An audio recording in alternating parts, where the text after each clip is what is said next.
Let's make sense of these allegations first. I know he's not one of the, he's just one out of a lot of other big names, that have been involved in this. Yet, Emeifele under, the radar again. Yeah. What do you make of all this? Well, the arrests, detention, and prosecution of Godwin Emeifele is going to open can of worms. I'm not surprised that somebody is bold enough, or maybe an organization is bold enough to raise a petition. And that person has also copied the special investigator, Obaze. And the person is categorical about that very issue. The movement of foreign exchange to the tune of $3.something billion in one transaction. That is one transaction to an individual, not at the prevalent rate, but at a rate that is ridiculous. And when you also look at the commissioning of the Dangote refinery, Emeifele, who has been, he's been doing the kind of maneuvering since the Naira, since his aspiration, the Naira change, the allegation that he was funding terrorism, and the way his security was changed. Now military were protecting him, the SS were no longer protecting him, and all of that at some point. And he spoke at that commissioner of the commissioning, in quotes, of the refinery, which has remained uncompleted. He said, they thought we couldn't do it. We have done it. And some of us were asking, who are the we? Who are the we? This is supposed to be a private refinery. Started few years ago. And is now commissioned to start production almost immediately. So the question arose when he went further to add that Dangote has refunded 70% of the loan federal government gave to him. 70%. According to the CBN governor. According to CBN governor. And the refinery has not even started working. The refinery has not started working? Where did he get the money? How much loan did you give to a private person to fund the biggest refinery almost in the world? The biggest modular refinery. Yes, and then what are we talking about? The issue of the government's investment in it, just 20%. So, I raised the statement, put a question mark on the transparency of even the ownership of Dangote refinery. No, but that's never been hidden. We hear that he is a majority stakeholder. It's not 100% his own. There is also a possibility, not even a possibility, we've also heard that a significant fraction of it is owned by government.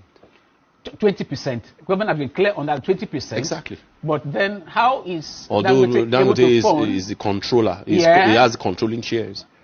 Those that have done some background checks have said that they have not been to see other investors in that refinery.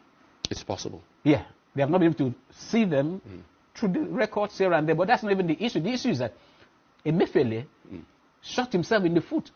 By that statement. By that statement, which is subject to investigation. So I want to commend what is his name? The person that raised the petition, because there's no two ways about it. What has been going on in this country over some years now calls for probe.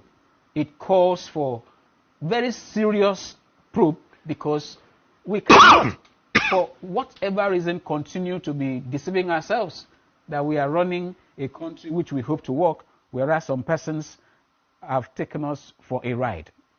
I commend the petitioner. All right, we are.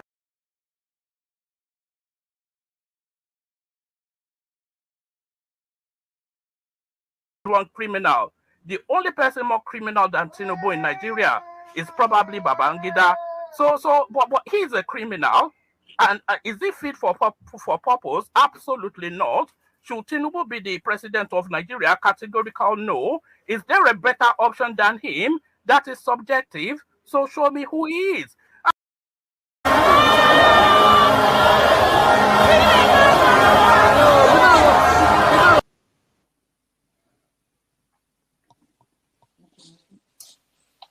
No, this rally make my blood pressure go up.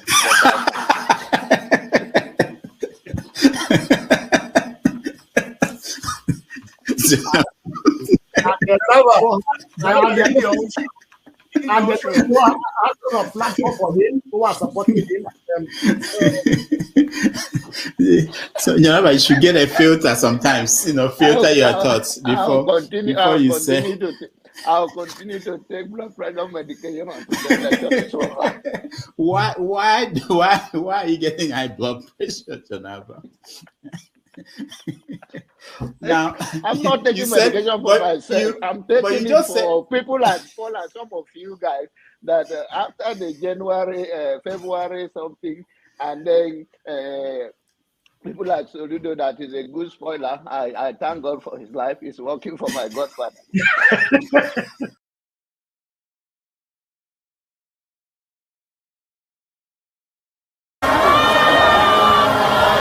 And I am ready to die defending Nigeria in whatever way. When it is God's time for us to go, it is and you not took my going time to be to God. You are ready to defend Nigeria.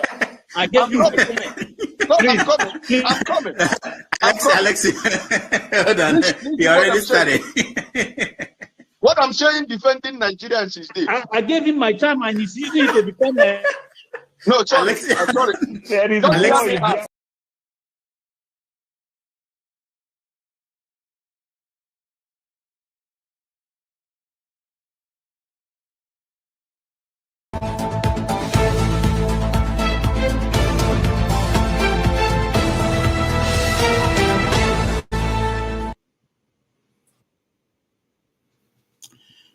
Hello.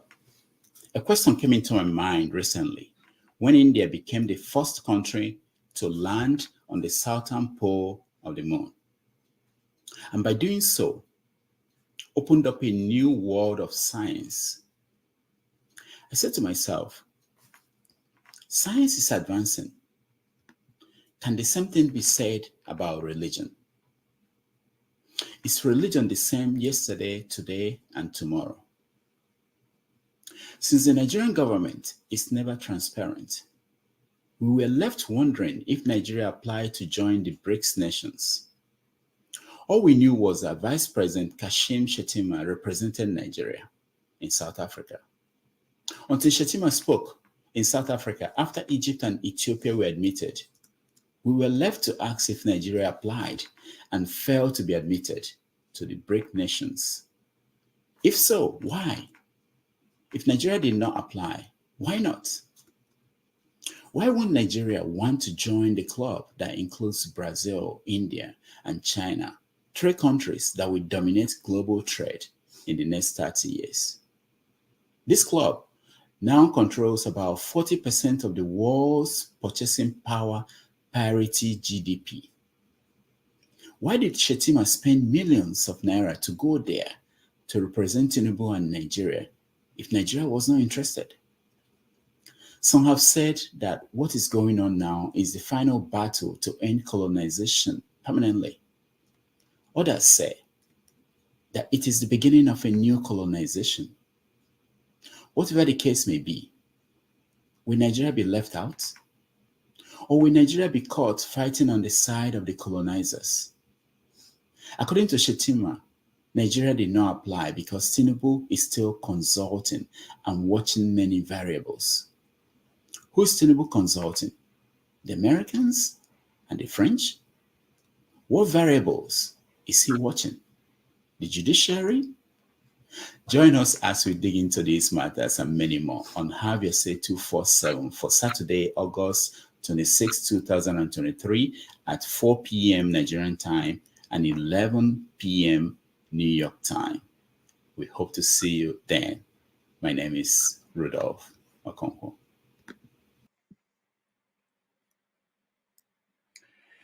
Hello, everyone. Welcome to the show. My name is Rudolph, as I said, and it's Saturday, August the 26th, 2027.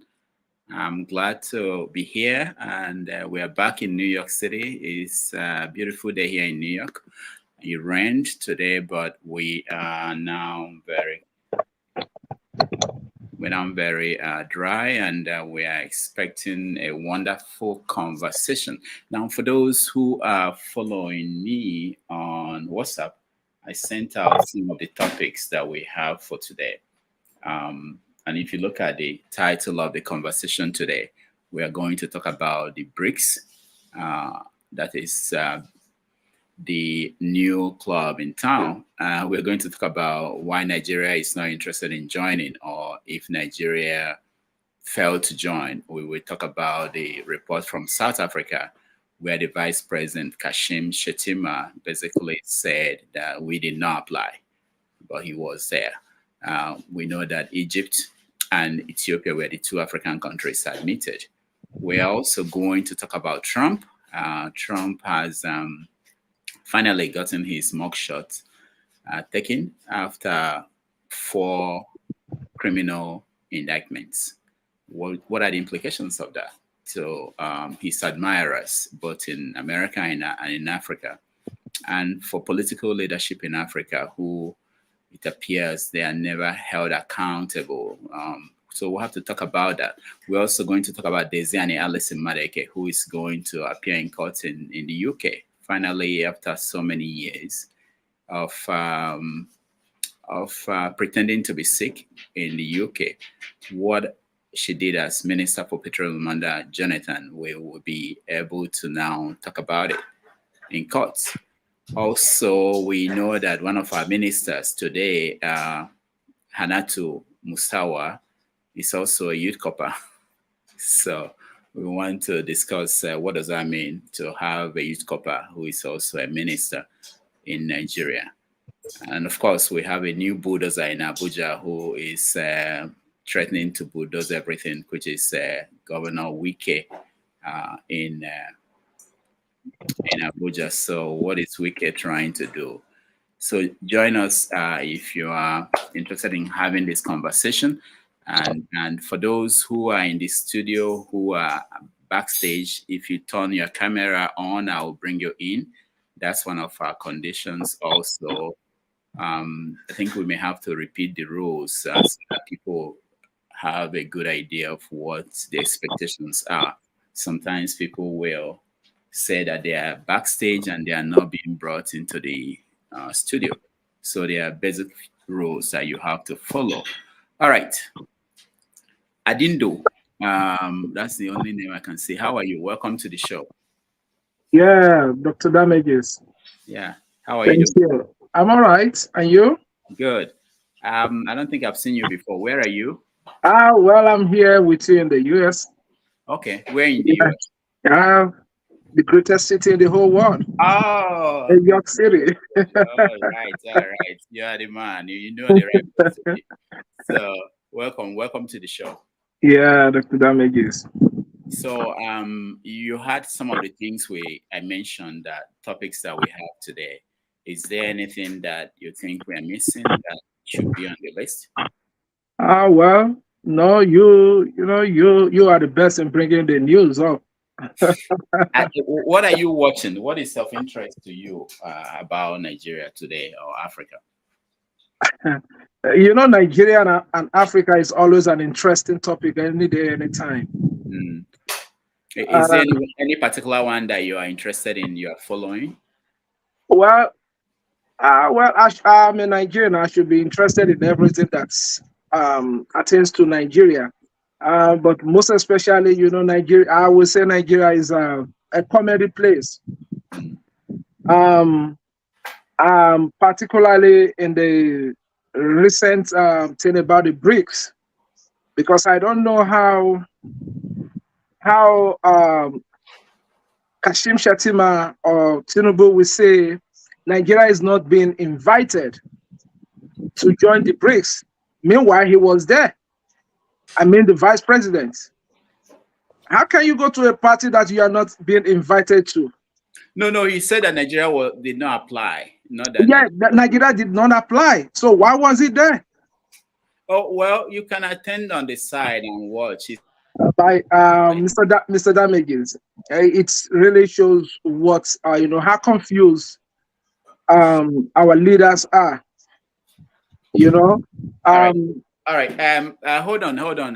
We are going to, what I would do on the first round is to get ideas from people if there's anything we missed, so that when we get into the discussion, we can have that conversation on these topics.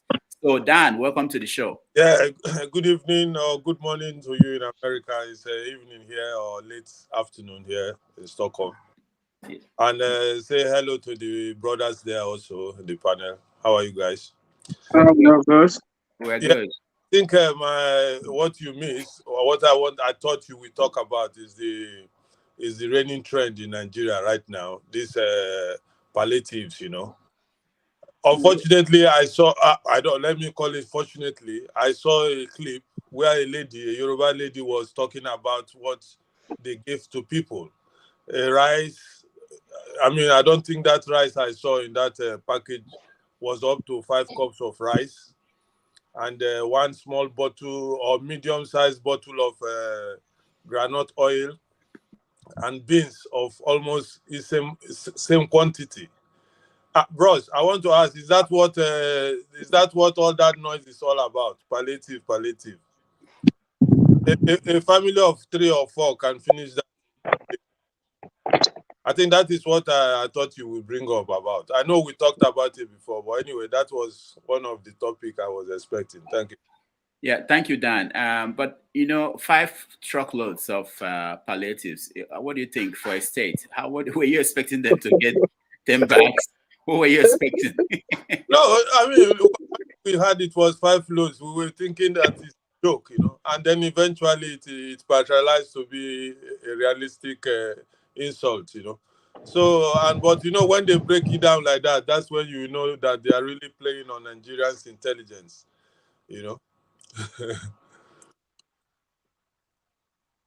Welcome to the show. Yeah. Okay, go ahead. Oh, sorry. Good morning from this part of the world. Anyway, well, I think I would say this week my attention was in diaspora. I was following the Republican debates. Yeah. See the contention who is going to be the vice president, running mate to pretty much Donald Trump. So, well, I'll pay attention to how the whole thing was set up. Donald Trump was not part of the debaters, but he decided to sit down with Tucker Carlson for about an hour and recorded an interview that was played 5 minutes before the debate went on air. So I just see that one as it's interesting, So we're seeing the future already. That the future of another way. I mean, or should I say, I will see the end of the legacy media, of them being in control of how things should work when it regards to presidential candidates and how they should interact with the people. Yeah, but most importantly, you could tell already how the primary Republicans is going to turn out. But yeah, I pay attention to. My attention was in that space throughout this week. But of course, what my brother said about the palliative, I think the last topic I discussed on my platform was the Tinubu administration, the palliative, Tinubu government, the palliative government. Because my brother asks now, is that all the noise? Is that just what it's about? I would say no. They will come in badges. palliative will come in badges and in shapes and forms. So yeah, that's that's the way pretty much where I am. And of course, the BRICS. It's interesting that when people take on the BRICS. Anyway, when we get there, we'll see on that. All right. Thank you so much, Ovie. Man of Prestige. What did I miss? Or what are you paying attention to? Yeah. Good morning, everybody. It has been what's happening this week. Particularly the break. I've been paying attention to that break. See how it's going to affect the war, the global war. From point of view. And I was reading an article yesterday about, I don't know if that's a rumor or whatever, I think I've forgotten the person that carried the article. It was talking about Japan is thinking about joining. I said that cannot be possible.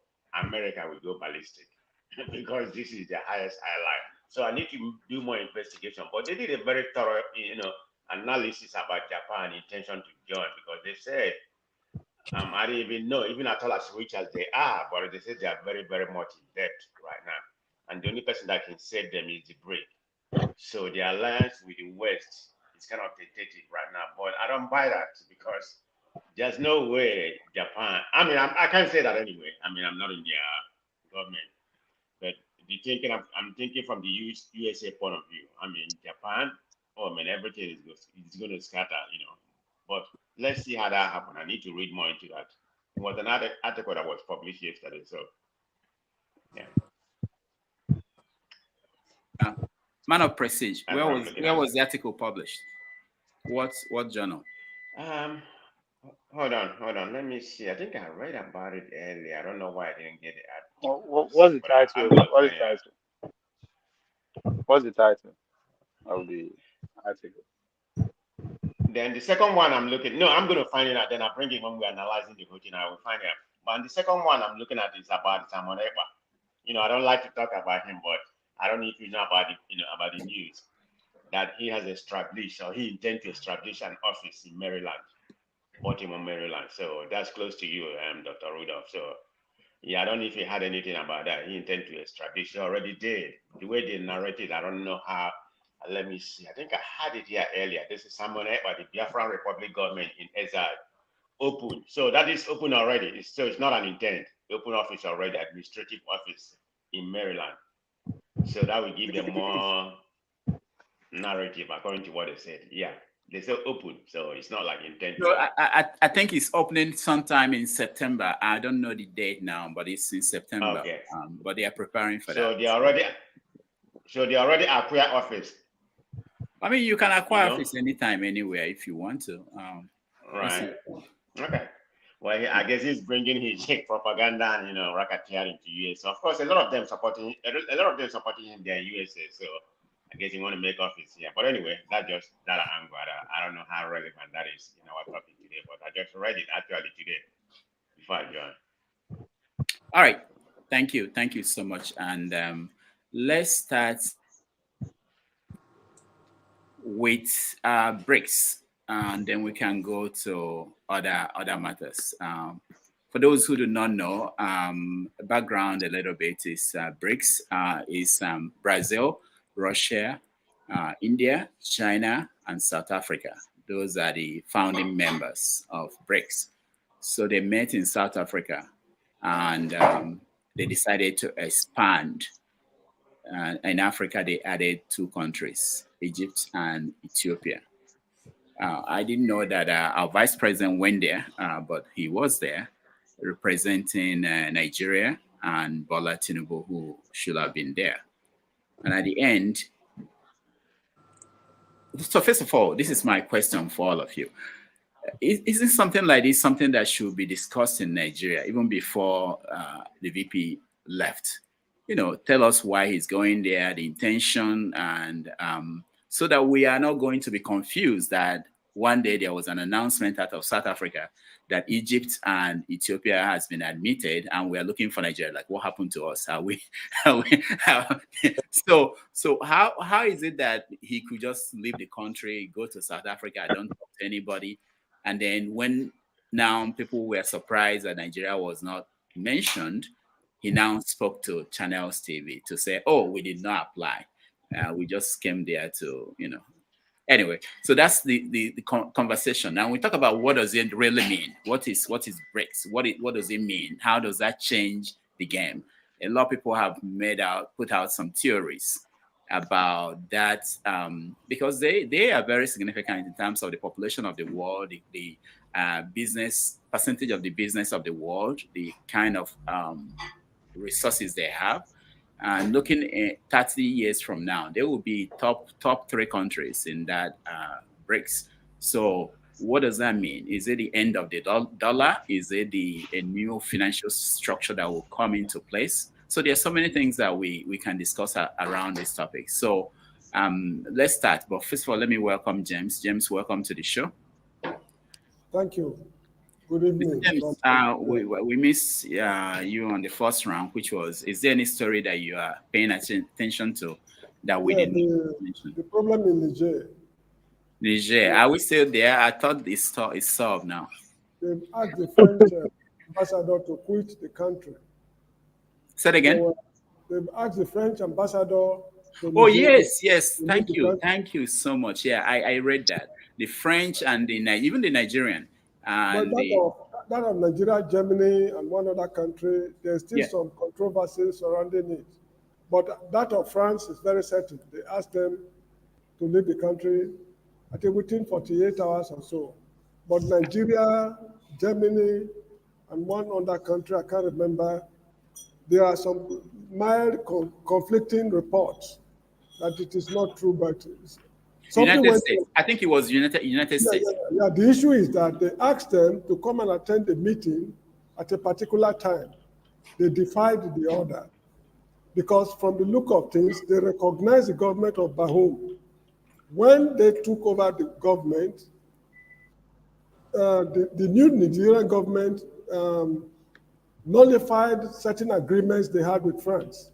France said they do not recognize the nullification because they are not the legitimate government. And the Nigerian ambassador to France refused to come back home because she was recalled.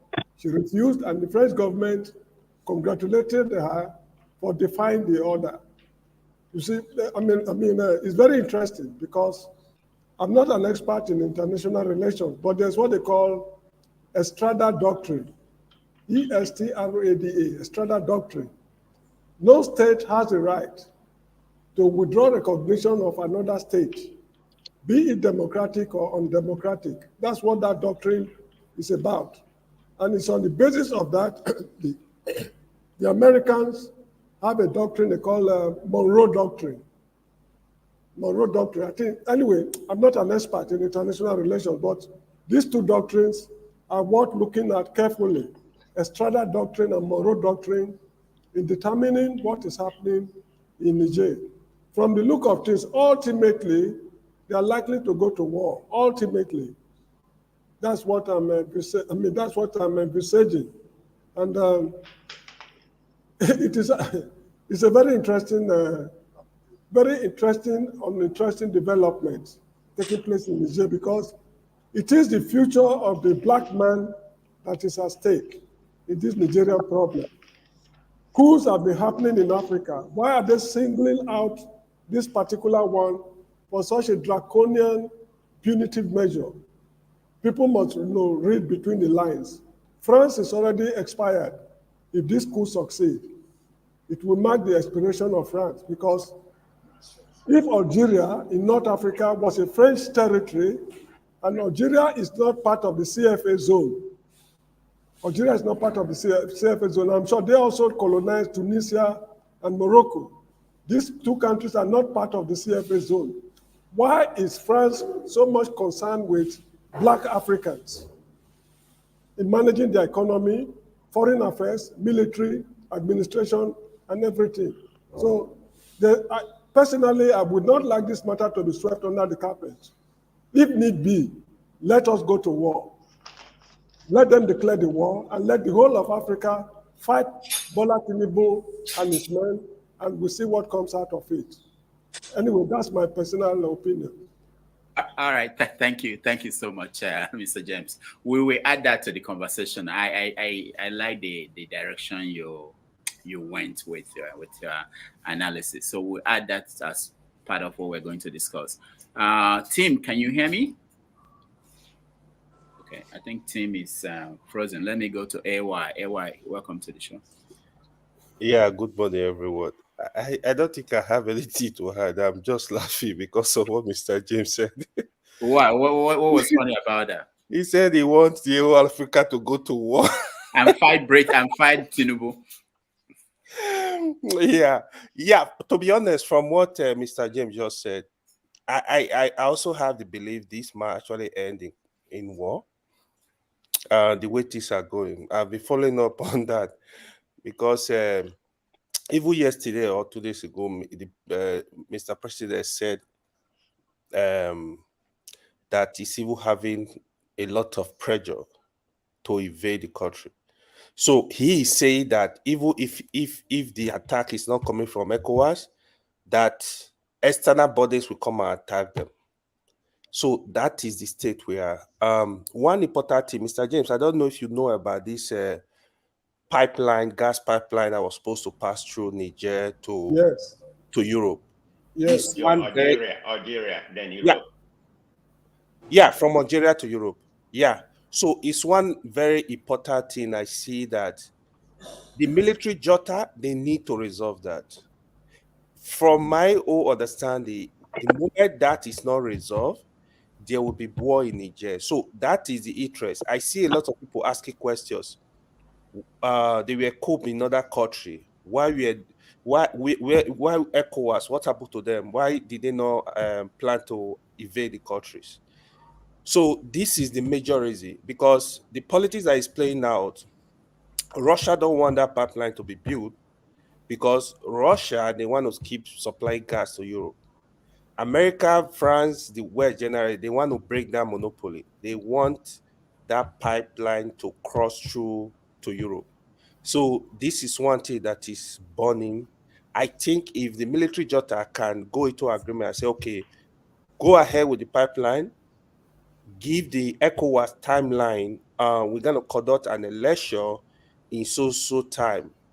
But for this reason, we don't want Bazoum to remain, but we will go ahead and conduct an election in 1 year, in 6 months. I think when they do that, there's going to be a solution. No, the problem is more than conducting election. 3 years is not enough for these guys to fix the country. They need a minimum of 5 years. Anyway, we shall come to that later. So, Mr. James, I have a question. So, here is my issue, right? We know history of military coup in Africa, from Nigeria down to Uganda, even Zimbabwe, even Gambia, all these countries. Do you really think the military, they are not fighting for their personal interest? Do you really think they have it to face the country? Yes. No, the answer is no. Let me answer it quickly. Muammar Gaddafi of Libya was a colonel when he took over the government. He transformed the whole of Libya. Yeah, it's true. This man of Egypt, what's his name? Gamal Abdel Nasser was a military officer.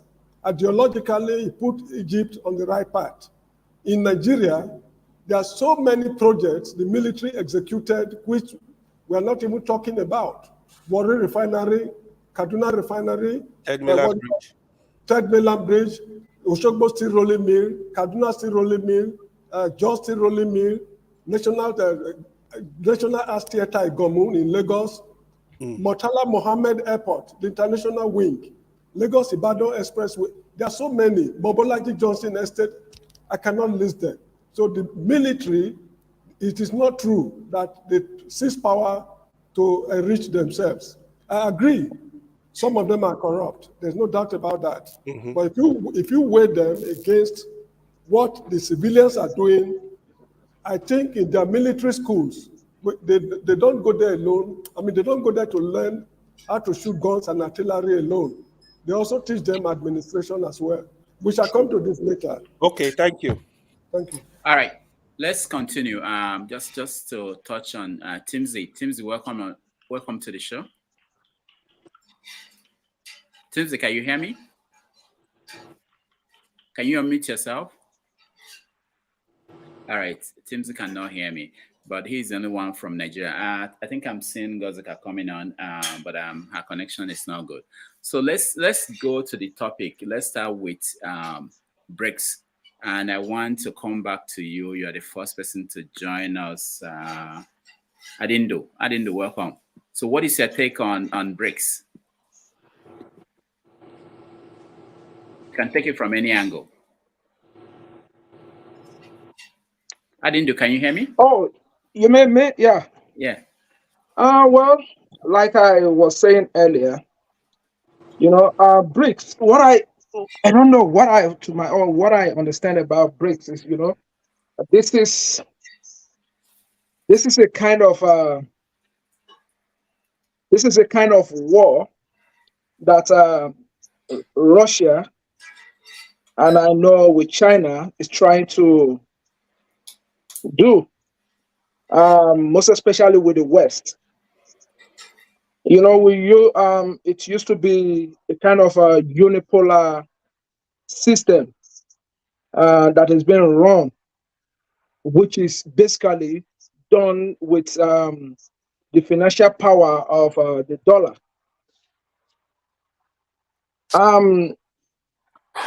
Like it's been said, you have about one of the three most strongest economy in BRICS. And with all this, I would just say, what is the gain? What is the gain projected for Africa in it?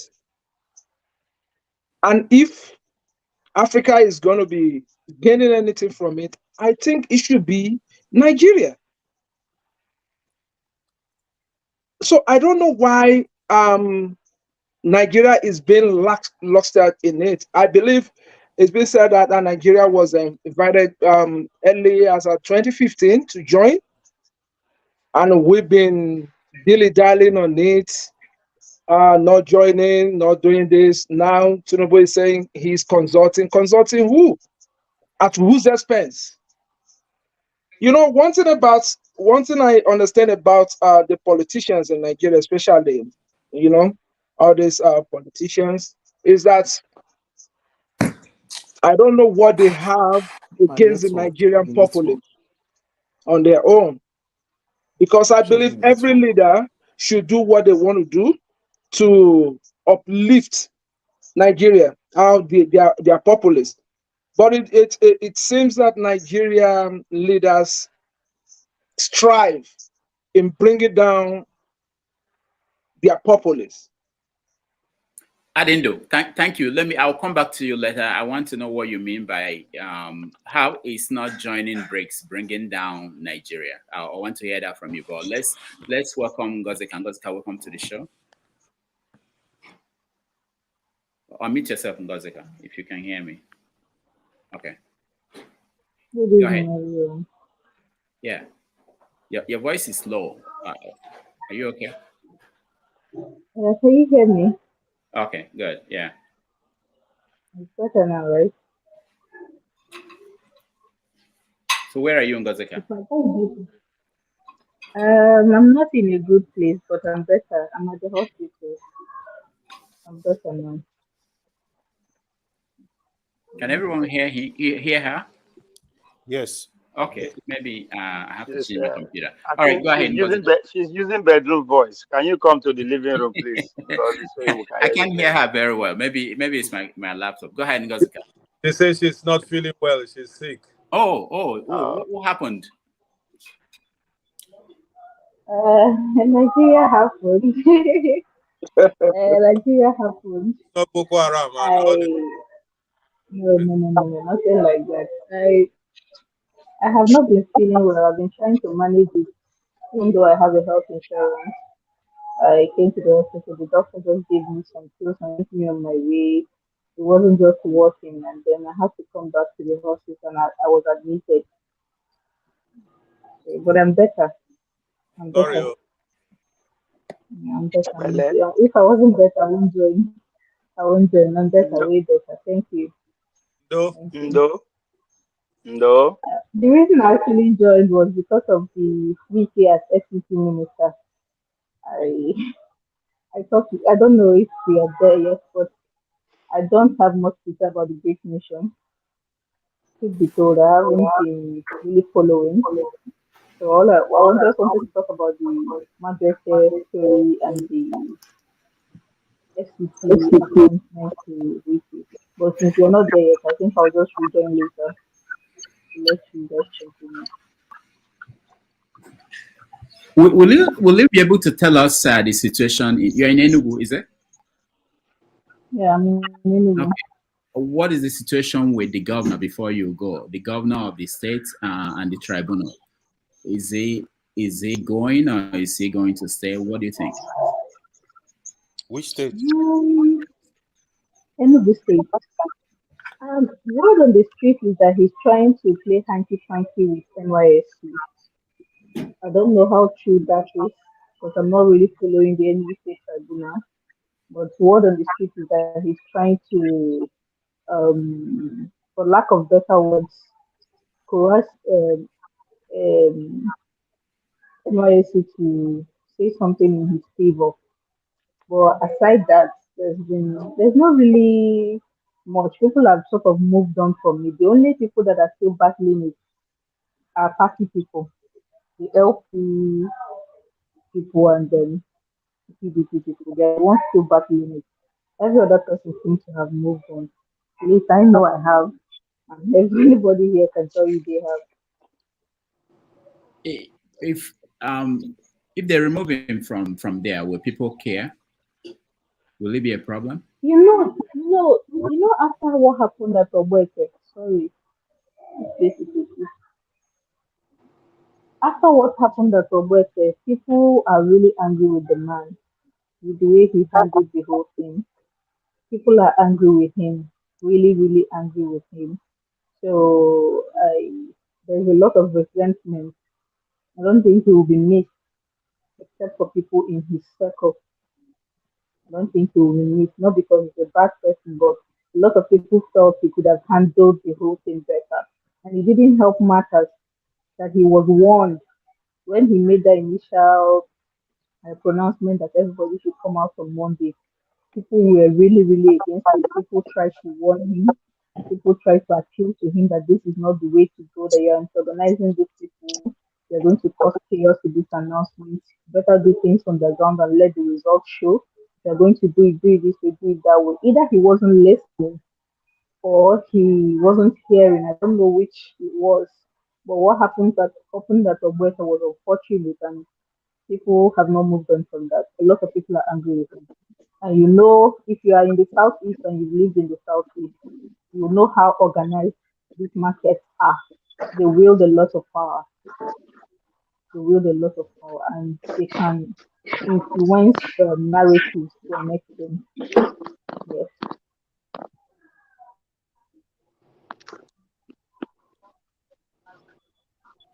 Gozika, thank you so much. You can join us again when we talk about Yes, this is the appointment time.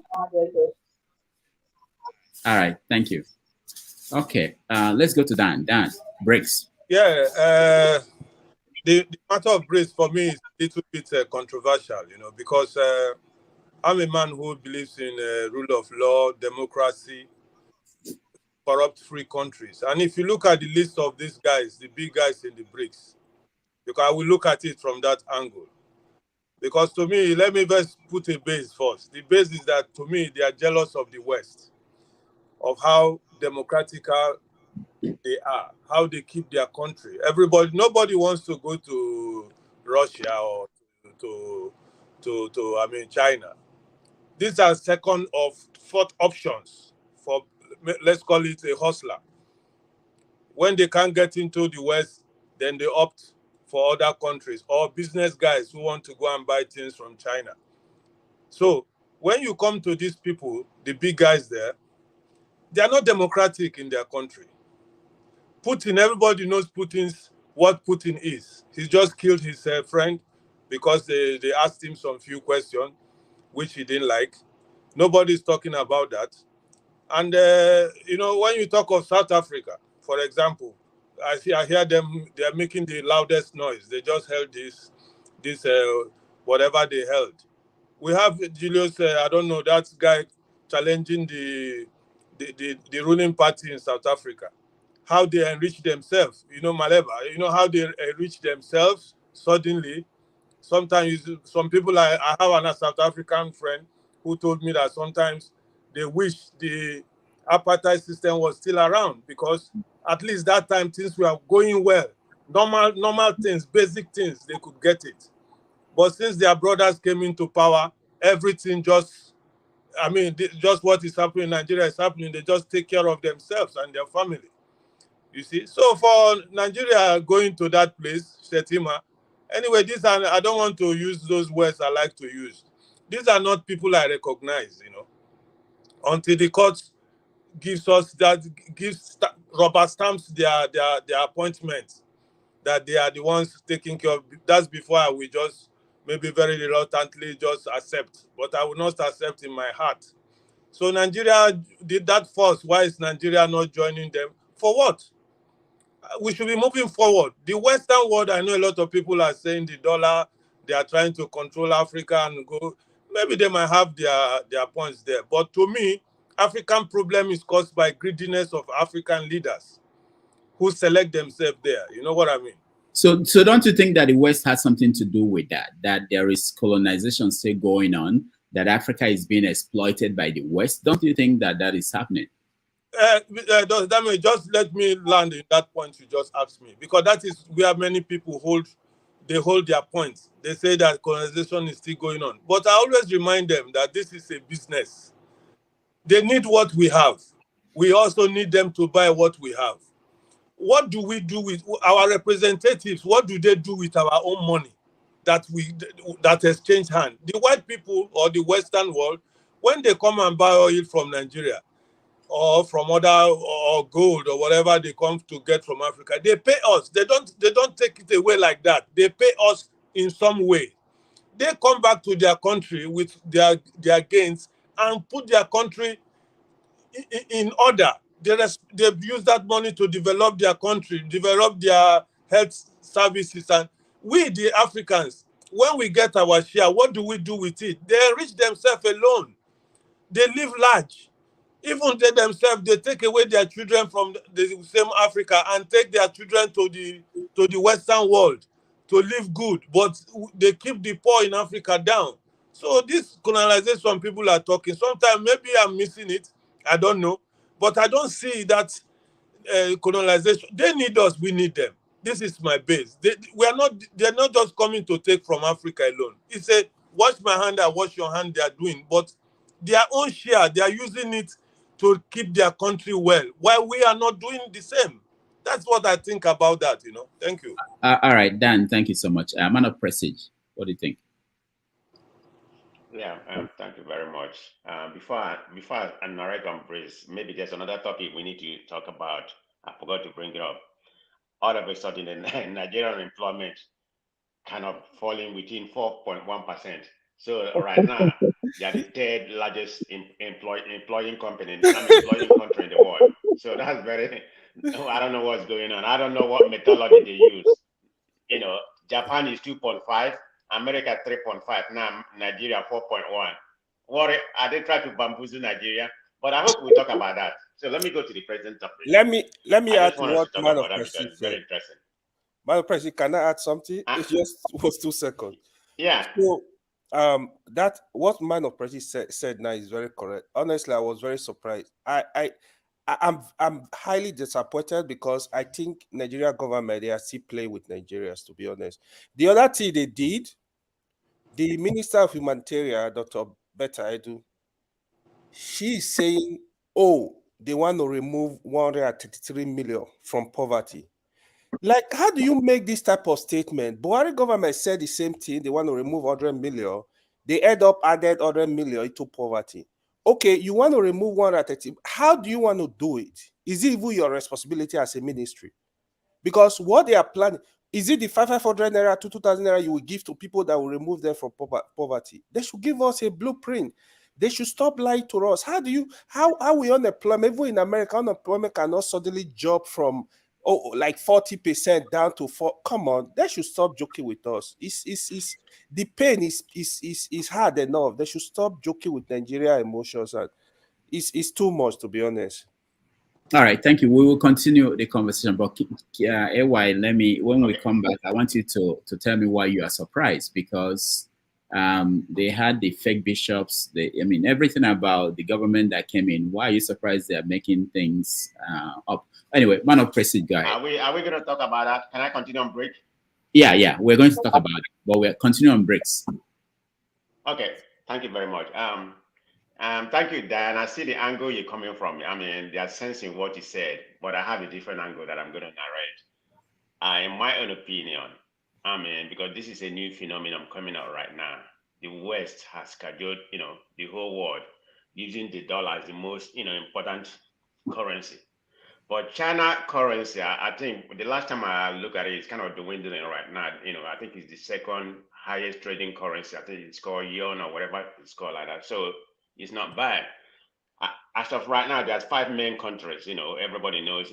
Brazil, South Africa. Brazil, China, Russia, South Africa, and who is India? India.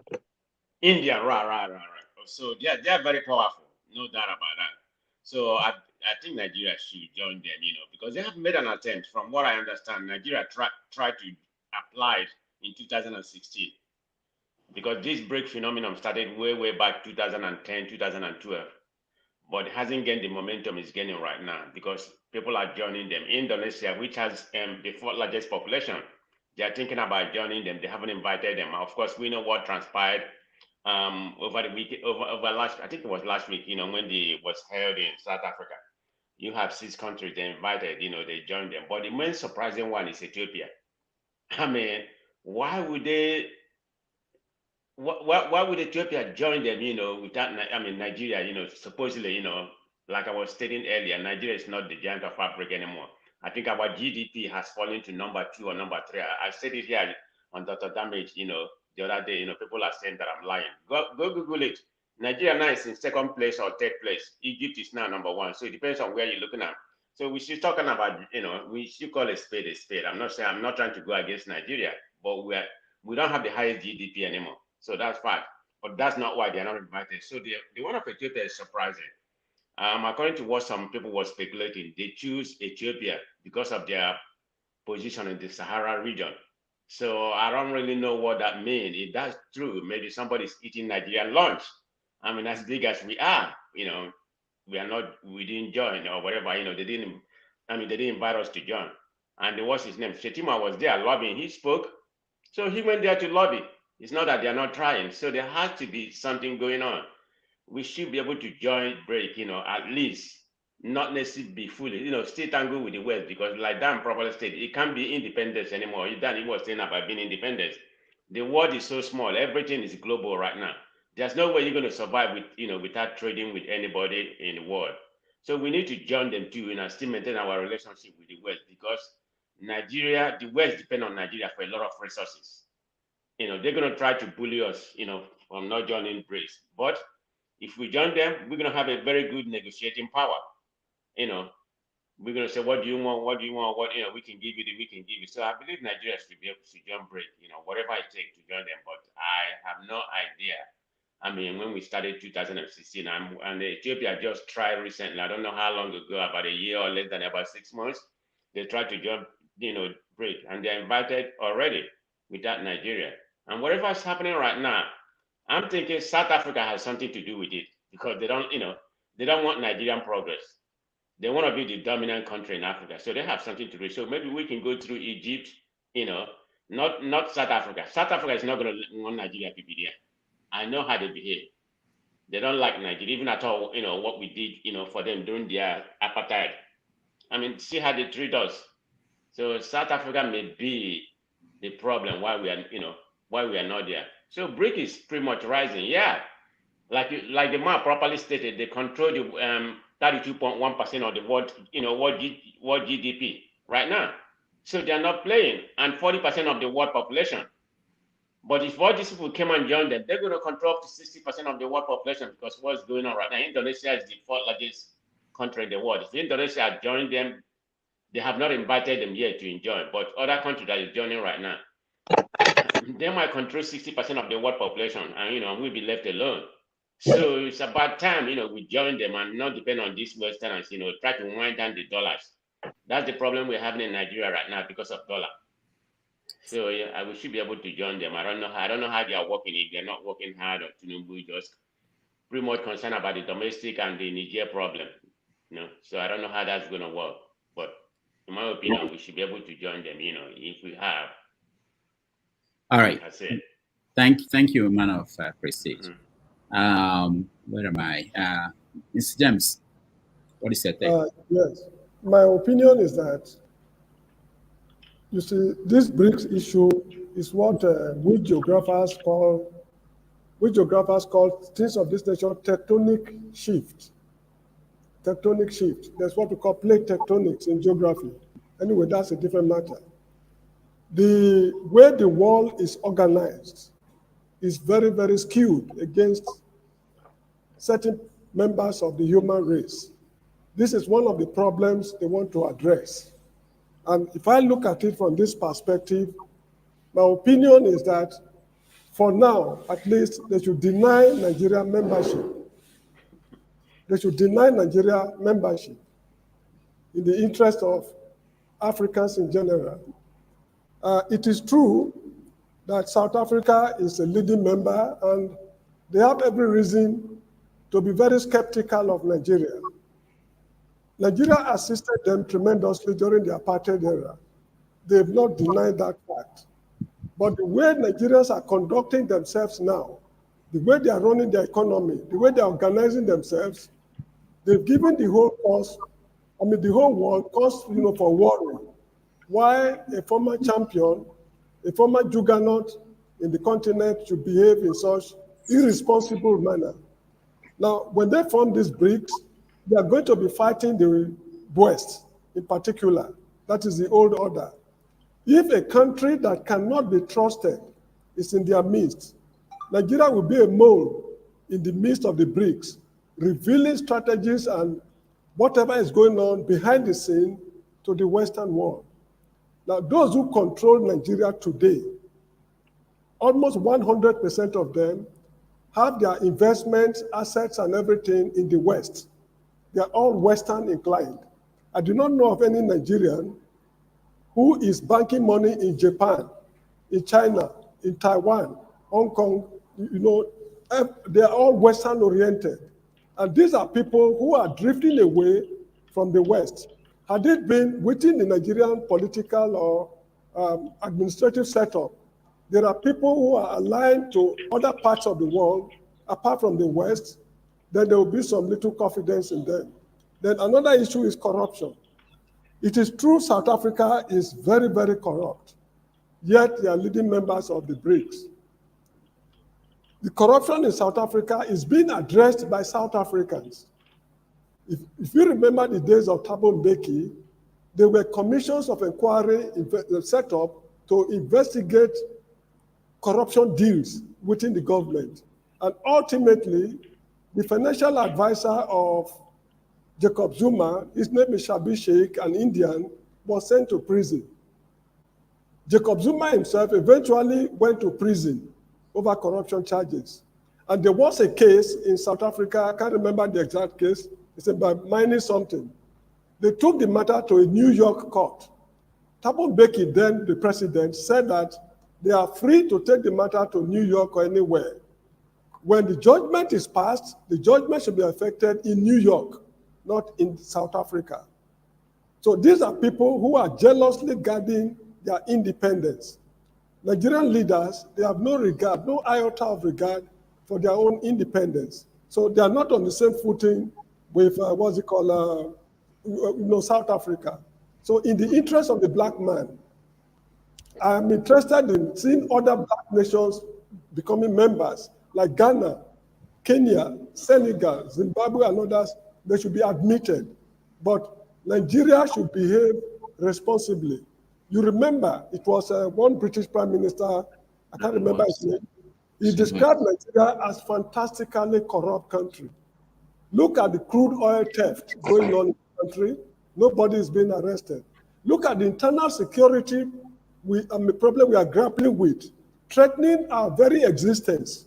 Not the black man's existence, but our own existence.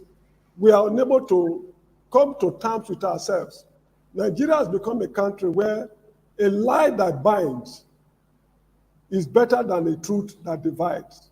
This is the country we are living in. So we should behave as responsible members of the human race before we think of joining BRICS. Thank you. All right. Thank you so much. Please, I will join later. Let me be on the background, please. All right. Thank you. AY, you're next. Yeah, thank you, Rudolph. So my point here is there is one thing Mr. James said, issue of trust. So I see in all this BRICS stuff, there is issue of trust, really, because we are very attached to the West, really. If you check our formation, we are very attached to the West. That's one. The second thing is... Hold on. AY, why I didn't stop other people is, I didn't want to slow the conversation, but I've had this several times. Are you saying that we are very attached to the West more than Egypt? Egypt gets 2-point-something billion from America every year, and still they went and joined. Nobody stopped them. Nigeria gets only 600 million. Well, how are we attached to the West? So it's just like, look at the issue of Niger we're discussing now, right? Like one thing Mr. James said, you will not find Nigeria criminal that is taking this money to Japan or to India or to China. They take this money to the West. All our wealth. If you see all our past leaders, people like James Ibori, Alamesia, in fact, from Abacha, all the past leaders, the only place people take our money to, you find them in Europe, in America. These are the area where you find this money, right? That's one. The other thing, it seems to take a lot of instruction from the West. The major companies that were in Nigeria, like the oil company, Shell, all these companies, they are all part of the game. So even when you see the way America operating, even I really got to understand it during Goodluck Jonathan election and the Buhari election in 2015. You see that America were not really neutral. Despite then, I was supporting Buhari. I thought he was going to be a messiah. But America were not neutral either, you know. So they always want to have say in what we are doing. I understand the politics. I understand they see Nigeria as a disposable country in Africa, really. This is the truth. Like when the White House congratulated the President Tinubu, even when we have issues. People were blaming the White House. I said, no, you can't blame the President of America because the politics is they need Nigeria in Africa. This is the honest truth. So Nigeria kind of like America's biggest ally in Africa. So they need them to carry out operation, to carry out things they want to do in Africa, just like what is happening in Nigeria. Now, there are some countries you will meet on this Nigeria issue. They would call it, don't worry, I'm not interested. But of course, Nigeria will list it because they have something to gain. The other thing is, I think on the issue of BRICS, Nigeria needs to know how to play these politics, because the way we discuss sometimes, we don't want America, they are rip-off. We want Russia, we want China. No, I don't believe in all this nonsense because it's like going from frappan to fire. I don't think all of them, they are not neutral. They're looking for what they will gain, right? So why don't you play the politics and look for your best option? What do I have to gain when I work with Russia? What do I have to gain when I work with China? Don't give your loyalty to any country, basically. We should be looking at this issue. Even on the issue of BRICS, if we have a government that is that pay attention to details, that look at, I don't know the success rate of BRICS yet, because I don't understand why America government are quiet. America, they are master of this game. They might have their plan to destabilize BRICS. They are just watching. Don't underrate them. They have the strength. So that is one. All right, I agree with you. But let me go to electricity. Let's look at it this way. During the Cold War, we had two countries, two power points: the American power point, the West, and the Soviet Union. Now, for a long time, Soviet Union went down, and it was America. So what I think we can agree that there is a change. People are trying to present another alternative, which is what BRICS is about.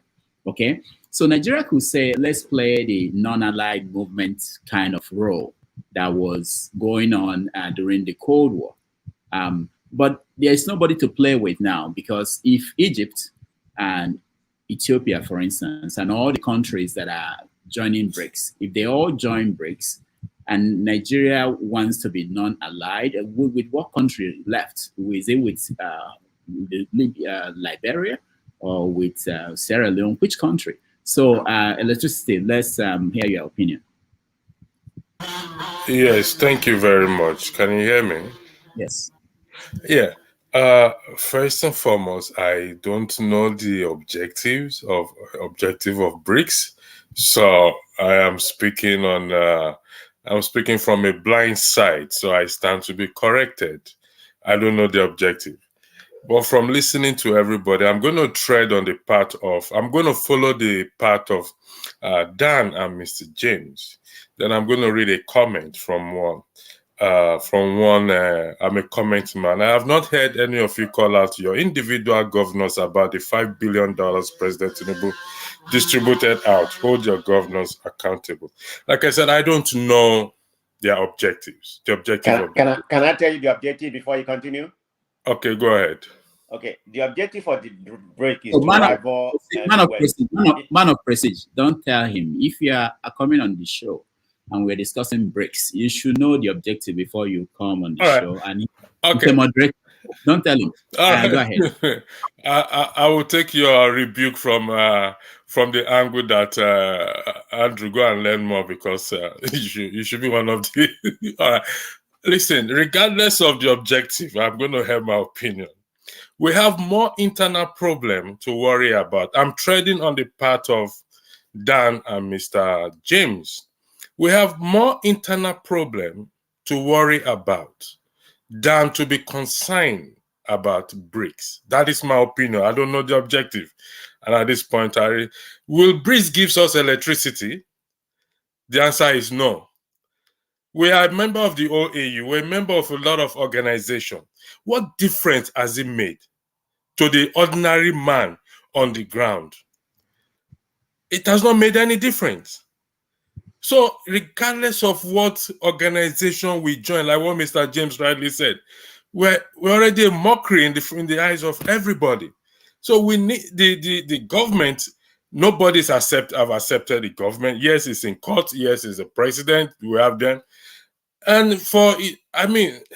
let's be realistic. Shettima is the vice president of Nigeria. On the ground of his office, what is he doing there if he's not a participant? Let's ask ourselves this question. So, what the ordinary man in Nigeria right now, the leaders are punishing them every day. So, in joining BRICS, what good will come out? How will it benefit the ordinary man on the ground who is struggling? If you watch this Dino Melaye's campaign in Kogi State, I was giving people money and food, and I just say, when will this stop, for crying out loud?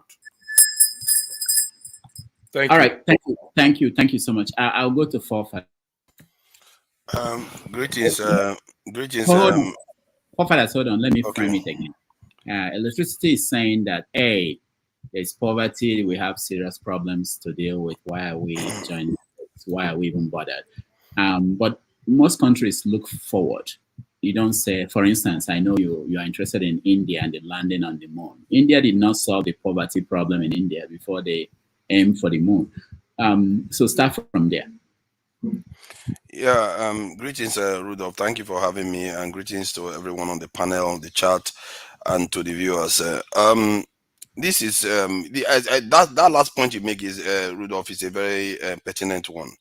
I think there's this kind of culture that's arisen amongst our men, especially because most women are not present in these discussions, that they make every excuse for inaction. They make every excuse for paralysis. Let's not join BRICS. Let's go and deal with the constitution. Let's go and deal with corruption. Every nation has flaws. Every one of them. Ethiopia was just recovering from a war that Obasanjo led a team to negotiate a peace deal for them. That is Nigeria doing the work on the continent. Nigeria has the largest film industry, has the largest music industry on the continent, the largest economy on the continent. What else do you want? Every time you expect perfection, like if you join BRICS, maybe you might not build your electricity, give you electricity overnight, but it might reduce your shamefulness where you don't have options. You don't go to a market and say, you know what, let only one person be the trader. When you have options, you are more likely to select wisely, because there are certain products you want to buy from one, you get a favorable price. The next time you go to the next person because the other person gives you a favorable price for a different product. BRICS is giving people alternatives. We have been captured by the Western Western sphere of influence for far too long. Most nations broke out of it in the 60s, 70s, and 80s. Nigerians never did. We never did. All this so-called great Nigeria, we never had it. It's an illusion. And if you compare if you look at the countries that they were accepted, like Ethiopia, like I said, Ethiopia is just as unstable as Nigeria, even worse, actually. They were in the civil war. They are not as rich as Nigeria, but yeah, they were selected. Egypt is a great friend of the US, buys weapons from them, works with them, even against their own fellow people, the Palestinians, and everything. And yet, Egypt is in there. India got a massive deal with America just about a month or so ago to build American jet fighters, to repair American aircraft carriers, to share space technology and advanced technology, include quantum technology, with America. And yet it's part of BRICS. But no, we shouldn't join because we are the cost children of the world. I don't understand. We are even a problem to ourselves. I made a show about this earlier on this week, and my concern was that we are being locked out again. We are about 1 billion on this continent. The Niger-Congo family on the continent are the dominant group on this continent. We are being locked out again. Do you know that Ethiopia was part of the group that went to the Berlin conference in Europe? We were not there. Ethiopia was there. Egypt was treated a lot more kindly during the colonial era than the Nigerians. Now we are being locked out. Look at the nations that they were selected. Even India and China are still being biased against us. And instead of us to be defending ourselves and saying, no, we can't accept this type of behavior because you are advantaging the other nations against us again. But instead, we said, no, let's lamentation. Who cares? Has any nation which nation is perfect on this face of this earth? Which nation? Is it America that is responsible for slaughtering so many people during their wedding? Is it America that invaded the country on false pretenses? Suddenly, our own is the worst one. We should never aspire to anything. I tell you, if you are waiting for perfection, Nigeria will perish because there is nothing like that. It doesn't exist. Don't set a false standard for our own country. And I think Nigeria should have applied and Nigeria should have joined. Thank you. All right. Thank you, forefathers. Prince Apache, you're next.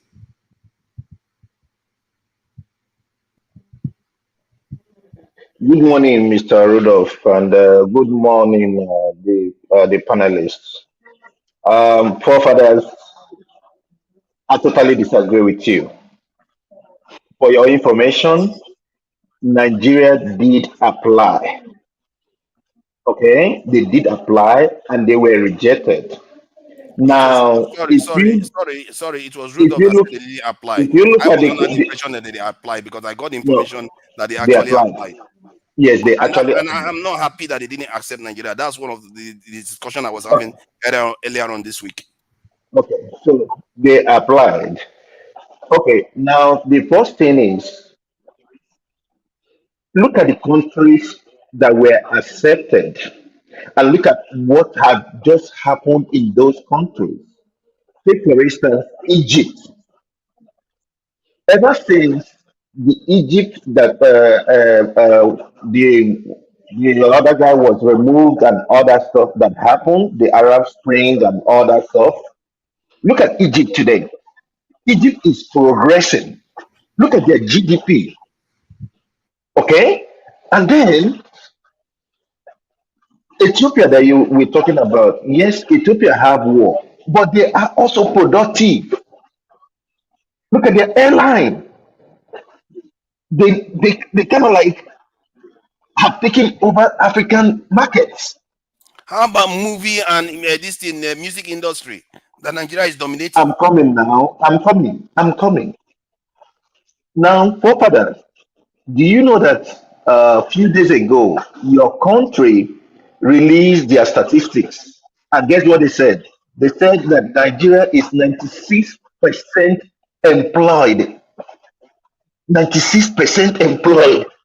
I mean, like, where did they get that data from? You see, if Nigeria is shredded in lies, and the other people sees those things. They see those things. Do you think that Putin, Xi Jinping, Modi did not know what's his name, Tinubu did to get in power? You think they didn't know?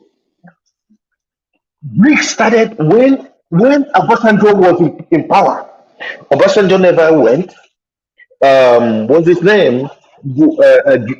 Jonathan entered. Jonathan never went. Buhari never went, and Tinubu went.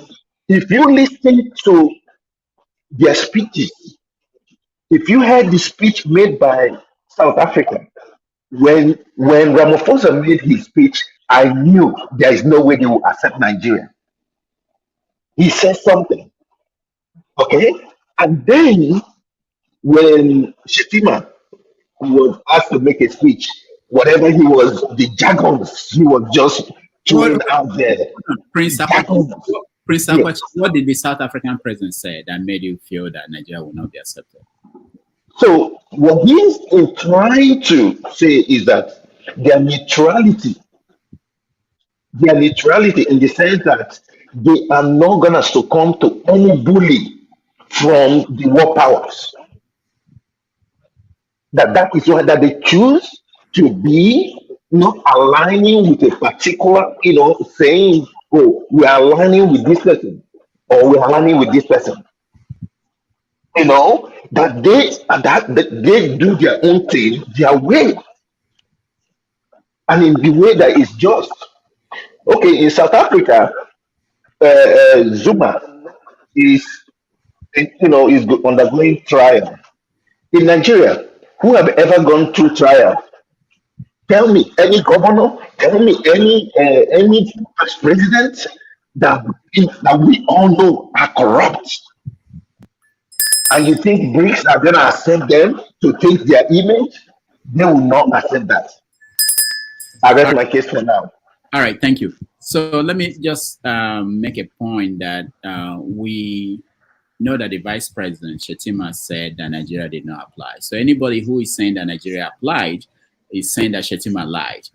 All right, who's next? Igbo Basics, here next. Good morning, Dr. Damages and fellow panelists. I was at Johns Hopkins University yesterday and I was talking to a young lady from Ethiopia. And it reminded me that she was from the country of Haile Selassie, the last emperor. That's how proud they were. In terms of what we're discussing right now, the BRICS and all that, Brother James made a good submission earlier on, And Dan also made a good submission. I'll just take it back to after the Civil War, or before the Civil War, we had UAC, Kingsway, and all that, Shell, etc. These were the people controlling Nigeria. There was what was called nationalization. Don't forget, there was nationalization after the Civil War. When Nigeria tried to nationalize the entities that was ruling Nigeria, and the West was shaking because Nigeria was actually trying to take control of itself. The issue we are facing currently is what I call lack of basic trust. Basic trust is what Nigeria is facing now. During our time of coming over to the West, you just mentioned you are Nigerian. You are welcome with open arms. Open arms, people want to host you. Nigeria's money was 46 kobo to $1 then. Fast forward to today and what we're going through now. We seem to be forgetting about Niger. While I was in Maryland yesterday, I was looking at a video clip of, I think, Burkina Faso, where these people were bulldozing everything that they brought there.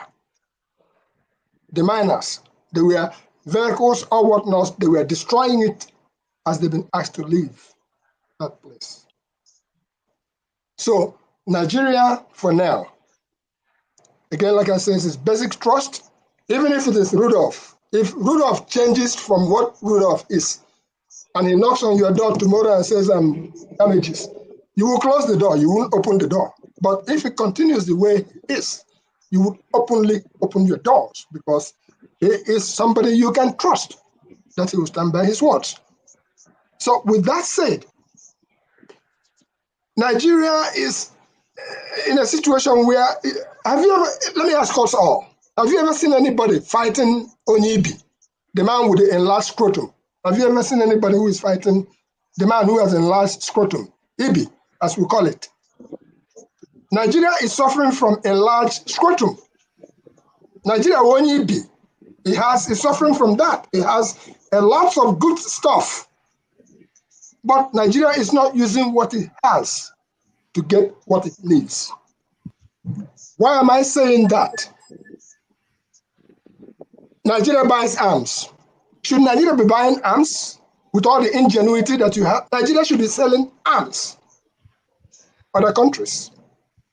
Nigeria has a whole lot of stuff, but it comes back down to the fact that what we are just doing, we are forgetting what we have, and that's why we are being rubbished. If we use what we have and bring it back to basic trust, never mind what's going on right now, short-lived government that we have in power.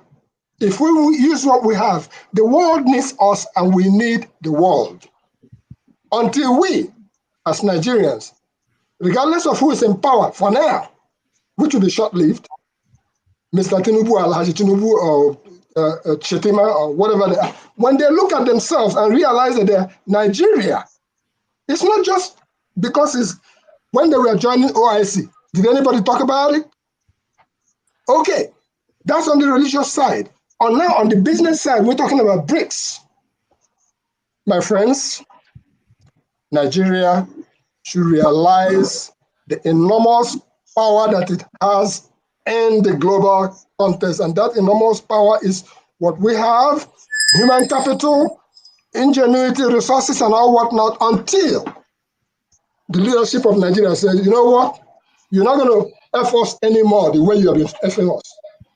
Here is where we stand. You give us, we give you, so that the world will move ahead. Therefore, Nigeria with its enlarged scrotum, once again, Onyibi, should please, for heaven's sake, let's use what we have to get what we need. Let's stop deceiving ourselves. As long as we continue to deceive ourselves, they will continue to make pepper soup with us. All right, thank you. Tone, you're next. Wait, before Tone. Okay, Mr. Rudolph, if you are saying that Shetima is saying that they did not apply, he lied because they always lied.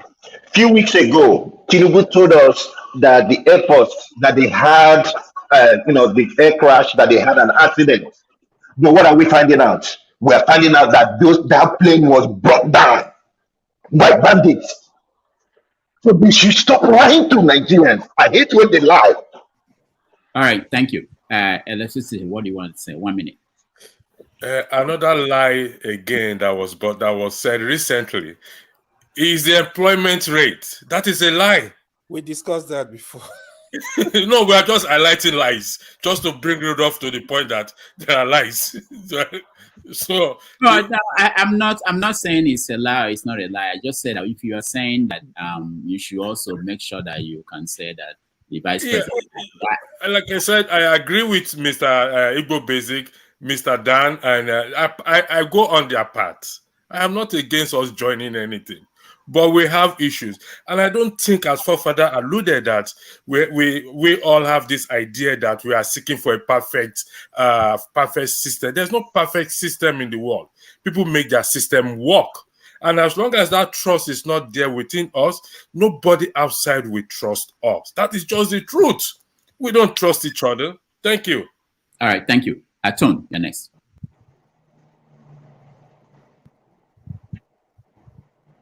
Hi, greetings all, panel and the people in the comment section.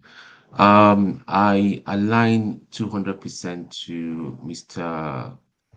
Jay's submission earlier. It's everything he said. He just hits the bullseye. So let me just save time in order to save time from going over what he has highlighted before. I think one of the key reasons why we got rejected was for economic reasons and political reasons.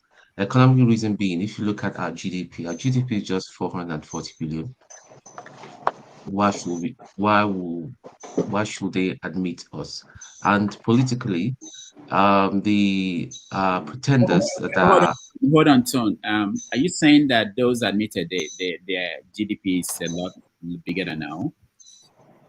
I wouldn't say so, but I think that could be one of the reasons why but I think the main thing for them they are worried about is the political affiliation. Nigeria, let me just say let me just confirm something. I do know from what Prince Okwachi said just a moment ago that Nigeria did apply and we were rejected. Am I happy? Tone, I thought you know this, that the GDP of Nigeria is more than that of Ethiopia and Egypt. I know. That's why I said I said what I'm saying is it could be one of the reasons, but the main reason why I think we didn't get. But why would it be one of the reasons if we have more than Ethiopia and Egypt? Well, when it comes to politics, that I think that was where they scored better than us. The political affiliation and yeah, that was where they scored more than us. And that was what I was trying to explain. And the explanation simply is the pretenders sitting in Aso Rock now are all a bunch of clowns.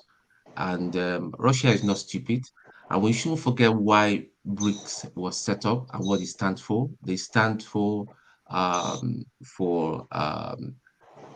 countries that have been oppressed by the way by influenced by the West, to get their independence. That's what they stand for. That's what BRICS stands for. Whether we like it or not, that's why it was set up in the first place. So Tinubu will. Why I think they applied for it is Tinubu is trying from every quarters to seek political acceptance, and this is one of his feeble attempts to be recognized as a government. And Russia is not stupid, so we got kicked out, and I'm very happy we got kicked out. If we admitted, I will not be happy. I will not be happy, man, at all. Just a quick it's crazy. Sorry, this is I don't understand. Are we living in another realm here? China does more business with the West than Nigeria. India does more business with the West than Nigeria. What kind of self-hatred is this? Yeah, I don't know. I agree. Forefathers is not hatred. What we're talking about is what is Nigeria's capability?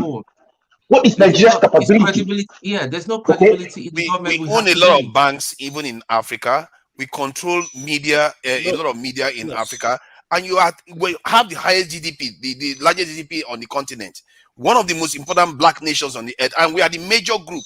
You guys don't understand. You may not notice, but we belong to a Niger-Congo group that is not present. The only Niger-Congo group that is present in that BRICS, the economy of that country is controlled by Europeans, which is South Africa. You guys don't even understand what is going on.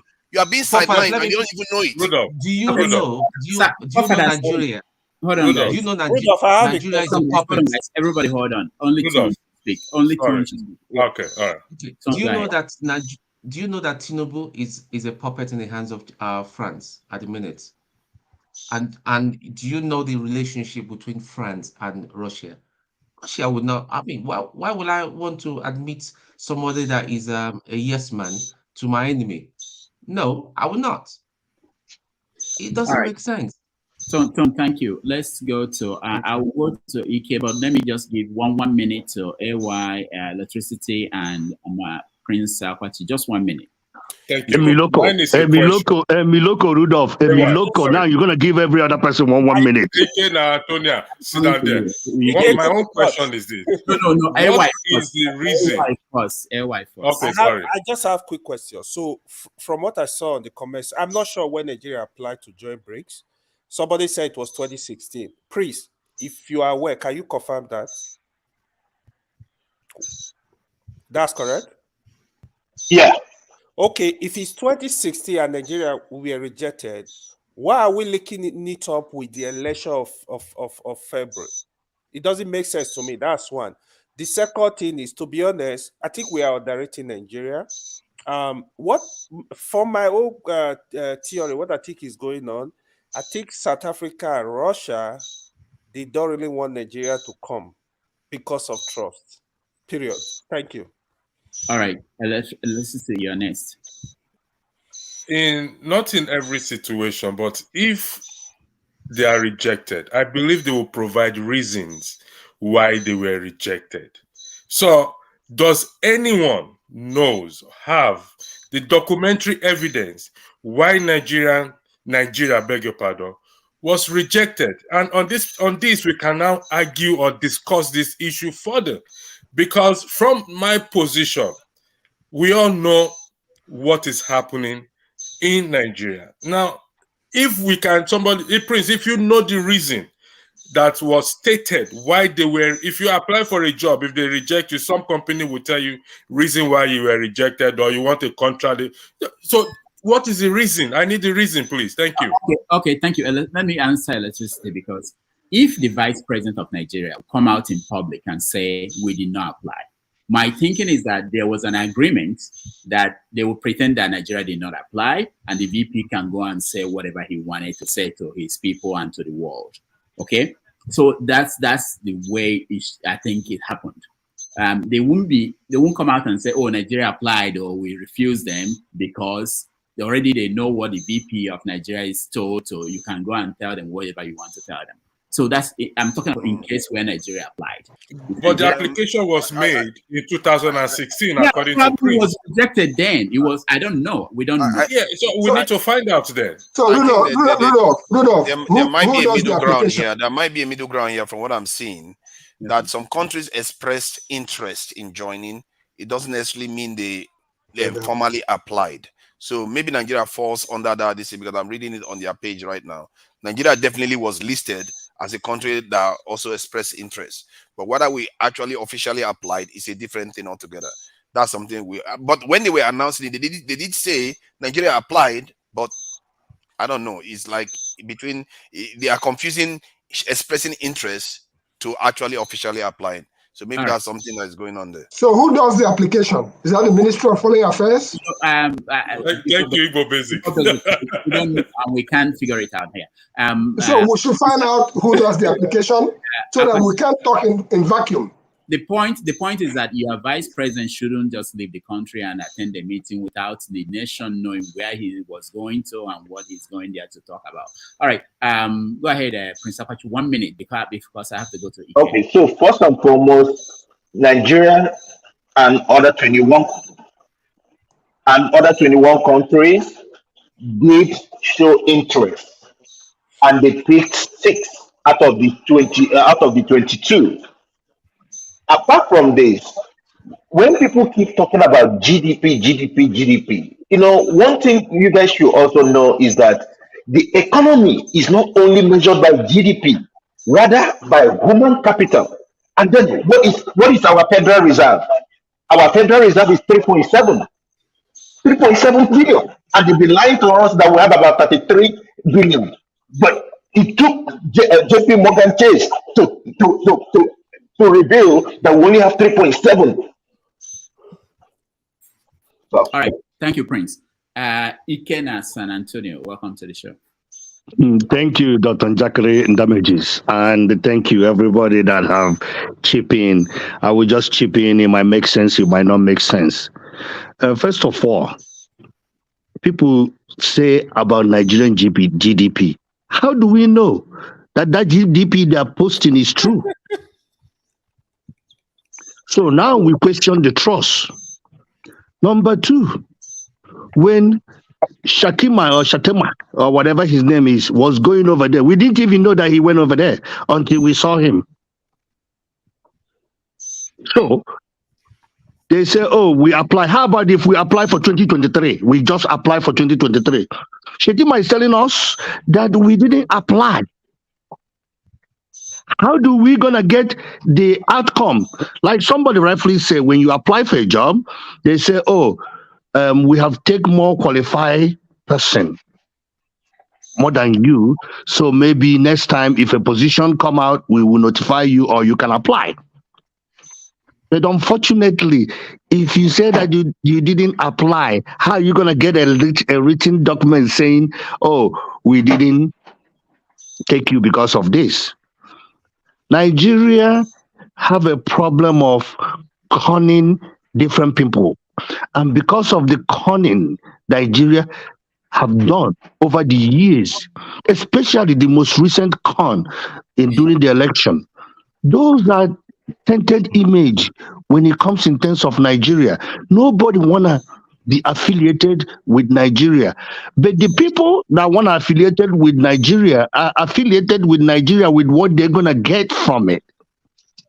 Like America is doing, making sure that the oil pass through Niger. Like France is doing. France, all of a sudden, did you guys notice? Buhari was going to England during his own presidency for treatment. Now, when Tinubu, after the election, we find Tinubu more in France than Britain. So France probably have more things on Tinubu. And guess what? America will not let Nigeria join into that because they're going to make sure that Tinubu do not get into that place. But finally, in this joining, the ones that we have joined, what have those things? What have they done for us? They haven't done anything. We Nigerians have to take our own destiny on our own hand, fix our country before you go globally. As Nana you have to fix your home first before you go outside. Yeah. Nigeria have a fundamental problem of issue with trust, issue with conning other countries. 4% unemployment. 4%. That is the biggest turn of all time. Telling us that you did 40% decrease, saying that Nigeria, 140% or even 400% decrease, saying that Nigeria have gone from 41% to 4%. And somebody sitting in the TV and telling us that we will change Nigeria, making people go from 130 million people in absolute poverty to become 150 million people to be out of poverty. How? Ike San Antonio, you are people of little faith, you know, just my brother. Didn't you hear about blue economy? Have you had that before? Rudolph, please, my brother, please. You can't do that in 2 months. You cannot do that in 2 months. There is things that you cannot do when we talk about Nigeria. When you bring God to fix Nigeria, God does not fix Nigeria. God have given Nigeria everything that they need to fix themselves. But unfortunately, we have buffoons and non-entities running affairs of Nigeria. All right, thank you. Let's hear from Richard. Richard, welcome to the show. Yeah, thank you, Dr. Rudolph. Good afternoon, everybody. I choose to differ from most of my other speakers. Now, a lot has been said about joining or not joining, but for me, I will not argue on something that I have no evidence for. Nigeria has never applied for membership. I don't know why people are saying they ejected us. Everybody with the size of our economy, everybody in the world needs Nigeria. There's no way anybody will reject Nigeria from joining. They all need us. Human resources, natural resources. That's number one. And if you claim the join, we just had a change of leadership, 3 months. Are you saying they just applied or reapplied in 3 months ago? That's not true. Number two, people said, why was Shetima there? He was invited, and he was not the only one non-member that was there. Ghanaian president was there. Look at the photo shot. It's just like anytime you have the G7 or the G20, they always invite Nigeria, South Africa, and Egypt. Anytime you have ECOWAS will invite AU, EU, and everybody. That is the way everything works in the world.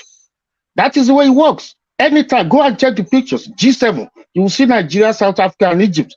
G20, Nigeria, South Africa, and Egypt. We are not members, but we are always invited. We need to know more than we are saying here. Number two, okay, I said about the Photoshop. Ghanaian president was there. So many other heads of state of Africa and non-African members who were not members of BRICS were there. So they need us more than we need them. That's the truth. Then also, people said about, okay, I have mentioned about why Shetima was there, and then Nigeria never applied. Nobody can reject us if we choose to.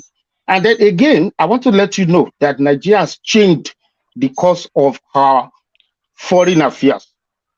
Last year, before the start of the war in Ukraine, the US wanted Nigeria, being the largest economy in Africa, and South Africa and some other old countries in the world, to condemn Russia.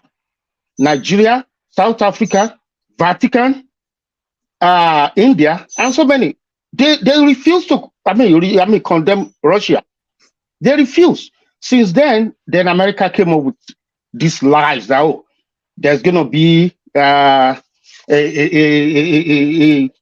what's it called? That there's going to be an attack in Abuja and Johannesburg. And they did not share the information with Nigerian government or South African government. It's because Nigeria rejects to. It's because Pope Francis rejects to condemn Russia. That's the game America is playing. And we need to know more than we are saying.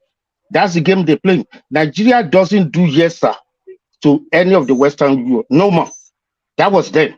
It's no more. It's now based on mutual interest. We did not join them in condemning Russia because Russia is not the aggressor. South Africa did not.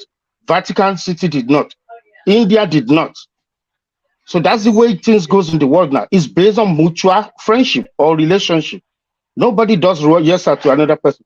Then I heard some people saying because of our too closeness to the West. That's not true. When you look at the largest bank in America, today's Bank of America, who are the people that has the largest amount of money there? The royal family of Saudi Arabia. Are they not member of the newly member of BRICS? When you go to Europe, who has the largest investment in Europe? All the sport club in the Premiership. Who owns them? UAE, Qatar. Those are not Nigerian investors. They are, Eastern investors. So it's not Nigeria. It's true. Some politicians steal money and take it to Europe here, but we are not the only investors here. Let us, think before we say things here. Let us think. The largest bank in America today is Bank of America. And most of the money there is owned by the royal family in Saudi Arabia. And that is why America doesn't want Saudi to join the BRICS. Because if they pull those money and change it to the BRICS investment, the economy of America will go down. Let's be honest with ourselves. The largest 5-star bank, hotels in Manhattan, New York City, on Park Avenue, is owned by Saudi Arabia. Go to UK. Most of their even financial institutions and academic institutions, their universities in the UK, are funded by Arabs. They give them money. We know this. So why are we saying Nigeria is too close to the West? If you don't like the guy in Asoro, he shouldn't be. I will never condemn my country. And if I have the opportunity of coming back to this world again as a black man, I will come as a Nigerian. I've lived with African America. I am better than them. Everything I'm today now is because I'm morally upright, trained as a Nigerian guy. I'm proud of my country. Things are not going well. I don't like it. But we are not where we were before. Things will get better. We'll make mistakes. We'll correct ourselves. We will correct ourselves. That is what I know. We have things that other people are even. I've seen people who came to me and say, "Hey, are you Nigerian?" I say, "Yes." They say, "My neighbor has Nigerians. I don't know how they raise their children. Once these kids are back from school, we don't see them outside. They do their homework. But my own children, they play around and they only come back to the house at dinner time, 9 p.m. They can't control their own kids. We control our kids because of what we brought, the way we were brought up. People are looking at us and seeing what we have, and yet we are condemning ourselves. I have a problem with that. I have a serious problem with that. I need to see that kids are doing better than other kids. Huh? That is the individual. We are talking about entity as a government. Yeah, that is individual. It's true. Sorry it's to true. interrupt. Our government is not doing well. But we will make mistakes. We'll correct ourselves over time. I can assure you. We will correct it. Richard, thank you. Rudolph, sorry, I know I just joined in, but this is a public program and this is the internet. I think we should be very careful about the things we say. Look, just to interject very quickly, with all due respect, Richard, the African Americans are people in diaspora. We need to give them respect. We can't talk down on them. Without these people, we will not have the independence we have. Both of us will be slaves under the British government. That is not true. That is not true. We can talk about it. Nigerians have been coming here and they've been coming here and excelling before the independence of America. African Americans. Did you say you were I did not say that. No, you said that. You said it. That's what I'm saying. No, I want to. No. He has to take it back. What I'm saying is, I don't think he's. Odi, has a good point. Richard, you said you are better than them. I don't know how something like that can come up from the mouth of anybody. I don't think I've ever said I'm better than a group of people. Go back to Nigeria. Go back to Nigeria. What I wanted to say is that we are doing better. That's what I wanted to say. Not we, not everybody, not all of us. There are people I'm not doing better than. When you look at it on the average, doctor, look at it on the average. The number. There is no university in Nigeria and in America here. My brother, there's no one university that you don't have a Nigerian professor. Apologize. Don't go down that route. You're not going to win with this argument. You cannot look. One of them has been president of the United States. Let me tell you, without Martin Luther King, when you come here, they won't even allow you to come here. You stay at the back of the bus. So excuse me. Hold on. Mr. Obi. Mr. Obi. Stop trying to talk about average. I've had you. Hold on. Before that, I reject that. Listen, our great Nnamdi Azikiwe came to this country in 1927. That was before Martin Luther was born. He made it to Lincoln University. He got scholarship to go to an Ivy League. He schooled at UPenn in Philadelphia, and he was retained. They gave him scholarship. That was before Martin Luther was born. You need to do something and nothing says he was the first Nigerian to come here. So that is not true. My issue is that when you want to compare yourself to other people, it's other black people you compare yourself to in America. How about the white people? No, they are not the only one. What I'm saying is this. I said it that somebody, a former colleague in New York. Americans. Oh yes, on the average we are. On the average. So you should have said that instead of targeting African Americans. Hold on. If that was what I said, that was that was a mistake. All right, that's not what I meant. That's not what I meant. But when you look at what we have, I cannot say something like that either. A little child cannot say something like what you said right now. I was wrong. That was just totally wrong. Let's move on. Mr. Henry, don't go to that route. Don't go to that route. You know what I'm saying. Because the Americans make we in Germany said today he didn't say it. speak. They are black Okay. And I'm Americans. saying you that the great Zeke of Africa came here in What 1927. are you doing in And America? you see, huh? The man has clarified himself. Henry, let Yeah. me escalate this. Actually, issue. he have Rudolph, retracted his Mr. conversation. Richard, Henry, calm the down. man, please, gentlemen, the man has clarified himself. Yeah. He has, even though he did not say it the way we wanted, that he retracted that statement.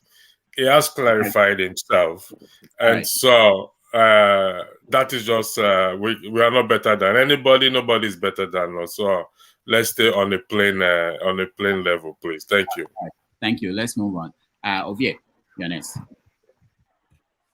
Finally, after 3 days. Anyway, I will take my response to you, Rudolph, and to Nanja, and the last speaker, Mr. Richard. Just like the BRICS want to peg the BRICS will be pegged on gold, right? A lot has been said, yeah. But let me start, Rudolph, start from you. I said I will appreciate your moderating skill this morning. I think the goal is to be like you, but I think I need to read more books and before I can become an history teacher like you. You started an example about the World War I or II, where you said there's a particular country who went neutral, and you tied it to counter the speaker at that time. What I was trying to say was that about Nigeria not joining, but Nigeria being rejected and all that kind of stuff. And I think I agree with you there. What the Nigerian state is playing at this moment is just take a chill pill, smoke a blunt, and just wait and observe how things turn out, And I appreciate you coming from that angle because if you actually want to go back from history of all this started in the 90s, right? Somebody was making mention of JP Morgan Chase, right? But in a different direction. It's like the BRICS idea actually started as a gimmick, was the marketing strategy for the JP Morgan Chase bank back in the 90s, where they sell it to the Russians. And now it all started from there, and it picked momentum in about 2006, where this 6 countries decided to say, okay, I think this is the way to go for many reasons. But the obvious one here, let's look at it from a marketing perspective. If me and Rudolph decide to say, you know what, we don't want to use dollar again, we'll be trading within our currency. The question is that for how long? And the advantage there are very limited, right? But if we bring to Nigeria in, if I let me say, I will not say, okay, I lead my marketing to Rudolph 20%, knowing that the fact that I also have dollar, I also have BRICS in this case. So it is not going to be restricted to be me and Rudolph anymore. It's going to be, if I can use BRICS to buy something from Rudolph, at the same time buy from trade from to Nigeria. If I bring Mr. Richard in, I'll go the same way. So what am I trying to see here? The more country you have within the BRICS community, 40 to 50, the more you have a legitimate reason to even compete with dollar, because the goal here is to compete. So the people who are saying that dollar will die. Let's look at euro here. Euro is functioning because there are a lot of countries in it. The UK did not join within the using euro, but they are still surviving, right? If you want to look at it from that angle, to those who are saying Nigeria was rejected, Nigeria no join, Nigeria register, and all that kind of a thing. And I appreciate to Nigeria at times because with this paranoia, they said only the paranoid survive, right? And that explains what is happening. And I understand the people who are angry that Nigeria is not joined at this point. I don't know if this is the right time to join, but this is happening now. Countries are becoming panic and find the idea of BRICS interesting because of what happened to Russia. And we should have our own brother either blame or praise for it. I'm talking about Adewale Adeyemo, who's the deputy with their position in the White House, right? Who is in charge of dishing out sanctions to the Russians for invading, if you want to put it that way, for invading Ukraine. They begin to hammer them with sanctions, right? And that is the fear that other countries are saying, that if I misbehave, this might happen to me. And that is where the paradigms of to Nigeria is very important, right? But again, to reach on today, tomorrow, there's still time, right? It's a developing situation. The whole point is to have a competitive currency with that of dollar, so that in case what is happening to Russia will not happen to you, in case you did not toe the way of the Brentwood Institute of today. If you don't toe their way, whatever they begin hammer you from everywhere and angle, and you at the end of the day you become a loser, right? So that's what those people who are joining now are trying to avoid, right? Because if you want to go to similarities about these BRICS of because there's nothing they have in common, right? Fiscal policy, no, they don't have that in common. The economic is not equality, but there's a need for me to say, okay, fine. If the dollar led by the Americans sanction me, I can see, see free to order train with other BRICS with about 40 or 50 other countries. If may manifest to that stage. So the idea that dollar will die is not going to die, because what they are trying to pay the BRICS money on, it might not be, at the end of the day, the currency actually get to that stage. It might not be the BRICS, there might be another name to it, right? So at the end of the day, it's going to be pegged to dollar, right? It's going to be pegged to gold. And today, whether you like it or not, there's no way you can separate gold from dollar. Yes, it's a petrodollar, we call it, right? But there's no way you can separate gold from dollar. So the more they're going to peg it to the weight of the dollar of the gold, not necessarily the. So it's going to be the way. So if the more gold you buy with dollar, the more the gold appreciate, the more BRICS money get stronger, the more dollar get weaker. So it's if you look at it from that angle, you will see it. Richard, you will not be saying that dollar is not going to die, but we still have a long way to go. And I appreciate the fact that Nigeria is taking a chill pill and observing. We are big enough. So let those who don't have faith and believe in Nigeria 50, 100 years from now that we're making, they reject Nigeria. No, you cannot reject Nigeria, right? You want to have Nigeria on your side, but we don't want to do that. We want to be neutral in this case, because the future, whether we like it or not, is brighter than where we are coming from. That's my own observation about BRICS. All right, thank you. So we've been on this topic for almost 2 hours. So what I'm going to do is I'm going to let the people who are here to speak on this say something, and then we change topics. I'm the next person, eh? No, you're not. Yeah, because I went out because I don't know who came out and who came in. I just have to come up with a lineup. So James, I think did you speak on this? I can't hear you, James.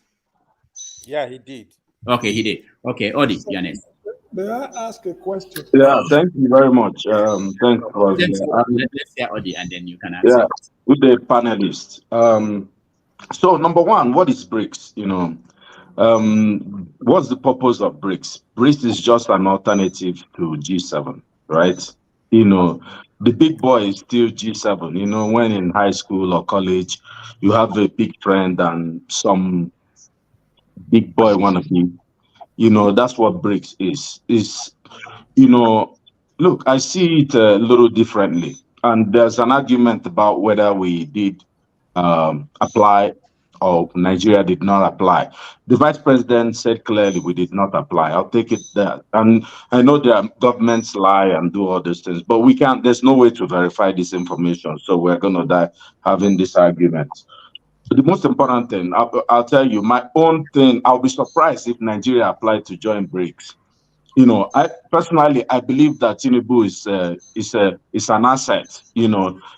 If you listen to David Hundeyin interview, it was a very beautiful interview he had with one, I think is a British guy, US guy. Very, very brilliant interview. Tinubu is an asset. They don't even want to release his files. Things that you should, if you come and request for my files to be released, you get it. So how can he go and apply to join Russia and China, who are forming an alliance against the United States?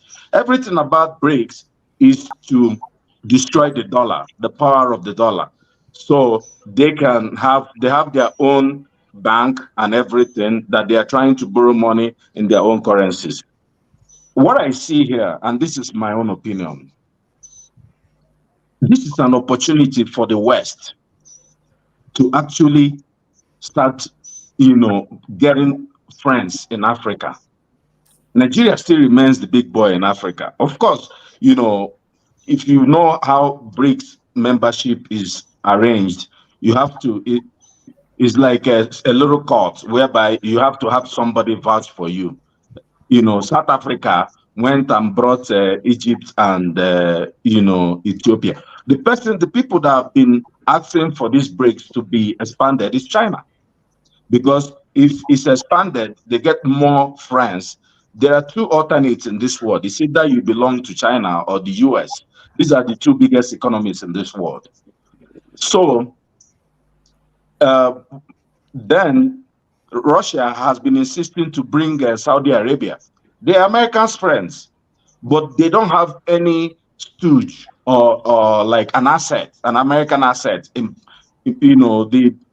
The prince that is ruling Saudi Arabia is completely independent. He wants to do what he wants to do. They're not going to be America's enemies, but they want to be able to control their own space. So my own point is, the West should learn from what's going on in Africa and in the whole world. Nigeria is still there for the taking, but we want people who do business with us. They don't have to play hanky-panky. Look at what happened in Niger. France doesn't want to learn. People are doing demonstration today that France should leave Niger. But France wants to rule through Bazoum. They want to rule through leaders like people in Cameroon, Paul Biya, that are ineffective. They want to keep buying the raw materials of Africa for peanuts. What I'm saying is, why can't the G7 invite a country like Nigeria to join? Why do we have to join BRICS? Why not join G7? Since they kick Russia, why can't G7 expand and bring in Africa, just like BRICS did? So this is the question, because if Nigeria joins BRICS, my brother, we're going to the first world. But now the only way, because countries in G7 will have to have democracy that we don't have in Africa, democracy that is destroyed by the West, because the West is supporting, like someone rightly said, Tinubu hangs out in Paris. Probably the boy there has something against him, and they are trying to, play around and, but what I'm saying is Nigeria should be aiming to join G7. They should apply. Let the other people have BRICS. That's my point. All right. Thank you. Thank you so much. Rudolph, I have a question. For you, and maybe everybody in the panel and the comment section. The last week I talked about the new development bank that the BRICS are floated. It's also interesting to know that there are a lot of other countries who are outside Africa who are shareholders in that bank, Germany and the rest of them. So what I don't know is if Nigeria is a shareholder in that bank too. So Rudolph, maybe it's something that you as an investigating journalist you want to take a look at. Because there are a lot of other countries who are not African countries who are shareholders in that bank too. So I just want to know if Nigeria is part of it. All right, thank you. We'll look into that. Henry, go ahead. Yeah, thank you, Mr. Rudolph. My problem is we know Nigeria is the biggest economy in Africa. This is what I know.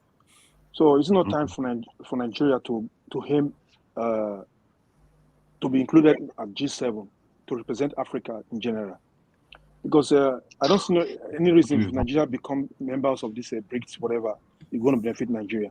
We should go further than to look into other aspects to have a problem with America, because America will be against this joining this BRICS. So what I'm trying to say is this: if we have to put our land, Nigeria, in order, other countries will be respecting us, because our country is not well organized yet. They've been ruling us for many years. Things are not going well, because we're supposed to be in G7, not this BRICS they are trying to look for right now. Because look at since they are ruling us, do we have anything that is going on well in that country? Nothing is organized. If Nigeria is well placed in the map in the world, they won't be begging for Nigeria to become member of G7. Because whether Nigeria apply or not, I don't even know. So if they have to include Nigeria, it's going to benefit Nigeria. My answer is still saying no, because we are still depending on export. We're not producing anything. So they look, our economy is bigger, we know, but we are not producing anything. What we're going to aim right now, Nigeria should aim how to make sure our country become a productive country. So I have a question. It's over now. James has a question. Quick question. Let him finish before you. Unless your question is for Henry. Yes, it's for okay, Henry. Okay, you want to talk something or what? Okay, what is your question? It's for Henry and Ode. So you guys are saying Nigeria should be a member of G7. Do you realize that G7 is a group of advanced economy? Is Nigeria an advanced economy? That's my question. All right, Henry. I don't know what this means. That's my question, really, Rudolph, right? Okay, Odi, go ahead. Then Henry, finish. Okay. Yeah, thanks, AY. Okay. This is a very beautiful question. Yeah. Look, the reason for these groups is just to, number one, for economic prosperity for these countries, also for political, influence. Remember, this Russia was in G7, the G8, and they kicked Russia out, and it's not G7. And that's, after they went into Crimea, I believe, Obama kicked Russia out. Now, the whole Africa as a continent, Nigeria is number one economy. Yeah. If you want to, Japan is in G7. That's Asia, representing Asia. America is there. They are friends in Europe. If, why can't Nigeria, you don't have to be, the only way you get to become first world is because you have good friends. Like if you establish a business and you're running it alone, you can't get to where you're going. But if Nigeria, the only way we can get to become first world is when we have good alliance. So this is an excellent opportunity for G7 to add the powerhouse of Africa in their kitty. And Africa will fly, and they will start getting people respecting or loving, America. And look, people love America in Africa. Yes. And they're into that. We all love America, but something is changing. Africans are believing that America is partnering with France to destroy the continent and Britain. People don't like Britain a lot in Africa, but they do like United States. But now, when you're seeing, and that's why people don't want China. When China started coming, nobody was. But China is doing things that we've not been able to get from anybody. Look at Niger. Sorry, I'm taking too long. Look at Niger. America built, whether it's a $500 million, base just for drone. What's the whole GDP of Niger? So when you look at that, when Niger people are saying, you people just get out of this place. How can you have, look at what's going on in South Africa. There's a place, they say it's a London mine. And they are what we call, if you know South Africa, they have townships around it without electricity or running water. But they're taking the money to Britain. So these people have to recalibrate what they're doing in Africa. Let the G7 admit Nigeria to make us G8, and then we'll help them. Nigeria is influencing Africa. If you have Nigeria as your friend, then we'll be able to expand. Thank you. All right. I'll give Henry to finish 1 minute, please. Yeah, what I'm trying to say is this: if I wish our leaders who have been ruling us for long put our house in order, I think they will be among those so-called G7, going to be G8, whatever we're going to be, because they find out that our country is nowhere organized. Because that is why they see us like we third world country. They still call us third world country, and we are the biggest economy in Africa. I wish our country is still organized. The government who are ruling us for many years put our country in order. I remember in the 80s, our currencies are bigger. People travel to UK to school, America to school. They send money from Nigeria. My uncles, they were sending them money from Nigeria to school in America. I mean, then was better. But now they see our leaders who are ruling these days, over these years, are not looking for the growth of Nigeria. That's why things are not going well. That nobody want to accept us in any group we want to go. Like G7, that is out of question. Like this BRICS you are talking about, it's no chance too, because look at the government who is there right now. So, I mean, things are not working well. Nobody want to respect Nigeria these days. Nobody want to respect our government because the government is not functioning right now. Henry, thank you. Thank you so much. Jagan. James has a question. James has been raising his hands for quite some time. Mr. James. Okay. Mr. James. Help. James, I just want to ask a question. Who do you want to ask a question? To who? Anybody can answer. Anybody can answer me. Okay. Now, when Nigeria was fighting apartheid, nobody gave us the responsibility. We saw it and we grabbed it and we utilized it and we made a name for ourselves. Why are we bent on following people? I'm asking this question. It's a good question. Can I come in? No, I've not finished the question. Now, gold standard, it is used to determine the value of a currency. How much gold do you have in your reserve? At a time, our currency was pegged to the British pound. Now, if you go to South Africa, I saw gold mines at Krugersdorp in Johannesburg. I saw gold mines in Odendastros in the Free State. We have gold at Elisha and Zamfara State in Nigeria, Obuasi gold mine. Why can't we use this gold as our own reserve? The gold is mined from Africa. You need to go to Johannesburg. There's a very mighty hill, mine dump in Krugersdorp. They've been mining it since 1880 something. Now, they mine the gold, take it to England. The English people will use it to determine their currency. The people producing the gold, you are telling them you cannot use it to determine your currency. This is not a question. This is not a question. This is an analog. Okay, thank you, James. Excuse me. This is where Nigeria should take the lead. We should use our mineral resources to determine the value of our currency. All right, thank you, James. Okay, go ahead, Jack. Thank you, James. If I may. Go ahead. I've waited.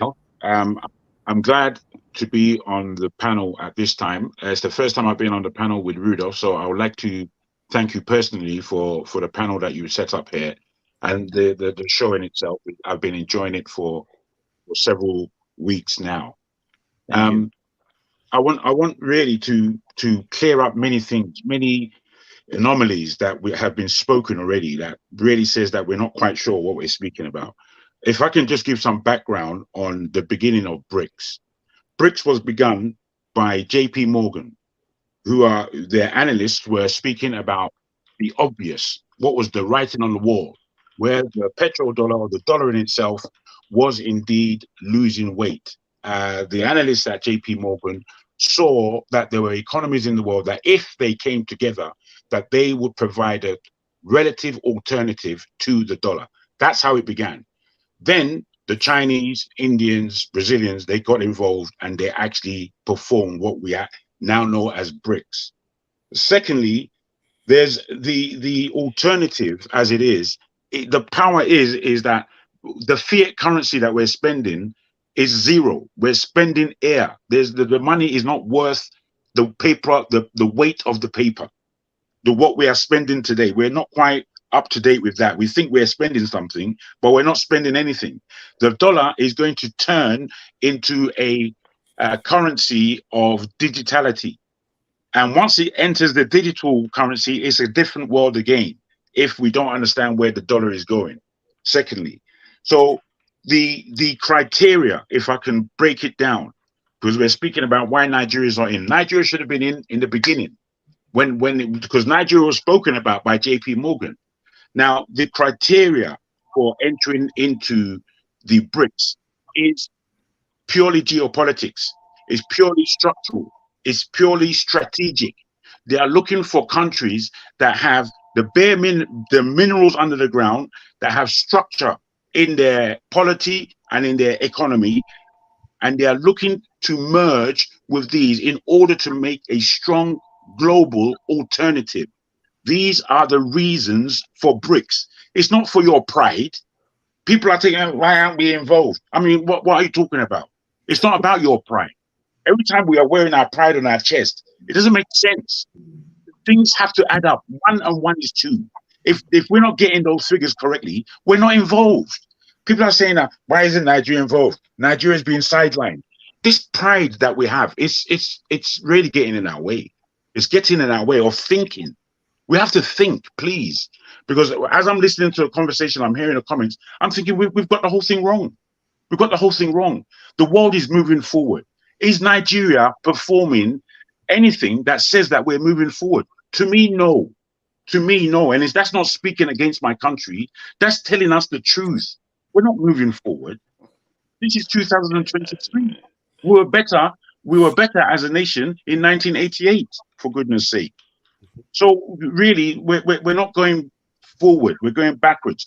Now, those are 3 main points I wanted to make. JP Morgan began this in terms of what they saw in their analysis. The whole idea of BRICS is to force a narrative, an alternative to the current economic polity that we have with the dollar and with the Western world. So all this, I like America. I don't even know what that means. Do we not have... May I ask you, what is your projection on what will be happening 50 years from now, 30 years from now? Based on 50 years from now is long. I would suggest that within the next 20 years, if Nigeria, particularly, as we're all concerned with the positioning of our country, if Nigeria doesn't wake up, it's going to be dead. It's going to be dead. That's my prediction. And when I say dead, I mean bloody dead. It's not just dead, ordinary, it's bloody. There's going to be bloodshed, hardcore. Now, we're at a critical point in history where we have to make serious moves. The fact that we are 200 million plus as a nation, and therefore in West Africa, we're about 350, maybe 400 million peoples. Yeah, that is a power base that Nigeria is supposed to grab and have as its own. This is how Nigeria should next apply for entrance into the BRICS, which is to say, this is our economy as Nigerians. We are backing the whole of West Africa, and we have entrails into the Caribbean and America with the 42 million Black Americans that are there. That is a power base. That is a structure that is strategic. But we're not thinking like that, I'm afraid. We're thinking about our pride and about how our pride is being hurt. Pathetic. I'm sorry. Good point, Jago. All right, thank you. Mr. Rudolph, 30 seconds, Mr. Rudolph. Okay, what, Henry? It would be better for Nigeria, our leaders, to think what go wrong from 1980s, in the 80s, what go wrong, so they go back and start to think what goes wrong. Because in the 80s, our currency were high, we're living well. They should go and check what goes wrong, what they did wrong. Because now we are not progressing right now. We're not progressing. Other countries are progressing. We're not progressing. Thank you. Henry, I thought you are one of the leaders now. Okay, all right, hold on. Let's go to the next person. Mr. James, can you hear what you said? Somebody should come. Rudolph, I've been raising my hand though. No, I see you. You were the last to come in, so we are still coming to you. I asked a question. Somebody should please clarify me. Okay, thank you. We had your question. When we get a competent person, they will say you. KJ, you're next. Thank you so much, Dr. Rudolph. Good to see you again, and each and every one person in the panel. I like to commend all the speakers, especially the last 3 speakers. I totally agree with your positions, although with some little, disagreements.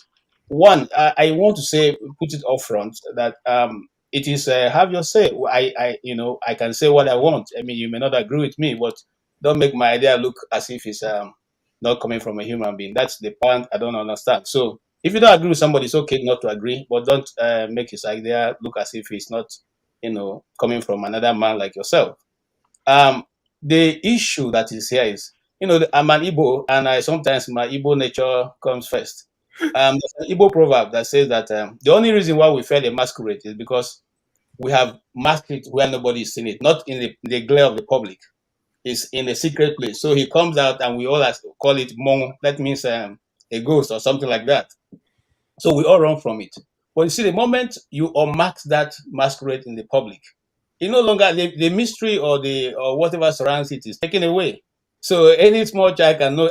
So it's the Ikechi that is inside this thing. So that's what has happened to Nigeria.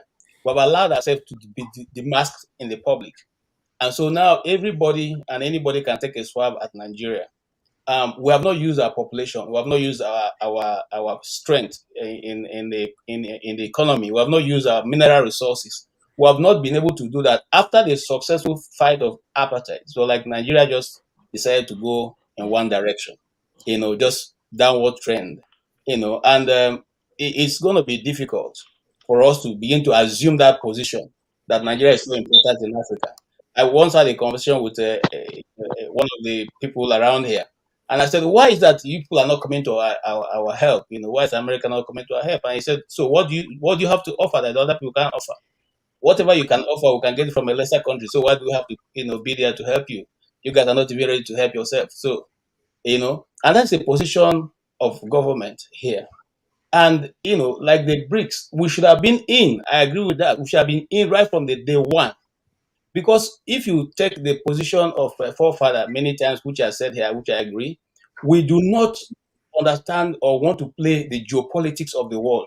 How will the world be in the next 20 years? Is it going to still be unilateral, or will it be multilateral? Will there be still just one head, America having everything to say and determining where everybody goes to?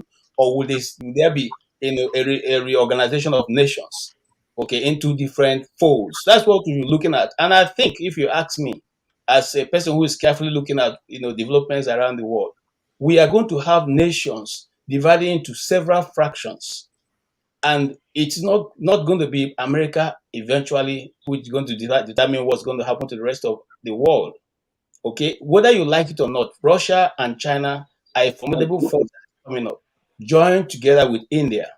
And if those people are putting their weight behind something, then we need to watch it very carefully. Yeah, I agree also that the dollar that we seem to be putting our currency or preference is not having that value as we used to say. I used to think it is.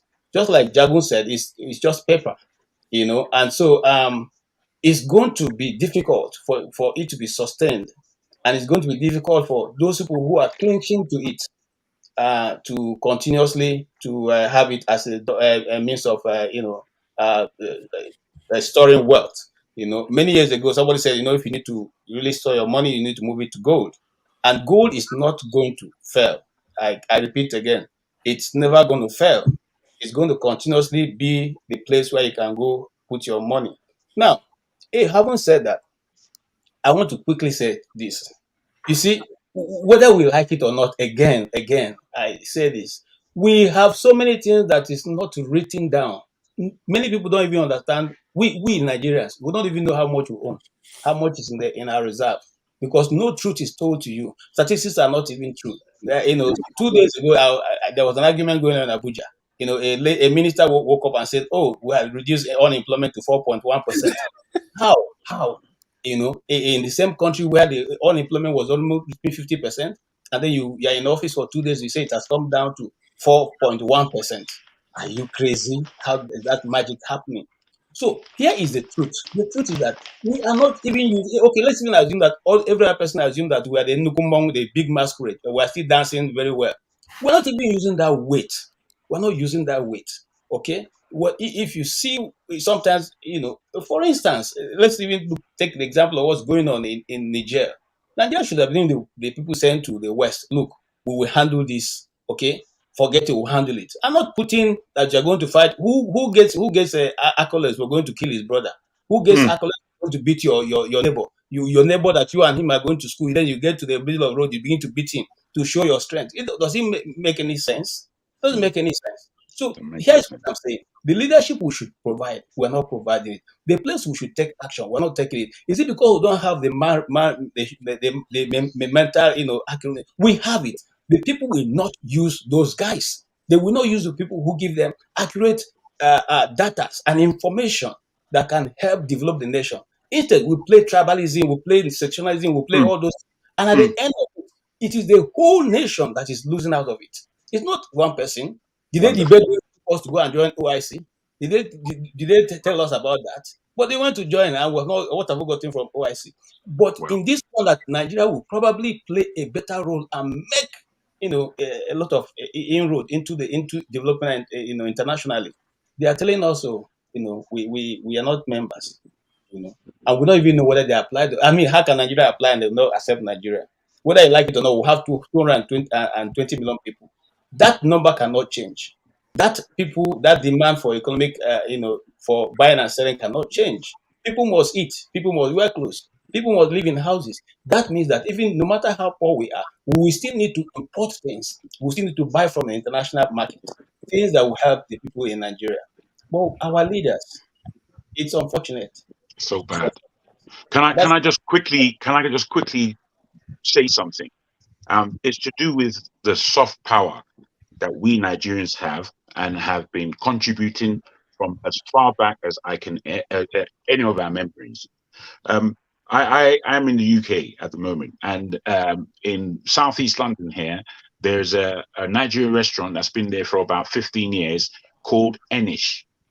Now, this restaurant has gotten branches across the UK, in the States, in the Middle East, especially in Dubai. Now, a friend of mine went there the other day, and in Lewisham here, they're basically, it's Nigerian based. Everybody goes there is Niger.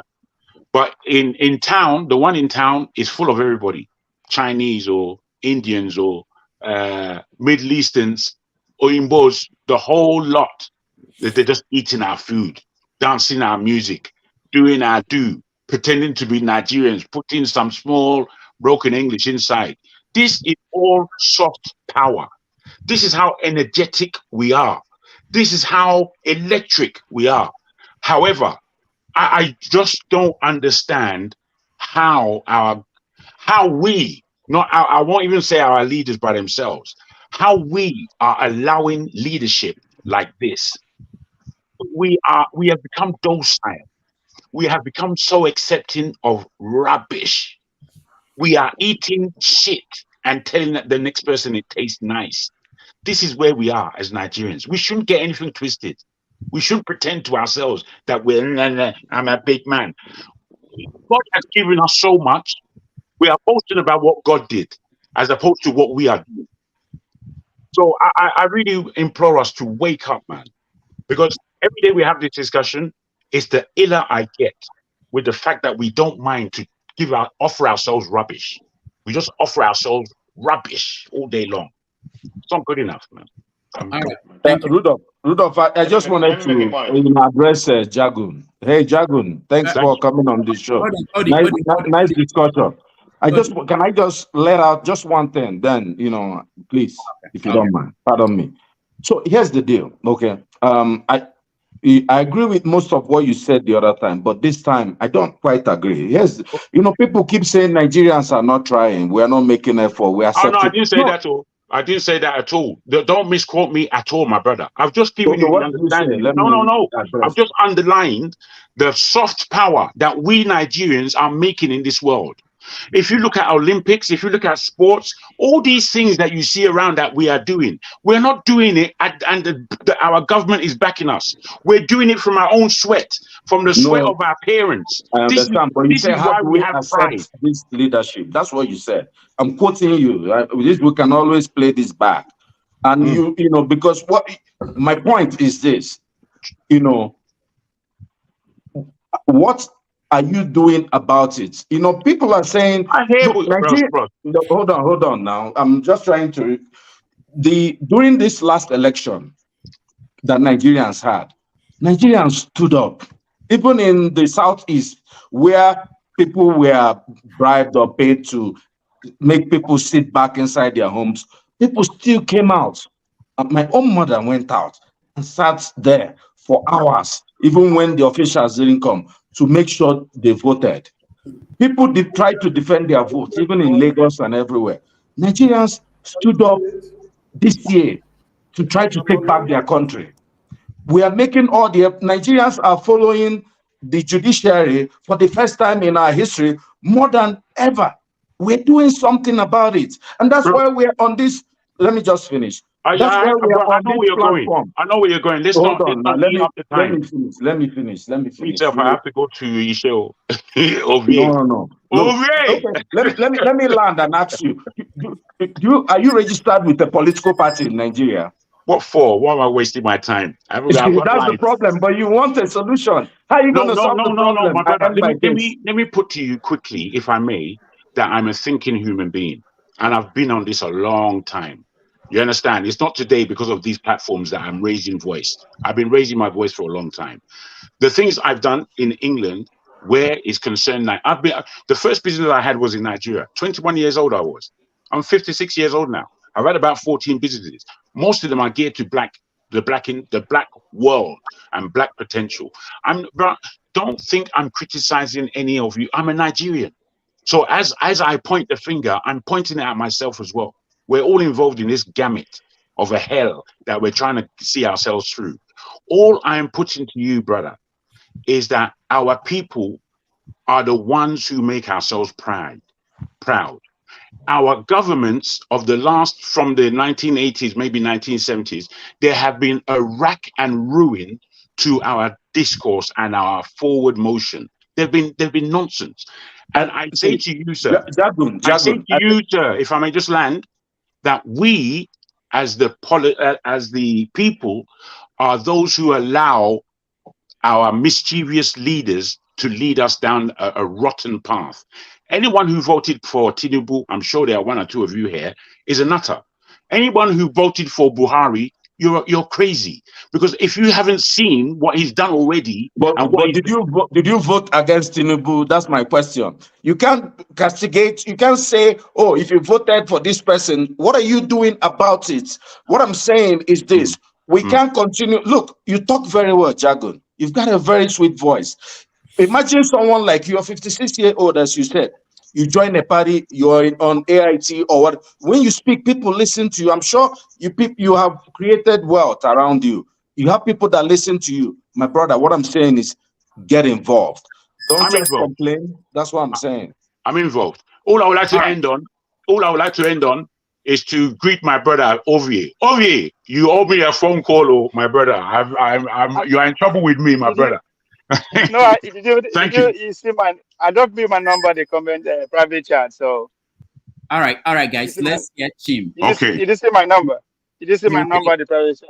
He will speak last on this topic. We have to talk about Trump and about Chicago State University and what's going on between Tinubu and Atiku there. Can I make a correction? Can I make a point? So I own the floor now, right? Don't I? Yes, Chim is yours. Okay, I think I've been too much of a gentleman, not cutting in, and maybe I should start cutting in and grabbing it and running with it. Maybe that at that point people will allow me to talk. just be a Nigerian. Be a Nigerian for a minute, you get it. Be a Nigerian. All right, it's always a pleasure to be amongst you, and I mean, today I didn't really want to contribute. I just wanted to listen. After a while, I just got a tickle in me and said, "Hey, Jagu, thank you very much for your views. The earlier views you expressed, before your rebuttal right now, I 100% agree with you. I cannot in any way disagree with you. And KJ, thanks for that, proverb about unmasking the Hmong in the open. And that's where I want to start my contribution from. For all of us here, I'm sure there's nobody here that doesn't remember the days when Nigeria was a frontline state in the struggle for the redemption of Rhodesia, Zimbabwe, and Zambia today. We all know that was their name, and how our grandparents contributed penny to the liberation in South Africa. But you see, like you rightly said, then Abacha came and, Babangida came and annulled June 12th. And that is exactly where, although that was not where Nigeria's problem has started way before then. But the full unmasking of Nigeria started happening after June 12th was annulled. When Babangida had to be pushed out, and Abacha came, and Mandela had to come to Nigeria to beg Abacha It was after that South Africans said, we have seen their open. We don't even have confidence in these people. Let's look back. That is when South Africa decided disrespecting Nigeria. I remember as a student of international relations that Gambia will never vote at the UN without consulting Nigeria. It will always be, Oga Nigeria, now that they say we should vote, where are we going? Who should we vote for? Because guess what? The chief of army staff in Gambia was a Nigerian.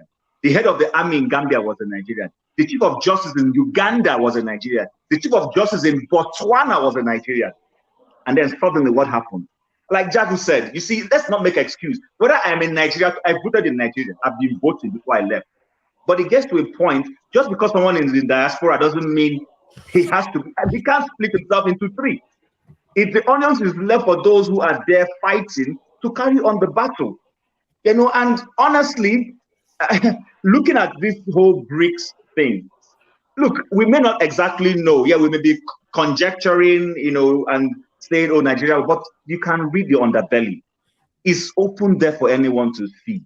First and foremost, we lack stability as an economy. We lack structure. Who's going to respect you for that? I'm not even talking about the politics. Russia is not a democracy. China is not a democracy. But guess what? They were watching you do your democracy and laughed at you the way you went about the democracy. And you're coming to tell them that because they are not democracy. Look, they are not democracy, but in their undemocratic way, they are doing things well. China has a system of electing its leaders. By the time Xi's tenure is over, the Communist Party will pull the next leader. One time. Russia, fine, has moved into a one-man state. But guess what? The one man is defining the direction he wants his country to go. Just like Kagame is doing in Rwanda. But you claim to be a democracy, and you can't even democratize yourself properly. And you want people to respect you? They're not going to respect you. For what? For what?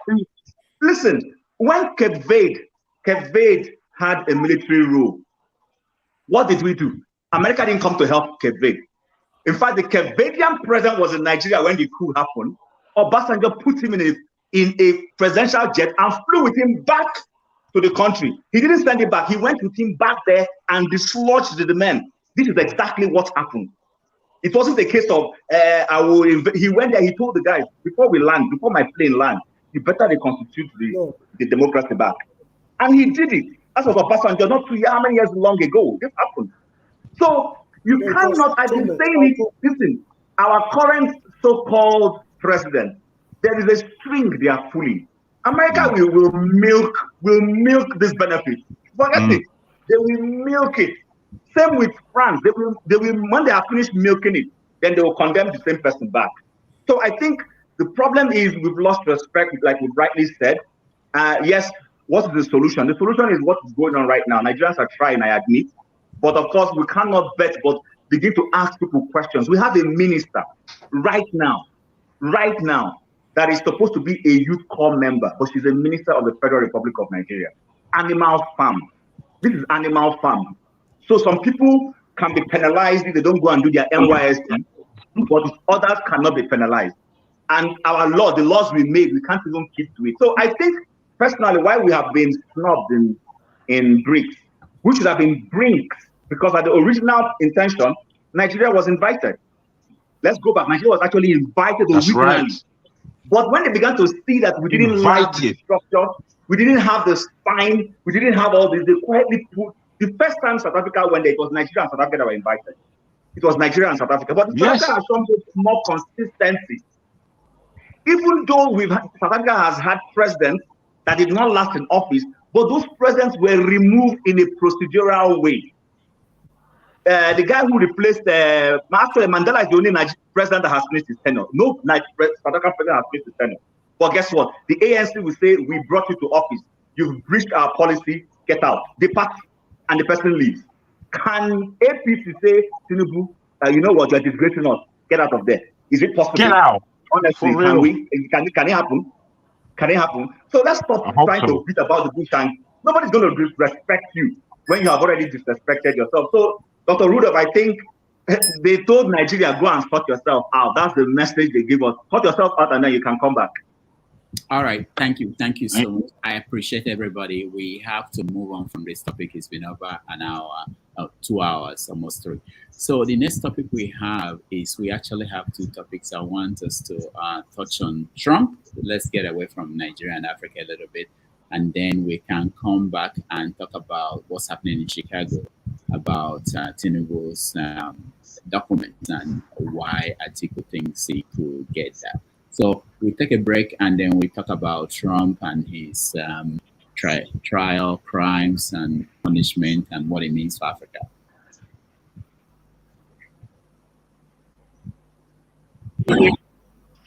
Very sad day for America. This should never happen.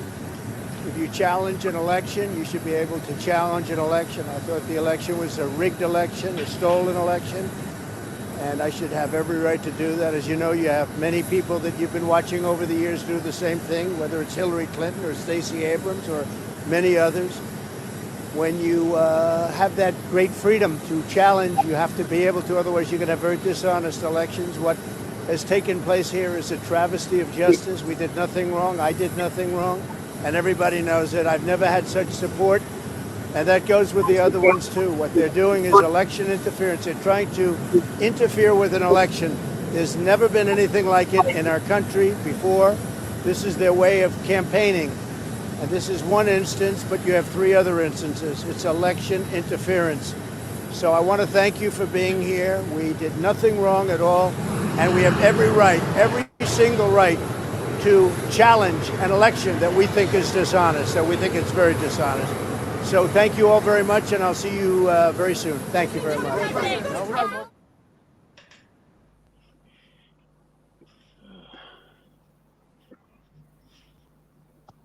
Interesting.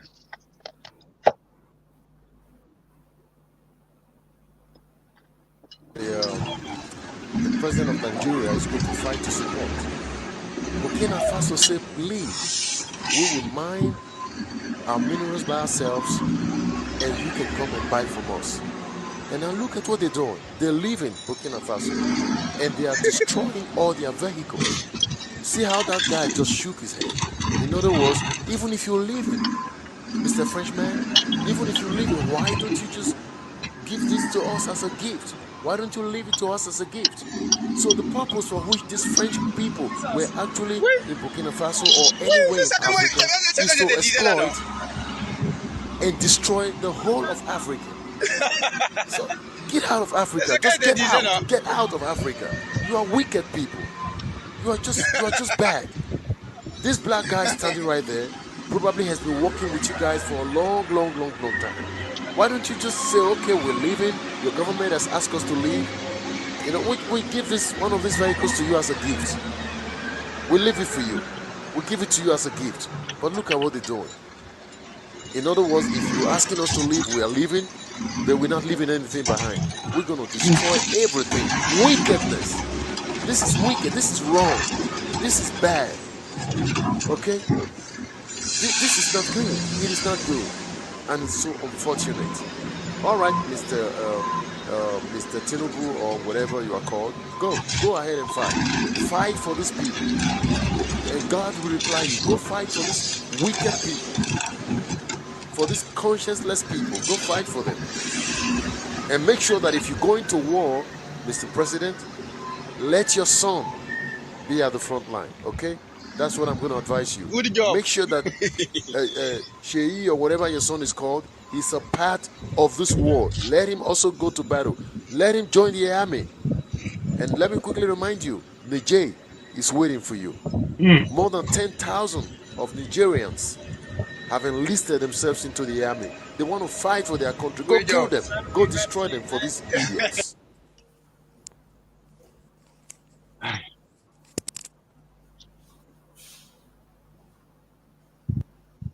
Welcome back, everybody. And you saw the picture, the video of Trump speaking. Can you guys see him? Okay, good. A video of Trump speaking after his indictment. I will eventually show you guys the most famous picture in the world today. That is a mugshot of President Trump.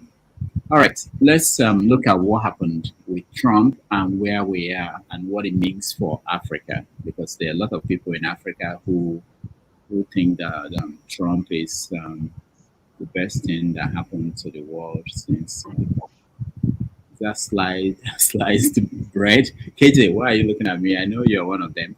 Um, so let's go around and hear from you guys. So we will make sure that people on there are people backstage. We know you are there. I'm sorry, but once you speak, we take you out and get people to join. Let me start with you, Mr. James. Do you have opinion? No, I would prefer to comment on the Nigerian problem. all right. We'll get to that after Trump. Let's take me to the backstage. Okay. All right. Let's quickly this time, please make it 2 minutes so that we get more people involved and make sure we leave this topic in an hour maximum. All right, AY, Trump. Well, I have little to say about Trump. The only disappointment, like what you just mentioned now, is you see people back in Nigeria supporting Trump. Even some of them, they've never been to America. I remember during the election, I was having discussion with some people like, oh, yeah, he won the election. The election. I'm like, what are you talking about? I know if a friend was telling me he's not going to leave power. I'm like, what's this guy talking about? You think you are in Africa or what? So basically, like, Trump he was propagating a lot of lies. He want people to believe him. The disappointment was just some people that were blindly supporting Trump for some. I'm here. That's just my disappointment, because right now, even those that have worked with him, they all abandon him. Some of his children abandon him. Listen, don't contest for next election. His vice president, same thing. People are saying this man is dangerous. Sometimes I just had this bill. I said, if Trump was an African leader, man, it's only God that knows what would have happened. But he's generally a dangerous person. I think I'm happy this is America. This is not Africa. This is not Nigeria, where the law does not work. At least the law work here. Nobody is going to cry of bias or tribalism or religion or anything. So let him face the law. If he's guilty, wherever it is, let him face the punishment. Period. Thank you. All right. Thanks, AY. Odi, Trump. Hey, Trump.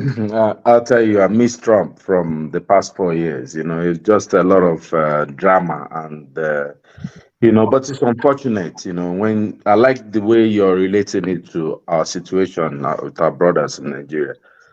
It's important to remember that some young men lost their lives when they went to celebrate Trump's inauguration back in Nigeria. That was part of the things that escalated this IPOB and ES, leading to where we are. It's just so bad to see what lack of knowledge and naivety, brings, right?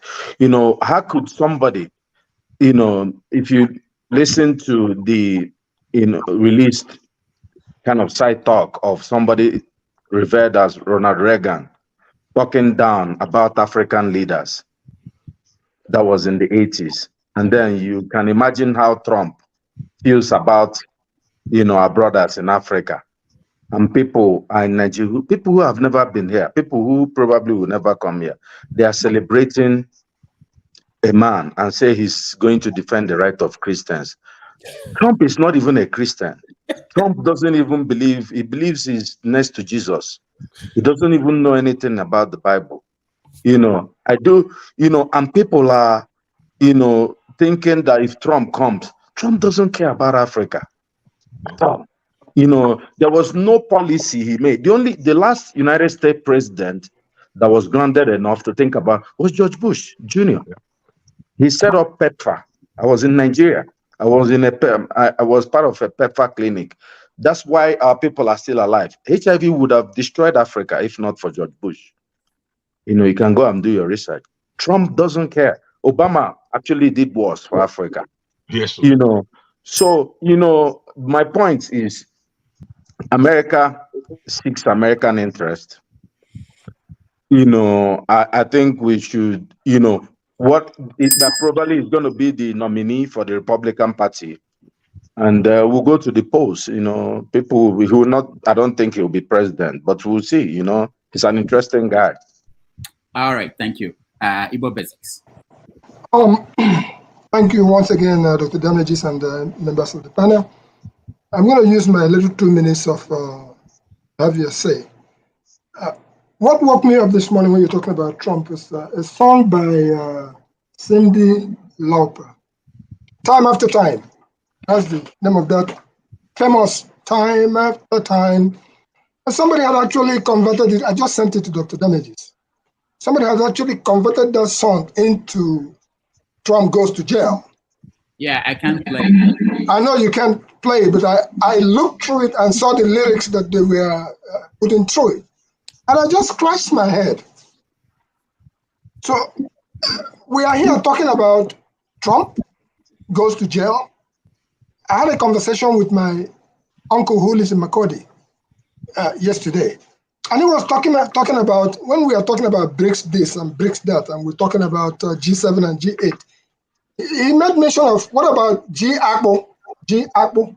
Apple is Utara, the swallow that you swallow. He said he went to an office last week and some young man was busy stopping under the table. And by the time the guy got up, he used some of this turare to spray himself. And he asked the guy, what's going on? And the guy said that 300 Naira was what it was going to cost him to go and buy anything else outside. That he decided to use the 400 Naira that he has with him to buy apple so that he can have strength to last for the next day at work. Equating it to what has happened with people now breaking corn to sell. So while we are talking G7 and G8 and Trump, he's telling me that Nigeria right now is not what you're thinking, that they are going through hell under this situation. So as much as we would like to talk about Trump, I would also like to bring us back to the fact that Abado or corn or whatever you call it, stuff is happening in Nigeria. All right. Thank you, Bobby. Let me skip everybody and go to Dominic.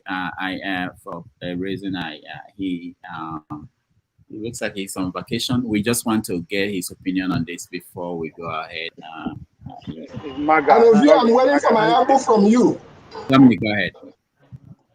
Sorry, I usually try not to join when I'm on transit, but if I don't join, I may not have time to join again. But I've been watching and I heard about the whole BRICS conversation. I think for the first time, Forefathers made a lot of sense. I'm not insulting him. If you're waiting to have a Nigeria where that is corruption free, where everything is working before you can join a body like BRICS, you are wasting your time. BRICS nations themselves are not even nothing to write home about. Is it Russia? We already know that they are at war. Putin has been there for a long time. Is it Brazil, where there was an issue with the former leader? I don't know if he was eventually charged, or is it India that was the multi-dimensional capital of the world, but now Nigeria has taken over, or is it China that has issues when it comes to healthy opposition or democracy? They're doing Xi Jinping has been there forever doing his own thing. Or is it South Africa, where there's a lot of, as you know, discriminations against people? Even there's a huge divide when it comes to rich versus poor. So what you're seeing in TV, it looks all rosy in South Africa. The poor black South Africans are actually suffering, and there's no equality. So all of them have individual issues. So if you are suggesting that Nigeria is rejected based on corruption, you're just you're just in illusion. Now, to the main thing, Nigeria is a country where, sort of things like, you're changing the way you calculate the unemployment, or you change the way you calculate GDP, all of a sudden Nigeria becomes a world power, in quotes, right? I will tell you guys something. Here in the US, the way they calculate, the way they talk about unemployment a lot, and one way you can artificially make your numbers look good is if you think about if you stop calculating the number of people who've actually stopped looking for work. That's one. Or if you don't count the number of people who are underemployed. So if you have graduates who are selling tomatoes and you count them as employment, then technically your employment number looks good, right? So when you think about all those things, you don't see the reality of what is going on. I don't know if you guys can hear me. They're making announcements overhead. Can you hear me? Can you hear me?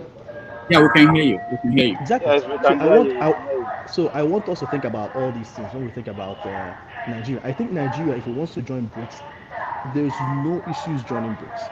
I think a lot of us have spoken about how Nigeria has a lot of housekeeping things to do. And if we're being honest, Nigeria is not in a good standing to join BRICS. What I want us to think about is every major body, be it an economic organization or a military organization, has something to gain from its members, right? And so when you're thinking about BRICS, the reason why BRICS was formed is for those countries to, create some level of competition to push against the West. But you have to think about this. If those countries have debts or they have inflation, having more population or more countries to spread that debt across to as a shock absorber is also an advantage for them. So don't think that joining BRICS is actually a positive. Those BRIC nations, Brazil, Russia, India, China, and South Africa, have something to gain by having more people to absorb the negative effects of their economies. I don't know if that makes. I don't know if people understand where my drift is going. So don't think joining them is actually an advantage. You should also think about the disadvantages of joining those people. That's something I want us to think about. So Right. everything doesn't look all rosy as we all think it is. All right. Thank you. All Thank right. you. See you guys. Yeah. Bye.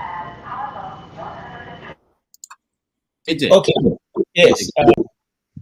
Thank you once more. Of course, I'm not only on that Trump's trail. I follow every bit of the news. Yeah. So I just want to put it up front, right from AY, my good friend, said that Trump's one of his child didn't support him. There's no Trump's child that didn't support his coming back to bid for a second term. But be that as may, that's where I want to start from. There's a lot of information that are not true about this man called Trump that is out there in the media. And let me also say that majority of what is going on is totally when the media chooses to destroy you, or those who own the media choose to be against you. There's nothing good you say or do that they will put out there, because there are many good parts of Trump that have never been aired before. But for those of us who follow world politics, we go right below the line. And now let me start from the last indictment, because I don't know how much time that Rudolph going to give me, because I have so much information 2 minutes. about 2 minutes. Okay, so the latest indictment is even his lawyers are even indicted. In other words, he went to seek a legal counsel, and the person who gives him the legal counsel is also indicted as being one of those peddling falsehood. Now, this guy that is indicted, Steve, if you give me some minute, I can remember his name. He's one of the best lawyers, one of the defense criminal lawyers in the United States, who has served under many other presidents, and he gave a legal advice for which is now being included as those people who are, joining in fortifying the belief, that Trump has.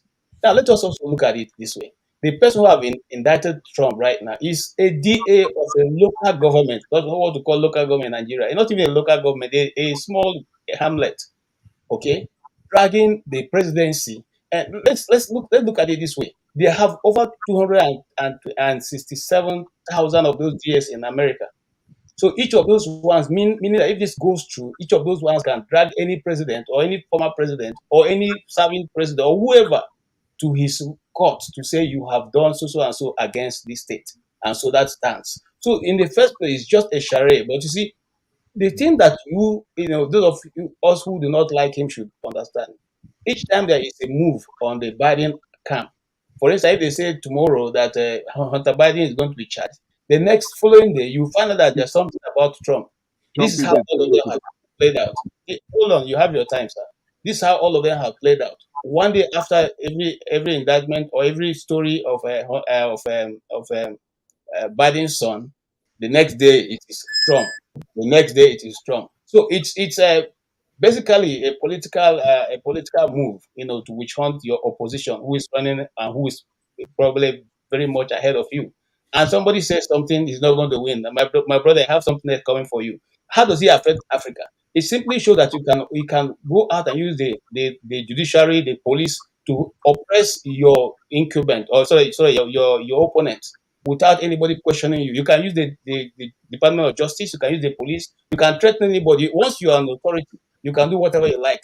If whether the law, because whatever they are using now against him has never been tried before, whether the law is on your side or not. If not, you can rewrite the law and frame it and put the person in jail just because they don't want the person to be there. That's what he's telling Africa, and that's what he's telling Nigeria, especially because Nigeria is always the first point where these things that are going wrong in America is tried in Africa.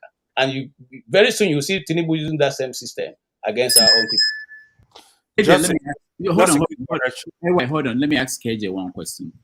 So Trump hired 44 different what we call ministers in Nigeria.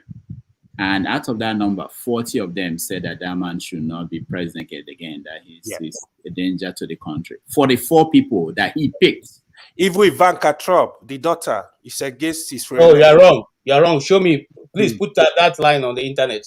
You're not wrong. Ivanka one. I'm not saying Ivanka. I'm saying 44 people who served as secretaries under him. Out of that number, 40 of them, they've come out to say this man is not.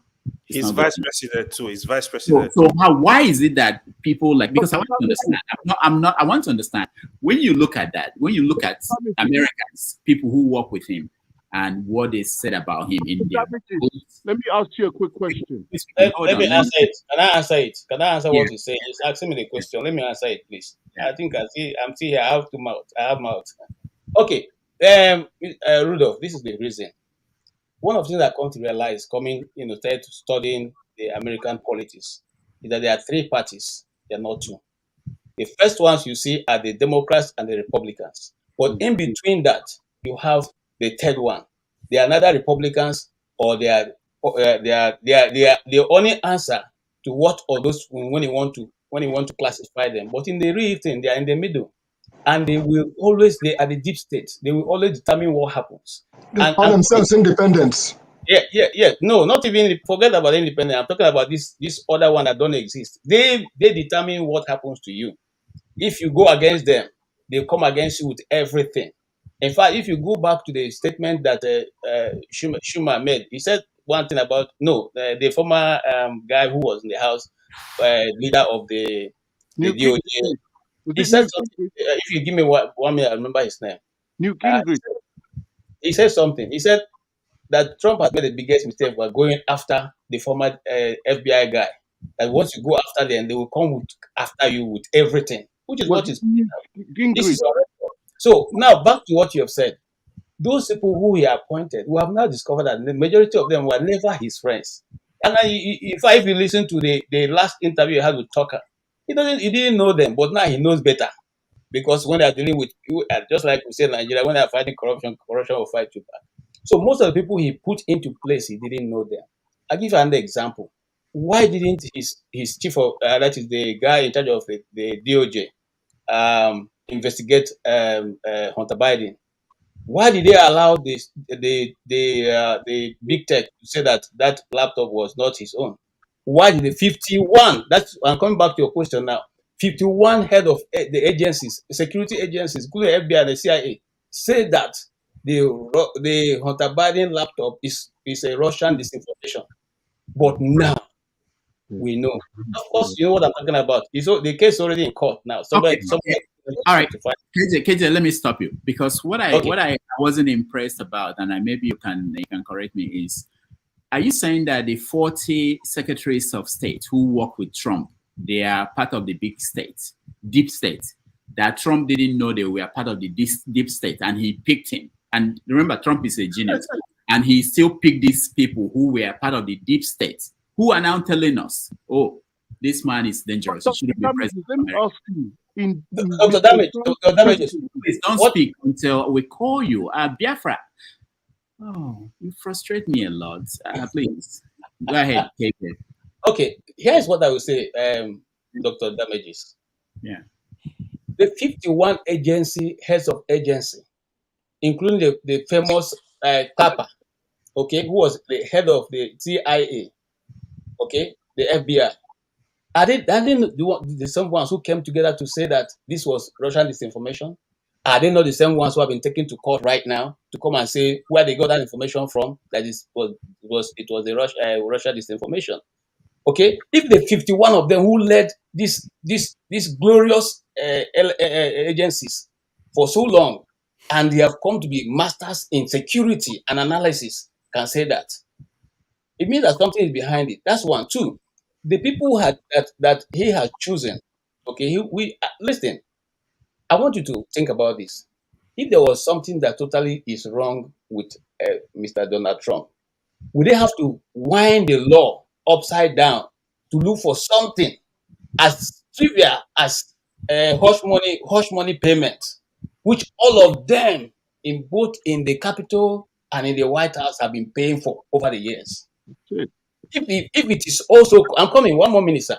If it's also not up to 60 seconds, less than 60 seconds, if it was also a crime to challenge the outcome of the election, then Stacey Abraham should go to court, to go to prison. Then Hillary Clinton should go to prison. Then all those ones who have been calling him illegitimate, including the people who work in CNN and SMBC, should go to prison because they've also challenged the legitimacy of his election. Why is it it's only Trump that should be now go to prison for saying? Okay, KJ, quick question. Hold on, no, don't ask him. Let me finish with him one more question, and then we go. KJ, are you saying that Trump said all these people you're talking about who said challenge their election? Did any of them say, for instance, find me 20,000 votes? I don't care how. Find me the votes I need to win. Did they say something like that? Okay, Rudolph, have you listened to that this thing? That you see, that is the major cross too. Okay, and that information, it depends on, it's just like a computer or your information run on the motherboard you have. If you have, if you have a good mind towards it, if you don't think that it's trying to be criminal, then you see it as, look, I don't know what, but I know that there's some votes out there that are not counted. Look for it. Does it mean that I'm saying you should forge votes? Does it mean I say you should become criminal about it? KJ, my brother, you are stretching it. You are stretching it. What's at stake here is the attempted coup. KJ, you are stretching it. What is at stake here is the attempted coup of January 6th. That's what's at stake. Igbo Bezi, KJ is Trump lawyer. All right, thank you, KJ. The reason you're supposed to be a lawyer. Listen, I prepared for you. I have more information on this. Okay, we'll get maybe later. And the reason why I had to maybe question him more is I know that he's a Trump guy. I don't know some of you guys. So I don't know about him being a Trump guy. I'm sorry. My prestige guy. Thank you very much. I mean, you give KJ all this time to talk. I think he spoke like about 15 minutes. If I'm not right. I mean, you let him come here and come up with all this conspiracy theory. I mean, because he's a mega, it doesn't even make sense. So it's kind of baffling me. You have people from Nigeria, with our orientation.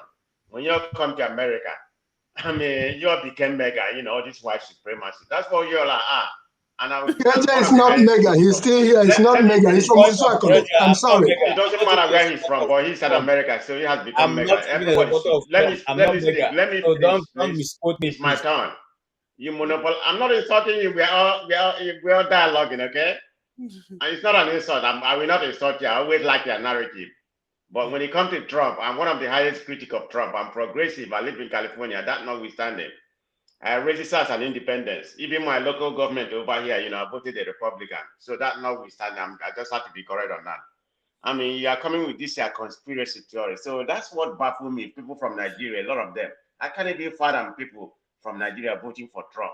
I mean, I remember during the Trump era, you have some women marching in our nature supporting Trump. I said, what's wrong with our people? Are you all okay?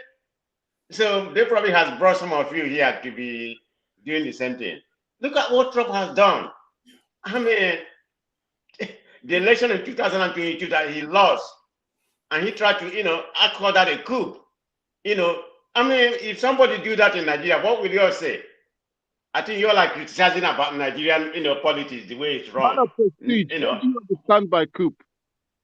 Coup. That's what he's trying to do. What do you understand by coup? What is the meaning to you? What is the meaning? Don't question me. I'm intelligent to know what a coup is. That's my own narrative. So don't come here and question me. You don't know the meaning of yes, coup. Yes, he tried to overthrow the government that he lost. That's what I mean by coup. So don't ask me about definition of coup. If you disagree with me, that's your opinion. But let me land. Thank you. Make me lose my thought. Having said that, I'm not finished. You gave KG almost 15 minutes with his conspiracy theory. So let me finish. I mean, in Georgia, he was asking them to go find the vote. And look at Rudy Giuliani, he was one of those people with all the with the domino, coming out with the machine. That doesn't even make sense. Everything about Trump is fallacy. I mean, and he called you all a shithole country. And you come in here to support him. I don't know what's wrong with you, but it's your opinion. You all can do what you want. So you're not making Nigeria look good, okay? All of you should just turn back and vote for Trump. Look at Bidenomics. Look at the economic, prosperity, what Biden is doing. And you all don't see that. But anyway, let me laugh. I don't want to speak that more, okay? I think I've spoken enough, but I have a lot to say. KJ is still my brother, but you are wrong, okay? Don't be a mega. KJ now I'm mad, but we go see tell her the truth. All right. Thank you so much. I'll be honest. KJ. KJ, thank you, KJ, for speaking before me and man of prestige for speaking before me because I know that I'm gonna get half of those water. Oh man, you funny man of prestige. Man, on our politics. I don't understand why would they fight ourselves over Trump. Trump, two things await Trump's future. Is either he goes to jail or he goes back to the White House. This is all it's about.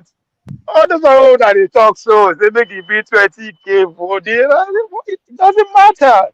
The fact that even if they found and get it, they send out to jail, if you can still contest, and if you win, you'll be president, then what is the brouhaha about?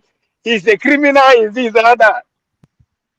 The same thing with our president. I keep saying it. Now, me and you ordinary people care about these people, way, their personality. People that run the show don't care. Can you protect our interests? That's all it's about. The crime Trump committed was actually having an enemy inside his own government, which is the CIA. That is Trump's problem. Because if you follow since that time when he begin call out the CIA, then they begin go after him by the through impeachment of saying Russia. All this we all came to understand that is a lie. Somebody was referring to Biden's son's laptop. These are the jobs of CIA too. We appreciated Twitter to actually make sure that they say that is a fake news. What am I trying to say? It's about 2024. This man, every time they charge out to court, in donation, they increase in millions. Start from the one where the Manhattan court charge them. Millions, the people they donate in millions. And one thing you guys should understand, this guy has almost 85 million votes. What do you think the base are saying? If you want to understand what the MAGA or whatever, the deplorables are saying, go watch the debate of yesterday, 2 days ago. When they are fighting to be is running me, that's pretty much what that debate is about. Outside the DeSantis, which I believe is going to be likely the next president, right? Vivek, who pretty much everybody is saying that he killed the debate. That's Trump 2.2. That is fighting to be his running mate. The former ambassador to the UN, the same thing. Our own black brother, Tim Scott. Just listen to that debate. You understand. And that's what I said earlier at the beginning. The way they plan the whole thing is what I'm paying attention to. Right? Trump said no, level don't pass this debate. So if somebody who is strong is actually all this law court, whatever will affect them, he would have been the first person on the podium. Say no, I don't pass that level. And that's a fact, you don't pass that level. Right? But what did they do? They went and sit down with Tucker Carlson and recorded more than an hour interview. What did they do again? They play that interview 5 minutes before the air of what is it called, the debate. And as I speak to you today, that interview gathered over 200 million views. Tell me one ever interview like that in the world has ever gathered of interest. It's about 2024. So is that they send and go jail, or is going to the White House? I guarantee the chances of going to the White House, the chance of going to be back to the White House is higher than that of going to jail. It's a white man kingdom. There are no rules. That man is not going to spend 24 hours in jail. We All right. can disagree with that, but that's what it is. Thank you. Rudolph, put me at the back, please. All right. Thank you, Ovie. Thank you. Tone, let's go to you. Tone, go ahead. Tone, go ahead. We can't hear you. Mute yourself, Tone. Okay, hi. Yeah, can you hear me? There was an interview. There was an interview of Schumann of Republican, where they interview and where they asked him, right, about when Trump first tweeted about the CIA. The man said, if you go against the CIA, they have 6 days to get back at you, Monday to Saturday to get back at you. Live on air. This is the most powerful senator in America. Live, he said it.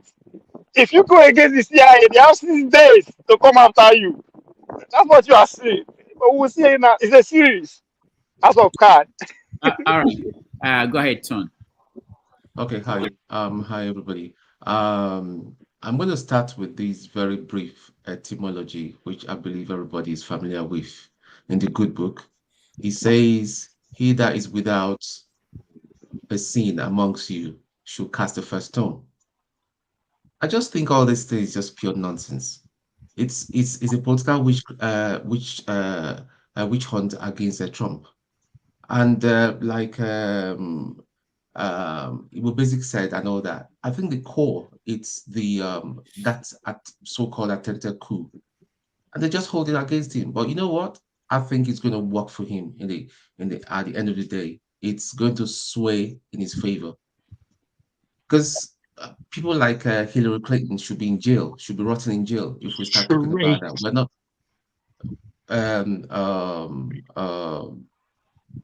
Biden's son should be in jail as well. So what are we talking about? It's a very, I mean, everybody basically, I don't want to take too much time so that people can talk and all that. KJ have talked about everything I wanted to say and even drill deeper. He has said it all. I agree with him again 200% today. Yeah, thank you, Doctor. All right, thank you. Rudolph.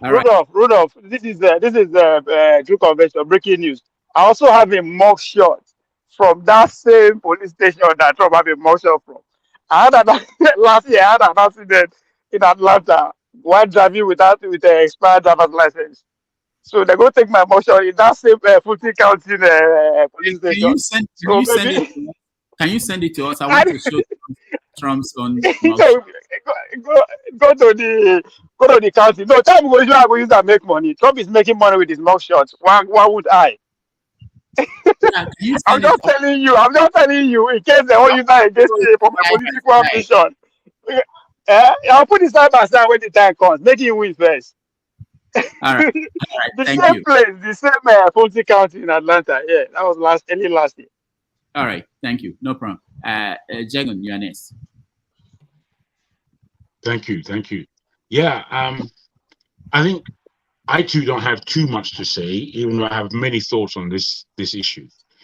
Trump is a megalomaniac. He is a psychopath. But that doesn't exclude him from what he's been trying to do. What we have to appreciate is between Trump and what's this woman's name? Hillary Clinton. Hillary. Thank you, Hillary Clinton. The choice was slim. Hillary Clinton, if she came to the table at the time, the world would be a completely different place. Believe me.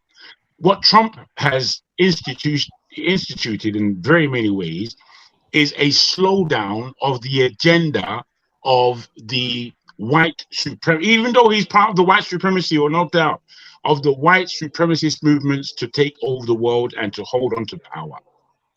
The level of ills that are befalling in America are deep. I really don't understand how people really like America, and what they stand for. because what they stand for is not liberty. It's the dollar. It's ruin. It's ruin. What they stand for is ruin. So we got to see it. I mean, by when we understand the level of libertarians that are involved in the global polity at the moment, where now it is confusing for many to say a man is a man and a woman is a woman. They are now trying to tell us a man is a woman and vice versa. These things should depict the ills of any society. I will put it to you also that when homosexuality reaches its zenith in any culture of the past, that marks the end of that culture. So where we're speaking about Trump, we may have all kinds of, I'm not a fan of Trump by any means. However, I do appreciate his stance on many things. It has also been said on this platform, I'm not quite sure who, that a lot in the 4 years that Trump had, he turned America's economy around. But these things aren't reported. These things aren't underlined. It was tone that underlined that this is just a witch hunt. And we should be able to see it for what it is. It's a witch hunt. They don't want him there. They don't want him ruining what they have as an agenda moving forward. So I think we as Nigerians need to get off this thing of raising America to the... America is nothing, man. Europe is stronger than America in terms of correct politics. America is strong because of its economy and its massive influence over the world. But it doesn't really have much more than that. Once it cuts out, that's the end of America. That's the end, because they don't really... Jago, are you saying something about Sodom and Gomorrah? Because that's what I can pick from your statement. Well, not necessarily Sodom and Gomorrah. We as Nigerians know that for a man to enter another man's nest is wholly wrong. There's nothing progressive about it. So, look, Trump for me, he will be the next president because there is no competition. Who is not Trump? It's this Biden years that are going by, just years of hell, years of going backwards, years of ultimate corruption, years of war in Europe. Why is there war in Ukraine right now? It's not for Biden and the Americans who are pushing NATO to push Ukraine into a war that it just can never win. I mean, how can you fight Russia? Well, that's not common sense. You can't fight Russia. It's rubbish. So no, I'm not for anybody else. So thank you. All right, thank you so much. We appreciate that. You see the strategy behind this emotion. Now Twitter, the guy go launch out. That's his first tweet in coming back since then back down. Yes. Go look at the millions of retweets and millions of views just for the mugshot. I mean, I understand that. Rudolph, for a second, I think we are all misunderstanding what's at play here. What is at play? America has a system in place. It doesn't matter whether you are Ovier. If you do something against the system, talking about the 40 or 50 people you are talking about, there is a system here. If you run a red light, then go give you a ticket. Exactly. If you not fasten your seatbelt, then go give you a ticket. Exactly.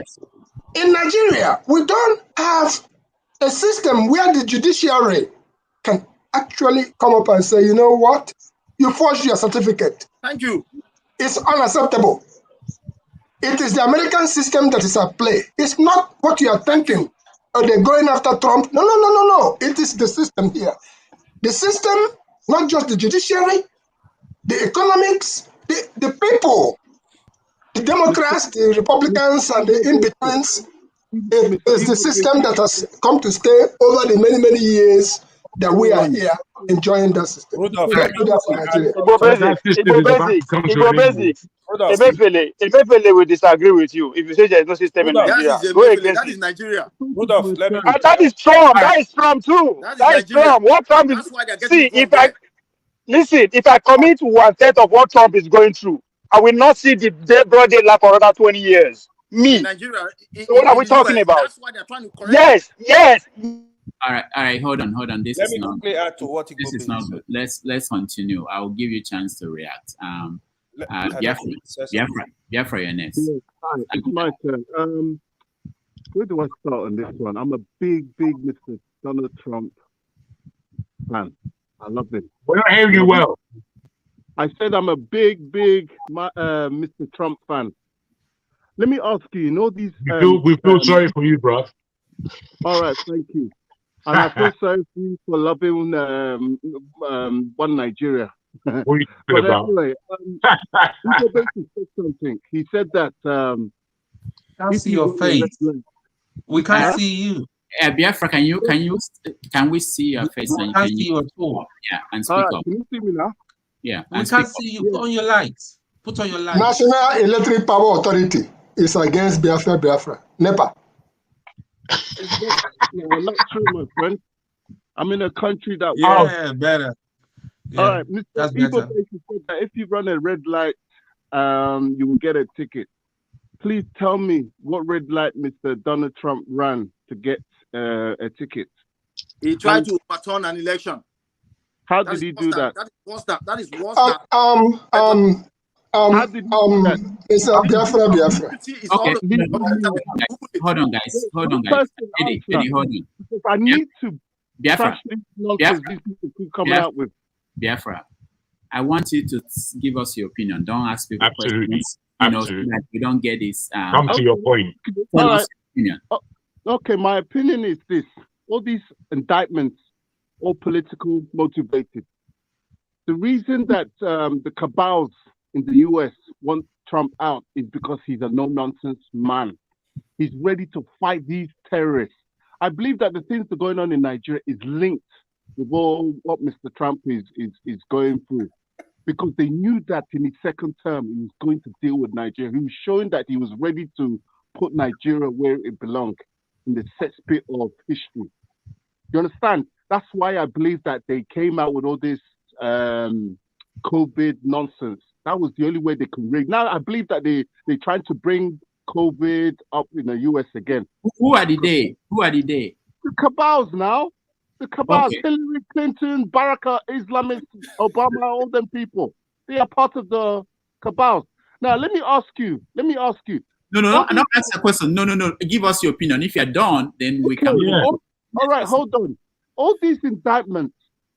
Go to that sexual allegation that he faced. In your heart of heart, ask yourself this: was he guilty of that? In that I watched that case end to end. That was a bogus allegation. That just shows you, since that he walked down that escalators and he declared his intentions to run for POTUS 2016, that man has faced nothing but harassment and God knows evil by the evil people in the US, because he ran and said that he was going to fight for his people. He's going to make America great. Since that time,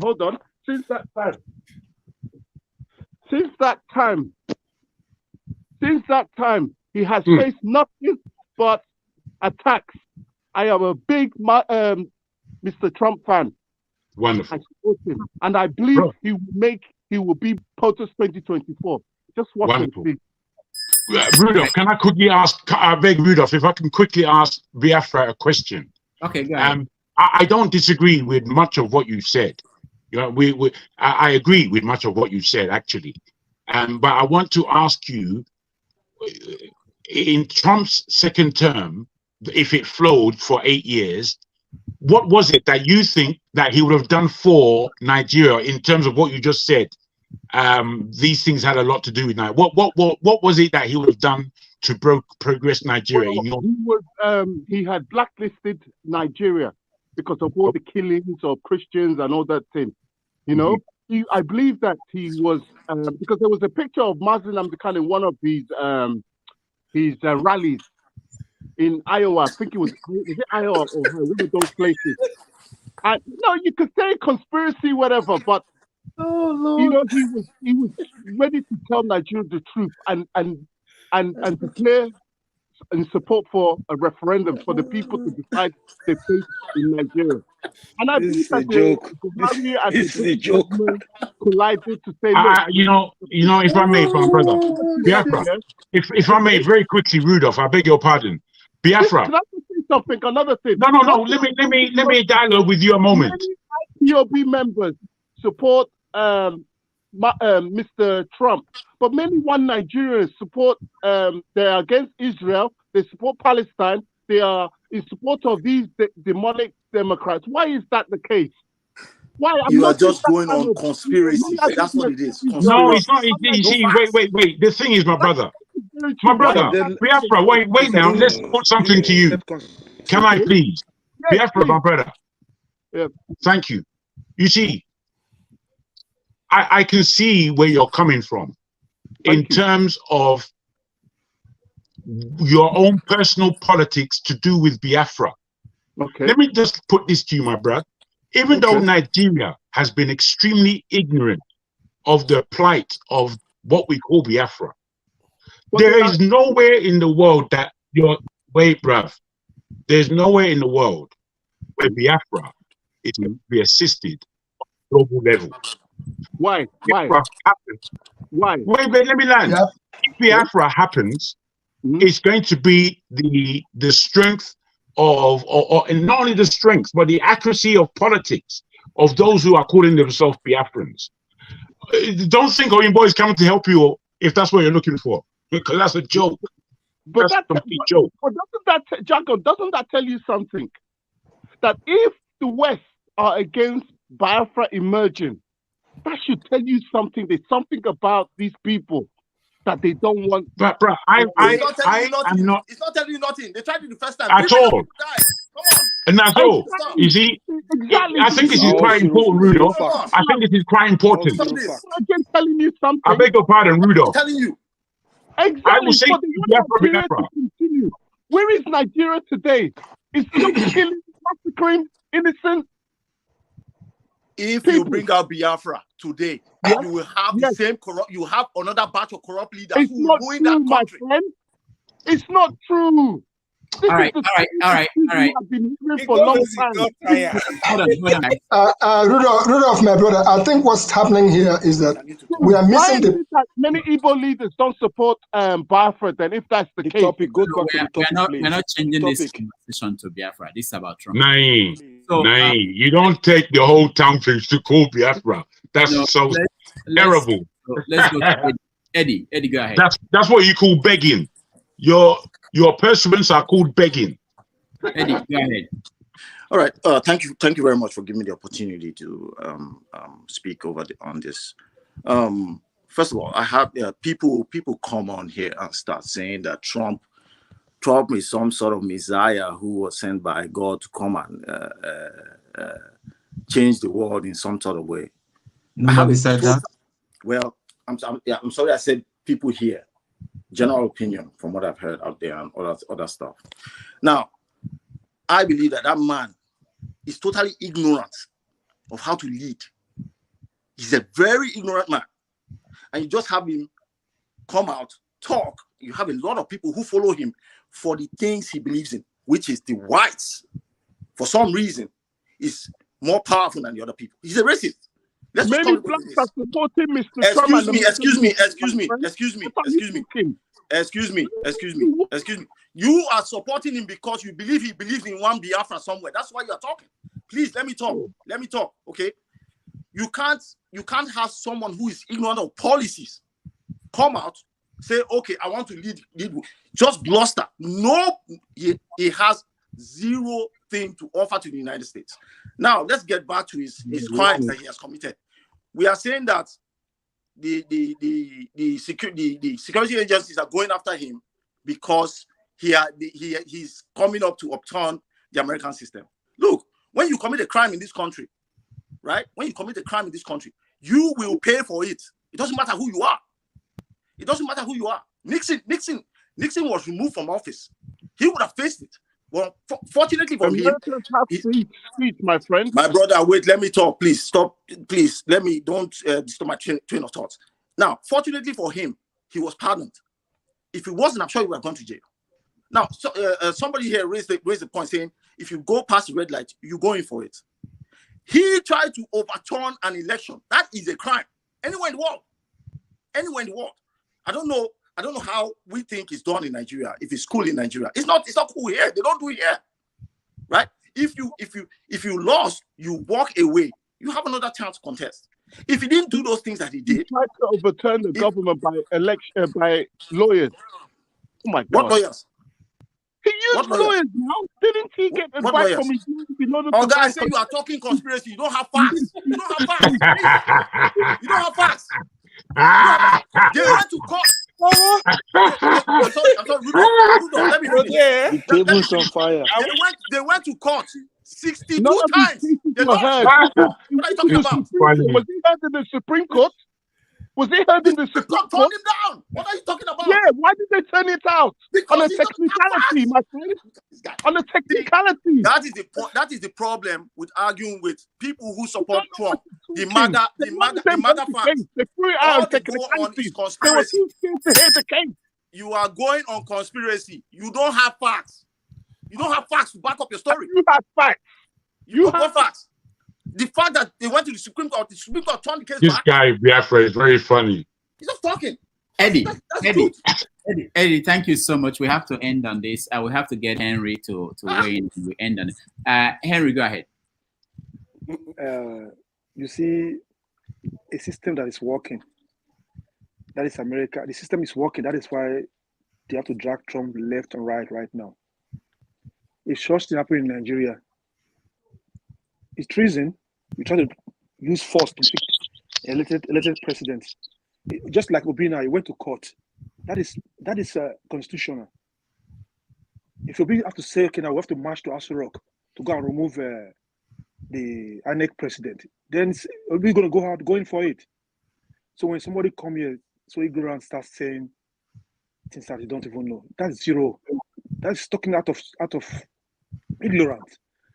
I know he's a hardcore supporter of Trump, but it doesn't mean you have to not to speak the truth. In America or in the Western country, not like you commit a crime, you start begging, please, like you give me some money, give police money. Nothing like that there. The police will take your case to the court. The court will decide if they have to give you fine or let you go or give you fine to pay. Donald Trump is now facing the system. So nobody should have pity for him. Do you know a lot of people who went to prison for the crime they did not committed in America? I've seen a lot of documentary about it, a lot. Some 20 years in jail. So I will not be sitting here. Some people will be supporting Trump. What he did is a big crime. It's treason. What he tried to do? He tried to overthrow the elected president. It's a crime. Let's call a spade a spade. Forget about the so-called love you have for Trump. Trump doesn't care about you. You think Trump care about you Africans? I think Henry, I think that in support of what you're saying, America has a system. Take the face of Trump away. Take the face of Biden or anybody away. It is the system, the American system, is what is at work here. Yeah. It doesn't matter who you are. It doesn't care who you are. Please don't be so. Mr. Biafra, I've been around this block long enough to know that youthful exuberance gets us nowhere. It puts us in jail. In America, listen, I have participated in the electoral process here. I've been an election worker. And I've observed what they do here. If you do the wrong thing in America, America will put you in jail. In Nigeria, what you have in Nigeria is an attempted Trump 2.0. That is where certificate. Did you realize that Trump had a university without with all kinds of bogus certificates? I'm not going there. I'm just telling you that America has a system. If you think we can play the nonsense we play in Nigeria, in America here, go try it. You will go to jail. It doesn't matter who you are. Okay, please keep your media or whatever away from this particular platform, because we don't come here to advertise, I'm a Democrat, I'm a this. Let's not make this this place like a joke. Rudolph, It is not a can I joke. just, Rudolph, We are can I serious. just, Rudolph, No, no, I read point the of case correction. that put me in that case. We're moving away from this topic. Let me do this. Hold on, bro. Hold on. I'm not finished, Rudolph. Who? No, you are finished. If you allow them to take over the show, you are finished. I'm not the moderator. Let me say this. KJ. I wanted to ask you a question. When Trump came in after the inauguration, the first thing we had was about the number of people that came to watch. He exaggerated the numbers.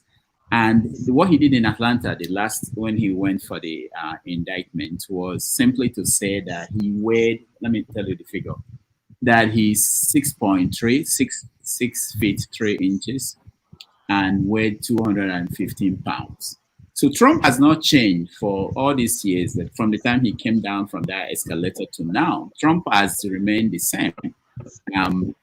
Are you not worried that this man? I mean, I consider you a reasonable person. Are you not worried that this man? Rudolph, this is not fair. What you're doing right now. Rudolph, can I respond to that? Rudolph? Let KJ answer first. Good point. You see, what you discussed, I was listening to another, like I said, American Center for Law and Justice, ACOJ, and they were discussing this issue, and they said they are surprised that almost all of them that went there, they didn't get their right size, height and weight. So they were debating. These are a set of American lawyers. Why is it that you are somebody something? Because there are many ways you can get the person's height and weight. You can get it from the person's license, or you can get it by the person telling you. So how come more than 8 of them, including Rudy Giuliani and America and Trump's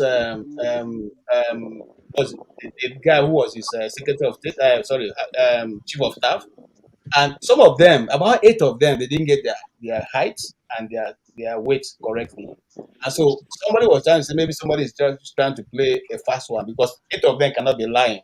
So either they told you or you didn't get it. Now, secondly, there's something that those group of lawyers said. If they are going to charge American politicians or politicians all over the world for lying, then all of them will be in prison because they all lie. And so he quoted the section of the American Constitution that said you cannot take a politician to prison because you think what he said is a lie. This is American Constitution. I don't know much about that, but he quoted it. They said so. First of all, that's why they were arguing that the woman in Atlanta had done a lot of objection that would not, even if they eventually were able to find him guilty, whichever way they do it, it cannot go beyond that court. They sent the Supreme Court to throw it out because it's there in that constitution. Again, Rodolph, what makes me fear the most is that 3 of those lawyers being charged as part of the conspirators are some of America's best criminal lawyers. Okay, and one of them is Stephen Shadow, Sadow. Okay, he's one of America's best lawyers in Atlanta when it comes to talking about criminal laws, and he is included for giving Trump advice to say this is what the constitution says. You can actually challenge this election. So if you look at that, you see that I use now saying that if you have a case and the lawyer represents you, after that the lawyer should also be included in one of those who have committed crime against the thing that he's trying to defend you. So you can see how far it's going. It's going to a very dangerous angle whereby people may not be lawyers will be afraid to defend certain of their clients because after that, who knows, the government may decide to frame you in also as part of the person who have committed the crime because you represented such a person. All right, thank you. We are going to end this topic unless someone has something important. Okay. Oh, hold on. The comedy is enough. I saw Ngozeka and I think Peter. Just 1 minute. Ngozeka. But I want to say something, Rudolph. No. Even Basic, you stole my time. Even Basic, you cannot support me now. You stole my time. Rudolph, not allow me to speak. This is not fair. Go to court. Thank you, Henry. Ngozeka, go ahead. Am I audible, please? Yeah. Okay. I'm not a fan of Trump. I remember the riots at Capitol Hill, and I'm not asking to say that I did not follow it after that. I am one of those that are the opinion that I know a lot of people say that thank you very thank you. Thank you. Some people say we need to follow what happens outside our shores so that we can keep up with the pace of the world. But the US is one place that I think I don't want to. I'm not interested in what happens to them. They are the biggest hypocrites of all democracies as far as I'm concerned. And I want to say this: you cannot anybody that sees any logical human being that sees no wrong in what Trump and his fanatic supporters did are the same people. Check them very well. They are the same people that see nothing wrong with Buhari, and they're the same people that see nothing wrong with Agbado. They are the very same set of people. Garbage in, garbage out. That's all I have to say about them. I'm waiting for the next topic. All right. Ngozi, my darling, this one, me and you no agree at all. No, it's not. I disagree with Ngozi too, because I think what happens in most cases is that the people who do not see anything wrong with Trump will come and see things wrong with Tinubu. But I think they are all the same. But we'll get to that. Peter, your last thing on this topic. Go ahead. Because get well quick. Sorry, let me we should extend it's not get well quick. let me quickly express my opinion, everybody.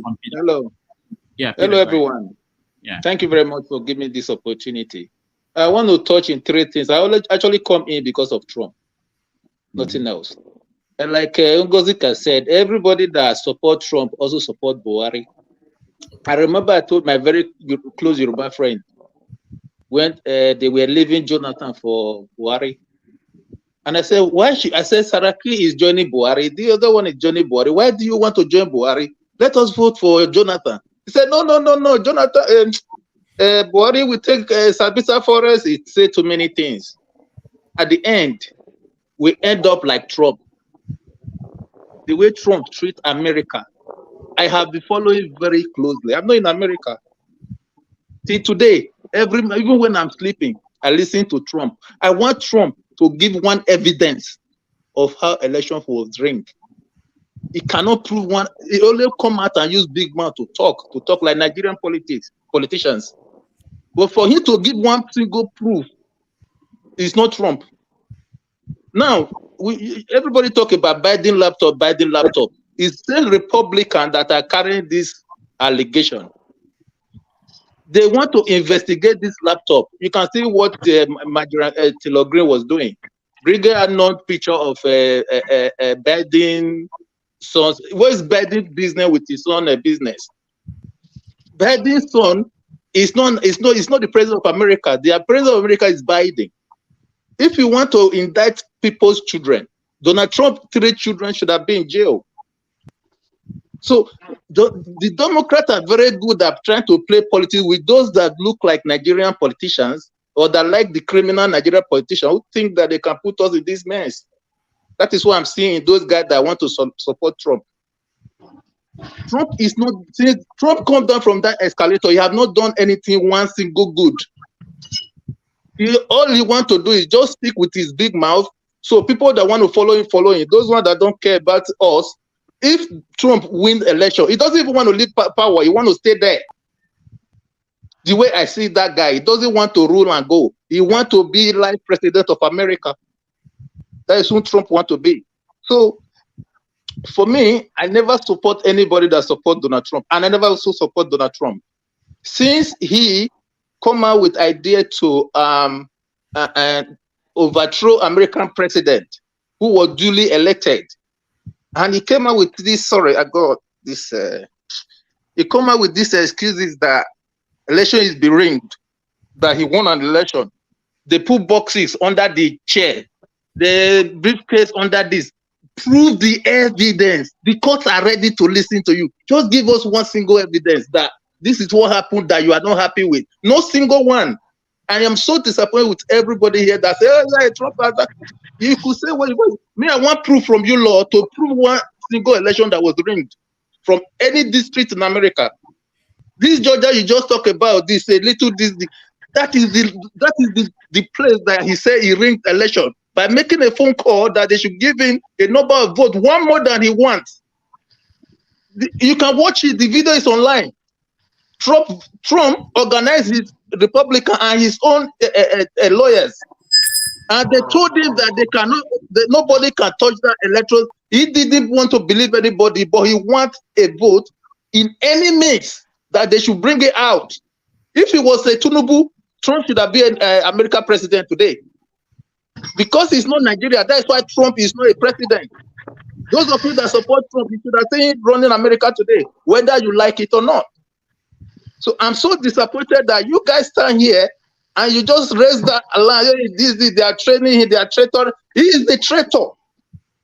If you guys want to argue with me, you should prove here one single place that the ring election that he want to, he's trying to prove that he won. That the ring election in what they call that village, that the ring election that he want to get a number. So one of you should prove it here that this is where the ring election, this is why he make that phone call. I'm not in America. I don't know what is happening there. I am very closely following them to see the good thing that Donald Trump is fighting for. When it comes to COVID, Donald Trump cannot stand up to defend his own COVID wherever it is. He said that they should go and take disinfectant injection. Peter, thank you so much. So Rudolph, please, what happened to the fake electors? Rudolph, 30 no, Rudolph. Now, I was asking Rudolph a question. Hold on, guys. Let's see. Ovia, 30 seconds. Igbo Basic and AY. That's it, and we move on. Go ahead. What happened to the fake electors? Are you asking me what does that have to do with me? Ovia, go ahead. 30 seconds.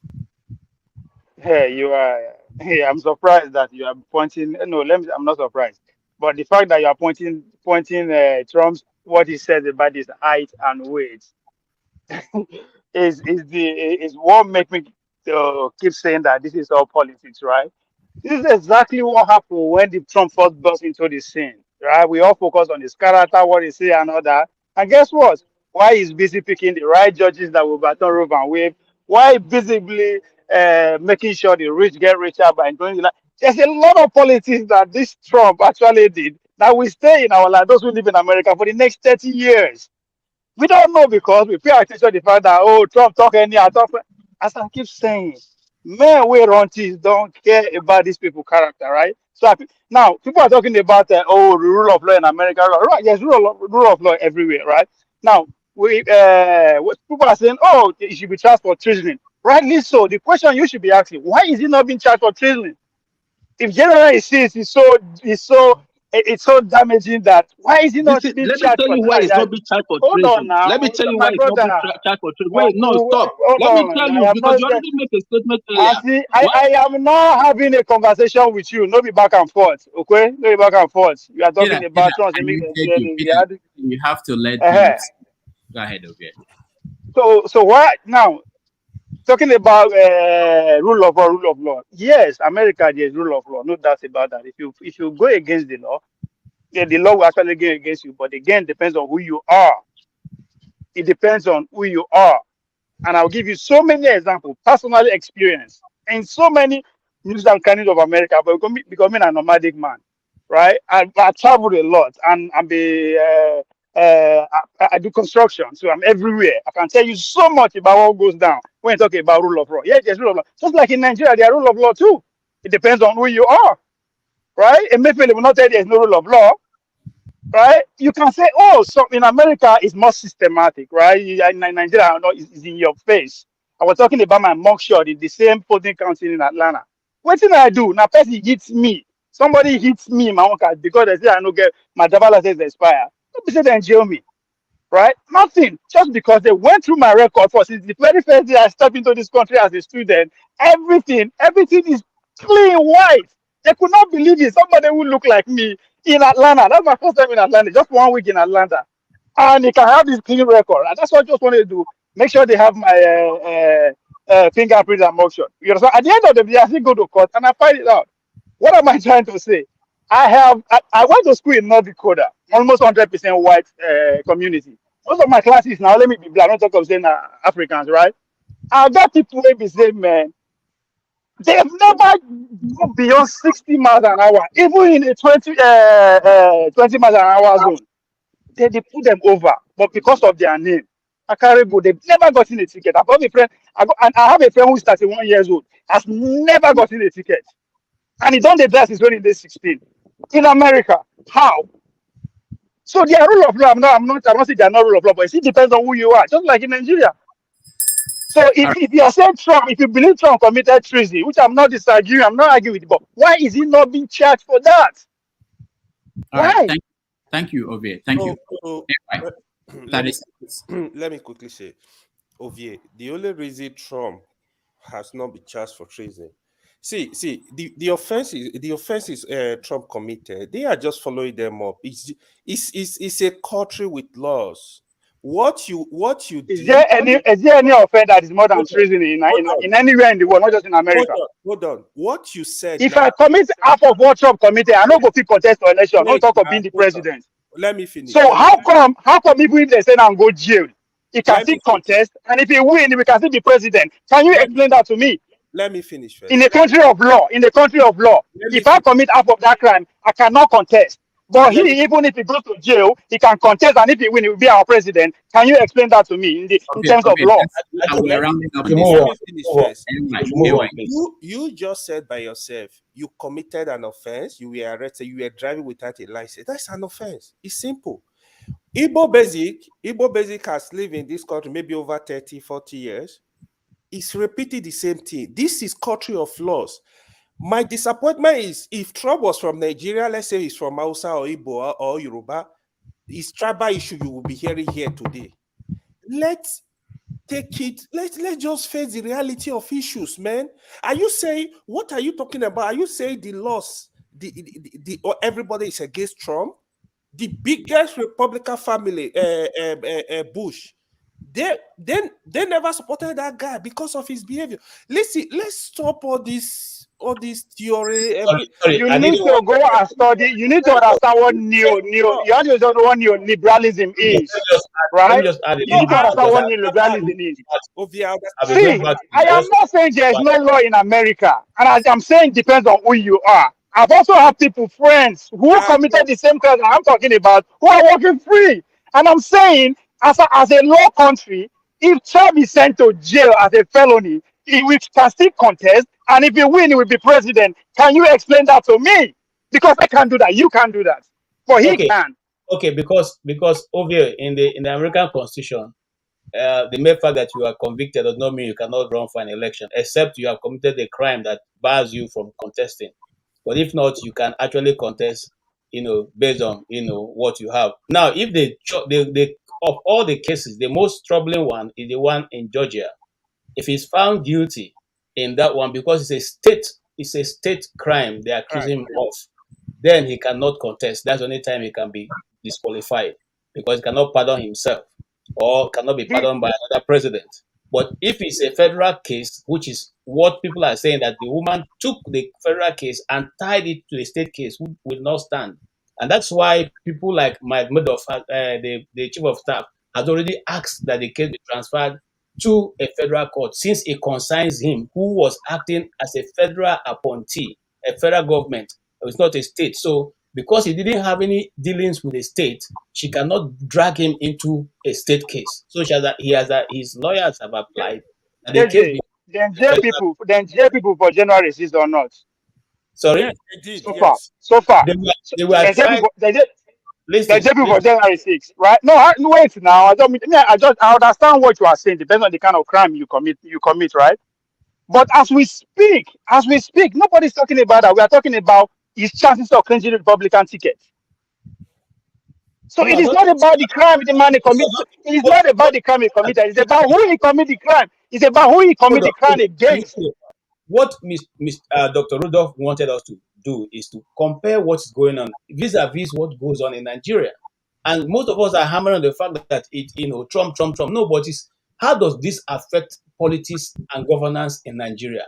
Are our people going to be taking bad examples if this is a bad example? Are they going to be taking good example if this is a good example? How will it affect Africa in a nutshell? Will Africans refer to American politics as this? Okay, this thing happened in America. Why can't we do it here? I think that's the basic thing. The answer to that question is that we are empowering Tinubu to go after Obi or Atiku, because come 2027 they are going to be the lead opposition candidates. They are going to be the lead opposition candidate. It has never happened before anywhere in the world that somebody, if it happened outside America, America will set that country ablaze.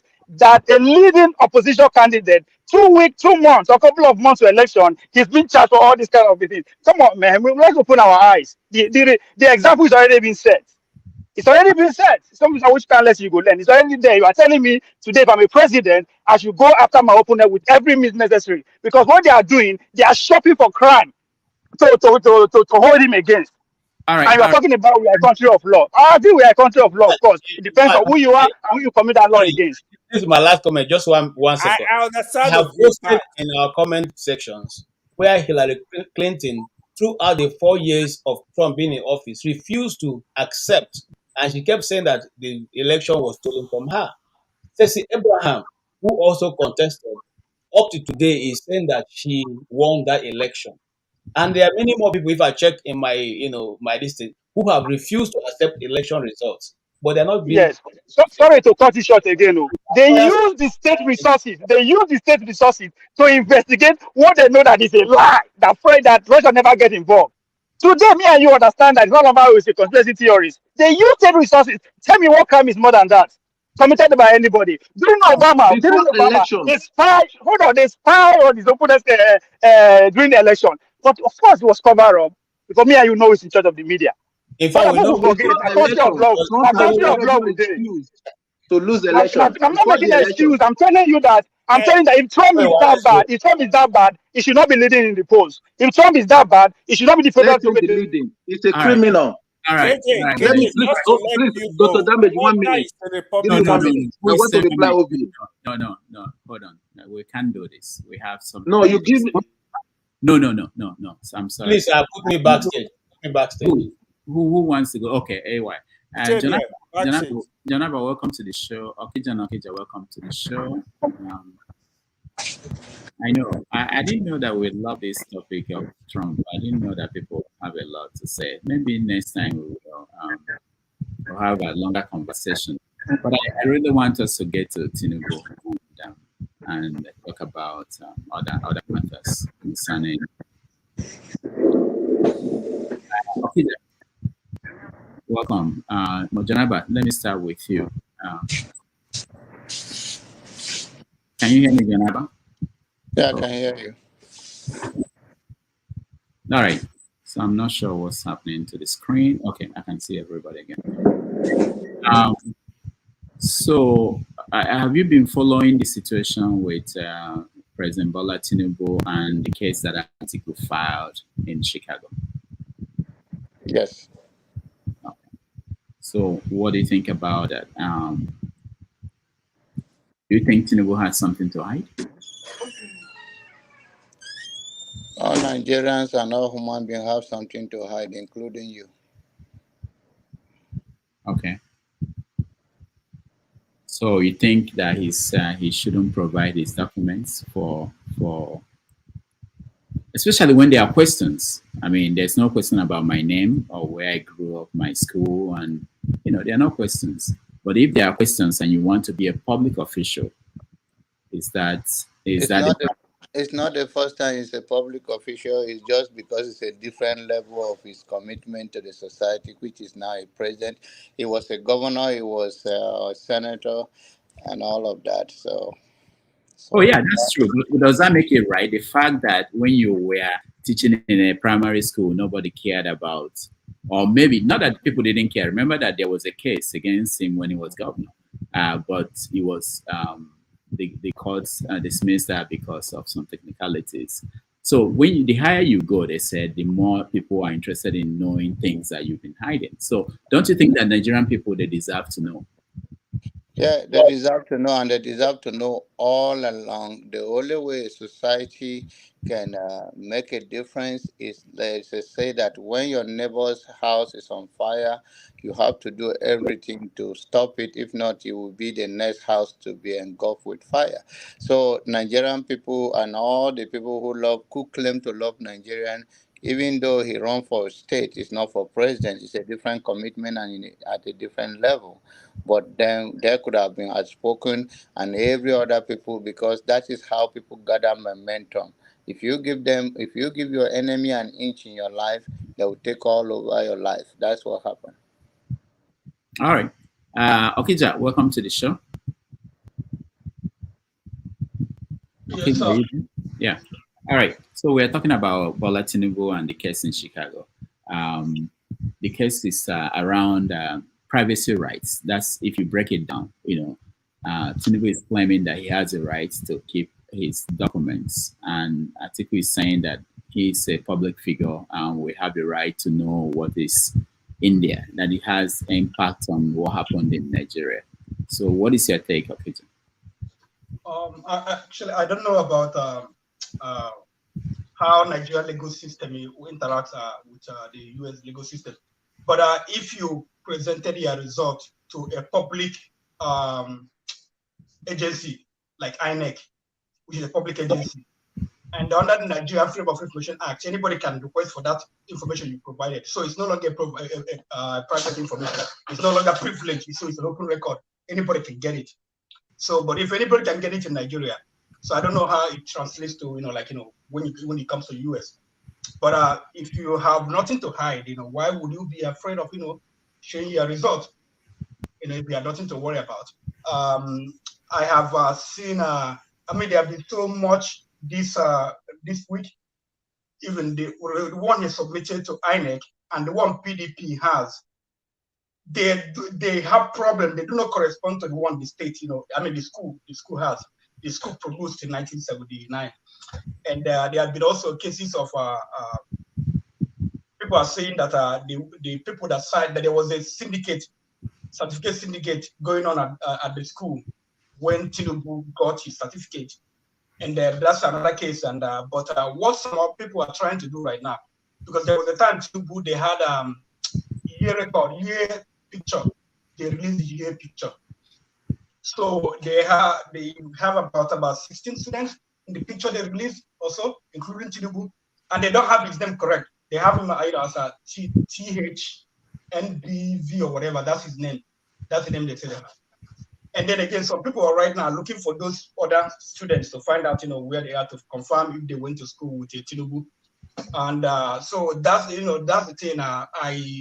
If he has nothing to worry about, he has nothing to hide. But Atiku is trying to get the evidence, because if the case goes to the Supreme Court, he can always, bring it as a new evidence, because if he didn't emerge, the record was not there when the tribunal sat, so he wasn't able to, produce it.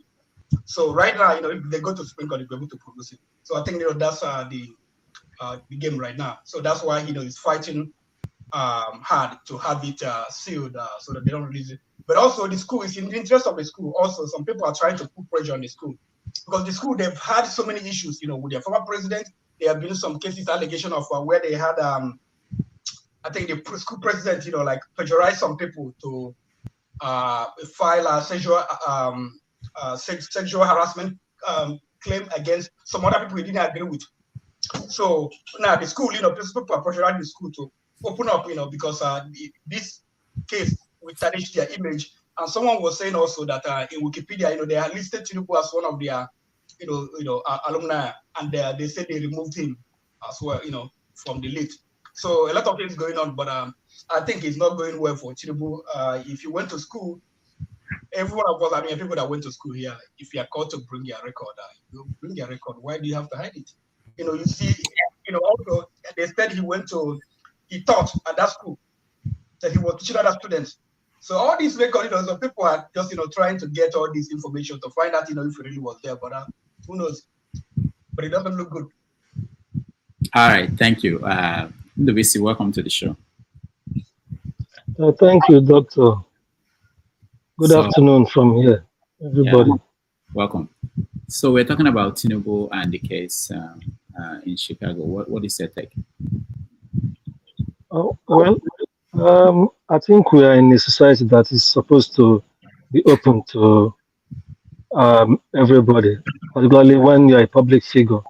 and then people are making inquiries about your academic records, particularly if you are somebody who is pursuing a top political position, like Tinubu and Atiku are doing. So the matter is that Atiku's lawyers are trying to get not just his certificate of graduation, but all his records from when records that he used in getting admission into the school and other records, including the certificates. And the school finally said they will release it if the court orders them. And Tinubu's lawyers are saying that they shouldn't release it. So if, like Okija said, if Tinubu has nothing to hide, he should go ahead and say that he should make it open so that they will see that he really attended that school and he has all his admission to the school was clear and clean. So I believe the judge, knowing if he's well briefed about the importance of this application by Atiku, and then that even though the tribunal has finished its hearing and that we are all awaiting results, there's still another stage, which is the Supreme Court. And I hear from people who are lawyers that extra evidence can be presented at the Supreme Court level. And this is why Atiku is doing that. So I think the judge who is in charge should follow the American spirit and allow and order that the school should be subpoena the school to present Tinubu's documents. And then probably the judge should already be briefed that over here, back home in Nigeria, that it has been a big subject over the years about the man in question, and that the thing will have a big bearing on the outcome of the result, alongside other challenges from Obi and Atiku as well. I think the judge should order that they should bring out the result. But if the school, I don't know, on Twitter, some people are saying that it appears the school are hiding some things and order and all that. It will equally be nice that the judge orders that inquiry so that the school will come clean on the records they have of him, his date of birth, his whether he's a female or a male, and all other documents they have of him in the school. I think that is my take on that. Can I say something on Trump? 1 minute. No, don't. Okay.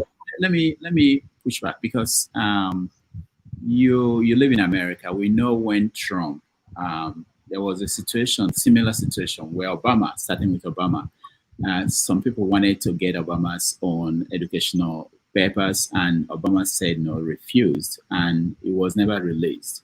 The same thing with Trump. So why is it different with Tinubu? Why do you think the court will now change the policy? And this policy, according to a friend of mine, is called the U.S. Family Education Rights and Privacy Act, which means that you have to give your consent, you, the student, before your documents are released. Why do you want the judge to now break that and order the school? Because the school is saying that if they are ordered by the courts to produce it, they will. But they won't do that unless they are ordered to produce it. And yes, I said that earlier. But what I'm trying to say, the judge has asked Atiku's lawyers to give him reasons why he should order them to release the why he should order the school to release the documents. And I think Atiku's lawyers will say that there's an ongoing case, a presidential case, somebody who is going to be Nigeria's leader or who purportedly is currently Nigeria's leader is being challenged in court. I think it will be justice for that credentials are part of America care. What's America's own interest? Why do they care? No, it's not America's interest now. It's the interest of Nigerians back home and the person who is an interested matter, because he's in court with the man he wants to see his credentials. So if based on that the judge is convinced, it's not about America now. It's a case in Nigeria that somebody who is president is being challenged. His election is being challenged, and part of why it's being challenged is that in our law it says you must present some educational qualification, and this is one he presented, and his opponents are saying that those credentials he presented are fake, and to unravel or to clarify if the school should present them without hiding anything. If the judge blocks it, it means the judge is acting probably like some Nigerian judges back home. I think you should understand that too. Let it be clear. If you attend this, that settles that one. That aspect of that issue, of that litigation back home in Nigeria will be taken out. Everybody will know, like, oh, this man really attended this one. That nobody will even bring up that issue again. They will face other matters. I think it's a way of putting finality to it. Thank you. All right, thank you. Dr. Rudolph. Yeah, Doctor. go ahead. Yeah, go ahead. I think we shouldn't make a mistake here. When Obama was asked to present his certificate, I'm not aware of that though, but It was I'm his sure birth it's not. certificate. It was his birth certificate. It was his birth certificate. No, they wanted his school documents too when they were questioning that's fine. whether he was writing that he was an African when he was in junior college. Yeah. Perfect. Yeah, perfect. So we should understand that there are two circumstances here. This man is being indicted that he is a criminal case, as far as it's a kind of criminal case, that of Tinubu, that he's claiming he has presented a forged document, which is a criminal case. So that of in the instance of Obama, that's a different thing altogether. So we won't say that because Obama declined not to instructed his institution not to release that to the public domain. It's not the same thing with Tinubu. Tinubu he's presented a document which has been found, or no, let me take back that phrase, which has been claimed to be a forged certificate. So now the onus is on him to prove everybody wrong. So what was it hiding? He should just present it. So that's, I mean, all his body language suggests that there is something that is not too right about that certificate. That's my take on that. All right, thank you. Mazi Ovie. You're not Mazi. No, Let's change identity. No, in order, as I keep saying, in order to actually fight the government of the day, regardless of if it's Tinubu government or anybody government, we all need a little bit of spirit of Nnamdi Kanu, right? Because the system is getting the elite they are building a machine that if we allow them to continue, we might not be able to break through, right? We might not be able to. And I would love to see our generation break it off, right? Even though the change will not start flowing in our time, but we should be able to infiltrate the machine that they are building at this point. And that's why, I appreciate the fact that Rudolph started with that classical case of Obama, right? Which the Honorable Donald Trump himself used to launch himself into the political discourse. People keep forgetting that. But Donald Trump carrying on for head. That the way, with due respect to the obedience, are carrying this Tinubu's certificate for head. That's how Trump and his people carry Obama birth certificate for head. Say that no born of America has to prove it. But again, if you understand the game at that level, why you go prove him? The man is already sitting in Azurok. Make you just go blah blah blah up and down. When you tire, you come back home, right? Because the question you should ask that who is worried about this actually? Again, it's me and you, right? Who's worrying about this? So it's a trend. I just rightly say Obama, now his birth certificate, right? We'll come back to our Nigerian during Buhari. In fact, I own a NEPA bill or he's a dead man. That took 4 years, right? Even when Trump entered, Russia, and then bring him in. That was the end thing. It dominated the media for 4 years. God bless us again. They don't give us another job. Bola Tinubu certificate, go school is fake. And we are going to chew on it for the next 4 years. I live in America. I go school for America. Go ask for my record. Made them carry my this thing give you. I don't become billionaire overnight. I'll just quietly sue the school and I get paid off. That's it. So the idea that say, the school will release that if you give them consent, that should make sense to everybody. Why will he give them consent? Why? You don't already did that now. If just as he said, when the turn they say if he doesn't have anything to actually prove it, no, it's not for him to prove. Right? He has submitted whatever he said he has. He has said whatever he said he has. go courts, as some people are already in courts. Let's wait for the court judgment. So we should, at this point, we should learn we should learn how to recognize signals and distraction. And as far as I'm concerned, it's a distraction. This man is governor, is taking decisions that they share billions in the name of palliative. Just so you guys know, 150 million are just been given to House of Rep members. Community projects. Last time it was 100 million, now 150. That's not House of Rep. Senators, when they come back from recess, they will get their own words, consequences projects allowance. When they are talking about palliative, that is palliative. What are they giving me and you? They are debating if we can manage 8,000. But guess what? God bless the Nigerian media. They don't care about that. They are focused on what we are talking about now. Bola Tinubu certificate. This man has been the public face for the past 20-something years. You think that we do anything for God's sake? Let's face the reality. How is that going to disqualify him? It's not going to happen. He will spend 4 years. And before we realize they don't, they are coming together already for 2027. It's obvious in our pace. When I keep saying it's all politics, people they tell me when somebody should explain to me what Obi is doing in Kano. No being party they marry. But he was there. Right? Codedly. So but we we are paying attention to things. For God's sake, that even though me and you go agree that Tinubu is a criminal, me and you agree, but that is between us. People who make the decision, don't pay attention to that. Their interest is being served. It's about the interest. Who is serving our interest? Are we going to say today our interest is Tinubu certificate? That's not our interest. Our interest is not even the fact that it's a Muslim ticket, but that's not our interest is that we are getting poorer. I don't give a fuck, excuse my Yoruba, any part of the world that you live. You are getting poorer. That should be the focus. Why are we getting poorer? Bola certificate is not the reason we are getting poorer. That should be the point. They know we get projects. All they want to do is keep sharing money. Somebody was asking earlier on, after they shared one finish, what next? Don't worry, another package day. Another package, just money. Sure, they don't suspect a little bit of subsidy, just money to go around. They will keep sharing. Boom, before you know, election don't come hit us again. They'll do the same thing. The same thing. What is the same thing? They will rig the election again.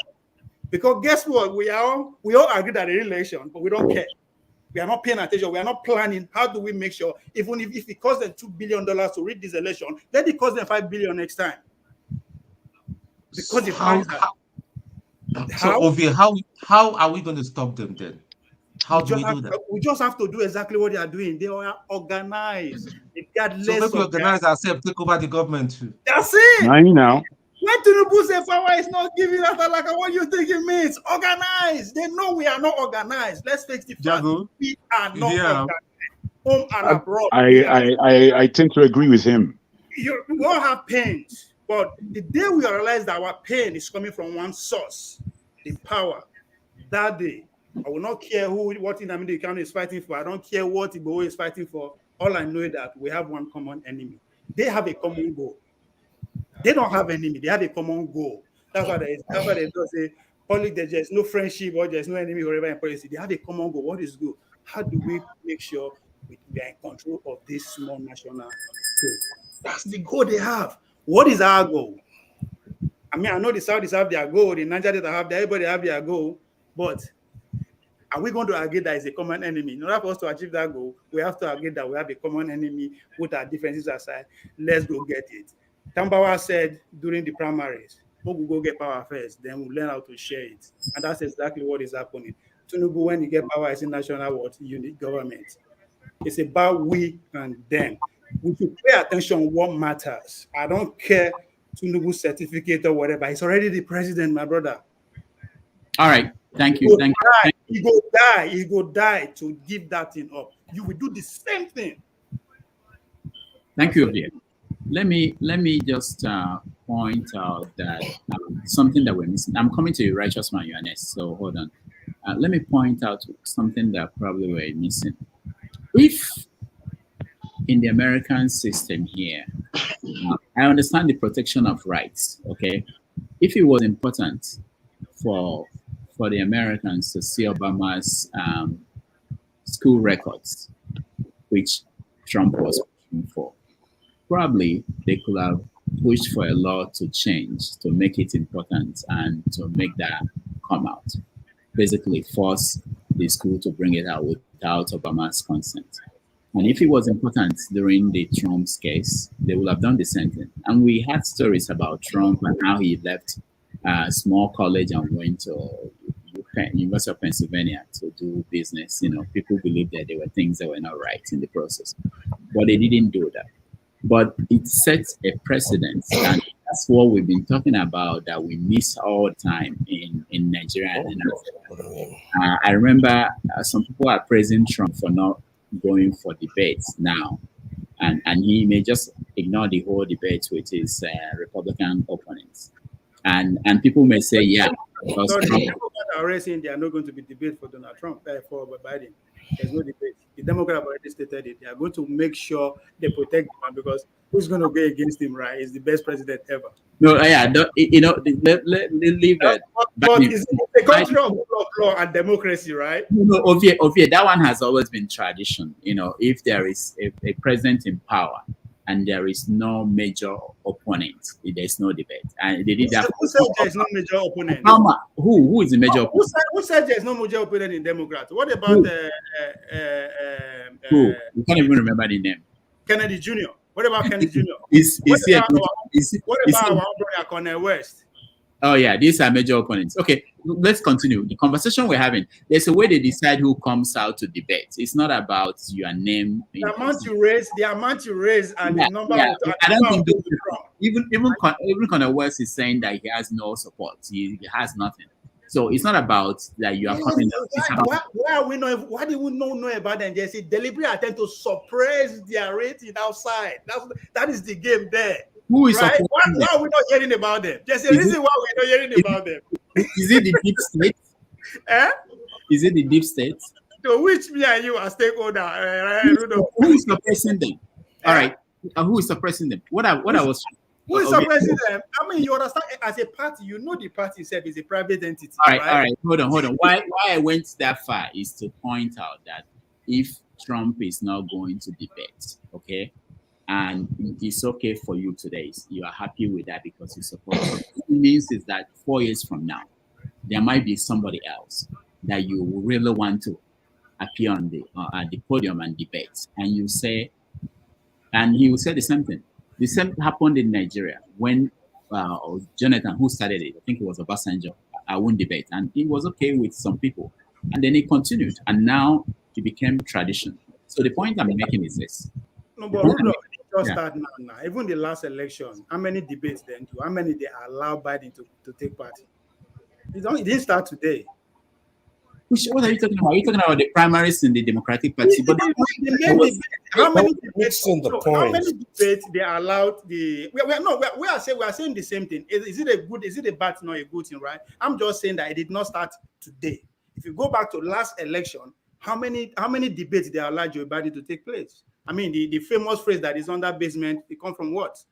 Because they were protecting from it, actually speaking to people. That's where Tinubu get that effrontery from. We might not agree to it. That's Tinubu playbook. Tinubu was protected for the fact that they use no media empire, but it was protected the way they protected Joe Biden. So Trump is just capitalizing on what has already been built. But if you want to even go further, why is it the criteria to actually come out to debate? Let's talk about the politics behind that, right? All right, righteous man.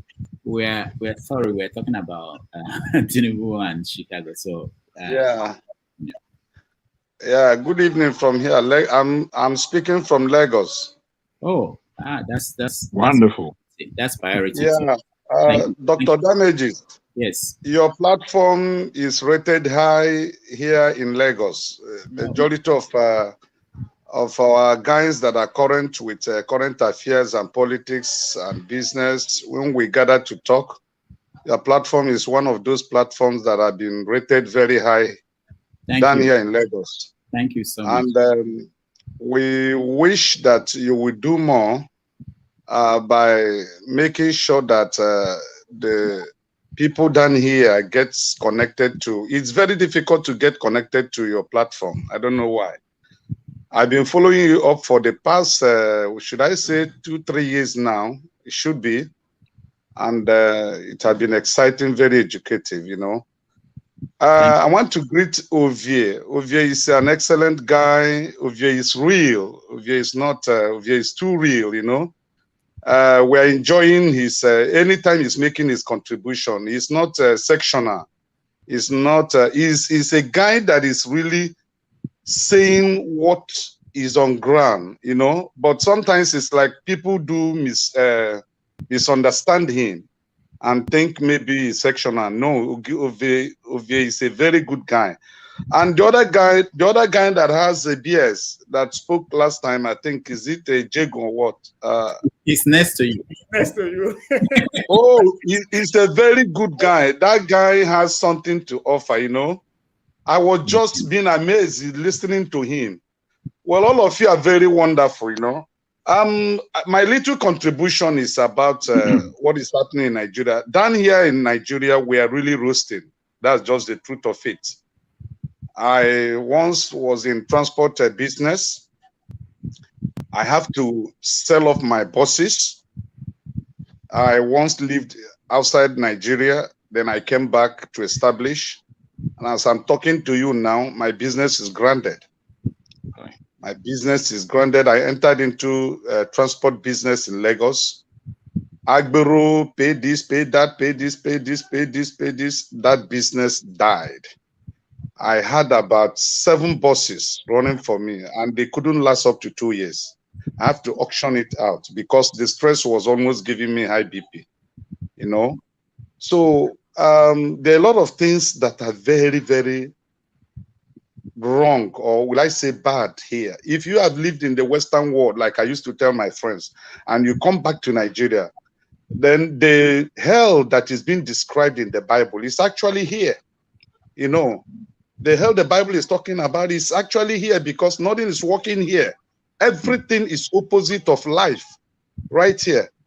And so about the Chicago issue, honestly speaking, you see, some of us that have been opportune to know or to test life outside this country, the last politics, like me, I narrowly escaped. My head was about to be macheted. Just narrowly, the finger of God took me out. I would have been a dead person because I voted and they told us that we should monitor our vote and our vote will count. And after I have voted, I asked my colleague that we should hang around and then see how the counting will go. It was not up to 5 minutes. These guys drove in a white Kobe bus with guns and machetes and stick and start hitting people. In fact, I pick up my phone and call a radio station to report to them what was going on in that particular area. There was no response. The police just went somehow some meters away and back and just was watching what was going on and they couldn't act. So my wife's phone was seized. What do they call it? Acid was poured on our street so that people will not be able to come out. I have it on, it's recorded. I'm not just, it's not a fallacy. Acid was poured on our street to prevent people from stepping out so that if they match it, they get hurt. So what is happening here is something that I don't think it can happen in anywhere. Not even, we're not talking of civilized world. Even in some African countries, what is happening in Nigeria cannot happen there, and the people will tolerate it. We are handicapped here in Nigeria. The system have caged everybody. If you want to do a peaceful protest, they will come after you. The police will come after you. You go to court, you will not get justice. So the people are just, it's not as if we are not doing anything. We are doing, but the system is already caged. It had been seized from the people. And the people are handicapped. There is nothing we can do. We are relying on Nigerians that are in abroad to make sure that things work here. But if you say people that are in Nigeria will cause a change here, unless that change is going to be revolutionary and then there will be loss of life and blood, which we are not praying for. So in order to make an effective change, we need people from abroad. Your platform, you have good guys that I've been listening to for the past 2 years in your platform. They should, do a publicity that the government will be aware that, yes, Nigerians that are in abroad are not happy with what is going on here. We are really dying. We are not breathing. I bought a liter of fuel today. 600 naira. Quote me anywhere. I bought a liter, 600 naira in Lagos. I used to fill my tank before with 16,000 naira. As of today, to fill my tank, I spend 58,000. And it lasts only 4 days. If you times it in a month, it's terrible. So that is my contribution. You people should do something for us. And then concerning Trump, there is one thing I want to talk about Trump. Trump thrives when there is confusion. It's like you guys have not really noticed it. Trump thrives when there is confusion. Once there is problem, you will see Trump going up. His rating will go up. But where there is peace, Trump goes, he won't be noticed, but he likes it. What is happening to him now? He likes it. And I'm telling you, whether any man likes it or not, the Americans, majority of Americans, if somebody of Trump can get 75 million votes in the last election, 75 million as a sitting president that have never been recorded in the American history, you should know the kind of person he is. Because of those baggages that followed him, yet he was able to secure that. In the next election, let me not be a prophet, but I tell you, he will beat Biden. Watch out. Thank you. All right. Thank you so much. Dr. Rudolph, I've got a question for this gentleman, since he's calling from Lagos. Okay. Rashes man, hi. Good evening. Yeah, good evening. You say something that I hear from every Nigerian person that lives in Nigeria. Okay. Please, I want to make this statement, and I want to make myself clear. I'm a believer in the risen Christ. Okay, I believe in God. Now, everybody in Nigeria says God, God, God, God, God. But do you realize that sometimes when you need a change, it's a dynamic change, sometimes you may need to shed blood? Do you understand? Do you understand my I do. Yeah. Okay. So it's not about us in diaspora. You guys, it needs to start from you. Nobody from London, nobody from America, or from the UK, from any other part of Europe or the Americas will come down and Nigeria be slaughtered by like a goat. It's just that it's a reality. That's a reality. Until people stand up and say civil disobedience, we're not moving and all that, we're ready. Shoot your bullets, at least you can't kill everybody. And that is when the real revolution is going to start. It's in our hands, it's in your hands, it's in my hands, it's in the hands of everybody, even Dr. Rudolph. We all want to change. But for us to start talking and talking, these people will not listen. They are hardened, they don't care. Look at what's happening. Buhari borrowed millions and millions. Tinubu now came and is now borrowing his own millions. So that's just what I wanted to say. Thank you, sir. Yeah, thank you very much. And let me say something. There is nothing we can do as long as we live as human without either referring to God in the capital or God in the small letter. There must be something that a man must anchor his faith to and believe that the supremacy of that thing you anchor your faith to will help you in times of trouble. That is why we in Nigeria here do refer to God, because that is the last hope of a common man in Nigeria. No longer the judiciary, is God. So I remember in the Bible we saw a lot of gory situations, that occurred for people to get their salvation. Sometimes they went to war, even in the same Bible. Yeah, correct. But the Bible was specifically talking about Israel as the center point, and Israel is a homogeneous nation. Unlike Nigeria. Look at only in the southeast, The division in the southeast is uncountable. There's division in the south is uncountable. I understand. I'm in just Nigerian. I'm in Nigerian. yeah. I'm in Nigerian. Okay. I understand. I just returned all back that. from North Central last week, and my friend I went to visit there, he was just telling me that, look, oh boy, stop calling me Hausa. I know be Hausa. I know be Hausa. You know, I said, what are you talking about? He said, no, we are not Hausas. You know, we're Idomas. You don't call us Hausa. We have nothing to relate with them. It's just that the white man shifted us through their boundary and put us in the north. We are not in the north. So Nigeria is not a homogeneous nation that we you know, organize everybody and arrange everybody to function and act in one mind. So as long as we have different tribes with different orientation, with different vision, there is no way the Nigerian masses, the poor people, will be united to say no to the government. It's not going to happen. Never. All right. That is why we are relying on you guys that are over there to, maybe in your publicity articles, maybe in this kind of platform, you know, all kinds of means of civilized ways to reach out to the government, because when they know that Nigerians in abroad are not happy with what is happening here, at least, like they said, the stoning of an individual with a ball of egg is not a crime. It's not a crime.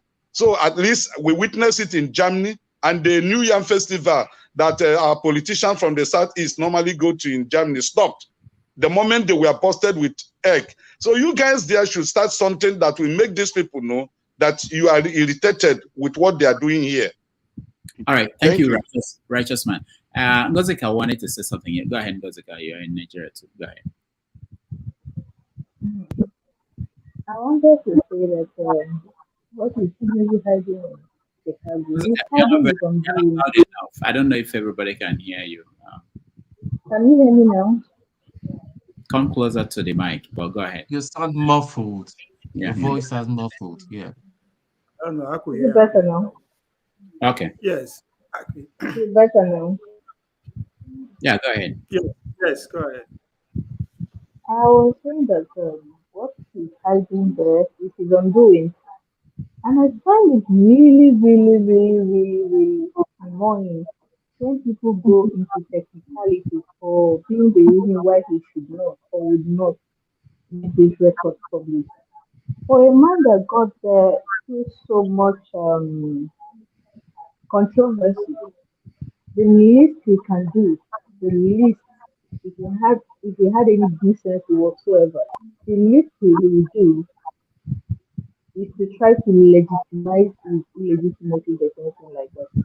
But what I'm trying to is to try to rule Nigerians. Last week on 90 Minutes Africa, Dr. Bambi, if you had a guest, he said he knew he saw Tinubu when he used to go to Chicago State University, but he cannot confirm or deny if he was indeed there. But he did have friends that were students in that school, and when he went with those friends of his, he did see Tinubu at Chicago State University. He cannot affirm or deny. And this man, when you ask him, so why do you think he has not come out to refute or to clear the air on this controversy surrounding his time at Chicago State University? The man says, I don't know. I don't know why he's doing that. But if he was the one, he would have no issue doing it. And it's a no-brainer, really. All these technicalities people are bringing up, oh, Obama did it. When said Obama should bring it in, Obama blocked it. Oh, Trump blocked it. It is the same thing. It is this same kind of bad example you people will always keep giving. Then when it comes home to bite, everybody will start crying wolf. So they did it. So those ones blocked their university records from being made public. And it worked for them fine and good. Like Dr. Benedict said, if the American people really wanted those records made public, believe you me, they would have said it made public. They are not telling us in Nigeria that because these people blocked these records from being made public and it worked for them, we should sit and hold our hands and say, well, we should don't block his own, we should not release it. tell with everybody that you need to imagine himself. But that's about the that. That's no way to do things. People have a thing that when you allow wrong to fly for a while, it becomes a norm. And you're normalizing these things without even knowing it. All You're right, Ngozika. normalizing these things and it is unknown. Ngozika, sorry, a lot of people are having difficulties hearing you very well, but I think you are referring to this video. Let me play it for our audience to listen to.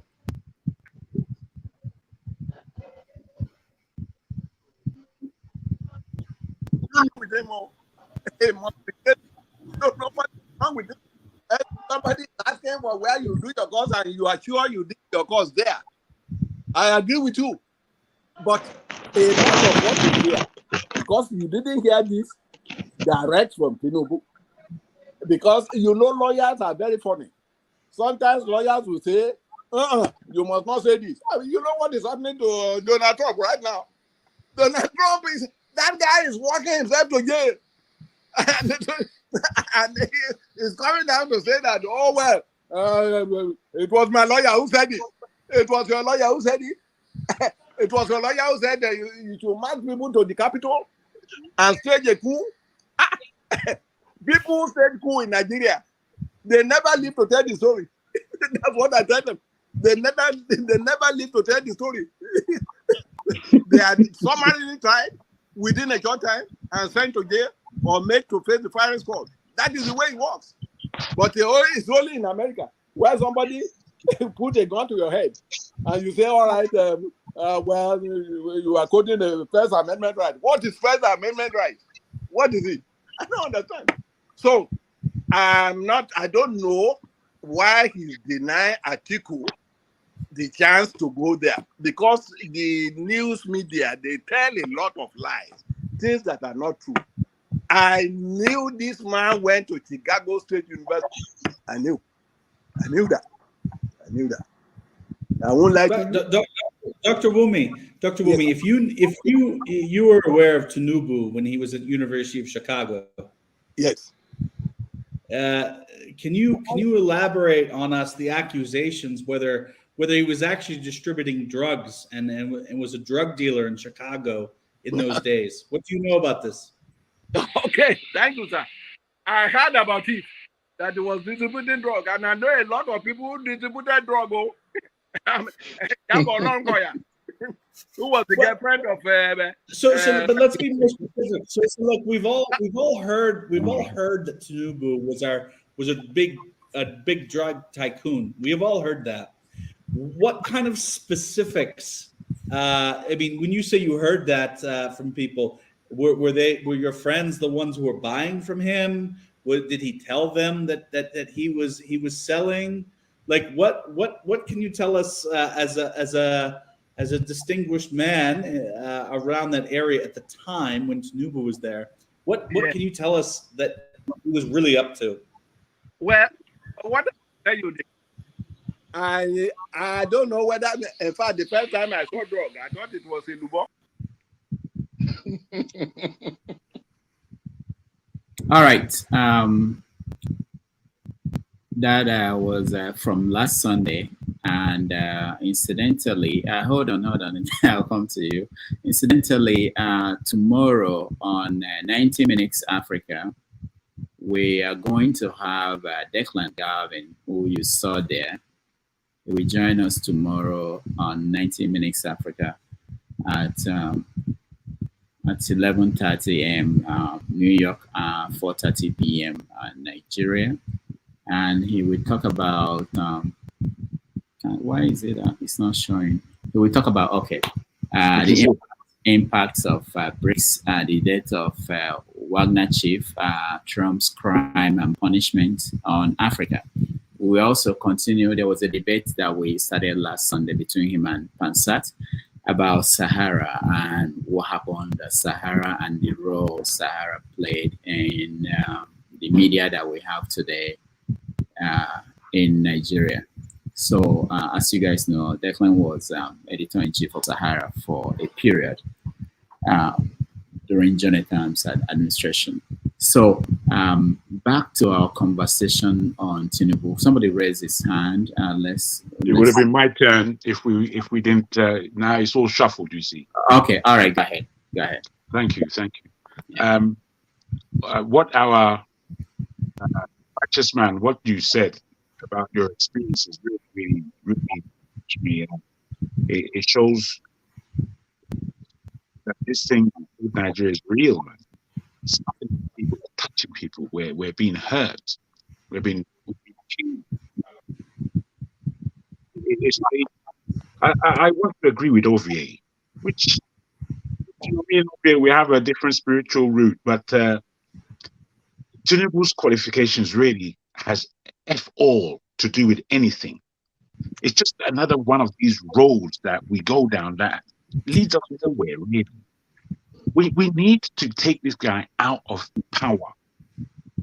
The well-behaved Nigerians, as we saw through the elections, I was amazed at how Nigerians behaved during that election. I watched it every day. I could see the criminality going on, yet people were so well-behaved. You know, the real sense of what it is to be Nigerian, because they were going to vote this party out. The fact that Obi jumped and entered Labour, it was actually a kind of clean and new horizon. No matter what we think about him as an individual, the move from PDP to Labour, for me, it was like a God-given gift to see the separation between me and the other two parties, because the other two parties have failed us miserably. And it seems again that we're eating failure for breakfast, like we're eating. And it's painful to see Nigerians suffer. You know, from where we stand, all we're doing is suffering. As much as all these individuals are making headway, largely we're suffering as a peoples. So, you know, righteous man, for you actually just being there, letting us know what's going on the ground, I thank you. I want to say that Tinubu is poison. We, as a people, have known it for a very, very long time. You have him there as our head. Everything he's done since he's got in there, maybe it's 3 months now, maybe 4, I'm not sure. But everything he's done in 4 months, it hasn't. We can see clearly, whether we voted for him or not, we can now see clearly that he was not the man for us. I know many of us knew this, but somehow he's the person who is pulling strings at the moment. Now, we know he's extremely selfish. So the worst thing he's done is to make the utterance that he wants to go to war with Niger, when truly he hasn't finished, he hasn't even begun the work of the problems that we have in Nigeria on the ground. Nigeria has many problems, but I believe that within 5 years, a lot of Nigeria's issues can be solved, many of them, because a lot of the issues are based on desperation. We like a desperate, because we are a desperate people, which is why there's so much bad news about who we are, what comes out of our country, what comes from our people. It is because we behave in a desperate way. Now, I'm not quite sure what the route is to take this guy out. I said to myself that, well, it should be Yoruba people that take him out, because now your son be that. And as it's so it should be us that take him out, because really, we all know he's a disgrace. He's a capital disgrace on all of us as Nigerians, on Yorubas particularly. Now, I want to tell you that Yorubas haven't been disgraceful, because I believe that they have, as everyone has been disgraceful in that country, in the way we behave, in what we now have as a country, which is not a country. People are suffering. A man's business has gone down. My man was telling me, telling us about his transportation business, that because of this, that, and the other thing, it's no longer there. I mean, these are the things. Every individual in Nigeria has that story. How is it that we can't organize to bring this elite down? You know, ourselves on this platform, we need educating. On the level below us, if you like, whereby people are working hand to mouth, they need education. But the people that need the biggest education are our elites, because clearly they don't know what they're doing. It's clear. There's nothing spooky about it. We can see their movements, we can see their actions. We were speaking about BRICS earlier, and the whole position. It's only now that BRICS has become a name that we're grappling to ask ourselves, why aren't we involved? But the fact of the matter is, when BRICS was originally spoken about, we were one of the first to be called to the table. So Tinubu is the problem right now. Is the most, it's, you know, we like to put problems on our head, and we put one problem, 2, 3, until it just becomes mountain. Tinubu right now is the focus. We as Nigerians do need to organize, as being suggested by our friend Righteous, out here in the diaspora, in the States, in Europe. We need to organize in order to take this man out of that position, take the party out of that position. There are too many allegations against him that the Nigerian people have. So, you know, we can speak around the whole idea of his legitimacy as a candidate, whether he has any qualifications at all. You know, these things are so secondary. Nigeria is such a place that a man who is criminal, the whole country, and that's what we're seeing. So the sword fencing that we may go through, as to who is Tinubu and why is he there, and all the rest of it, it's simple sword fencing. Politics. Somebody wrote in the comments earlier. They said politics is not about ethnicity; it's about interest, and that's real. What is our interest in this whole thing? Our interest is that we are suffering pain. The Igbo man is suffering pain. The Yoruba man is suffering pain. The Hausa man is suffering pain. That is enough of a commonality for us to say no more. Let's bring this thing to a full stop.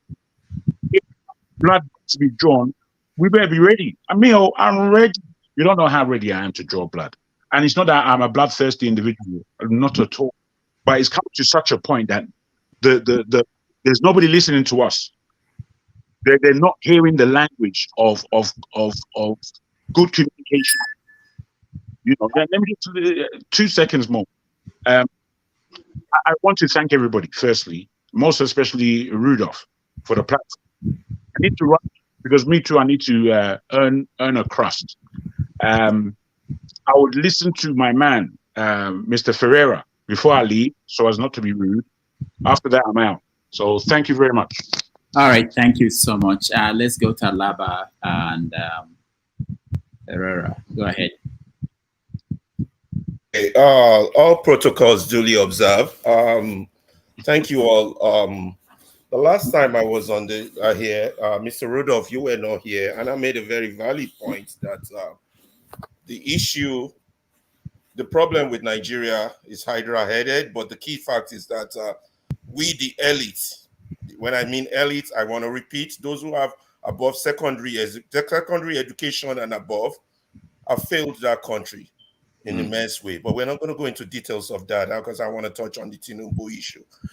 First, we have failed that country because we keep continually misdiagnosing our problem. Like the Yoruba will say, you're living leprosy, you're treating what's it called? Lakpa. I can't remember what lakpa is in English. My Yoruba is getting rusty. Anyway, we're living leprosy and we're treating something minor. Eczema. Eczema. Thank you. Eczema. Eczema. Yeah. So that has been our problem. I have personally believed from 1999 we never have a democracy. What we had was a permanent coup d'etat by the ruling elite against the masses since 1999. And you all just coming to this realization now, and you are well more educated than I am. I've had that feeling. But thanks to technology, even this issue we're having that is raising awareness is as a result of this new introduction of technology. Mr. Rudolph, I want to challenge you to please do something for us. Can you get one of the so-called senior advocates of Nigerians to come to your show one day and come and explain to us why they would have in the constitution that a trial for the election will continue after the swearing in? It's like putting the cart before the horse. Even everybody who did law will know that in law 101, you don't put the cart, you don't send the victim to go serve his jail sentence before you have a trial. Nobody does that anywhere in the world, and we have senior advocates in the thousands. So what value is that level of education? Absolutely. Tell me. Nobody objected to it. Nobody demonstrated to it. Nobody tried to change it. Nobody raised an objection to it and say, wait a minute, people, this is abnormal. We went to school. It's like me that went to school for microbiology. They will say the first thing you do before you inoculate is to sterilize your inoculating loop. First rule. If they failed in that, then secondly, when you bring them to your show, I want you to argue on the issue of why we need senior advocate of Nigeria. That's discriminatory. Some are senior, some are junior. Law should be equal. All the senior advocacy, it feeds into the problem of Nigeria, which I call big manism. Everybody wants to be a big man. It's so bad, we even named our generator, I better pass my neighbor. It's akin to apartheid. It's akin to segregation, but it's imbued in our DNA and in our blood system. We have housemates, we have drivers who we don't give a shit about their rights. Terrible. As long as they are serving us. This is imbued in us. We are walking in this rat race to become a big man. While apartheid was easy to fight because it was black and white, it was easy to fight because it's visible. Big manism as a disease or as a system is invincible because everyone that's a problem of Nigeria is also a member of your family. Go on. You understand? I can go on, all this analysis, and then look at our press, Mr. Everybody. Look at our press. I talked about that. An apology, to say the least. The thing they echo, the thing they say. Even this little crisis that happened with the election should have been an opportunity for them to educate us on our constitution. The US did it when Trump was misbehaving. They used that. CNN, Fox News, MSNBC, they use that as an opportunity to educate the people on what is written in the Constitution. It's an educational opportunity, maybe because I'm an educator. That's a good, but what do we have? They're singing tunes to their party, their loyalty, their tribe, their religion, and all this garbage that don't improve anything. Okay, that being said, I just want to quickly touch on this Tinubu thing, another issue of failure of the press.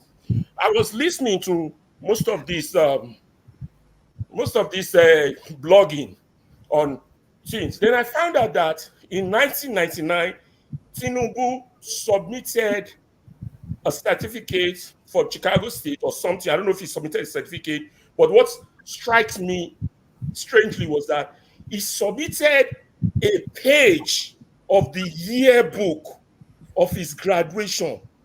And I go, wait a minute. Who does that? I'm applying for a job. I'll go look for the yearbook of my school where I graduated and submitted it to the Senate. Then I say, okay, fine, he did that.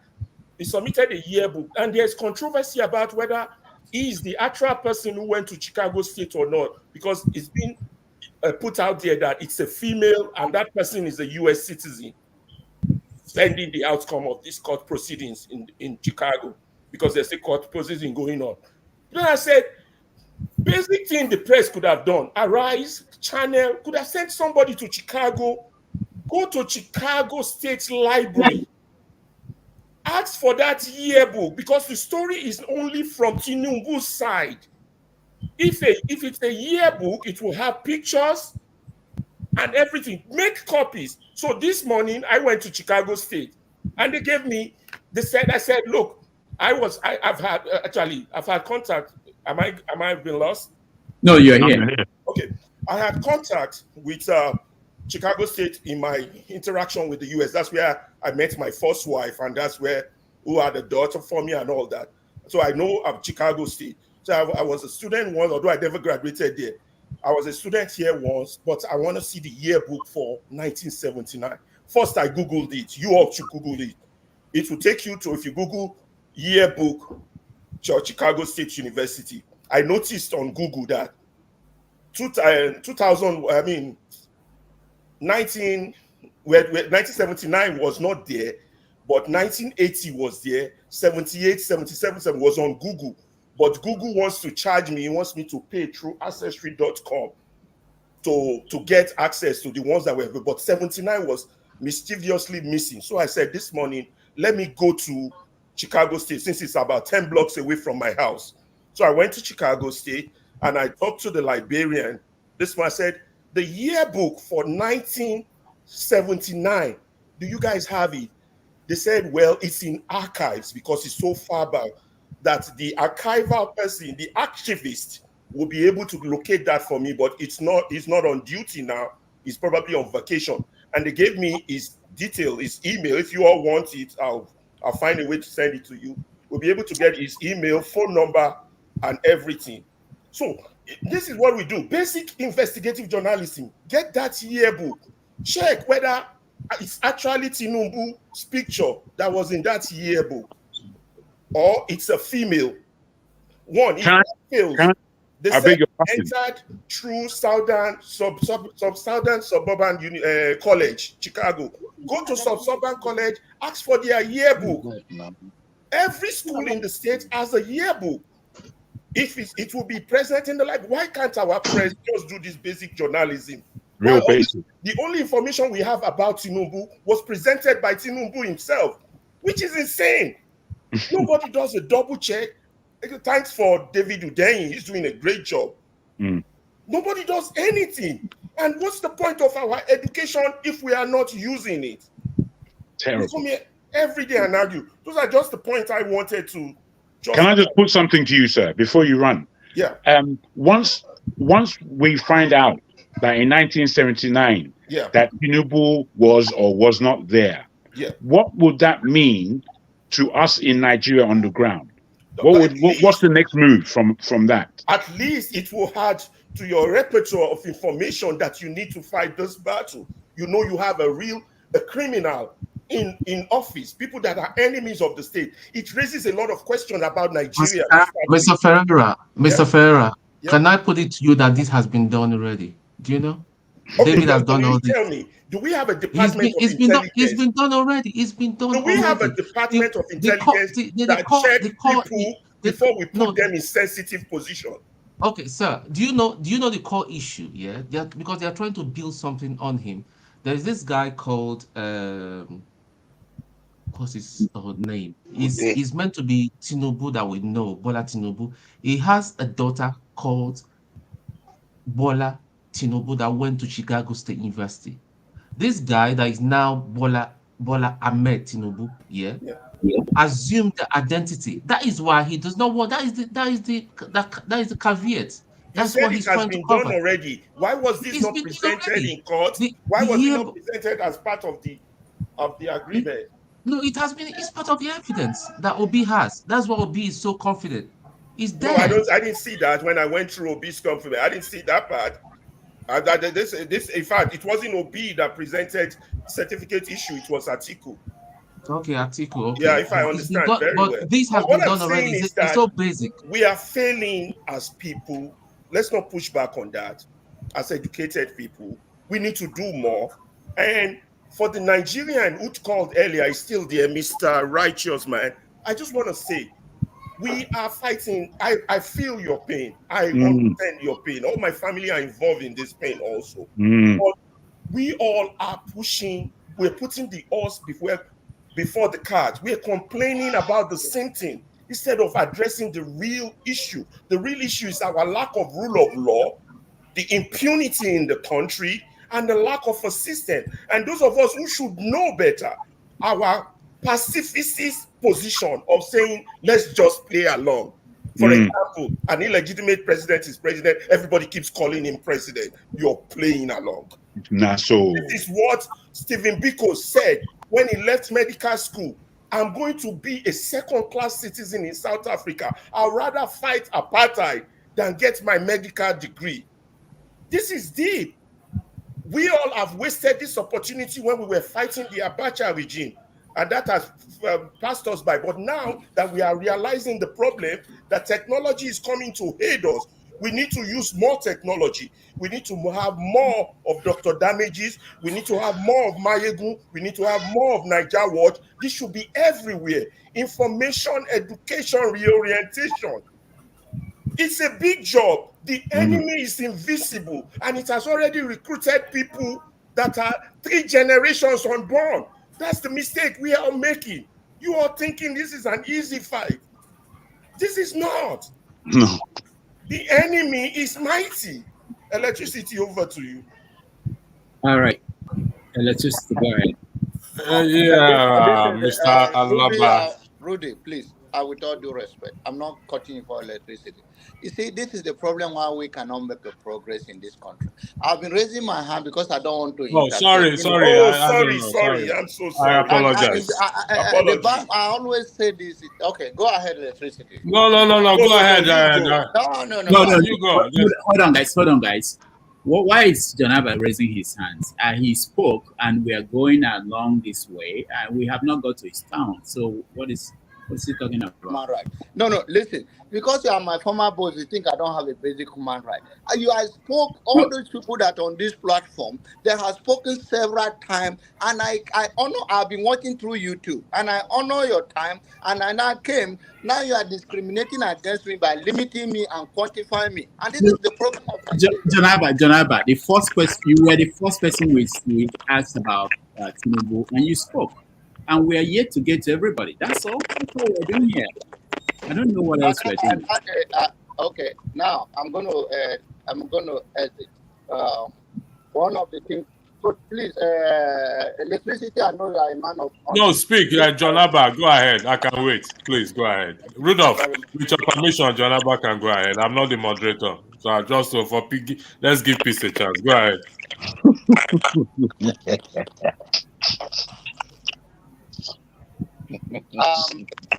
I think I don't know about the internet. By the way, Jonaba, your audio is terrible. So that's a strike against you. Hi, Otila. What happened? He left. All right. Go ahead. Let's just. It's not Rudolph, you finally scared Jonaba away. Okay.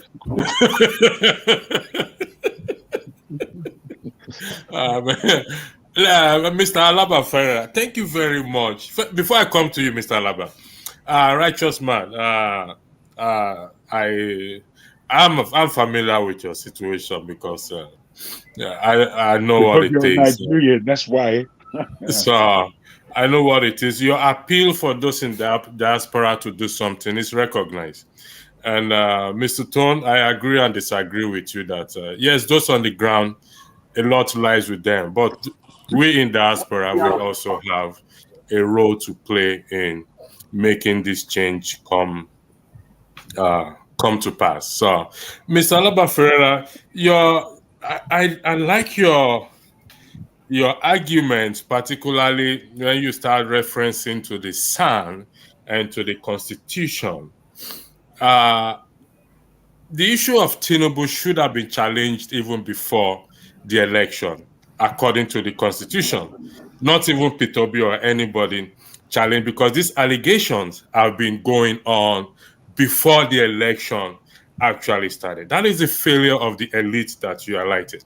Now, this allegation, according to, I was looking for the section of the Constitution, but if we look at section 144, no, I'll take it from 143, talks about if there is an allegation against the president, proven allegation against the president, the House of Senate has a role to play in ensuring that the president, based on this allegation, is removed if there is a founded allegation on that. Like you rightly said, the elite, which I am not part of because you've already excused those of us that didn't go to secondary school. Thank you very much for that.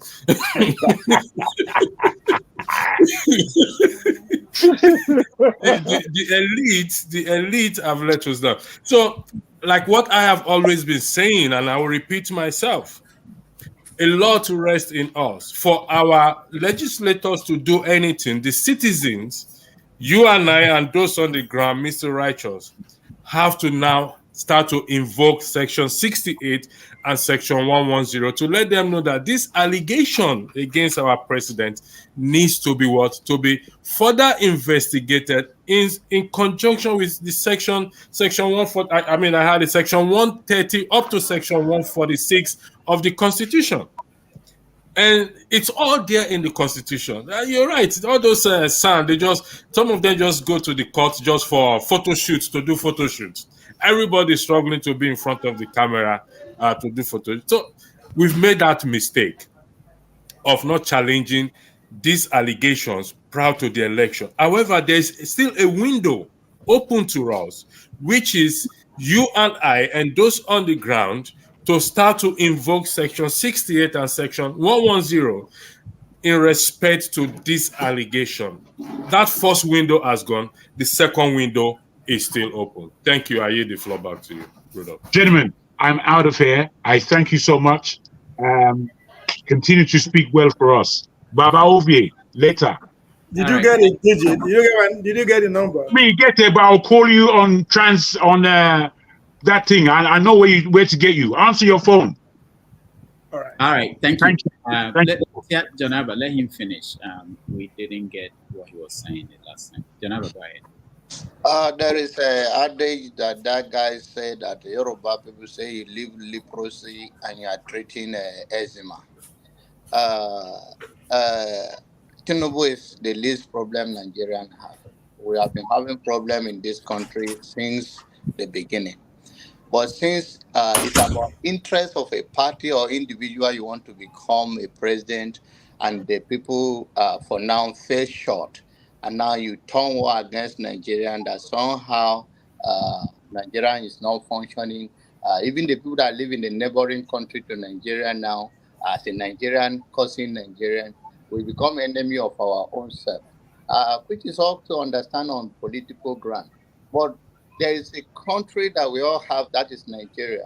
When we do not put a demand, I said earlier about 2 years ago when this election started and all of that, we don't put a demand forward.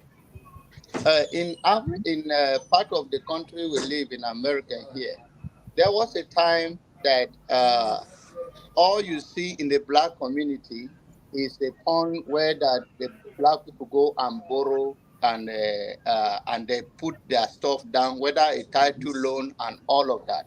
But today they change the dynamic and they refuse to allow that. Of course, it still exists.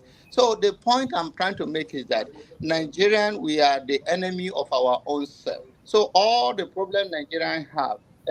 Now, one point I've made before I leave that, which of the LP member that went to the house that reject the money that they are sharing over there? Who is the Labour Party that won election, whether as a senator or House of Rep, that refused to take the money that they are sharing in Abuja? None of them. So it's not a party issue. It's about lack of vision of the people who allow the system to crumble them. The elite, in Hausa language, we say the rich people, which is called the elite, and the talakawas, the poor people. So it's not about Yoruba or Igbo. It's about they use the religion to divide us, and they use the ethnicity to divide us, while they conquer us. Even Peter Obi, of course, you guys know my stand. I'm not Peter Obi fan. They come to my neighbor, I even under cockroach not to look outside. It's which party? So that's all. Thank you. I'll be hesitating for now. All right, Mr. James. Thank you.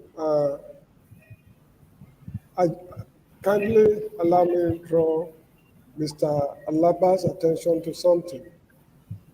The Nigerian system has collapsed. The country has collapsed totally compared to what it used to be in those good days of Awolowo. The country has collapsed. This is the reason why You see, the professors in the university, the standard is so low to the extent that they are now returning officers during elections. You live in the US. Can you imagine a professor at Harvard, Stanford, Fairfield, UCLA being made a returning officer? It's not possible because they know what they are doing. And not only that, they rig elections for certificateless politicians. The lawyers, they hardly spice their conversations with Latin expressions, which is the hallmark of scholarship for a well-trained lawyer. You see our lawyers these days talking like babies. The hospitals, simple cesarean operations, they find it difficult to pass. You see, the entire system has collapsed. The only section I can single out to some extent is the field of journalism. The newspapers, the news media, they are still functioning the way they are expected to function. The ethical aspect, the ethical aspect is a different matter. What I mean is they are able to churn out information.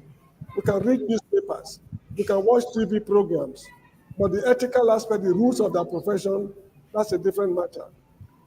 Even the military, we have so many generals. Where I teach here, there are some books I use written by members of the United States Armed Forces, groundwater hydrology, meteorology, because I'm a geographer. How many peer-reviewed journal articles have you read written by members of the Nigerian Armed Forces? I've not come across any. So this shows that the system has collapsed totally. So what we should do is to build a new Nigeria from the ashes of the old. Okay, now please, Mr. Damages, kindly let me go through what is happening in Niger in a hurry, because I have to go and it's nearing bedtime in the Gambia. All right. Thank you. The French ambassador to Niger has been declared persona non grata. He has been given some hours to quit the country. He was invited for a conference or a meeting, which he declined without reason. And there are also rumors that the ambassador of Nigeria, Germany, and the USA have also been asked to leave the country for the same reason. The armed forces of Niger have been placed on the highest alert, because according to them, anything can happen. That is a Punch newspaper of today, 26th of August. So that is the latest in Niger. Now, we are all aware that they've given the ECOWAS guys 3 years for them to reorganize themselves. In my opinion, 3 years is not enough. It's grossly inadequate compared to the magnitude of the problem these guys want to handle.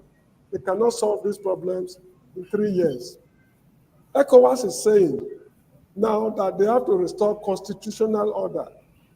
Now, if they are restoring constitutional order, what constitution are they restoring? Is it the 2010 constitution of the Republic of Niger, which was given to them by France, that they are to restore? The answer is no, because they need a new constitution. And that new constitution must factor in a lot of things and bring these neo-colonial structures to a dead end.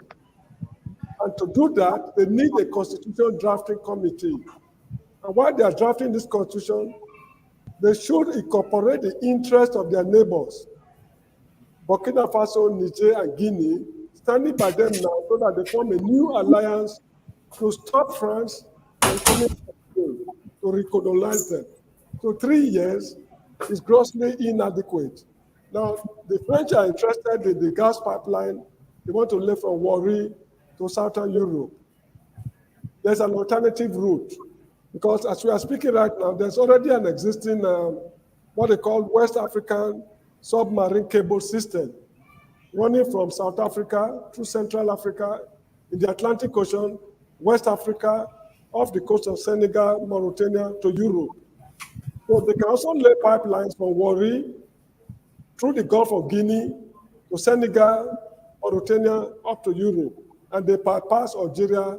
In fact, they bypass the Sahara Desert. So if that is the reason why they are interested in invading Niger, they should just keep it aside. There's an alternative to that. I'm vehemently opposed to declaring war on Niger for one reason, because these guys are Africans. We've all been going through the same problem, be it French, English, or Portuguese, or what have you. We've been going through the same problem, and we are with them in their sorrows. But if a situation will arise whereby the 2010 Constitution will be brought back again, it is better for them, the people of Niger, to go to war over this issue. And all African states will be solidly behind the Republic of Niger should war break out on the basis of that. But what I'm saying is a situation whereby 85% of their national income will be kept with in a French bank. All minerals found in their territory will belong to France. Their foreign affairs will be controlled by France. All contract award controlled by France. Ambassadorial appointment must be approved by France. That situation cannot continue. For it to continue, it is better for the Nigerians to go to war. And Africans are solidly behind them. Luckily, Algeria, Cape Verde, what's it called, Egypt, Chad, Burkina Faso, Mali, Guinea-Conakry, they are solidly behind them as we are speaking right now. So this is the latest I know of about the problems the Nigerians are grappling with, which, they deserve our sympathy. Although, to my disappointment, northern Nigerians are against the war for tribal reasons, not because of these people are, the Africans or Nigerians. They are against the war for tribal reasons. Oh, they are our relatives. We are all the same people. We have intermarried, but they are not looking at things from the black man's point of view. They're not looking at things from Nigerian point of view. That attitude will change. So that is the thing I have to make. Thank you, Mr. Rudolph. All right. Thank you. Thank you so much for that. I have to sign out because it's nearly bedtime in the Gambia. All right. So see you next time. I wish you all well. Thank you so much indeed. You're welcome. Thank you. Ike, welcome to the show. Ike from the island of Ike, welcome to the show. I forgot the name of your island. You forgot the name of my island. Okay. That's good. Welcome to the show. I know it's owned by the Netherlands, but I don't know the name now. Okay. Yeah, good afternoon, everybody. You can see I'm in the office so that they don't fire me. So, because if they fire me, I don't think if you can give me an employment in your platform. So, so I'm trying. We are volunteers. So if you want to volunteer, we can. In your school, where you teach, you can make me a cleaner in your school. It doesn't matter. I can be a cleaner in your school. Right? Dr. Rudolph has got an media empire. Okay. Yes. Okay. Yeah. Tony is my witness already, so there's no problem. Yes, I am. Yes, my brother. Where are we? So we're moving away from Tinubu. Actually, that's the last conversation on that. Then we'll go to other topics like Wike and Diezani and this minister who is a Youth Corper. So, but you can start with Tinubu and then we go there. Okay. Well, it's really unfortunate that I'm a Nigerian, because I have a president who has no identity. It's unfortunate that I'm a Nigerian, that we have such a man being the helm of affairs of a country with over more than 250 million population, with learned and intellectual men and women in every field that you can find. But we have such a man as the head of a country that has no identity, no family, no schoolmate, no age. Everything is all about him is questionable, And all of us here are working, right? Yes, your school certificate or your school result is your result, but it's for public domain, because when you go to look for a job, you go with your when you go to apply for a job, you go with your paper qualification, what your degree you have. So why is Why are people defending this man about? I heard Rudolph when I sit a little while was talking about Obama privacy, this, that. Listen, I don't know why we have to play this politics. For the fact that each and every one of us went to secondary school, from primary school to secondary school or to university, there are people that we went to primary school with that can say, I went to primary school with Mr. Rudolph. I went to primary school with electricity, or I went to primary school with my sister Nkozika, or people who, both of you went to university, or both of you who studied above whatever. For me, I did not finish my secondary school in Siemens Grammar School in Lagos, but I have classmates. You understand what I mean? I have classmates. So I don't know why we are defending this man. I mean, Chicago University, I think their credibility is on the line. And I think they have the greatest opportunity to make that happen. That whatever that is left of this man, we don't know who he is. We don't know whether he's using the name of a woman to answer the name he answered, because nobody can say he knows Bola Tinubu's brother, or he knows Bola Tinubu's sister, or Bola Tinubu was his classmate. So it's a shame that we find ourselves in this situation, that everything about this man has been controversial all his life. Nobody can give account of anything. And here we are in the 21st century. We are talking about somebody trying to say that your certificate that you said you claim you got or you went to the school is a private property, right? So when he was employed at the oil company, which certificate did he tender? Now he's blaming is it the school registrar or whosoever that is blaming? Listen, Nigeria is a joke. Listen, you people are a joke. Listen, Nigeria is a joke. So, but I think that there is no hiding place. I had my brother, when we were speaking, he said either he stays in Chicago or he lives there. I want to thank you for the effort you make. And I think that people like you can be able to put this to rest for us, people who can have access to get all this information. You just said here that 1979 was missing. Why should 1979 be missing? If this man is not an agent of America, if America doesn't know what is going on in the first place, why are they trying to protect this man? Why are they trying to protect this man? You talk about democracy, but whatever that is going on in Nigeria now is okay with you. But you talk about installing democracy around the world. You preach that your democracy is the best. But where do we have that democracy that is working the way it's supposed to be working? Nigerians went to vote to cast their vote, and Yakubu and his man decided to do otherwise.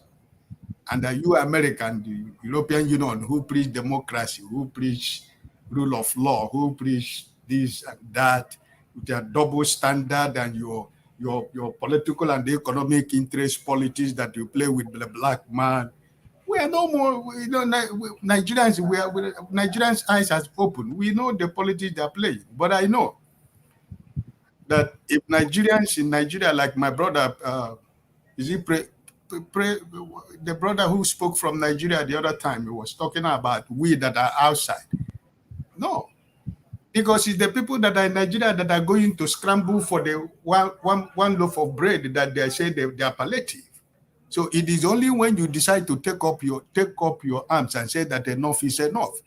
Because Nigerians, we are not lazy people. We are not asking them to give us a loaf of bread. We are not asking them to give us a cup of rice. We are not asking them to give us anything. But we're asking them to make an environment that is conducive for every Nigerian to be able to use his God-given talent to fend for himself. All those money, like Sister Ngozi, all those people, you can give them 200,000 naira, 500,000 naira. Let them, like Nigerians are skilled in so many things, right? So why should you say that you want to give me a cup of rice, a cup of gari? That's not what I want. So I think that palliative is a way of trying to buy the conscience of the governors, because the people of the National Assembly got 70 how many billion. So he have decided to buy the conscience of the governors with 5 billion palliative for every state. And at the end of the day, it will go like where the other ones has gone. Stories that we hear every day, you know. So, my brother, listen. Illegality can never behold illegality. This man can never stand. You know, we don't need a prophet to let us to know that he can never stand. A foundation that is built on a sinking sand will sink when the wind blows. And that is what it is right now in the country called Nigeria. God bless you. All right. Thank you. Thank you so much. Let's go back to Mbosika and say if connection is better. Mbosika, go ahead. Can you hear me now? Yeah, we can hear you. It's still okay, but not as it used to be. Go ahead. I don't know what else to do. I was going to round up on the Tinubu matter before I go off. I'm feeling very funny. I I was talking about the interview you had with Dr. Wumi Akin today and how he mentioned that even though he did see Tinubu at the Chicago State University, he cannot affirm or deny if he indeed was a student. He said that it's on record. And what I wanted to point out is, I know people have said this many times, but I want to also reiterate it that this man named names of his friends that were schoolmates with Tinubu at the Chicago State University. I find it disturbing. I find it very, very disturbing that these people, if they are still alive, they keep quiet all through this hullabaloo. That's very disturbing. Is it that they're in cahoots with him, or they just don't care?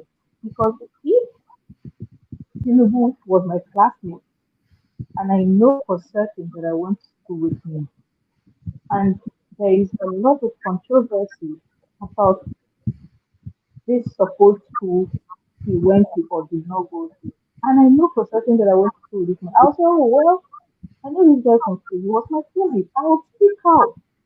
I will not keep short. So their silence is giving me credit. Is it that the rumors are true, or that they just don't care, or that they're into good with him?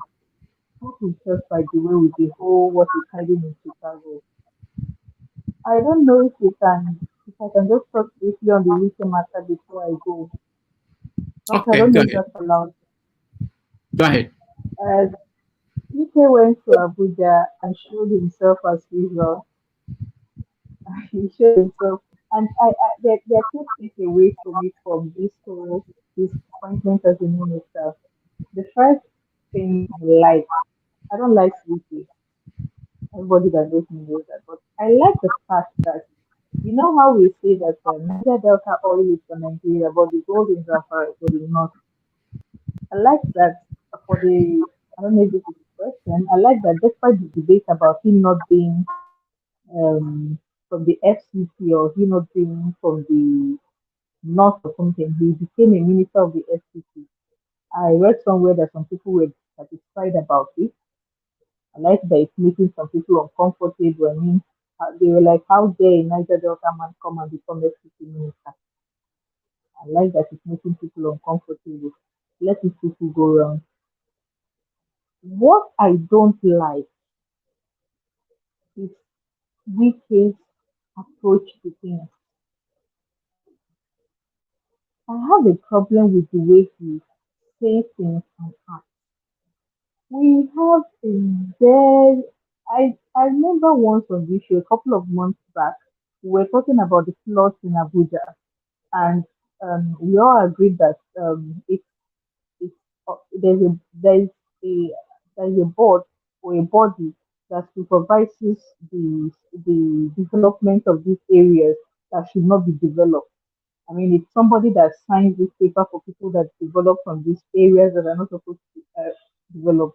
We agree that these people are the ones that should be held responsible. But I always find it funny that Nigerians, especially when they're in a position like UK, find it easier to tear down than to build. This man got into FCC and he's telling everybody, if you know you build some waterways, you're going to knock the building down. If you know you build some parks, I'm sorry, we are going to knock the building down. If you know you did it, all I could hear was knock down, knock down, knock down, knock down, knock down. Now I can understand that for the waterways. I can also understand that for a bit for the parks, the areas that were reserved for parks and everything that people went and illegally developed. But I'm asking, must it always be break down, destroy, remove every single time? Why does it always have to be like that? Isn't there ever a way? Isn't there ever a way in our dictionary where something can be rechanneled, reused? Why must everything be tear it down, destroy it, remove it with us? I know I'm not an expert in this field. I just wanted to ask that question, and I'll be watching on YouTube to see if somebody can answer my question. Thank you very much. Good night, everyone.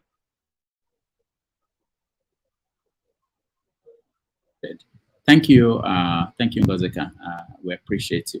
Let me go back to your tone. We next topic that we want to talk about is this story that is out there of the Minister of Culture and Arts, Hanatu Musawa, who is also a Youth Corper. What do you think about that? What do you know about the story? Do you care?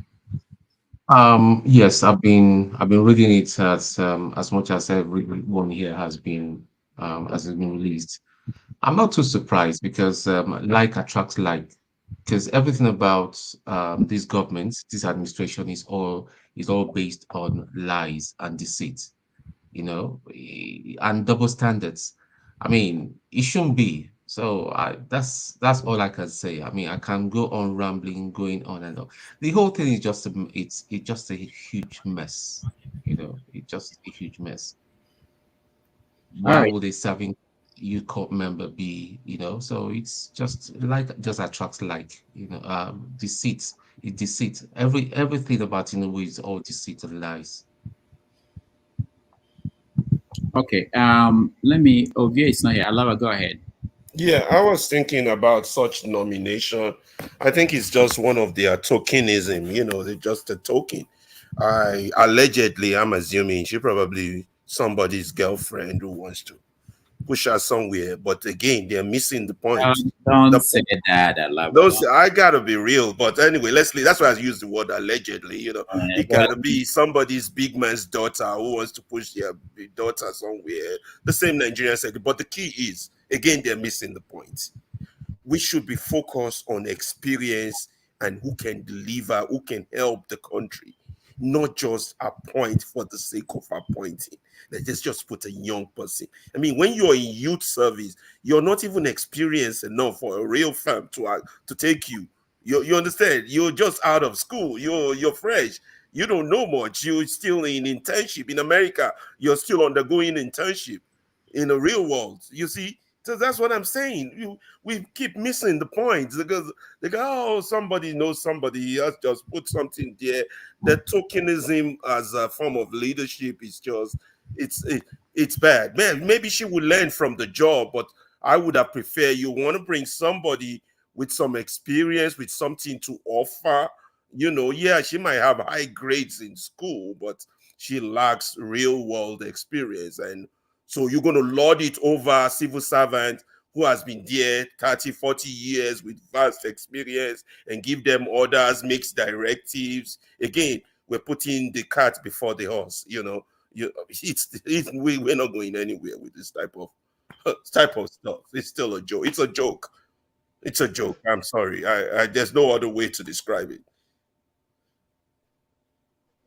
Thank you so much. Thank you so much, Alaba. Let's go to electricity. You're next. Yeah, thank you very much. I didn't realize she's a youth corper, to be honest. I have to be honest until this very moment. I thought maybe there was some issue with her, whether she served whether she served or she didn't serve, but she's a youth corper. Well, in order not to be seen as being discriminatory in respect to that aspect, I believe there are guidelines in appointing in appointing ministers. And the question is where these guidelines followed. And Who thirdly, made the guidelines? I don't know. I'm just There are no guidelines. But okay, there there are should no be, but there guidelines. should be, There should be, there Rudolph. should There be should be specific guidelines. That's what you requirement. say. Not that There there's none. What I mean, there should be a guideline. You can't just You can't just, before these you are even bring. sensitive positions. Security Okay, clearance has to be issued. yeah. I mean, You know, there several should be. levels of, you know, in America, jobs like that, you got to have top level security clearance to get jobs like that. You just don't give people jobs. Even before, even when you are looking at, okay, I'm the president, Rudolph, Tone, Righteous Man, Ike, Alaba, there will be this private background checks on even before you ever open your mouth to say these are the nominees that I am bringing forward. You have to do make sure you ensure all I's are dotted and all T's are crossed. There's nothing, no skeleton. Hold on, electricity. Do you know that the APC, they did a background check on the candidates for president? Did you know when they vetted the Tinubu and everything? You see, that was what Alaba highlighted earlier, and in respect to the allegations, you see, I will reserve some of my comments to tomorrow's broadcast that that I will be having, because listen, Rudolph, I hope we are not taking this for a joke, because you know, we started with BRICS, and when people see us in this, after you've appointed somebody, she's gone through screening, and you are now coming up to say that, oh, she's a Youth Corper. Come on. Why are we doing this to ourselves? They are not the ones saying that. Non-governmental organization, they did the investigation, and the media, they found out that not the government. So don't make it look like they are the ones saying it. Okay, they have every right to look at. Well, if that means the government knew that she was a Youth Corper, that's if I'm clear by what you're saying. Oh, I don't know. I don't know if they knew or they didn't care to check. I don't know. But the point is that she is. Yeah. Okay. Well, if that is the case, there's no point we cry over spilled milk. She's gone through that screening process, and she's already been. Did you watch her screening? Yes, is she not the one that was talking about her father being dead and Akpabio shut her down? I mean, to me, Akpabio is just, I'm sorry, with due respect to him as a third man. Why have you not taken Akpabio to record him? What are you waiting for? I thought Rudolph, if you want to turn the table on me, you will fail in that regard. I thought that's the first person you pick on. I don't know what you're waiting for. No. Listen, it's part of everyone. Listen, Akpabio, every one of them. Like we said, with that opportunity, you see, there's something I'm restraining myself from using a particular scenario in what we are seeing between Tinubu and everything. Because I'm refraining myself, because what is playing out is a very dangerous thing. Let's look at it this way. Hypothetically, let's say the judgment comes and it favors Tinubu. It goes to appeal court. It goes to the Supreme Court, and the Supreme Court upheld the judgment of what? Of the lower court. The question is, what do we do? We are going to be in this boat for another 4 years, but we have to do something before that. I look beyond, yes, even if the court the judgment don't favor him, which I doubt at this point, because it is, listen, I don't like to live in a world of, he is the president and he wields a lot of power and influence regardless. And for that alone, will be very, very difficult to say the judgment will favor. That's my own view. I'm not saying the judgment will favor the Labour Party. It will be very... Remember when Trump was there, a lot of things was thrown at him. Nothing stood until he left office. Then everything started happening. So it's going to be very difficult. I don't want to live in hope because I voted for Peter B. I don't want to live in hope, unnecessarily hope. I want to focus on my campaign, just in case. And I believe whatever it is, whether Peter B or Tinubu, it's still down to us citizens to do the right thing. So I don't know. That's all. I don't have much to say about Hanatu and Youth Corp. This honestly, I don't have anything to say. I apologize for that, please. No problem. Righteous man, go ahead. Yeah, Mr. Dr. Damages. Your name is very, very sweet. When we call it here, we'll always laugh. This man that is answering Damages, what has he damaged?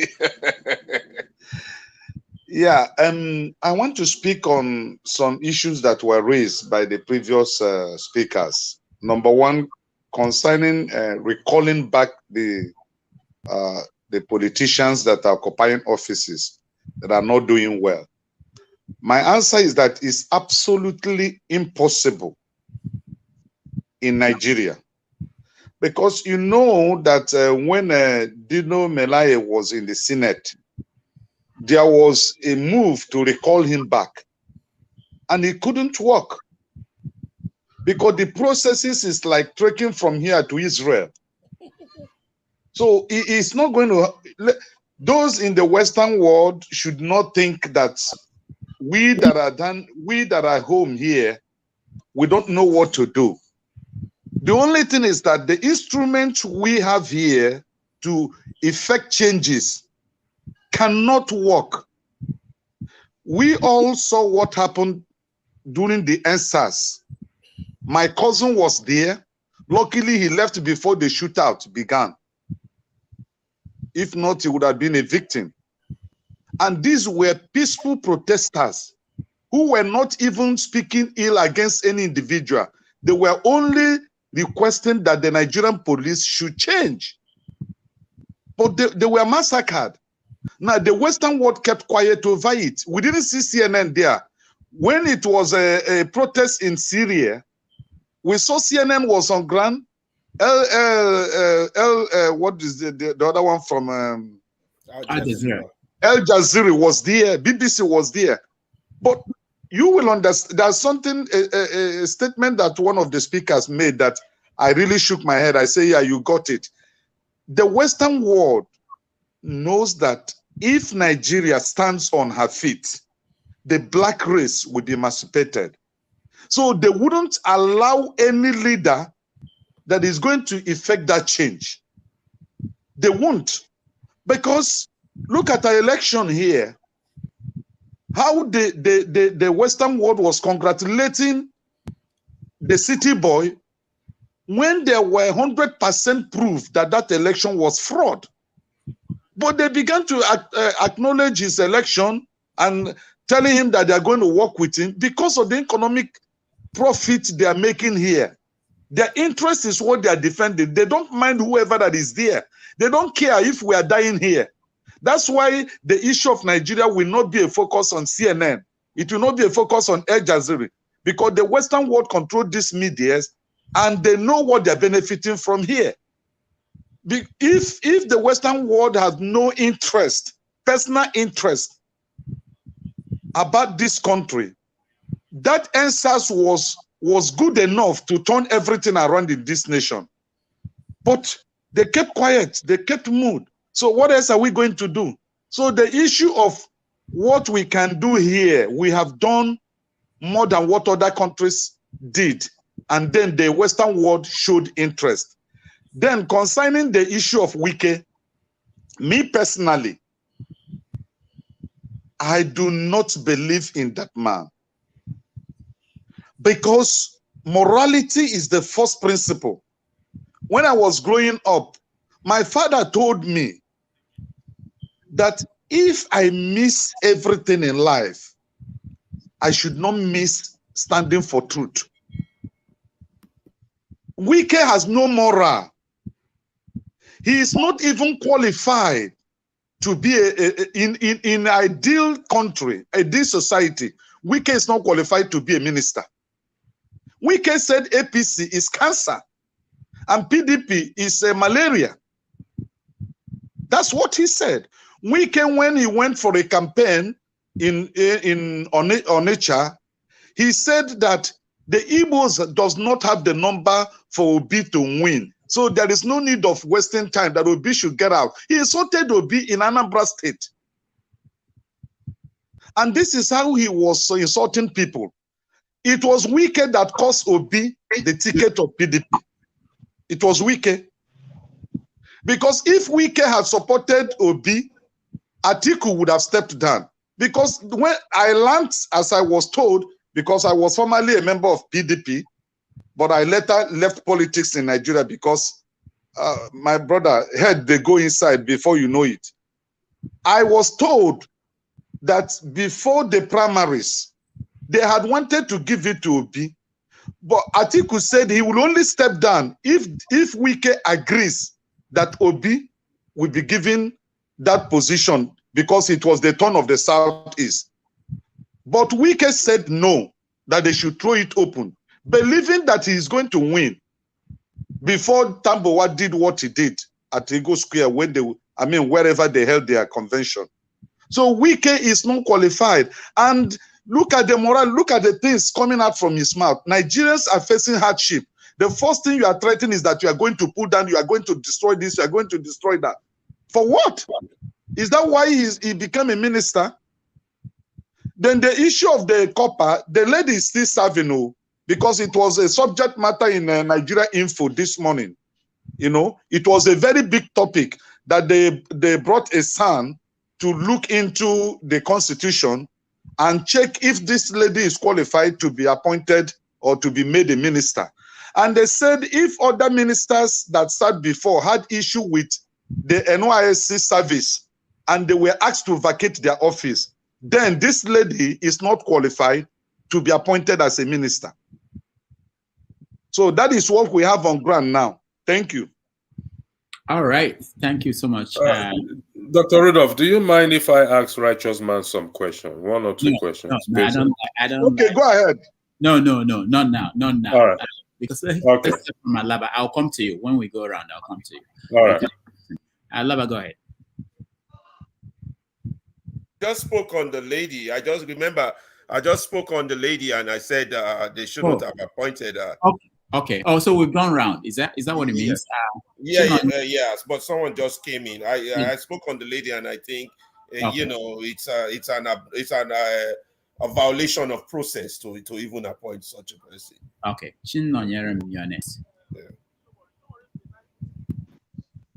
Okay. Thank you, Dr. Damages, and greetings, family. I came here sometime about 2 weeks ago. I came on this channel and I said something that didn't go well with many people. People like my brother Phil and Augustine tried to conscientize me to make me feel reasons to change my views, but I'll still present it now. Nigeria as a nation will never work. Was that what you said then? Yes, I told them that Nigeria will never work. Nigeria as a nation will never work. Till tomorrow, I am still among those who are soliciting for Biafra to come. Believe me or you leave me, and I have my reasons. Yes, everybody's entitled to his or her opinion. This is my opinion. Nigeria as a nation will never work. And everybody can see that, that it's not working. Everybody can see the way and the place Nigeria is going. Nigeria is just going through the drains, like it's not going to work. Divide this country today to save life. Divide this country today for progress. Nigeria will never work. Nigeria will be continued. People that will continue to rule Nigeria will be the same set of people, corrupt and everything bad you can think about. They are not willing to give up power. And no matter what you do, if you come to the streets, they will kill you. If you go to the court, they will not give you justice. Whatever you do will not work in that country. Nigeria will never work. This year I stand. Believe it or believe it. If you think, in fact, Nigeria, I don't care what you think, Nigeria will never work. On a personal note, I have given up hope in Nigeria. Like I don't just care about what is happening because I am sure Nigeria will not work. Nigeria can never work. How will such a country that is being ruled by someone like Buhari and everybody is just, and many people out there are comfortable. People are not even interested in what is happening again. So Chino, when you can you hear me? So when you watch or listen to programs like this, how do you feel? Do you think people I come here for therapeutic reasons. Believe me, like I'm in Nigeria. Seriously, like I come here for therapeutic reasons. People are like 2 days ago, somebody that I normally help whenever I am buoyant, like came to me. He told me that he managed to get something to eat with his family. All right, I think he's frozen. We'll get back to him. I wanted to ask him, what is he going to do? Because he lives there. It's easy for people outside the country to say things like this and lose hope. But for people inside the country, and what are they going to do? All right. The other topic that we want to touch on is Wike. I just think for them, I don't mean to interrupt you. I just think they're all expressing hard pain right now. They are coming out expressing their pain. I think one day there's just going to be this unbelievable explosion that won't have a direction. It's just there's going to be it's going to explode. How, in what direction, and what it will face, I don't know. But you can see them all coming out, telling their pain, grieving their pain. I just also wanted to mention this to you guys. There was a time I went to Nigeria and we were in Obalende, and for the first time in my life, where our Okada drivers, those that drive motorcycles, and they were all at night. We went out at night around 11, 12. And then we saw them at Obalende. They were sleeping on the Okada. In my life, I have never seen that before. And my cousin who was with me told me, oh, that is so normal. That's where they sleep. They come from all the villages to Lagos to make ends meet. They have this Okada, they're running, and they sleep on the Okada. I mean, literally like a bed. Just imagine how small a motorbike is for someone to be sleeping on top of it. So, but my cousin made one important statement. He said, Alaba, you better be glad they are sleeping on the Okada. He said, one day will come, they will be sleeping on an AK-47. He said, do you know where they will be pointing it? That is deep. And that's about 2011. Consider where they are now with inflation, they are in pain, they're groaning. But those in charge just keep inflicting more punishment, keep telling them to build pyramid without straw. All right, let's let this let's Chinonyerim finish, and then I'll come to your electricity. Go ahead, unmute yourself. So, can you hear me now? Yeah. Like I was saying, someone that I normally help whenever I have came to me 2 days ago. He said that he managed to get something that he will eat with his family, but he don't have the gas to prepare it. I wish I had money to give out. I can't give him, as in the future is not guaranteed. I can't give him the one I have because I don't know what is awaiting me tomorrow. The future is not guaranteed here. So I have to go into my kitchen, lose my gas, and then I gave him my cylinder to go prepare his food and bring back my cylinder. So what's wrong? This place is just, seriously, people are suffering in Nigeria. It's not just easy. People are really suffering. We are not finding it easy. If actually everybody in Nigeria has the kind of heart I have, I don't care. The army cannot kill 200 million people. We will go out there, we shot everywhere down until something is done. And I don't care dying in that particular. The Igbo people said that When you want to effect change, you don't have to be afraid. On a personal note, I'm not afraid to die. If only I will see people that have the kind of mind that I have. We go out there, we shut the whole place down. If we perish, we perish. If we perish there, we perish. It's better to die for something than to live for nothing. It's just better to die for something than to live for nothing. Because right now, I believe that every single person in Nigeria is living for nothing.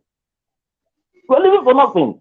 Our future is being mortgaged by some people, and everybody is comfortable. Suffering and smiling. What kind of country is this? Suffering and smiling. You are hungry and you don't even care of God. No, this is just serious. Nigeria will never work until we stand up. And the problem is that people are afraid. People want to secure their life. People want to stay alive. They are afraid of getting killed out there. But I keep asking myself, you are afraid of getting killed by the gun, but they're not afraid of dying of hunger. So that's why I said that many people are living for nothing. Here in Nigeria, we are living for nothing. We are afraid of dying by the gun, but they're not afraid of dying of hunger. So what sort of country is this? Our leaders are not accountable. Chinonyerum, what are the options you have? Do you plan to leave the country, or what are your options? On a personal note, I'm already seeking for admission out there. So hopefully by January I should be out. Congrats. Congratulations, my brother, in advance. So, believe me, the problem is that, like I said the other day, I went to take my international passport at the immigration office. The number of people I met there, it was as if the whole of Imo State was emptied there. What's wrong? What's happening? Everybody wants to leave. And I don't blame them because this is not working. The leaders don't even care about how people feel. It's not even their business. They make mockery of the people at the Senate House. They don't care. All right. Thank you, Chinonyerum. And I really want to thank everybody that joined me today. Let's just say again.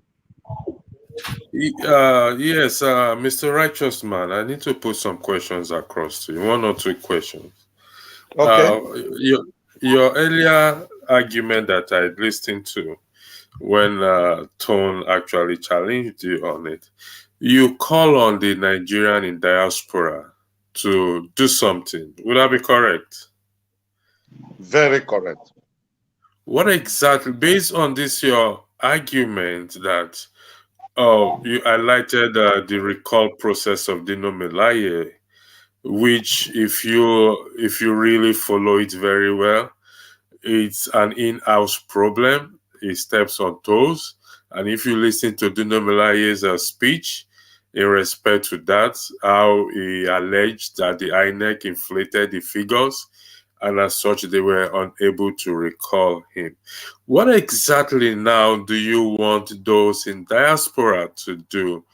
Based on this, your argument that the recall process will not work, what exactly do you want those in diaspora to do? Can you be specific, please? Okay, yeah.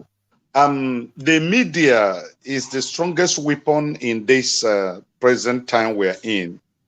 Let me go back to recall 1999, 2000, 2001, when Owazurike started the issue of MASOP. The MASOP did not gain credence, and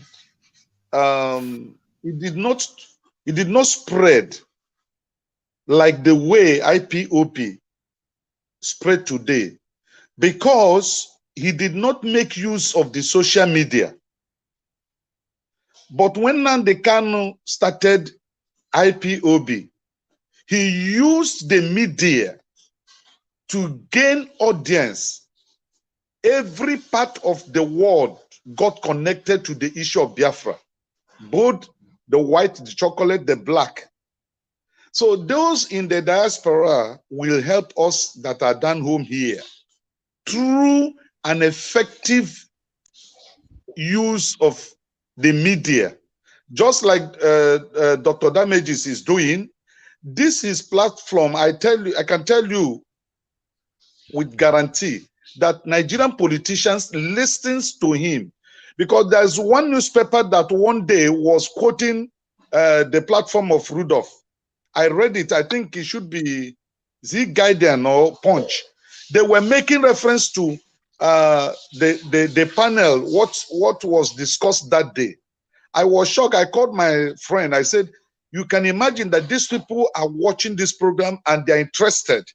So the media, had it been that, sorry, if Nnamdi Kanu had started the media war from Nigeria, they would have gotten him down immediately. But because he based in a civilized society where liberty cannot be taken away from anybody, that was why he was able to spread the message of Biafra, and then the thing caught fire every look and cranny of Nigeria, that the government started panicking. So those in diaspora should make use of the media as a weapon, so that these people will know that Nigerians outside the Nigerian state are not happy with what our politicians are doing here. Like that, my brother said, Chino Nyerem, we are dying here. There is no electricity, there is no security, there is no water, there is no road, there is no school, there is no hospital. Virtually whatever you use there, you provide it yourself. Where I'm living now, you pay for security of the street, you pay for the security of the house. The house, not the, you pay for security for street security. You pay for security for the house where you are living. You have to pay because you need to get a mega there. If not, you are not safe. Every street in Lagos now have a, what do you call it, a gate, that by 6 o'clock, 7 o'clock, the gate is locked, which means we are not safe. Even the police cannot secure the people. So Nigeria it has broken down. What you are reading on newspaper and what you are seeing on TV is already the one they have already scrutinized and tried to set the image of Nigeria, let it be as if things are well. Things are 100% bad in Nigeria. If you have brothers here or you have your family members, whatever they are telling you, they are passing through here is real. They're not saying it to collect money from you. This is hellfire we are facing. And those in diaspora should help us. They should use the political weapon, like in the US, my uncle that is there. When this issue started, he has to write the congressman of his locality that this is what is happening because Fulanis also ventured into my village and they were doing a lot of damages. So my uncle have to, I think he lives in Texas. He wrote the congressman there that this is what his people with photographs.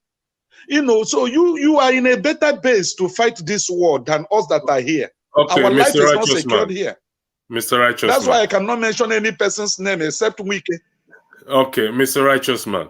From my position, you did not answer the question I asked. Now, let me put this to you. Maybe it will help further. I stand on the campaign of section 68 and section 110, which is the recall, which is educating, creating awareness through the media. Saying that you said it will not work, can you please be specific as to what you want us to do? I need specifics. Okay, the Constitution of Nigeria is more of theory than practical.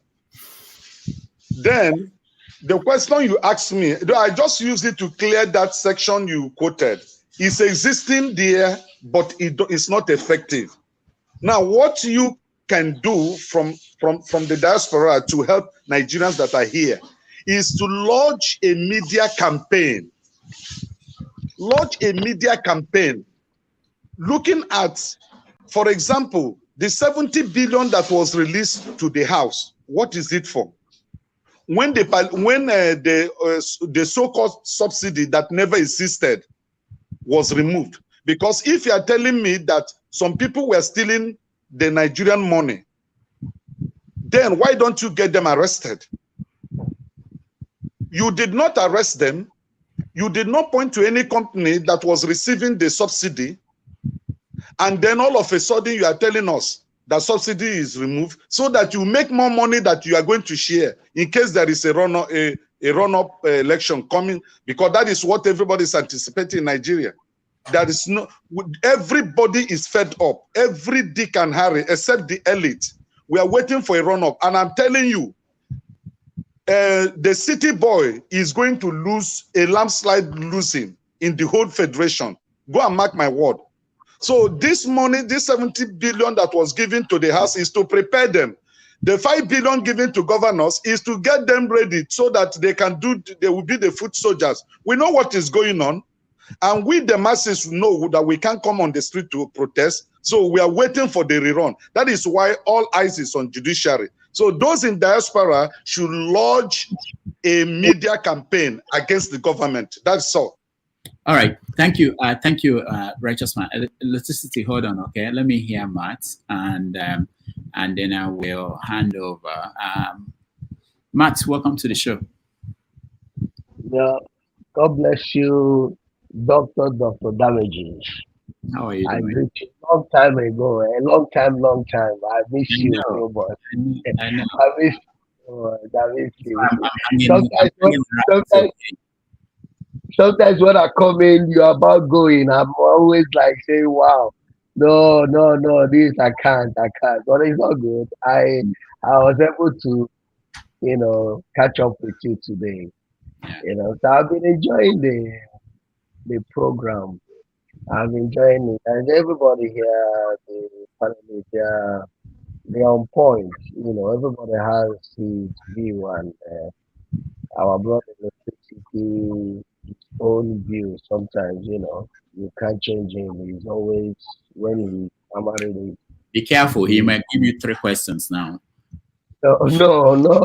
I'm supporting him also. I'm supporting him.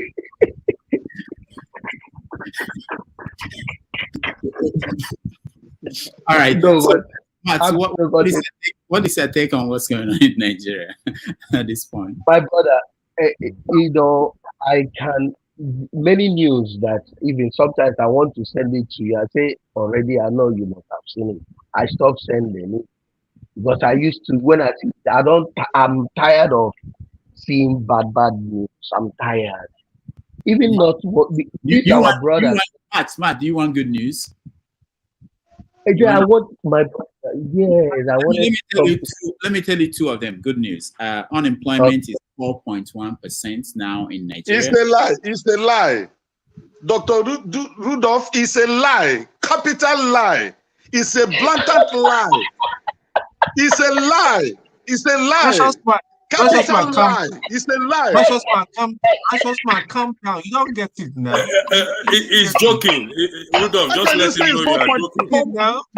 Which data? Do we have data in this country? Which statistics? On what basis? Calm down. Rudolph, can you tell him you are joking? I'm not joking. It's in the news. What are you talking about? Come on, Rudolph. You are hyping the mind blood pressure. Nobody believes, that's not correct. All right, but this is what the government is saying. We have to be fair to them. They say that if you have any job that you work for 1 hour in a month, you're employed. What are you talking about? That's what people didn't read the story. The economists went to Chicago State University. I saw the interview. The guy was trying to spin it. I saw what you just said now. I saw it in the news, but let me tell you, even the market man or woman in the village will not believe this news. It's not true. But we know what they are trying to play. But God bless them. You see all the things they are doing to us. Let them keep doing. Let me tell you why I'm happy today that nobody comes here and says for it. Do you understand? We've had the likes of Zeke. We've had the likes of Awolowo. Where is their wealth now? Their children now, they are featuring in Big Brother Niger. You understand me? Their grandkids, Awolowo, the granddaughter, the grandson of Awolowo, is featuring in Big Brother Niger. No. This is, let me tell you, well, I thought maybe grandson now, by now, he'll be competing with, what do you call it, Elon Musk and its life. Let me tell you, this life these people are living, thinking that they just want to live it forever. In one day, after they go, life continues. You understand me? But if these people mean well for themselves, you know, I see Buhari regime and Tinubu's regime. I see similarity, connection. Do you know the connection that they have is lies? They have that running in their blood. Even when they want to say the truth, that lies in their blood don't allow them, because this is what they feed on. This is what they fed Nigeria when they say change to bring in Buhari. So since Buhari has built on a foundation that is lies, how can they change it? So even when they want to do the right thing, they keep lying,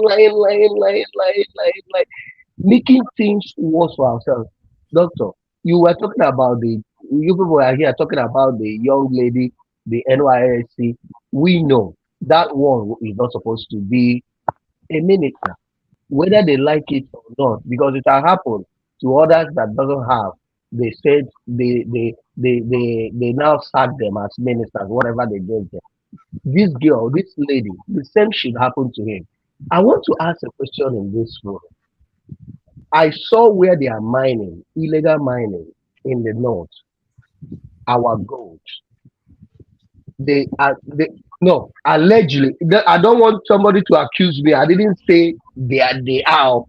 I say they said from the news, these are former governor, seven senator that owns this mining in, and one other military officer. They are mining our gold. Dr. Dameji, I want to ask you a question. This is IPOP, carrying flag, shouting. They did not go to any oil block in the east. Stay there. Maybe one or two people, Nandekano or one or two people, they stay there with their security, mining with people, paying them 1,000 a day. Every laborer 1,000 a day. They did not do that. But this is happening in the north. No terrorists, no insecurity, no nothing. Everywhere is airtight. And they are doing it comfortably. Somebody came here and tell you that Nigeria will work.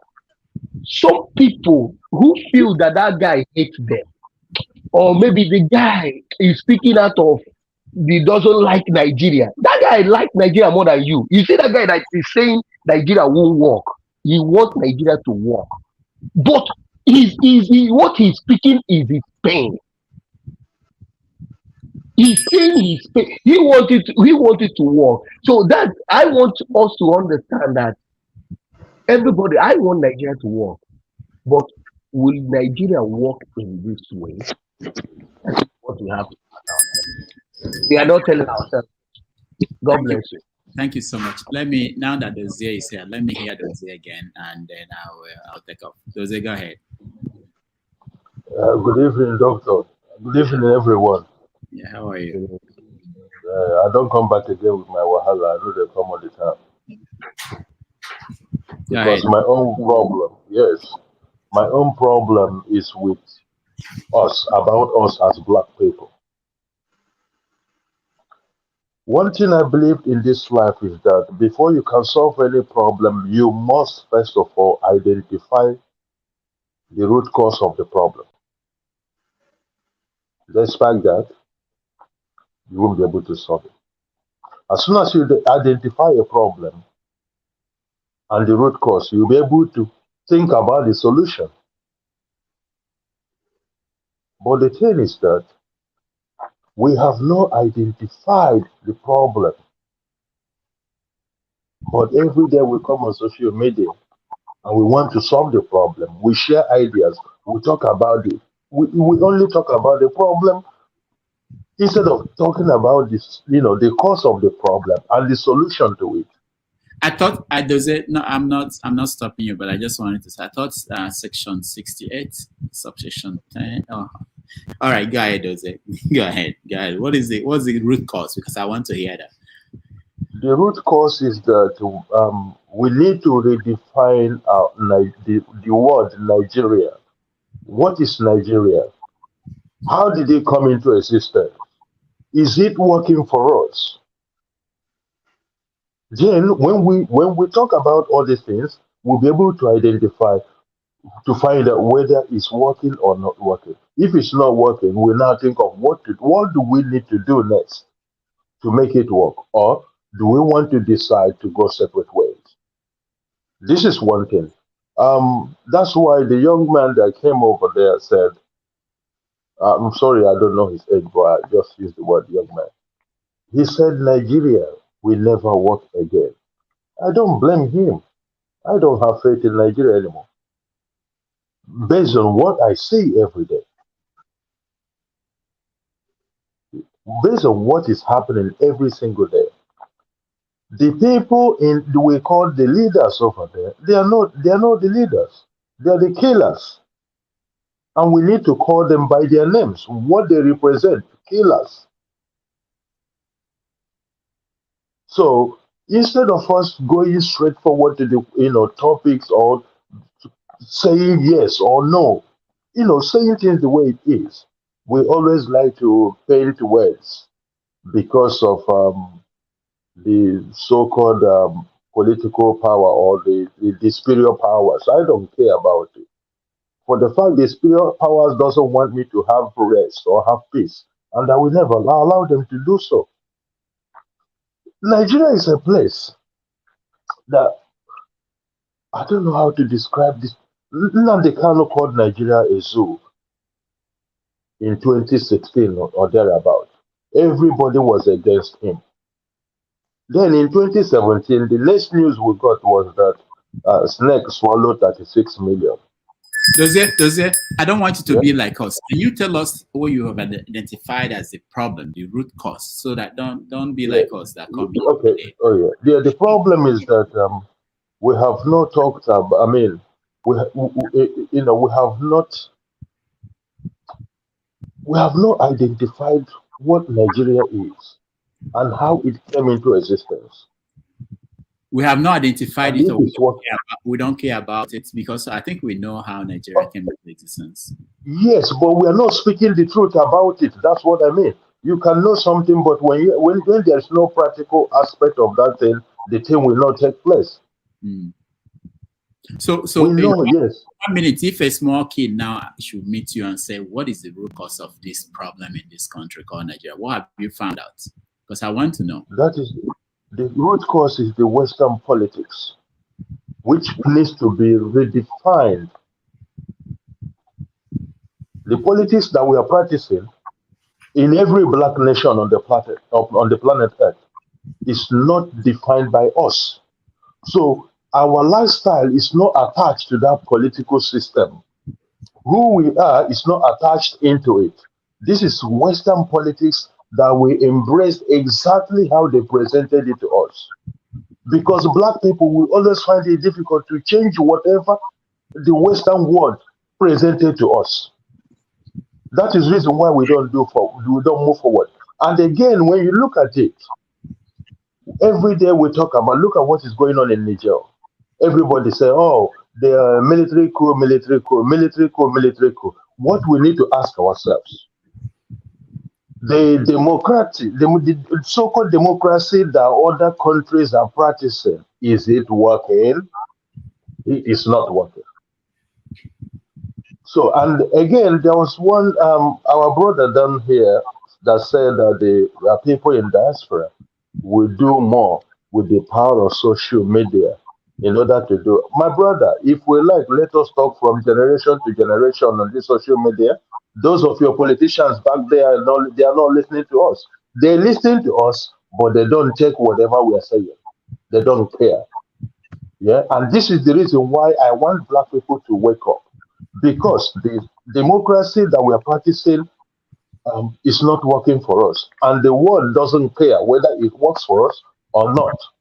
Because when they told us about human rights, I don't know how United Nations is talking about this, presented this human right for us, when they truly knew that our politicians, the money they are stealing and the ones they stole is being banked in somewhere in the Western world. And those Western world countries are the decision makers in the United Nations. That's why I kept telling black people, remove your eyes, remove your mind from United Nations. It is not designed for us, black people. And there's no black nation calling United Nations that can prosper. It's impossible. All our money, for example, if United Nations bans every politician from every black nation not to loot any money and bank it in any other country in the Western world, or the ones that are being stolen, all the money being stolen, banked in Western world, should be returned back to Africa, our politicians will be able to stop to loot money. Why is it not happening? It's not designed for us. Black people need to wake up. So calling about United Nations or social media, as our brother said, is not going nowhere. Because our politicians are being protected somewhere in the Western world. The money they stole is being protected is somewhere in the Western world, and that's why they kept stealing. Is there any black nation anywhere in Africa that is working in your own estimation? Do you think there is anyone that is successful? At this moment, the one the black nation I'm talking about, I'm not counting of the Arabic ones, the Arab Africans. I'm not talking about them. Yeah, you're talking about sub-Saharan. Yes. Yeah. Yes. The one I can recommend little bit as I'm talking to you, two, is Botswana and Rwanda. Okay, so who helped because them? South Africa is not safe. Yeah, who fixed those two countries, Botswana and Rwanda? Is it the United Nations? Who is trying to fix it, not who fixed it? Oh yeah, who is trying to fix it? Yeah. The people that are trying to fix it are our brothers. But the difference is what? These are the people trying to fix it are their own people, not our brothers. Yes, they are people. And the difference, yes, the difference between the difference about them is that these are Pan-Africanists. Two of them. Okay. They believe in Africa. They don't believe it. They don't like Western ideology. Yeah. Are you saying that we don't have Pan-Africanists in Nigeria? Are you one of them? Yes, I am. So why don't you go and fix Nigeria? Just like they are fixing their countries. A tree cannot make a forest. Oh, there are people. And again, look at the system there. The system there at this moment is, I don't know how to. The system there is like a gunpoint. You mean when you cock a gun? You mean yes? Yes. But they fought, because when you put your head there, they kill you. Yeah, I remember that Rwanda, they fought serious war and they recovered. You know. So how did they recover? They sat down. There was a round table. They had a discussion and agreed on something. This is what I'm saying. Redefining a country. This is what Nigeria needs to do. come to the round table and say, okay, the Northerners come, the West come, the East come, Middle East, or the South come together. What is the problem your own side? What do you people want? What do you people want? Let us renegotiate. Nigeria needs to renegotiation. I don't disagree with you, Dozie. I just wanted to push the conversation a little bit further. But let me just round up because I have to go. You are here. You are pushing for conversation, kind of negotiation and conference. And our man electricity is here pushing for recall. I think people can come together. Remember, most of the people that fought for Africa's independence, they were people like us who stayed abroad. They were meeting, they were talking, and they felt like we have to do something. We have to kick out these white people all over Africa. And they went home and they did something. So I think the bottom line is this. We can't wait for anybody, for people to fix things for us. If we decide that we found something that will be a solution, we have to say to ourselves, I'm going to do it. I'm going to do something about it. So, and that's where I will leave it for now. I will thank you everybody for joining me, and I will hand it over to electricity to continue the conversation until maybe somebody else will take over from him or he will close it out.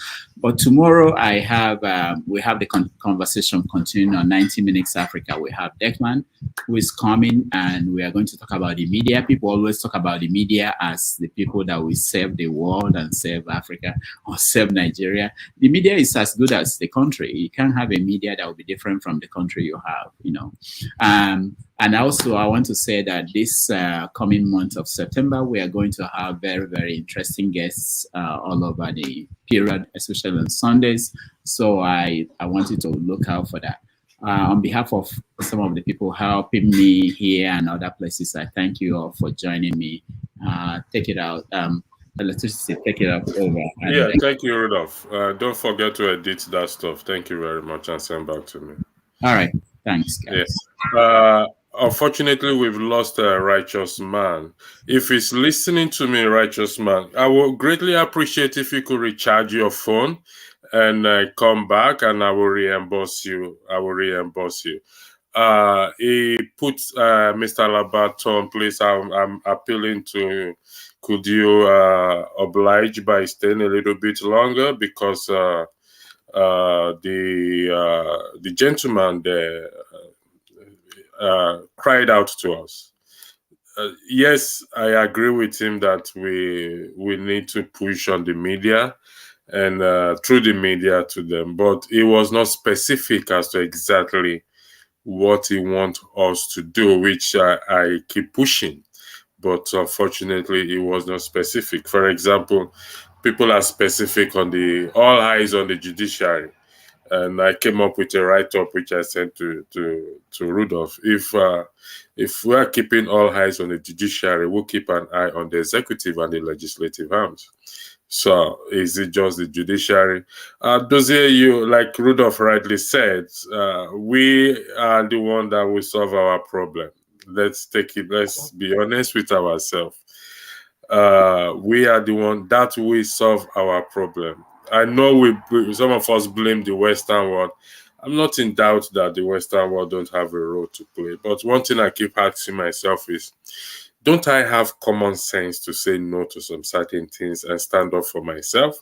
Yes, at a certain point in life, I must have this common sense. I'm using myself, I'm not generalizing it.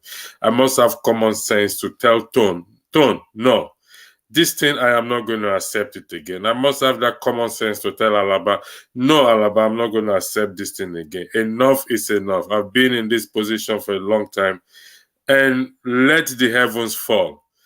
I want a change. And that is what I have been pushing that. Yes, I'm not in denial of the problem. Look at Righteous Man. I think it was probably there's no electricity all the time he was talking, I believe so. And okay, Matt, I will come to you. Matt, you just finished speaking. All right. I am going to come in this way. Share the link. I'll send the link to you. Give me 1 second. Just give me 1 second. I just need to copy the link. Some people wants to come in, then I'll come back to us again. Control V. I just wanted to make a comment on something. I'm not going, you were talking about, something important, but at the same time, the person that will bring that change at the helm of affairs of government in Nigeria, in Africa, must somebody who comes to equity with clean hands. Now, in this time and period we are, do you think that the kind of government, I'm putting this question to you now, that revolution that we are trying to have in Africa, do you think that with certificate problem, fraud, drug, whatever cases that this man has, that he can stand to tell or to refuse whatever that is coming from the outside world to interfere to our growth in Nigeria or Africa at large? This is my question. Yeah, thank you. If it is someone, that is what if it is someone, that is the case here. The case study is clean hand. Depend on the person, the sole person that is there. Okay, you are asking me the question, if I'm correct. Well, can I interject? I'll come to you. Give me 1 second, Alaba. You are asking me the question, but what we will do is I will answer the question, but the question will be for every one of us will also weigh in on the question in practicing fairness. Yes, the law says that. The law says that. I mean, there's a saying. I beg your pardon. I don't know. He who comes into equity must come with a clean hand. I 100% agreed. And in respect to that, and in respect to the present government, it's very difficult because there are so much allegations and allegations and allegations. So it is very, very, very difficult. However, if we now put it on a blanket, if we claim to have clean hands, you and I, to have clean hands, then he who comes into equity must come with a clean hand. So we have to go into equity. We have to do something about it because we have, you and I and every Nigerians hypothetically have clean hands. For example, Pastor Kumuyi said Tinubu will rebuild or build Nigeria. Now that brings to your question. Does he have a clean hand for him, for God to use him to either build or rebuild Nigeria? That's a topic for another day. He who comes into equity must come with a clean hand. And so at the moment, it doesn't have a clean hand. His government doesn't have a clean hand. So we can argue that we cannot get anything good from this government. But my argument has always been not based on just Tinubu's government. We've had from Obasanjo all the way down to this point.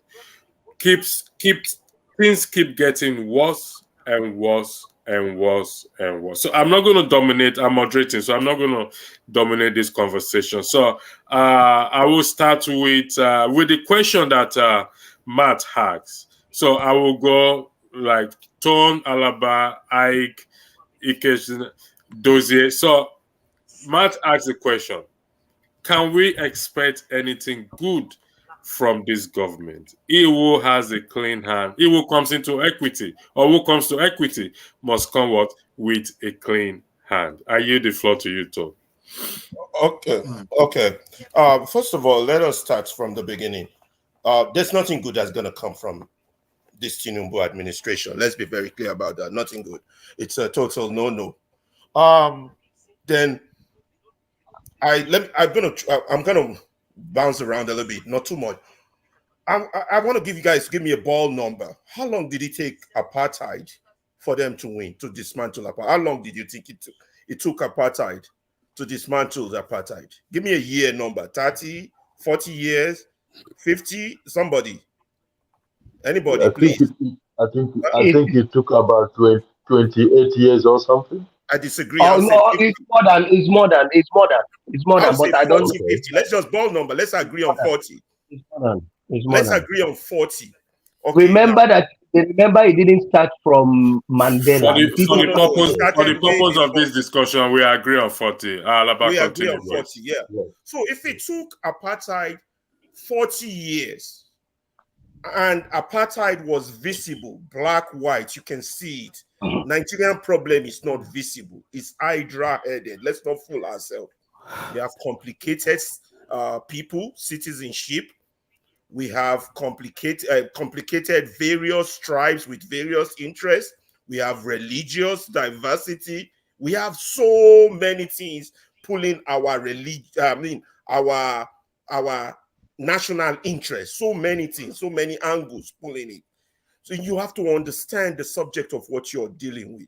Now, if it took apartheid 40 years, for me, for us to peacefully change Nigeria, emphasis on the word peacefully, it would take double the number of years it took apartheid. That's for me.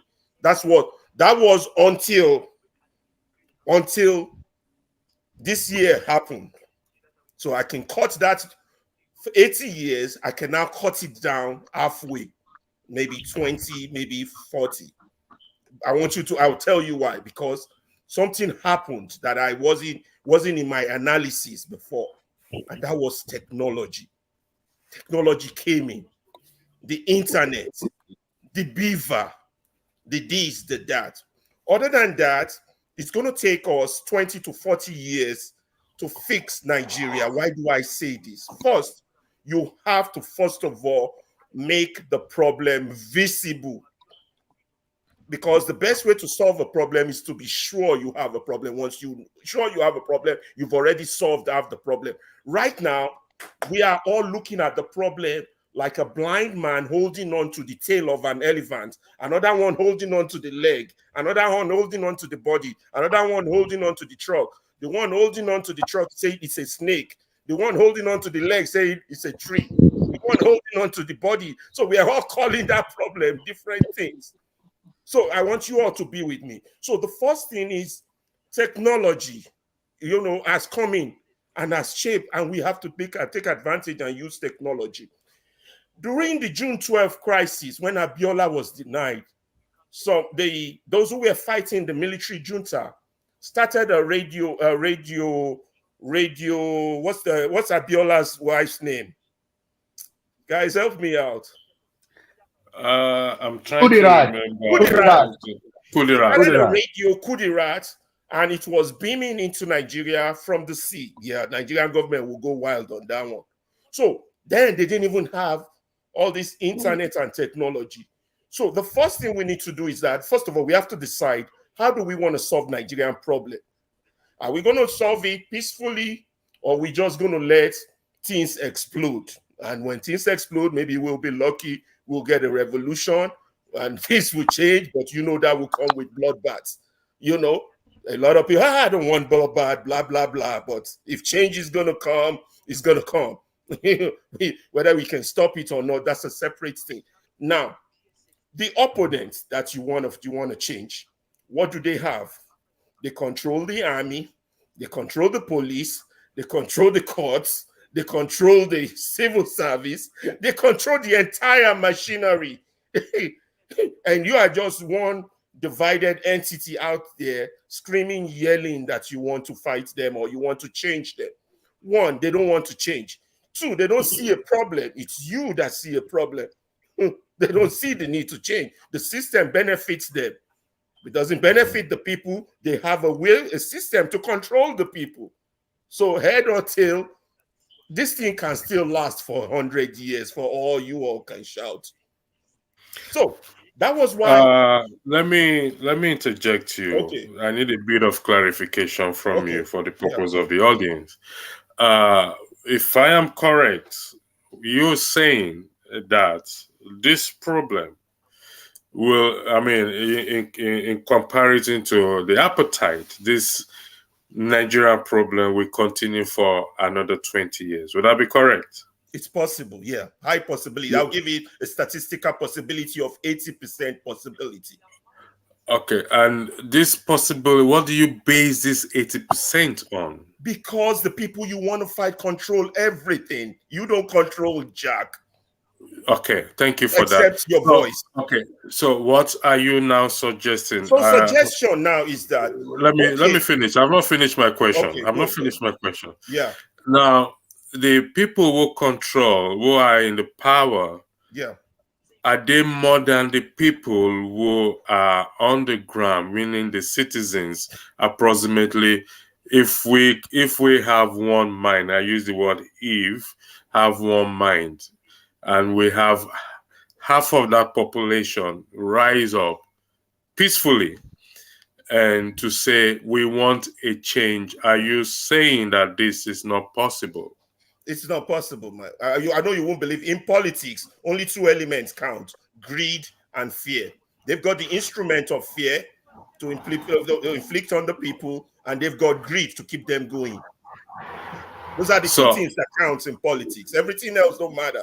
And they have, yeah, go on. If so I'm grilling you, sorry about it. So what you are saying in a nutshell is that because they have greed and fear, and the people have faith and courage, are you suggesting, claiming, or opining that the people are divided among themselves? They've ensured that tribally, religiously, class-wise, that's there. Number one. Mr. Alaba, yeah. Mr. Alaba, we are looking at a situation, I believe, over time on this platform. Yeah. It has been agreed that our issue is not tribe. Our issue is not religion. Our issue is not whether you are from here. Our issue is the leaders we have, because we all have one thing in common. Okay, what you want, what you need is what I need as well. Have you ever heard the term "May Nigeria never happen to you"? Do you want me to name a few people Nigeria has happened to? You don't need to name me. Let me no. Hold on. Was an activist. What happened to him? Mr. Alaba. There's so many Mr. people Alaba. who support Abacha. I got to say this. I'll let you continue. There's so many Mr. people. Alaba. We stood on the streets to fight Abacha. They are on the side of the Agbados now. They are there pushing the very same thing we march against when we were students. I'm 54 years old. So what are we talking about? Mr. Alaba, I will go to tone. I want to be fair to every other person. Every person, yeah. Okay, in terms of if Nigeria has happened to me in particular, I will tell you, yes, it has. Not indirectly, but directly. So I know what that terminology means. And I can assure you, that Nigeria has happened to every Nigerian. It may not have lead to death or lead to their hands being maimed, but Nigeria, for the fact that the situation there, it's not palatable, that means that Nigeria has happened to what? To them. Tone, the floor is yours. Thank you. Okay, now, good. We've said Nigeria happens Mr. Alaba, hold on. I'll come back to you. Tone, go ahead. Okay. Mr. Alaba, thanks. I heard everything you said. I like your optimism, but it's not happening because we've got into a place where certain people do not want to be part of Nigeria, and I share that sentiment. I used to see Nigeria as one Nigeria, but I don't think it's not going to happen. I mean, 40 years. Are you suggesting that we're going to wait for another 20, 25 years, 30 years, then 40 years, then 50 years? Most of us that are talking now, we're not going to we're not going to be here at the time, or we'll be very, we'll just be very, very, very senior citizen. But the point is, nobody wants Nigeria anymore. Anybody that tells you that is within the ruling class that they want Nigeria. They want Nigeria because of what they stand to gain with Nigeria being like this. I agree. And I do not want Nigeria. I have served Nigeria. I have risked my life for Nigeria at some point. I mean, back then things were bad, but we never imagined one day that Nigeria was going to get so rotten. So that's just the reality. The reality is, jejely is, let's get someone there that will see out the peaceful settlements of the various constituents that comprise Remember, you're Nigeria. talking to the choir. Every one of us here believe that. Yeah, we are talking to the choir. No, but we just have to highlight where the choir is missing. That's just what I'm here to do. To what I want to do. What you guys are missing. You understand? Unless something happens. Unless something happens. This is it's still going to be the same trajectory. Let me just put out a disclaimer there. I don't care whatever you think about my opinion is my opinion. If you like, get upset. No, I'm with you. No. No. I'm just saying. I'm not saying that. I'm just saying. I just want to clarify myself. I mean, this is somebody's platform. If it was my platform, I'll be firing on all embers. I, for one, believe that whatever it takes right now, that is the level we've got into. Look at that young man some minutes ago. I mean, I could feel his pain. It's if you're not in Nigeria, you don't know what it is. We take things for granted that I've got light. I don't have to think about it. I go into my kitchen. There is hot water running. There is a cold water running. My bathroom. Everything works. Everything just works. Everything on works. The same page. Yeah. I don't have to think about. I just even realize now that I've not had anything all day. What time is it now? It's just 20. It's just a minute to 11 in London at the minute. I've not eaten anything. I've been sitting here since early afternoon. I was snacking on something earlier before the program started, and that's all I've had. But what are we saying here? Nigerians are not asking for a lot. All they are asking for is basic things to work, like transportation, water, for them to eat. That's agree. But nobody is talking about. We agree. I want to push you to make a point so that I can see whether you're getting me wrong. Mr. Alaba, could you allow him to finish? Yeah.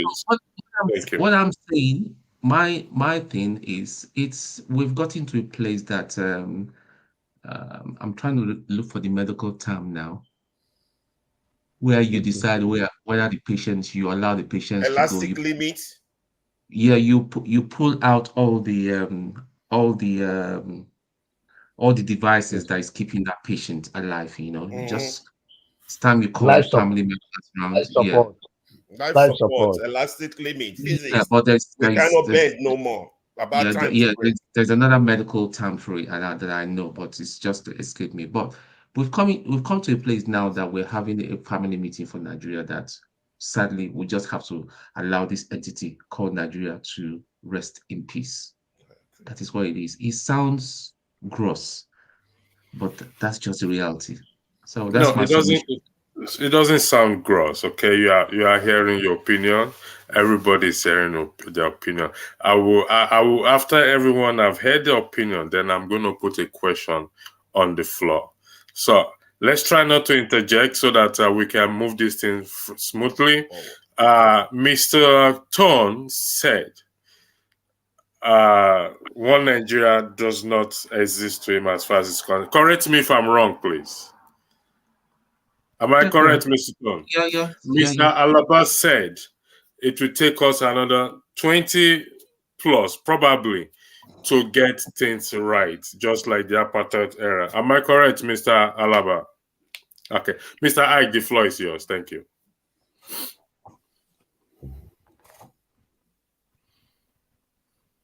Yeah. Thank you, Mr. Electricity, and my brothers and sisters. God bless all of us to be in here. Always here talking about our country, Nigeria, that we want a better country for every one of us, The question you asked electricity was, is there anything that is good that is going to come from this administration, right? That was the question you asked, right? Yes, that was a question put to me by Matt. I Okay. answered, then I threw the question to the floor as well too. Oh, okay. And my brother Matt, it has been a long time. How is Barcelona? Man, That's very cool. Everywhere is shining. Even I changing. want white and a black.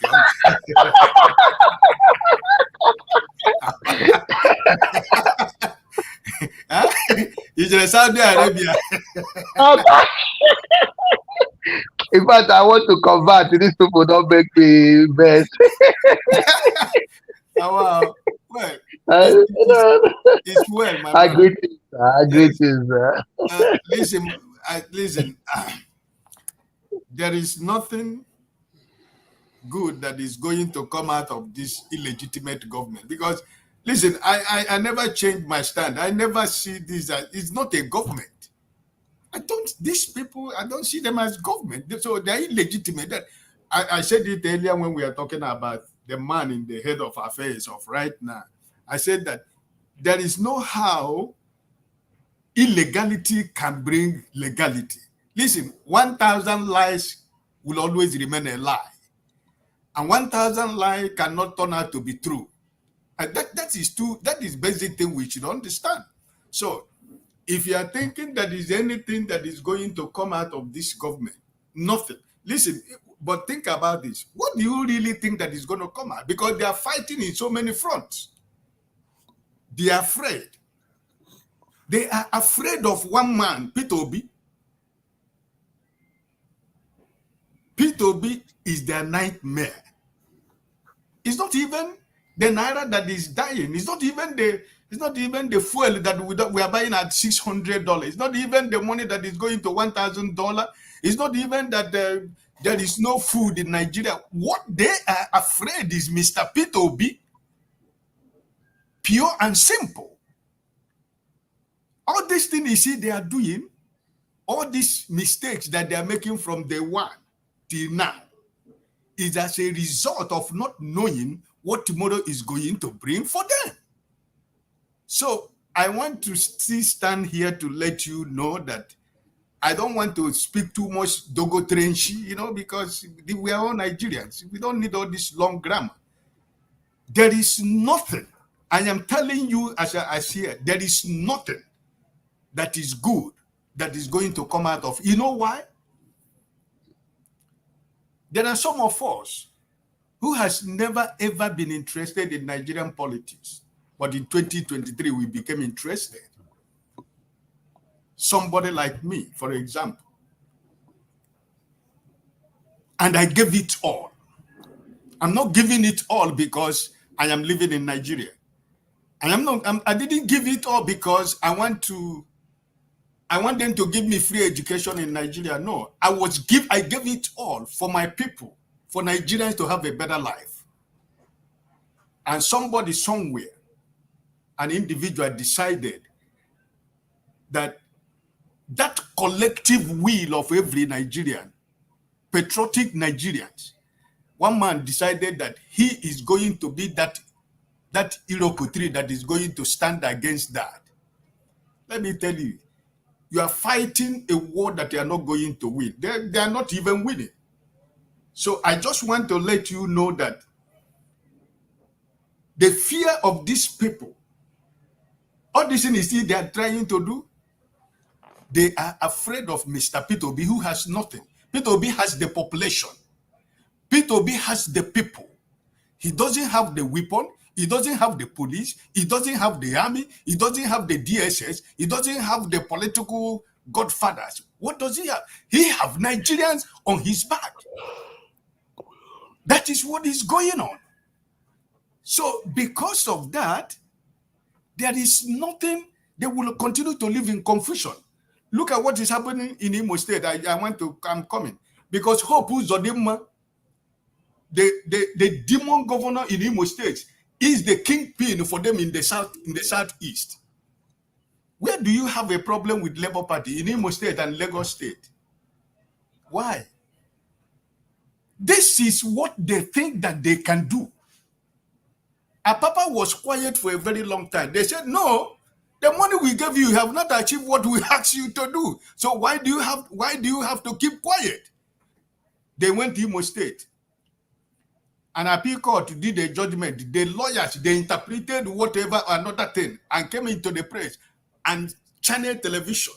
This is what I'm telling. This game, this fight is between the media in Nigeria and we, the patriotic Nigerians.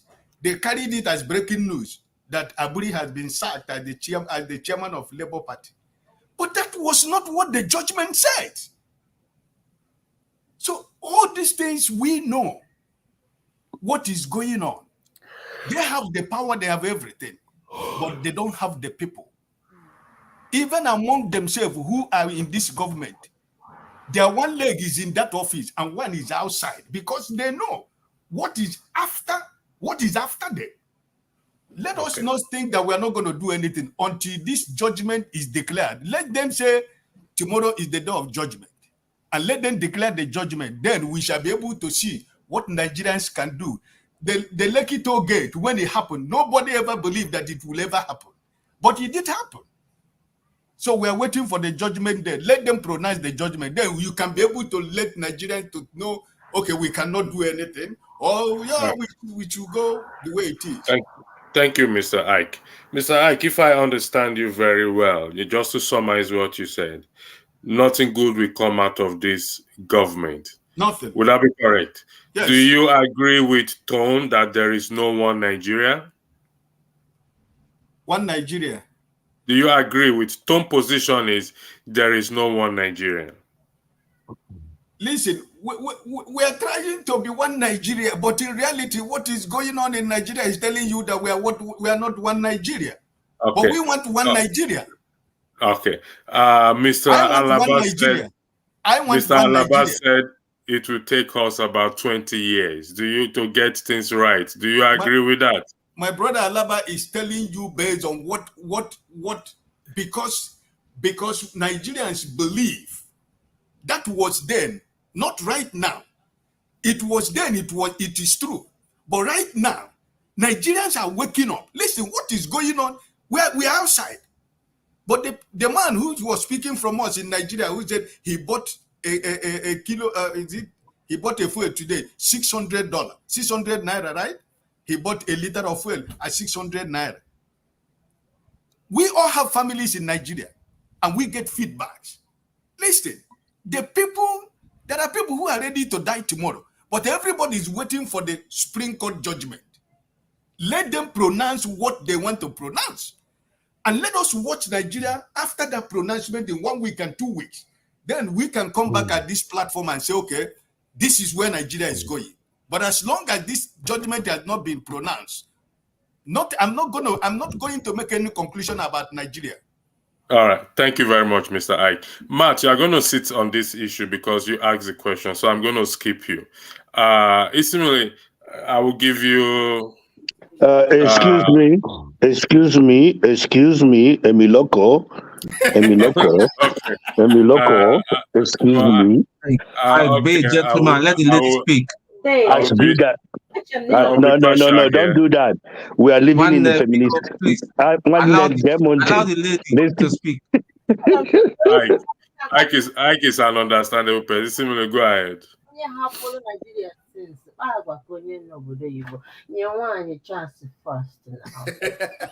Nwanne gee m ntị, ụmụ nwaanyị si n'ọha nwezi obodo kịta, so gee m ntị.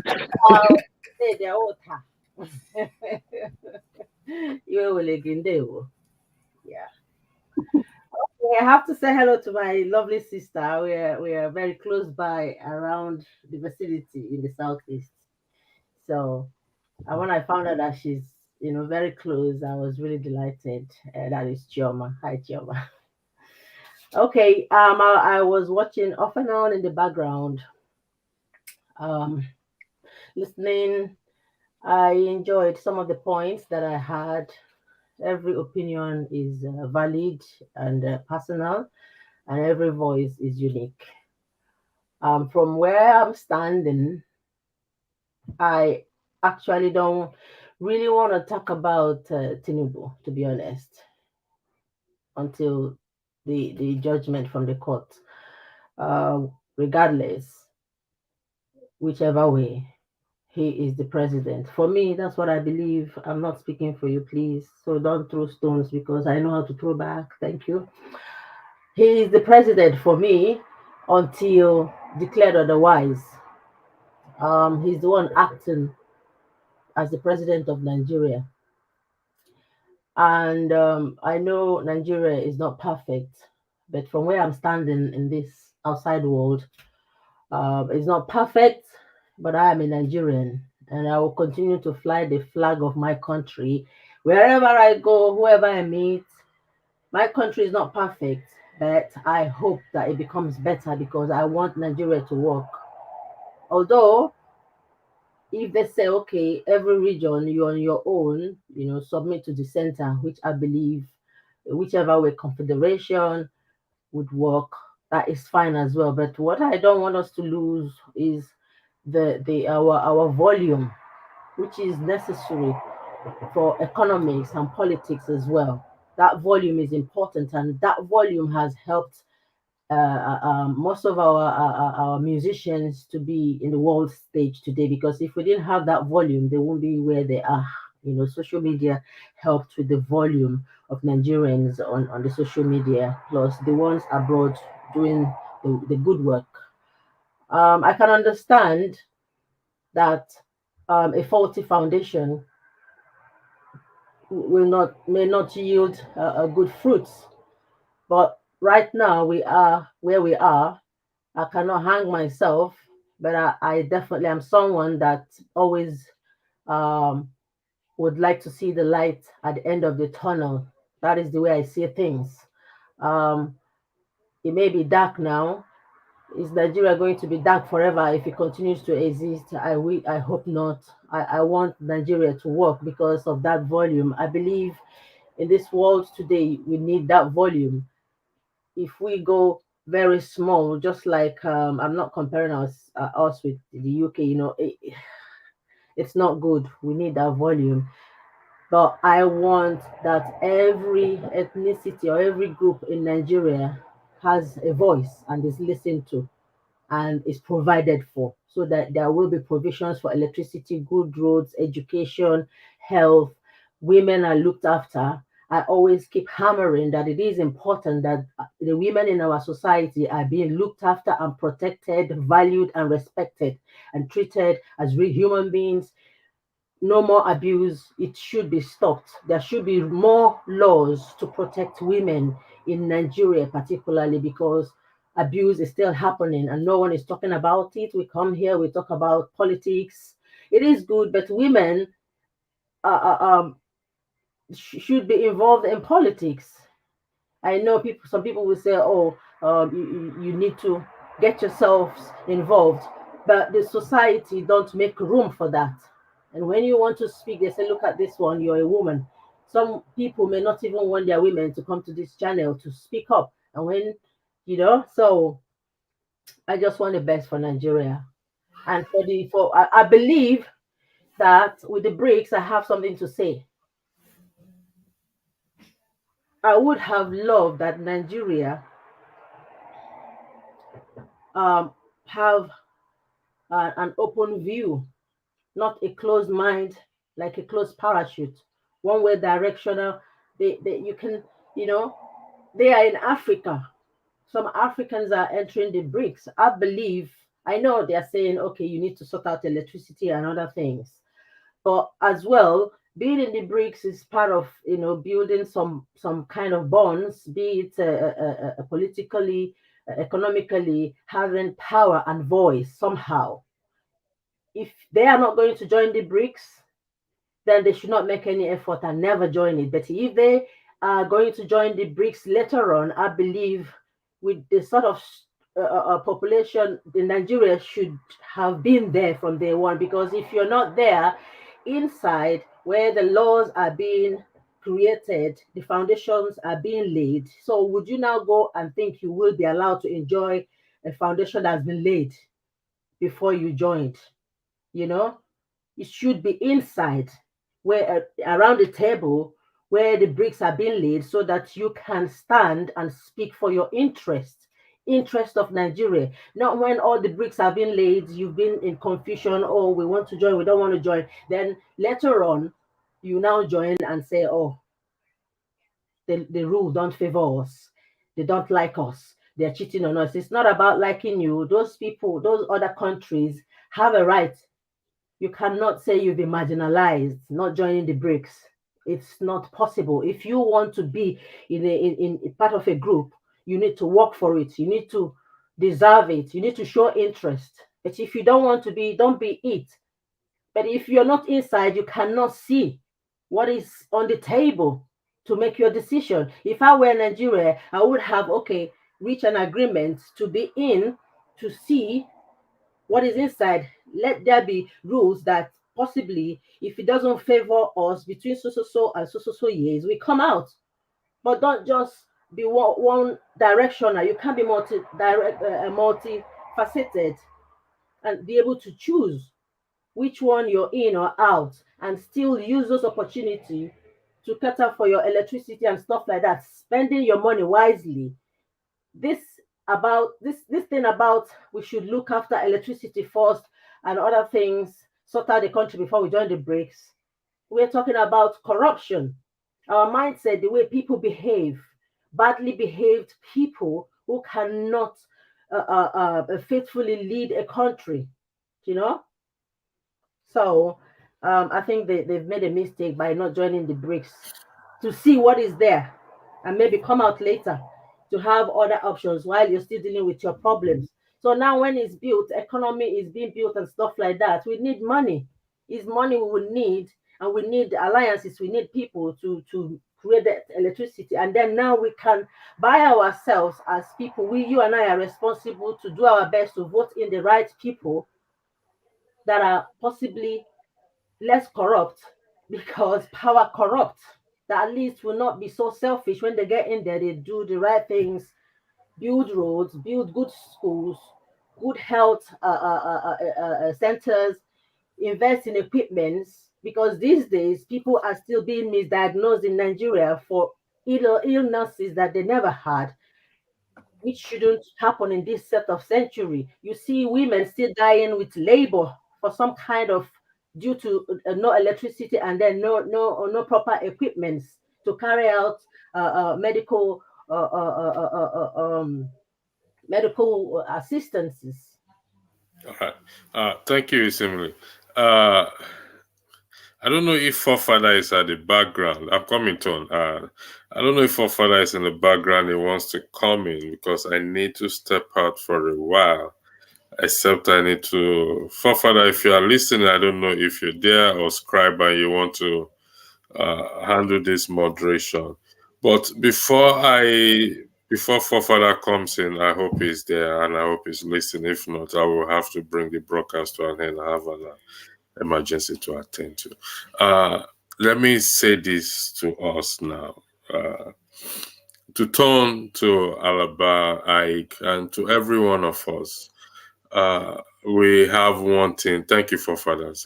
We have one thing in common, and I think Tone highlighted that we all want the same thing. We want things to work for us. If I say today, let me take the Tone position. We don't want, one Nigeria is not going to exist. So we now divide the country into 10 places, for example, or we go back to regional government. Let me just use regional government as an example. In that regional government, please, I stand to be corrected. In that regional government that we are going to operate, each of us are going to operate, or we will have. We will want the government there to operate based on accountability, transparency, equity, fairness. What we lack in Nigeria, or what is lack in Nigeria as one, we want it to work in our regional government, which will be like what is similar and others have highlighted, which is good health, good roads, jobs, our institutions functional. I stand to be corrected if I am wrong in that regard. Hello, I need a response, please. You're right. Yeah, you're right. I'm right. So before I need to hand over to Forefather. So these things I have highlighted, Forefather will give you, because Stone, I have to step away. I'm sorry about that. These things I have highlighted, okay? Whether we join BRICS or we don't join BRICS, whether we join the United Nations, we don't join the United Nations, whether we join the G7 or not, or whatever it is. If we don't look after our people, the World Bank has given us a lot of loans, IMF, and so far so good. Nothing has come out of it. I believe I heard recently we are taking loan to service to help to build our dollars or forex up back again. So whichever how we stand today, we share one thing. We have one thing in common. And wherever we go today, if the country is split into 50 today, we'll still want the same thing. So we have to make a decision. Yes, we come here to vent, to rant, to talk, because we are concerned about Nigeria. But concern is just one thing. Doing something about it is another thing. Forefather, thanks for coming in. I just had to step away. I will be on tomorrow, 12 noon. We'll be discussing that. I'm sorry. No, don't step out. Go. I want to say something to you. Don't step out. Just stay there. You are moderated today. No, Okay, but he said right. that he have emergency. He have to go. All right. Sorry, the emergency has been taken care of. I just got a message now that it's been taken care of. But Forefather, thanks for coming in. It's my local now. I want to say something to you before you go. He's not going. You can talk later. When it's your turn, you talk. He's not going. Emiloko. Okay, Ike, go ahead, please. Yes, na Emiloko. Na my turn. Isimiri don't finish. Forget the word gentleman, my brother. In the world that we are living today, women are equal into the game. So please don't make exception to the rule. Women are equal to the game. All military officers are gentlemen, whether they are bloody civilians now or still serving, they are all gentlemen. One thing I will tell you though, women don't like it when you make exceptions for them. So they believe that they are equal to the game. So you need to let them play the game like everybody else is playing the game. Am I wrong or right? My sister. Ike, you are wrong, please. Okay. Go ahead. Okay. Thank you, electricity. Answer that question. My sister. I don't. What to you, sir? I agree. Whatever you say. I'm behind you now. You are attacking me. May God forgive you. Fundamentally, the original question was that Tinubu government, what good will come out of it, or what bad will come out of it, if I understand. If anything good will come out of it, given to the amount of allegations and given to his track record, if anything good will come out of it. So when we examine that question, as a country, we shouldn't be here in the first place. If we would have done what is necessary, what the rule of law, if we hold our people accountable, we shouldn't be here in the first place. What we're doing now is being reactive on what the outcomes are. We are not being proactive. We are not they say prevention is better than cure. Even in healthcare in Western world, it's recently that America started playing the game of prevention. They used to be let's treat. So in our lives, I think people, when they say government, people in the office, but you forget that there's career people that work in different sectors. And they are the people that are contributing to what is happening in Nigeria today. When I say that, people that are career workers, people that work in different ministries over the years, because when they change, whomever that will lead, like now they have these friend ministers come on board. They have these people that have been working in that ministry. They are the people that where the change need to start from. First of all, when somebody's supposed to go to work by 8 and they don't go to work, but at the end of the month they get paid, or they pay their boss to say, for me to come only 2 days a week, when I get paid I give you this much. That is fundamental corruption. Where I work, if I come in and clock in for 9 o'clock and I'm supposed to leave by 9 o'clock, every hour, every minute, every seconds will be accounted for. If they are not accounted for, it's a theft of service. That means you're stealing money from the company. And if you're not careful, if they notice that, they will let you go.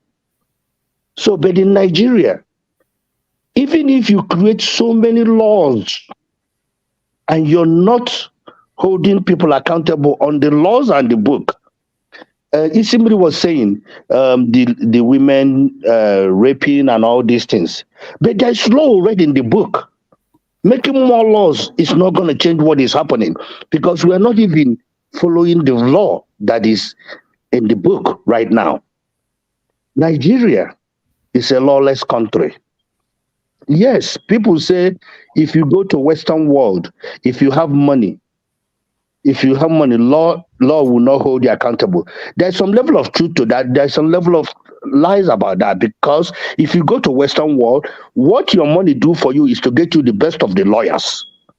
Not that they will not charge you, but to get you the best of the lawyers. If they are good enough and play the game right, they might get you out of that, what is going on in your life at then. But in Nigeria, we don't even hold anybody, any single soul accountable. The people that Tinubu have put in place from A to Z, all of them have track record, what they have done in the past.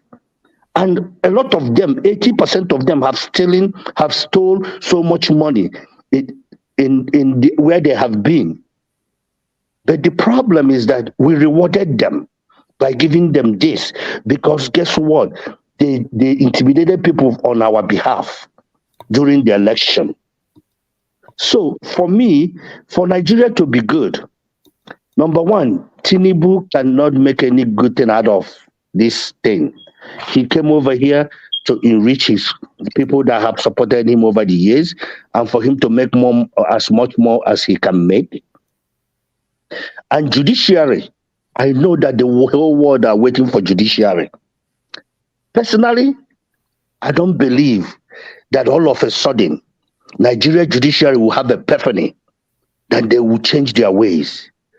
But what they don't know, what they don't have in the past, is that people are now awakened by P2B telling them how the system is supposed to be.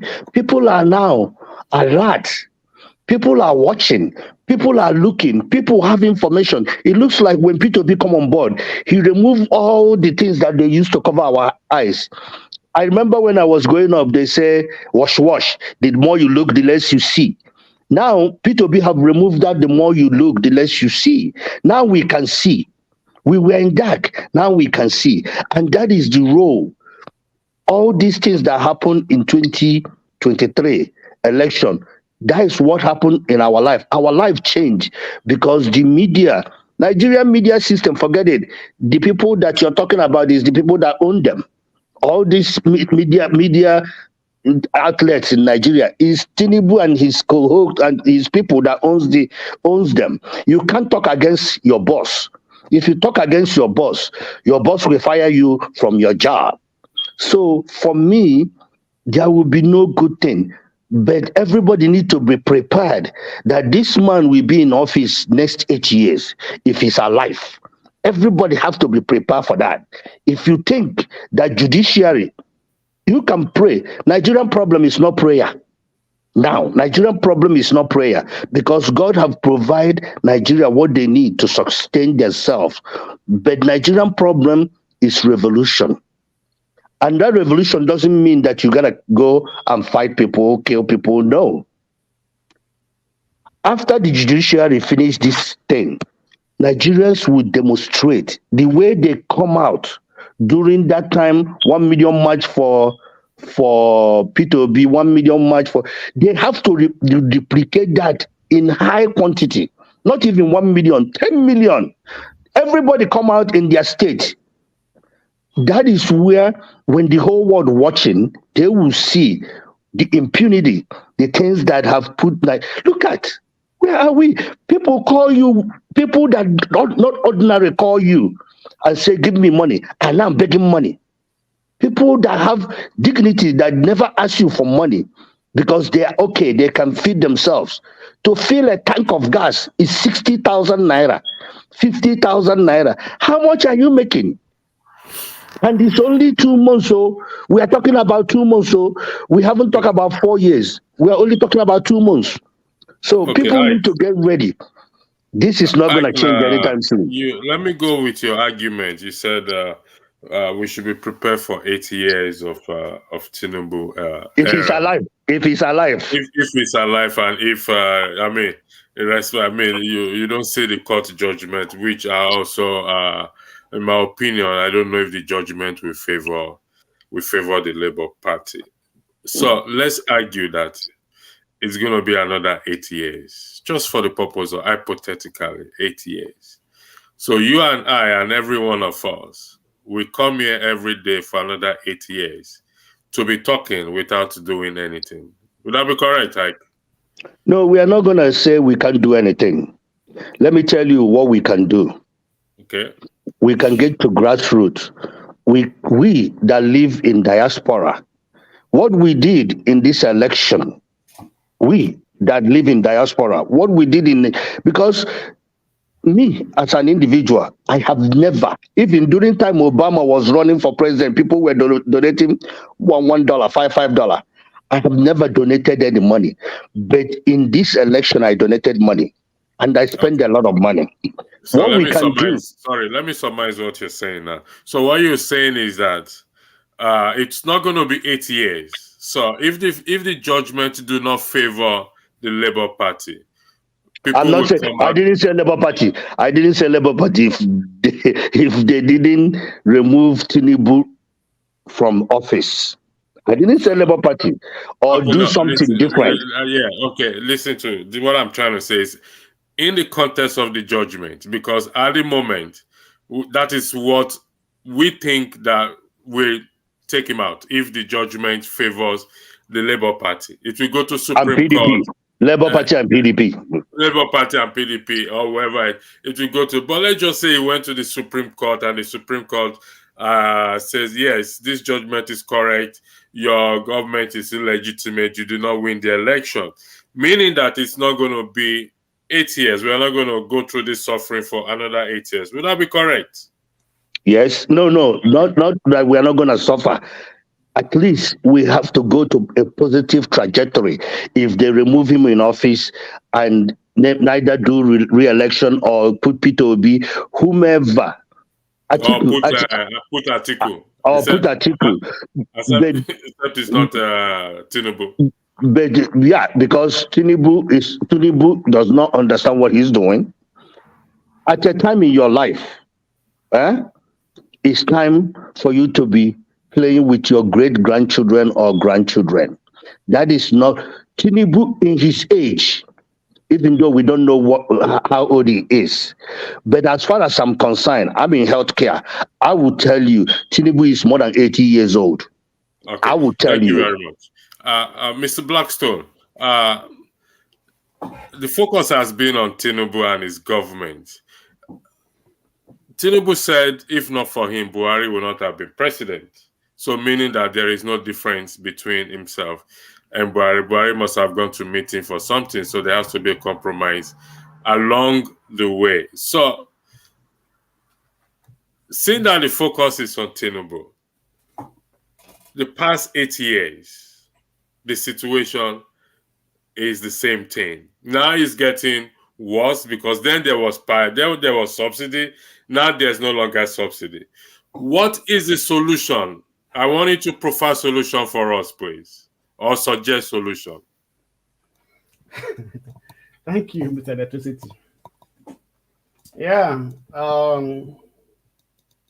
Thank you. Good evening.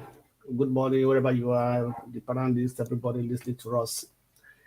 Yeah, like you said, Tinubu gave something to Buhari, and Buhari gave something to Tinubu, because Buhari said he did not remove the subsidy, because if he would have removed the subsidy, Tinubu wouldn't have won the election, and that was quite clear. I wish he did remove the subsidy before the election, APC wouldn't have won the election. There's no how they're going to win the election with the suffering that would have come with the subsidy, right? So, providing solution. Nigeria is a very complex society, actually, and also very complex to rule. And during the election, when people were saying Tinubu did miracles in Lagos, did this, I told them, being a state governor and being a president are two different ball games. Because if you're if you're a governor, you have every resources to yourself. You have a class of people you are dealing with. You have dominion or power over your state to decide anything. But if you are in the president, you don't have that control over every state. Even your ministers that are working for you don't even know what they are doing. They only come to report back to you. So what I see in this thing, that actually the two mistakes Tinubu make is, one, removing the subsidy and then floating the naira. Those are the two things that now have created huge problem in Nigeria. And I have to say it here that probably by next month, the petrol price will go to 700 or 7 something. So it's not going to remain at 600. So what I think they should do is this, because this issue, this suffering in Nigeria at the moment needs an urgent solution. If Tinubu is wise, he can go back to subsidy. He can have a partial subsidy, revert to partial subsidy, that the fuel pump price will go down maybe to 400 naira per liter, right? And also let them change the floating of the naira, or the market forces to control the naira, right? That will also help in build up the economy. Then at this period, when this is being done, then other initiative can come, other innovation can come in, other things can come in, right? It can be able to try to weigh in investors, or try to do some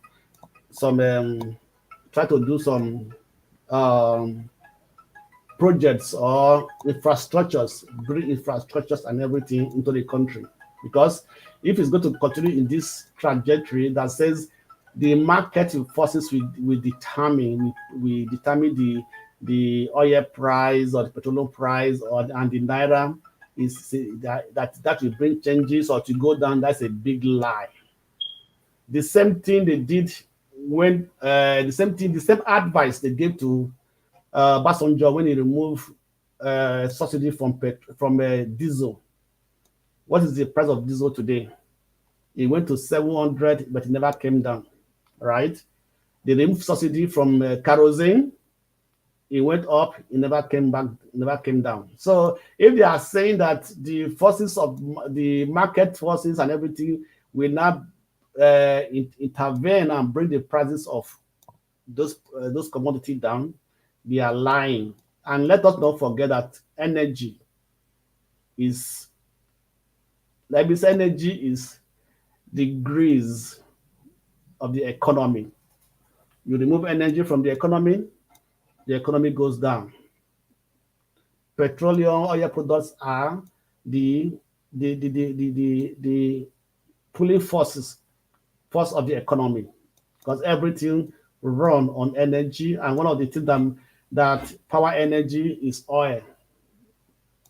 Everything is run on vehicles, cars, and everything. So Tinubu should be able to understand this effect and try to revert at least back a little bit.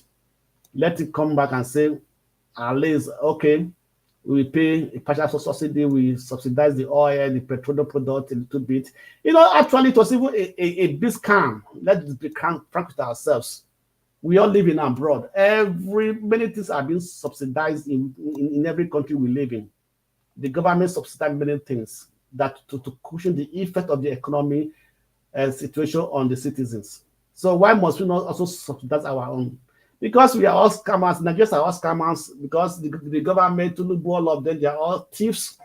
So that's why they have this issue. Because I can't imagine that you have an oil swap and you are still paying subsidy for it. I can't imagine that.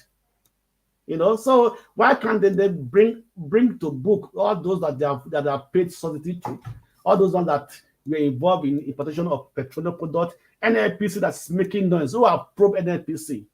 You are the sole importers of petroleum product, but cannot even give account of the numbers of liters of petrol you import into the country. So these are the issues. So it is corruption, not even the issue of pay subsidy. This is the issue. It is the corruption involved in subsidy. So let us realize that first of all, and then begin to propose solutions. And the other solution they should do that, let them bring in every parastatals, let them introduce IT systems. The bank has been, at least the bank is an example, but that have used IT infrastructures and everything, to technology actually to enhance their profit, their performance. Why can't we also use technology to improve on the performance of our civil servants, in our ministries, and so on and so forth? So let them go into IT. Let them wire all offices, that they should have a workflow, right? They have a database.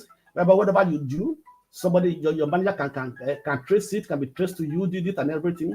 How money is moving in the society. So they know all these things, but they don't know how to do it because they are corrupt. So let them embrace technology, right? So if people want to have anything, at least they can be able to start these things within 6 months. And within 2, 3, 4 years, all the militaries can be wired. Thank you. That's my take. Thank you. Mr. Forefather, first, thank you for. I want to flip this thing around before I step away. Tone, I'll come back to you. I just want to flip something. No, Forefather, I will soon hand over to you. I think my question will go to you, then I will hand over to you.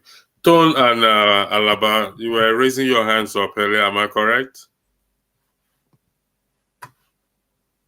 I was. Okay. What do you want to say? Keep going. I'm good. Okay. Okay. When Ismail was speaking, she touched on BRICS, and I didn't want to interject earlier in the day because there were a lot of people that were talking, so I didn't want to stop the flow. Jago said something, made a submission earlier, which I wanted to correct, because I know a lot of people watch this program, so we need to be very accurate with information that we publish here. BRICS was not founded or formed by Goldman Sachs, as he claims. What happened was when there was there's a gentleman called Jimmy O'Neill. Actually, he's come to my school before, some few years back, to give a lecture in finance. He was then a Goldman Sachs economist, and it was a project that was looking at countries that has to do with emerging economies, you know, and then proposed this. Basically, it came from the acronym of the countries that were originally was used for the study, which is BRIC, which is Brazil, Russia, India, and China. Then they added the S lately when it became an economic union. So that's just the correction. That's just what I wanted to put out there, because he said that BRICS itself was set up by Goldman Sachs. That's slightly incorrect. All right. Thank you. I hope he's listening, and if you have his fact, he can come and rebut what he's saying. From listening to everyone, it appears that there is no solution in sight in respect to turning the country around. Matt, you throw the question, and I say you are going to sit out on this question until another topic come up. So it appears there's no solution in sight. But forefather always hold the view that security comes before economy. Forefather, am I correct? Can you correct me before I go ahead? Are you there? Hello, forefather. No. Okay. He believed economy before security. I think we agree. No. Let him speak for himself. Forefathers, are you there? Is he sleeping? It looks like he's sleeping. No, I don't think he's sleeping. Okay. Forefather. He's not probably sleeping. listening to something else. Yeah, maybe he's listening to something else. I want to hand over to you. Are you there, forefathers? Okay. I don't know. Electricity, go continue. It's not with us here. It's just the picture here. We are not. No, electricity wants to go, so he wants. No. I want to ask him question. All right, I will go to you, man of prestige. Man of prestige. The floor is yours. His movie said just now. So is it man of prestige or Matt? No, Matt asked the question. So I told Matt he's going to sit out because he asked the question. So he's going to sit out on the question until something else come up. Then it will come. He asked the question, so we are giving him answer. So man of prestige, I don't know if you've been following. If you've not been following, I can put Matt's question back to you. We lost man of prestige. Okay, it's gone. Forefathers, are you with us now? Yeah, I'm here. What's happening? Okay, you've been asleep before. No, I wasn't asleep. I was listening to something else. He teleported to somewhere. You've always hold this view that we should fix our security first before economy. Am I correct in that? No, he says that's a simplistic way of putting it. Okay, let him answer. Something along those lines. The No, reason why I said that because can I finish what I'm trying to say? Hold on. You've always hold these arguments. Key argument, like I'm borrowing your words. Your key argument is we fix our security first, then the economy will fall into place. Am I correct? Yes, you have a more sustainable economy, yes. Okay. Now, the question I will put to you now is, who is responsible in fixing this, in putting these security measures in place? The people, which is you and I, or the government? Both. Nigerians are. The people can demand it. If they understand that is important, they can demand it, or the government, because they understand that this is very important, can do it. So both sides, it's a feedback loop, and it depends on who starts it first. Because it's very clear, it's obvious. Look at the Niger Republic. They have been, they are asking the French, people to leave in their country. They refuse to leave. The French refuse. Why? Because they have a military in their country. Now you are beginning to realize that what the consequence of not being a strong nation. And we are currently relying on foreigners to defend us. If we think we have a military, we are joking. We are relying on other people to defend us. A nation the size of Nigeria should have far larger military, but we don't. And that is the mistake most of us never picked up on for decades. Actually, when you say most of us, Asari when you Dokobo say said that he's gonna protect us. Asari Dokobo. Listen, electricity, I sorry. have a question for Forefather. Forget about all this politics that he's playing. You know that I never love his kind of politics. You ask a simple question. He agreed that is where he stands. Who provides security for the people? Which responsibility it is? He said the people and the government. I don't understand the question. Whose responsibility is it? It is to provide to provide the security for its citizens? Whose responsibility is it? You see, the government they are the ones that enact it. That's actually passed the law to create larger size of security forces. But the people are also part of the process. If the people don't demand it, the government is less likely to do it. Especially how if am they I are going to demand it, Forefather? What am I going to demand from them to protect me? That is their sole responsibility. Is it what they're telling me that I have to ask them to do that for me? The primary function of the government is to provide security for its So what are you people. talking about? Exactly. In a situation where they have been compromised, remember this government they are a pull from us. It's not, they didn't emerge from heaven. They come from us and they go into office. If there is no pressure for them No, to I change, disagree with you on that, Forefather. let me finish the point I'm making. If we don't put the pressure on them to change, they are not going to change. Let's say the government now asks Nigerians in the south to become Muslims. Would they agree to it? No, the people in the Have you south will ever die seen, to ensure that doesn't happen. Forefather, have you Yeah, ever seen the can I government finish turn my its thought, security? please? Sorry Can to I just interrupt finish you. my thought? Yeah. No, because it's an interesting point I'm trying to make here. If the people of the south are asked to turn to Christians today, Muslims today, they will reject it outright because their mind is set on not being Muslims. But why are their mind not set on not being secure? It's because they are not aware of it. They've not reason. Their understanding is not up to that level. That, you know what, this nation is not even a proper nation. They don't even know that, and that is a problem. Awareness, we lack it. Hey, That's not the issue. How do you explain? Undermining our intelligence when you say that. You know, can't say that. That's why I tell you that his argument. You cannot say that. I'm If you always say on the that, other side because you can put it that way all you want. When the government turned the security on the people, how do you explain that, Forefather? Because the security that you have right now, they are basically not a national security operation. They are just there to keep us in check. Yeah, but you just said the people have to demand it. But in cases we've had in Nigeria where the government turned the security on its people, we've had these cases over 50 years, starting from them burning Fela's house. Yes, even then, we didn't have a proper security services.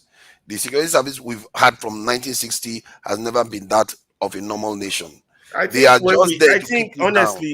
when we discuss policies like this, we're putting cats before the horse. My view is that the big elephant in the room, which is the fact that there is impunity, there is corruption, there is no government that is accountable to itself or to its people. You look at the terms, we don't have any of that. So when we start saying such a government should have security or provide security, or we're just going around in circles. So I think the most important fundamental thing we need to get right is the process of selecting who rules us and how they rule us. If that is not in place, we are wasting our time. How do we hold ourselves out? Fundamentally, sir. Yeah, you see, I brought, hold on 1 second. I brought this question up. Security architecture of Nigeria it doesn't have any foundation. They have to overhaul the security architecture of Nigeria because police in Nigeria is from federal. DSS is from federal. Is that the only part of the country that needs overall? Army is in the federal. Everything needs overall. Education, law, everything. Name one area. Journalism needs overall. Let me ask a question. Gentlemen and a lady, I brought up this question purposely. Over the week or weeks, I haven't, Mr. Ike, thank you. I have been thinking of this forefathers' position. And honestly, after we had that altercation, the last, I won't use the word altercation, the argument the last time, I went back to my chambers to really look at this security. And Mr. Ike is right there. You're not answering the question. It's a straightforward question. You did not answer the question. The government provides security. The government recruits the people. The government provide in terms of security, policy and otherwise, it's downward to the government. Now, am I saying the people don't have a role to play? Of course they do. However, in that regard of people having a role to play, the government we have today, or we have 8 years ago, or we have 10 years ago, or 15 years ago, is it the government that will provide security for people? No. So I ask you this question purposely because you often go on this argument that we have to work on our security. You always reference Russia, you reference China, who are the head of the BRICS. For crying out loud, personally, I would not want to go into any alliance with Russia, given to the kind of person Putin is. That's me personally. Now, in terms of the people needs to get the government right. And once we get the government right, then the government in turn will provide what we need. And that is why I keep saying, if we divide Nigeria, Nigeria is divided today to 6,000 places. You and I need electricity in Nigeria. The region you are going to, you also need electricity. You are here now. Go and give you electricity now. You still need electricity. Mr. Blackstone, I wish I can do it. We need good roads. We need good hospital. We need. Let me address Mr. Alaba. I'll come to you, Simiri. I've said this over time, so it's not something that is hidden. My daughter was passed away when she was 9 months in Nigeria as a result of a shady, shabby nursing procedure that was in place. Now, that is Nigeria happening to me. Because why? Over here, you don't just give, before you even give a child, a baby or a child an injection. In fact, they were even an adult, before they give an adult injection in this part of the world, it must be a serious matter. You agree with me on that. They don't just give injection. And suddenly you are giving a child, 9-month-old, a nurse, just straight injection. And that was the end of the child. Now, you can see that there are a lot of fundamental issues that we have. But nevertheless, I keep saying, and I will say over again, for the purpose of maybe trying to encourage every one of us, that we share the same, we have the same thing in common. 7 hours, 55 minutes, and 56 seconds. We are sitting down here because of what? We have electricity and we have data. Yes or no? The answer is yes. The only man or three people that joined us from Nigeria, they were lamenting Mr. Righteous, Chineye, and Ngozika. Mr. Righteous was in darkness, Chineye was in darkness. Ngozika happens to have light today. Probably she's running a generator in the background. What they want is the same thing that we want. And not until we start to hold our elected officers accountable. Proud to Buhari left is signing the electricity bill. Nobody's talking about it. The government or governors are focusing on the 5 billion naira. Palliative naira given to them. None of them is saying, oh, I need to fix this electricity. They've been licensed to what? To generate, to distribute electricity. None of them is doing anything. The Minister of Power might say, give him 6 months. It will produce almost 7,000 megawatt of electricity. We all want the same thing. So, do you think producing, even the buffoon that is talking, do you think that buffoon, do you think producing 7,000 watts, if you add it with 4,000 watts we have, that is 11,000 watts. Do you think 11,000 watts will give Nigeria the electricity that we need? He's a buffoon. It's an improvement. It's an improvement. Improvement. Forget about that. Antonio, let's argue that it sticks to his promise. 6 months. So you see, he has set a yardstick for himself for us to hold him accountable. To say, you said 6 months. 6 months has passed. You've not even generated 500. What is the problem? Is it until the Buhari that Buhari have what do you call it? What do you call that thing they keep on talking about during the election? Manifesto. Manifesto, right? Yeah, manifesto Buhari presented in 2015 and 2019. Who have asked Buhari, Oga, the manifesto that you told us, what happened? They told us that dollar will be 1-to-1. They told us there will be student loan. Remember when this president came, there will be student loan. He said there will be student loan. What happened to that? Who is getting the student loan? Yeah, the person. That's people come and be applying for it now. Yeah. Okay. Isimile, you wanted to say something. Let me give Isimile the floor. She wanted to say something. Then we'll go around again. Right, after Isimile, I'll yield the floor to you. My sister Isimile, sorry, you see how you guys marginalize your women, both in Nigeria and even online, even after you've come to abroad. Why do you want Isimile? Hold on. Isimile, don't generalize. You should be thanking me because I would have agitated now. If you want to agitate, I will yield. Thank you. Because even Buhari marginalized his own wife. I said the bedroom is his bed, is his place. All right, the floor is yours.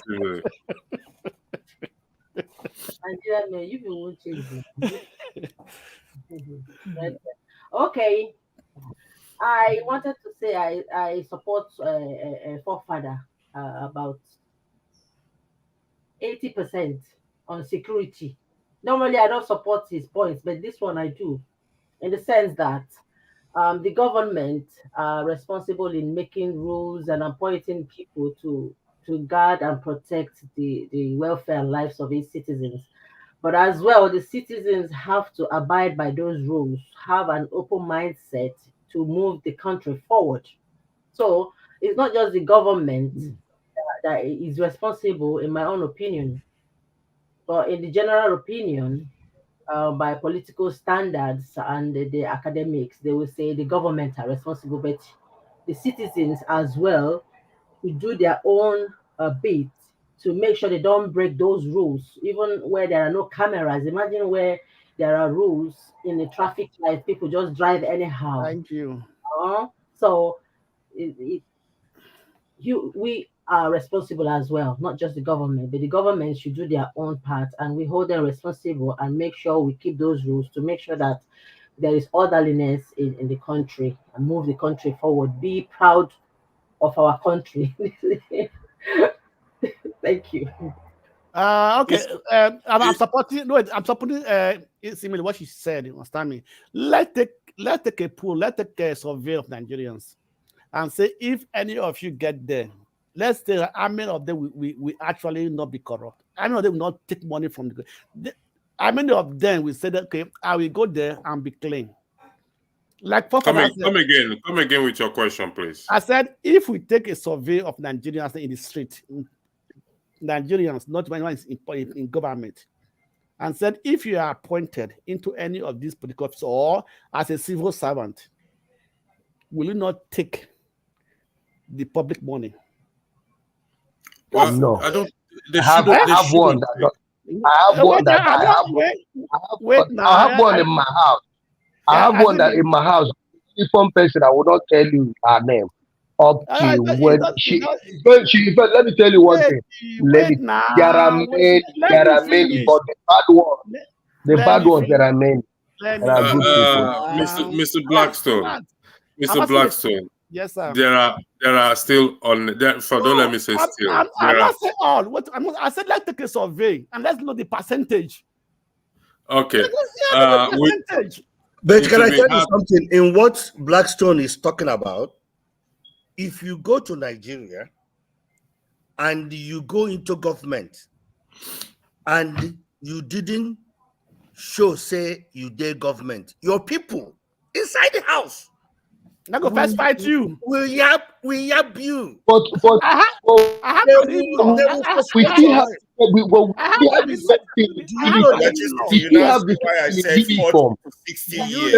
while I was governor of Anambra State? Electricity, you see why I mentioned number of years.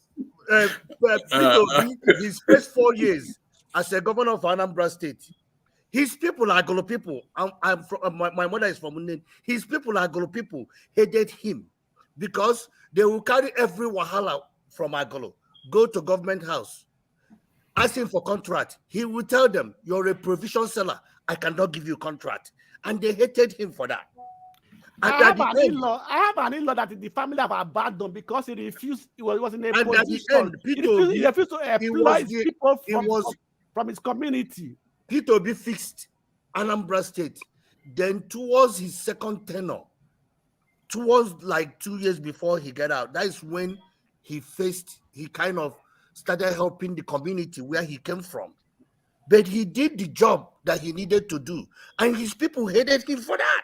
At the early stages, they said, "You're there. You are our man there. You can't give us contract." And that is the reason why P2B used the word, if I'm not corrupt, people like me, around me, are not corrupt. You slashed corruption in government into half. Look at our Senate president. He's driving a Maybach. And not only that, he's driving a Maybach, 2023 Maybach. And Nigeria, when we buy car, those people over there, they don't buy just regular package. They buy the premium package. A Maybach. Which premium package? They buy bulletproof. A Maybach with the bulletproof protection is almost maybe $300,000 and $400,000. Do you know what $400,000 will do for a community? And he will have other 50 bullet cars following him. If you go to Western world, I think from the information in each state is going to have a bulletproof car in each state. From the information, if I'm correct, it's going to have each bullet car station in each state. 36 states. He will have a bulletproof car. Who is pursuing them? Who is fighting them that are using bullet cars? Because Igbo people say, to be also. It's unfortunate. It's unfortunate. Forefather, I will yield the floor to you. And okay. Before you go, let me give you one information. Okay. Have you people heard what Bloomberg wrote about the Bola Tinubu Minister for Budget? Come again. Bloomberg had wrote an article on the Minister of Budget. No, I'm not aware of the article. Okay. They said that the Minister of Budget, appointed by Tinubu, was the ancient man for Abuja, who was laundering money for Abuja, and it's been investigated. It's been America is waiting for you. They are trying to seize property in America, so on and so forth. So how can they not be corrupt when you appoint corrupt people? I heard that. So I think that was the question Matt asked that brought us to this point, which is a common saying in legal terms, that he who comes to equity must come with a clean hand. Listen, it's going to be very difficult for him to for this government, if this government survive 4 years, it will be a tough time for every one of us in the country. But nevertheless, like I said, as people have already said, electricity. Sir, listen, if a murderer can become a pastor, if what? A murderer can become a pastor. Please, sir, with due respect, let me finish. No, hold on 1 second. Can you please highlight who is this murderer? No. Wait. I just give an example. A character. If a murderer can turn to be a pastor, and a disciple can betray his master, so anybody can change. Tinubu might change to become a better person. That's what I'm trying to say. My brother, Igbo people said, you don't learn left hand at old age. He will not change. He said, tyrant. Ike Sant Antonio. You can't say somebody. You can't say somebody cannot change. Forefather can change tomorrow. No, anybody can change. Forefather is still a young man, a man of no, he cannot change. No. Ike Santonio, you can't say somebody cannot change. Every one of us can change. But here is a issue. One of the things I'll be talking about tomorrow, 12 noon Nigerian time. And I know it will be too early for those in the US to participate. 7 a.m. I'm called to it. 7 a.m. This and that. It's the metaphor used by their fruit you shall know them. Okay, that metaphor used by Christ, clearly stating that there has to be something tangible, something visible, something I can see, for me to come to that point to say, oh, indeed, forefather has changed. Then he is capable of rebuilding a nation. There is no evidence, there is no tangible evidence that you and I can see at this very moment to say something good will come out of this government. There is no tangible evidence. All we are saying is allegations upon allegations upon allegations.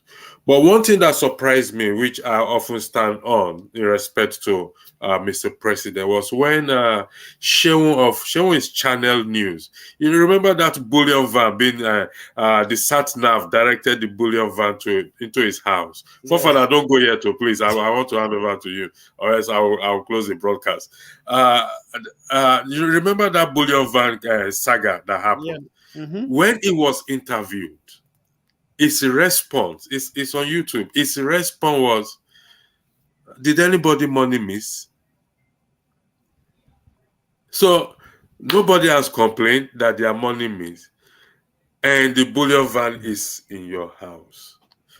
I had to go on my knees. I wanted to do 7 days fasting and prayer so that God will direct a bullion van that will misroad into my own house as well. Continue. Forefather, the floor is yours. Thank you, Simile. I've handed over to Forefather. I'm no longer moderating. I'll be in the background, but go ahead, please. Thank you. Yeah, thank you. Let me just make one thing clear about my policy. Any woman that is here that is if the women are less than 3, whenever the woman raises her hand up, she should be given privilege to speak. And so that has been my policy for weeks. So that policy has been restored again. So if you have something to say, Smiri, you can go ahead. Thank you for restoring it, because you didn't have it before. But so you see, now you're getting special treatment. You didn't used to do that. I used to complain, but I'm glad he's recognizing that. Thank you, forefathers. She has bribed forefathers now. Other ladies that are in the background, please, if you're hearing what forefathers are saying, please try and join us more. I know sometimes the men, I don't know why, But what I want to say is that Mr. Electricity, forefathers don't need to change his view, isn't it? If he's holding that view as a Nigerian, he has that right to hold that view. That's what I believe, that every voice is unique. They say when someone has got 7 kids, those kids, their ones will differ, and each one of them with their needs you have to listen to. A will have a different need to B. So that's why we're all Why unique. 7 kids? Why We are 7? all Why unique, not 2 kids? different, and beautiful in our own ways. So that's all I wanted to say. Thank you. Forefather, I sincerely apologize. Isimile, I'm not saying forefather cannot. We all have our views, okay? But there's an Irish poet said, "Those who cannot change their mind cannot change anything." If my views, why you respect my views, and you see that my view does not align with reality or with positivity, I think you similarly should do your possible best to see how you can win me or try to see if I can change my view over certain things. Yes, we all have our view. How? Huh? How? You're a woman, you know how to change a man's mind. So you Man to man now. So this has nothing. man to man. I think we will discuss that in the absence of a woman. I'm putting on a valid point to you. It's not a joke. This is not about Okay. it. I'm talking about. Okay, let me tell you. Earlier I came on forefathers in respect to his position on security. And Ike, Alaba, and Ikena Santonio, they weigh in on it. And I told you over the weeks, after I had an argument, over the weeks, I went back into my inner self to actually think of what his position. Like today, I was going for a walk, and I've forgotten the name of these helicopters. They were doing military training. They were so low, very low. I even recorded it. I said, "This is security that forefather is actually talking about. That we should have our security in place, this and that." So I am trying to change, if possible, let him change his perspective or his view to the extent to understand that security is mainly provided by what? By government. It is because government has not provided of security. I mean, before I ever left Nigeria, in our street, we take turns to do civil defense. In our street, we take turns years back to do this because the government have failed to provide the citizens security. The citizens now take it upon themselves to provide themselves security, having a civil defense and everything, contributing money to make gates and everything. But if the government has provided security in the first place, there will be no need for us to do that. However, we don't have such government, nor have we ever had such government in place that will give us such security. That is the point I am trying to make. We need to get it right. That is it. Thank you. I hope I've been able to. Sorry. I just wanted to add. I don't have the floor. I'm not making it. I just wanted to add. This is important. Excuse me. Let me back him up a little bit. Let me just say something. With that security that we are talking about, there is another thing apart from that helicopter that you see parading and guns.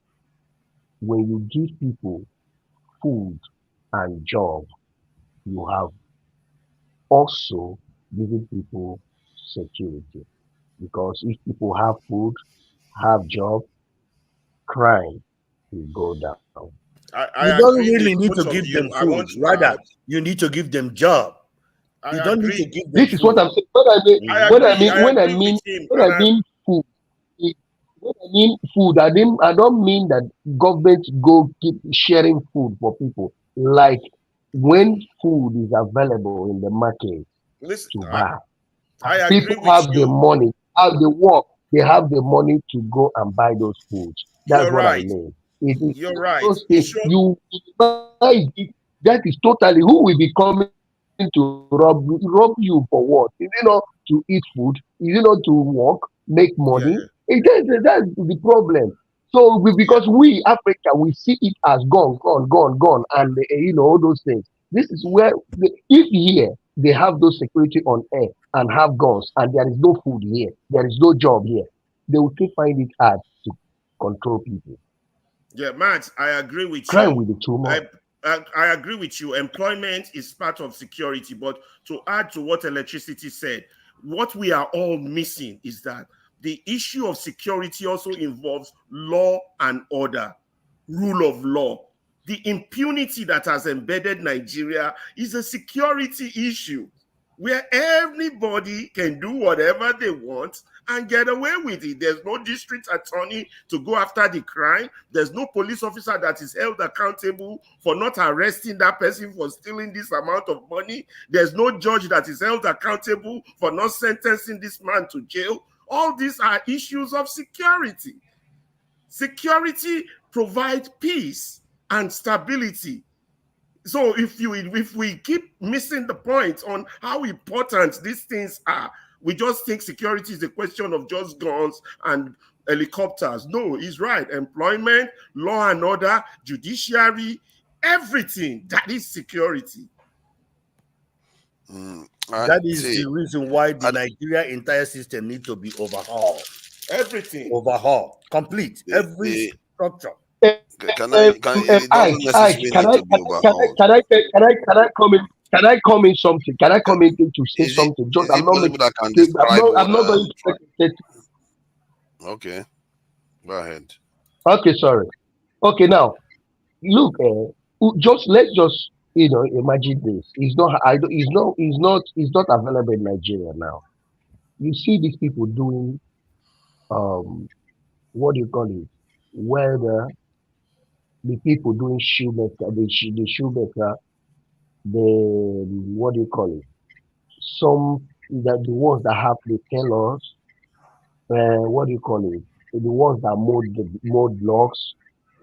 Imagine that these people have access to funds, and others see that they have access to funds, and they have people that come under them to train, and they will be free and establish their own.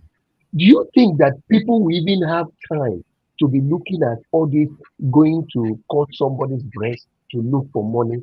Is it not part of reducing security? I'm asking, just imagine this is a very simple things Nigerians they are doing it here in Europe. We at least I know people that go, they borrow, they go and borrow money, they give them, they do whatever they want to do, they will return the money. But in Nigeria, we don't even. You see what happened to us in palliative. Palliative, they say they want to do. Have you seen that palliative? You want me to send? I don't know how to send it to you people. Have you seen that palliative? I don't know if anybody have seen it. The palliative they say that they want to give. Yeah. Okay. Have you seen it? Okay. My brother, if you see that palliative, if you see that palliative, you will know that Nigerian government, them whether they are the devil be their papa or na them whether I don't know if the them born devil or na devil born them. Those people, they are wicked. But the main thing is that you're talking in a normal sense. Nigeria is not normal. When we talk about palliative, farmers in this country are paid to stay home by giving them subsidies. If you don't have certain job in America where in your state they can provide you food stamps, you use it, allocate money direct. It's like credit card. You go in, charge your food, pay the one that they didn't pay. Basic things you need, they provide it. But the fundamental is that is where system works. In Nigeria, systems do not work because the chairman of that ministry, where that palliative will be, will first of all take half of the palliative and put for himself. Then the other palliative he give his friends. Is whatever that remains. The bag of rice, the rice the palliative they give for one local, one town, one ward, it's not even up to 10 cups of rice.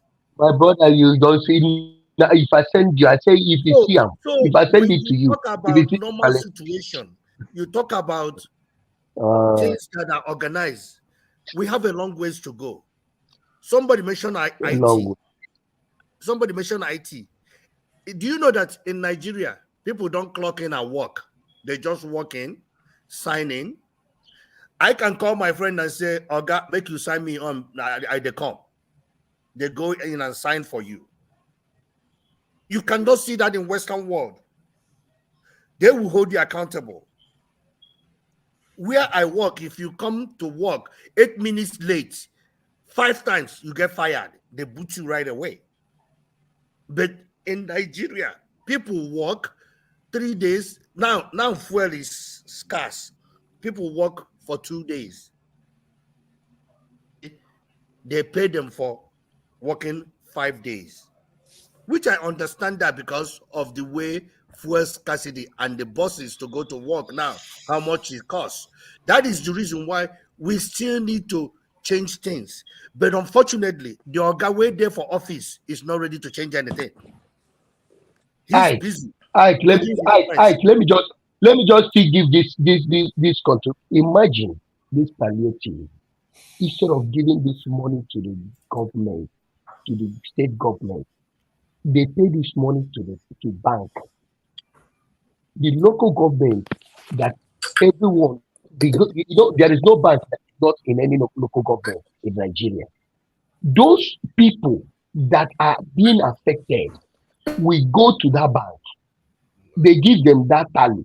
They give them something, sign their name, give them that tally.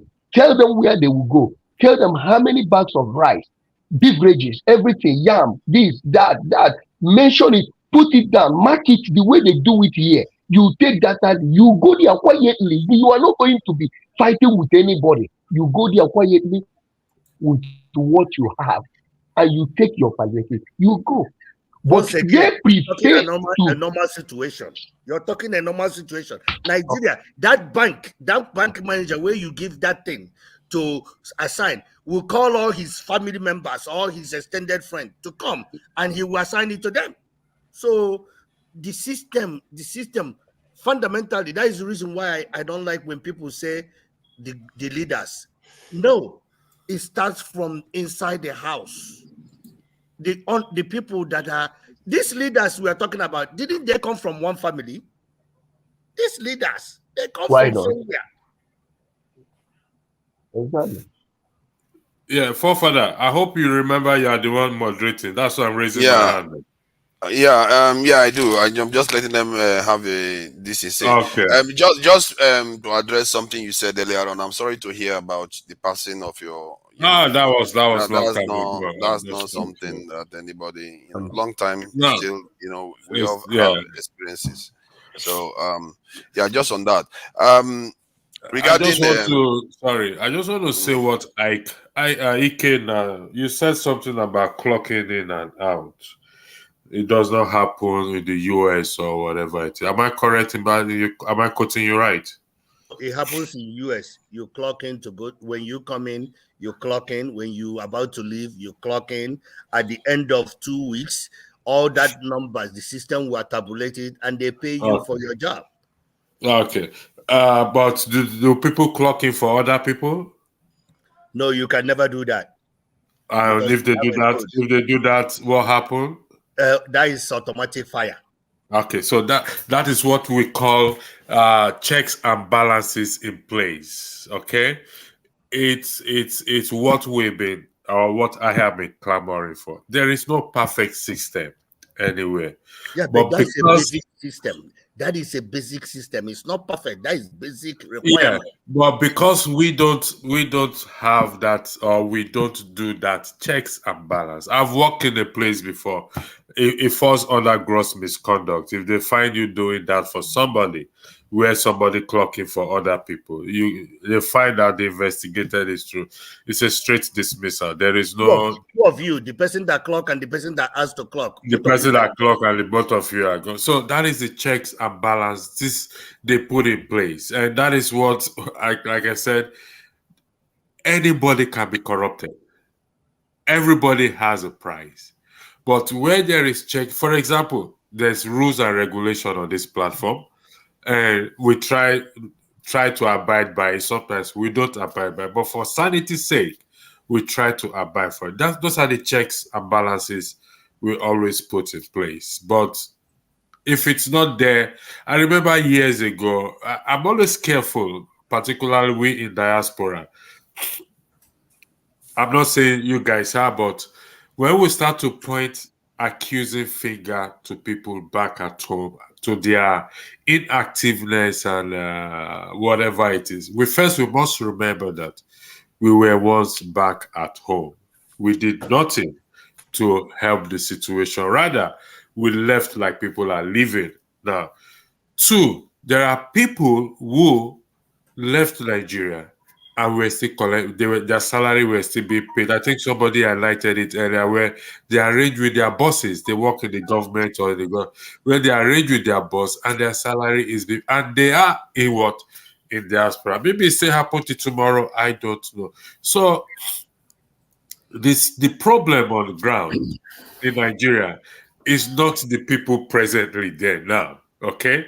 It's people from past, people like you and I, who have also, one way or the other, did contribute to it. So when we are throwing, we are telling the people on the ground they are not doing anything. We must remember that we were once there. Thank you for electricity. Let me ask a question. I disagree with you. Let me ask a question. I am not the moderator, please. I know the better. Just a general question. How many of Nigerians in diaspora that went home to go and join the politics and was appointed into political offices? Have we ever looked at their record, what they did, how corrupt they were? You know, so I don't know. Like what you said, electricity, it is very true. Because when we are throwing stones onto people in Nigeria, let's all remember that we all also came from there. And most of us who are still in diaspora, if we had the opportunity to have an office, a political office in Nigeria, we also fail because we will be more corrupt, because we have more idea how to build the system than those at home. I disagree with you, sir. Yes. Your former governor, your last governor in Anambra State, what did he do? When your last governor, actually from Anambra State, Willie Obiano. Yes, what did he do? Was that one is a drunkard? Forget about him. Okay, so this is what we are talking. I agree with you that some of the people that are in government now, even even before some of them have been in Western world. Not even in that, not even the present government. Previous, at least not even appointed people. That when there was Bankole was one time the Speaker of the House of Assembly who came from UK. He was the most corrupt Speaker of the House of Assembly Nigeria has ever had. He came from the UK. What you're saying is true, but my point is this: the problem is rooted in the family. In the mind of the people, not even the mind of the people, the mindset. In the family, if family are not holding their children accountable, could you imagine? You send your daughter to school during Christmas, you carry rice, carry all these things, come home, and you don't ask her, my daughter. If you don't bring car account, they're going to cost her and say, you go city, don't carry car account. And that is the problem, because it's rooted in the family. Until we restructure our family, that's where the mindset start restructuring. Yeah, because like we said, it's funny you appear to have come full circle to what I was talking about earlier on, that the people have a role to play in you're talking about security. I disagree with you. Yeah, of course you are going to disagree, but even if in your own life you are demanding the same thing of this procedurally the government are the ones that implement it, but the people have to be ready for it. They don't seem to be aware. Papa, you are very right. Let me tell you an example. Let's see what happened to me, right? I live in Germany, right? There was a time somebody lived in my apartment. He was a heavy smoker and everything, right? After he moved out, I have to open the window of the room just for me to for the smoke to at least for smoke to die away and everything. I went for 1 week something like that. I did put on light because I don't use that room and everything. One day, the police came and knocked at my door. I said, "What is it for?" He said, "I want to see my room. One of the windows has been opened for the past 1 week. They don't know what is happening there. They want to." I said, "Somebody," I spoke to them, I said, "No, they want to see what is there." They came and said, "Okay, fine." I said, who told you people?" He said, "The neighbor called them to inform them that's why they are here." So the people is a part of the security. Let's not rule that out at all. Any country that has great security today, the people plays a major part in providing information to the in this example that you give, because the government have put the avenue, they have put the system in place for somebody, for your neighbor to call and say, this person's window is on. If the government did not put that avenue, that system is not going to work. We have it in Nigeria. Yet somebody got into government to put that system in place. This is what I mean when I talked about feedback. People now you're beginning to understand what I mean. It's a feedback loop. Ask Nigerians. No, excuse me. Ask Nigerians. Are you expecting it? You cannot expect it from you know that there are police number in every you cannot expect emergency. There are ambulance number you can call, but they don't know it. In Nigeria, it's lack of interest. In Nigeria, we don't have enough law enforcement. That is number one, and law enforcement are not rewarded, are paid the way they're supposed to be paid. Where I live, average salary of a police officer here is $80,000. $80,000. Let's say an average police in Nigeria get paid 80,000 naira. I think that is 100,000 naira. Oh, okay, 100,000. From which rank? I don't know. From which rank? The lowest rank. I think from which rank? Because that is my background. That is my background. For which, what is it? If now 100,000, I'll go join police now. Because my brother, you have to please before you say before you talk that thing here. Slow down. Make it. Slow down. The idea of that's what I'm asking. Of the thing is that Nigeria, I think P2B gave the statistics about how many Nigerians we have and how many that protect the riches and how many remain. Yeah. In Nigeria that worth up to 200 and something million people only have 350 to 400,000 police. That is not gonna work. That's all. In this state where I live, we have police that guard the city. Then we have the sheriff that guard the county. Before we even talking about FBI, talking about CIA, talking about all these law enforcements. Why can't Nigeria change? First of all, all these unemployment people, restructure how much you pay police, hire more of these people, train them right way, really, not training them, train them, and hold the inspectors that send them to go and get money from the... Do you know that I came from America? And I went home, drive to my village, police saw the bag because there's money on the bag. He took me to jail to take the money. I slept in Nigeria jail one night for no reason. Because you're not paid there now. You know, Tiger say they don't shoot you. Some they will kill you and take the money. The only reason why they didn't kill me. Anyway, my brother left with that money and called one of my friends. And one of my friends called the DPO and said, Oga, una hold somebody will be American citizen. That morning, when that man came, that man was panicking. The police officer, where they make noise, to started kneeling down and begging because now they will take staying outside to collect money from people. So the problem is that police pull me over here. In this country, the first thing is going to ask me your license and your registration. he run your plate to see if there's a Papa, warrant under put your the name. links to If see there's a warrant the under your name, salary in they Nigeria. will take you to jail. If there is none, they will give you a ticket. They will tell the reason why I pulled you over, because your speed limit is going on. Nigeria, remember when we have road safety? At the beginning of road safety was the best thing that happened to Nigeria. They give you a ticket, you go and pay it in the local government of that place.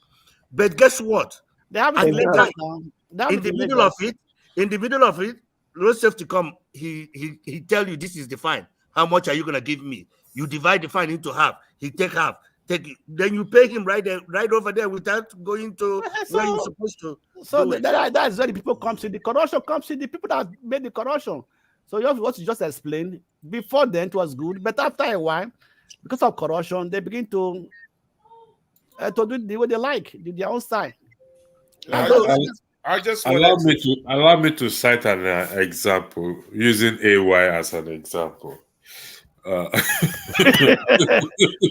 Fathers, I just put out the link for the Nigerian police. Yeah, I've got it. I'm just gonna float it up. So, listen, we are all part of the problem. For example, if AY gets to Nigeria today, from the airport, you will see his character start to show. He will jump the queue. Meanwhile, from where he's coming from, he stayed in the queue, obedient. He's an obedient. He's obedient over there. but the moment he lands, he gets to Nigeria, it's a different. I have seen such terrible thing, and every time I go home, electricity, that one change once the heat. Once you come out of the air condition from plane, that heat hit you. The next thing, your entirety mindset change. What you're looking for. Who am I going to know why? No, I need to learn one day. I need to learn that's on the queue. There are people that are so coming that's on the queue. But electricity, let me still tell you one thing. Let me still tell you one thing that didn't change when I went to Nigeria.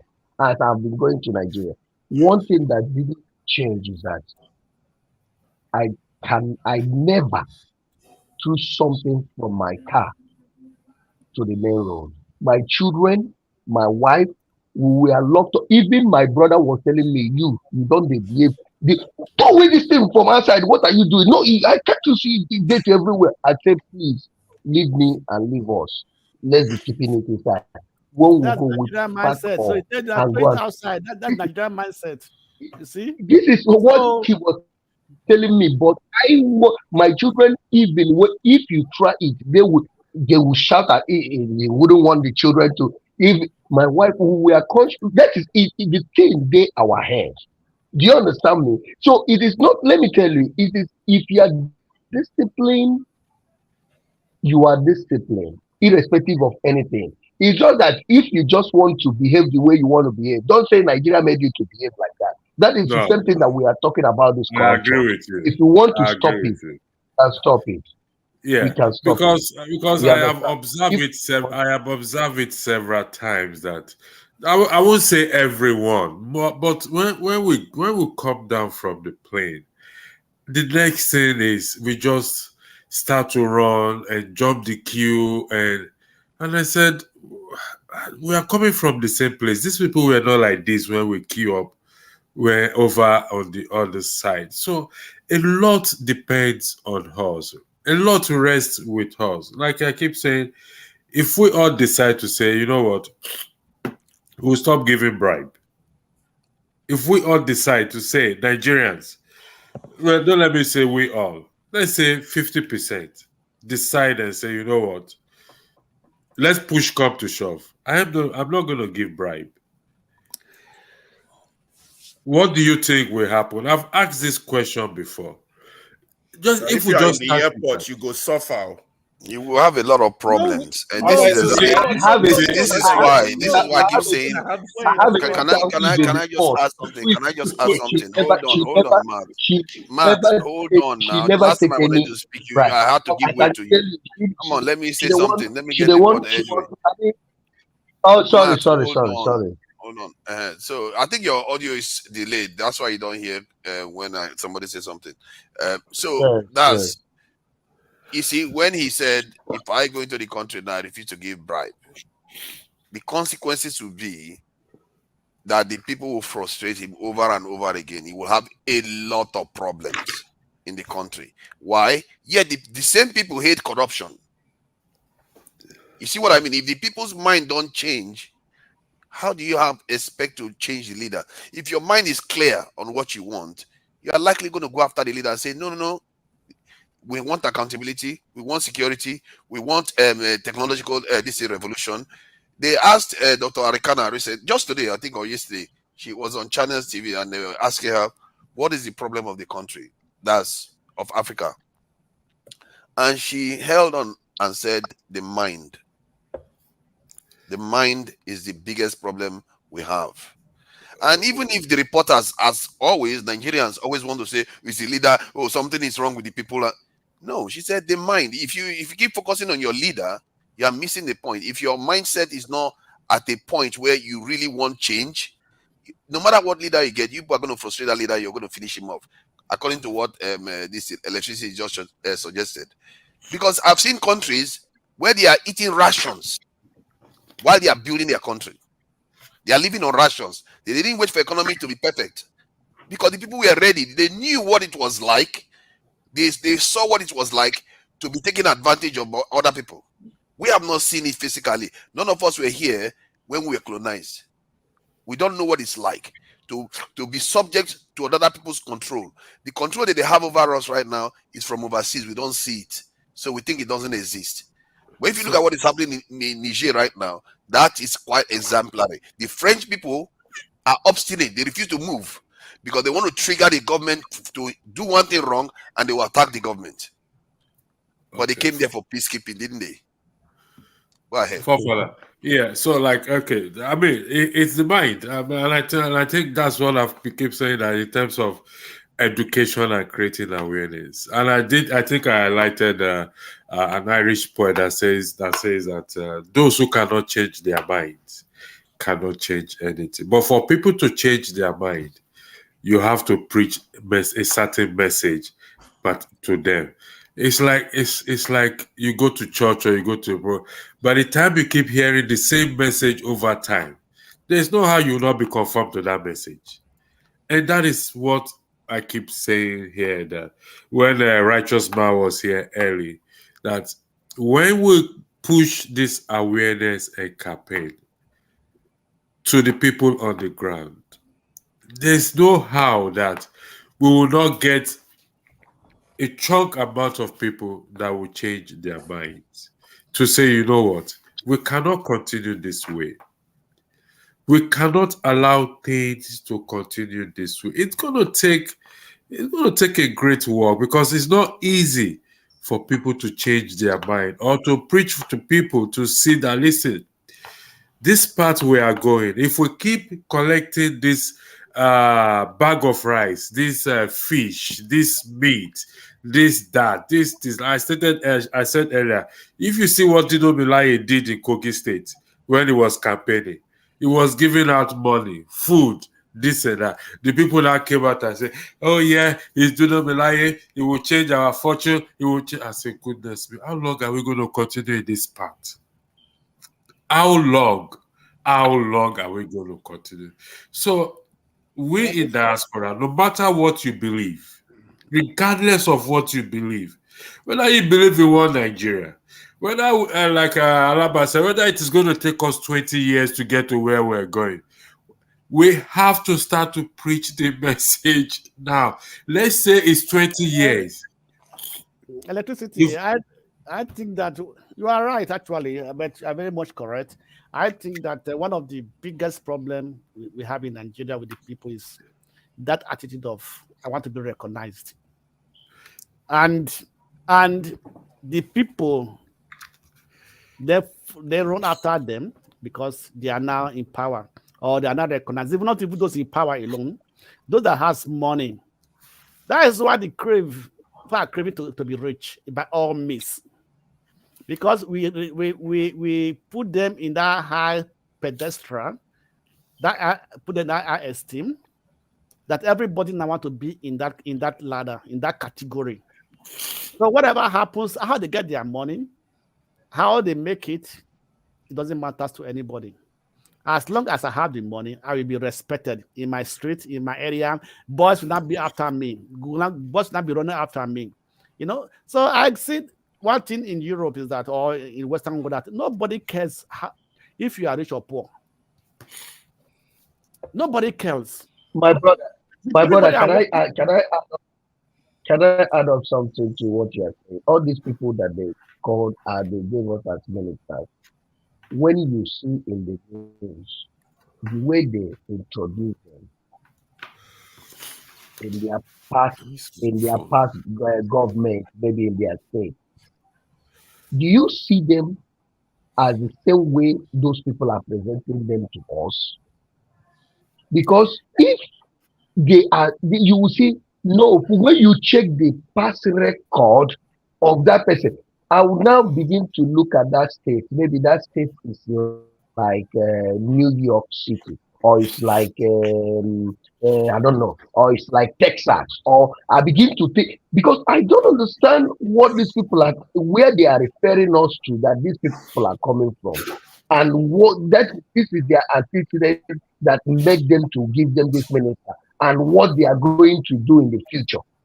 Can I say something? I don't know if you understand my question. I don't know if you understand my question. I don't know if you understand my question. Can I say something about anybody... the minister? Can I say something about this minister issue?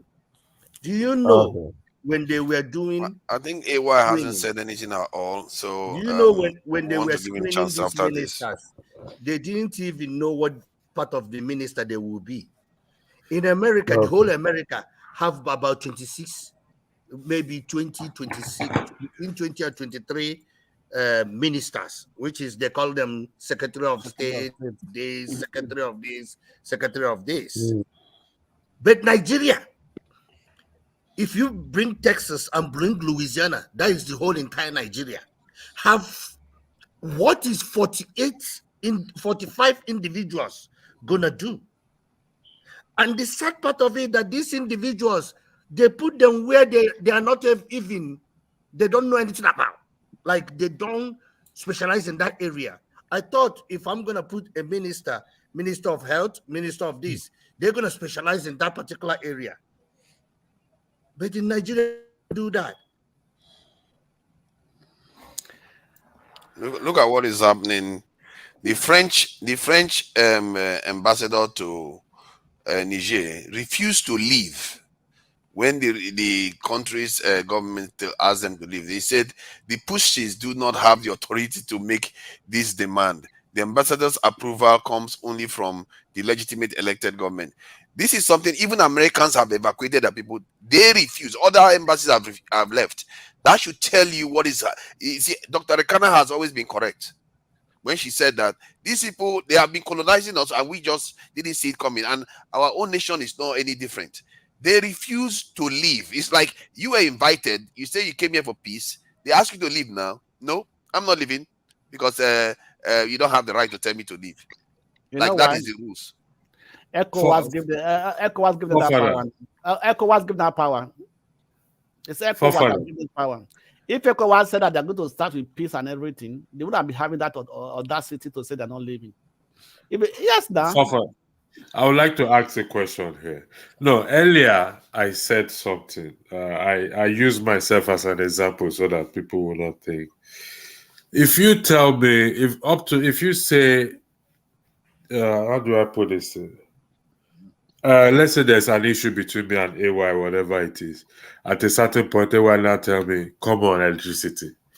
Don't you have common sense? By now, you should have common sense. You should be able to stand up for yourself. Listen, not until, I still say again, we start to take control of ourselves. If France is refusing to leave, you make them leave. How? You make them, for crying out loud, it is our country. They want to demonstrate to you now. How? Go and bomb their embassy. It touched them and they start a fight against you. You fight them, you fight NATO. Listen, Father, can you remove this thing from the screen? We can't even read it, Seth. Please. It's not clear.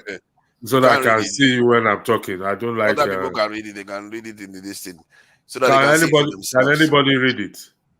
But I can remove it if it's affecting No, your ability to talk. For please It's remove it. tiny, Use God it's to tiny. beg you. God no go shame us. Remove her. Thank you. What I'm trying to say is, don't I have common sense to tell these people, listen, leave. By fire, by thunder, you have to leave. Because it is my country. It is our country.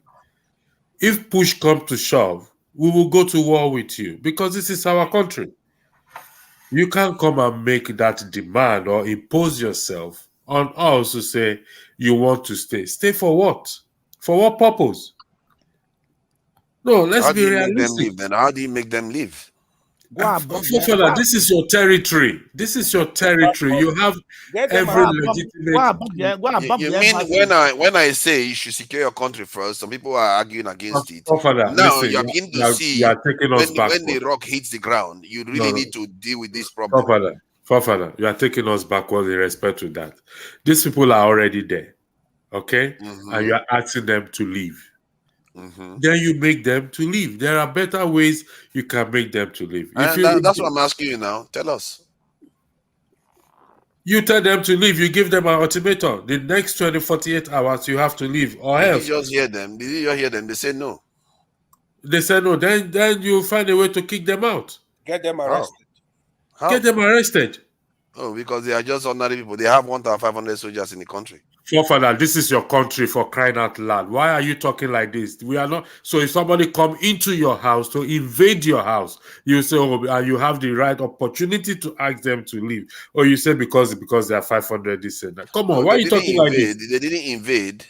They were invited by the previous government. This is the okay. It is still listen, Forefather, it is still their government, previous or not. That's a new government. This is a new government. So it is still the same Nigerian government, previous or not. It is still the same government. Sooner or later, it comes down to one thing. You have to use force. If you try to use force against, hold on now, if you try to use force against France and France fights back, what happens next? Forefather. What is their interest? What is their interest? What is their interest in the Try to listen. What is their interest?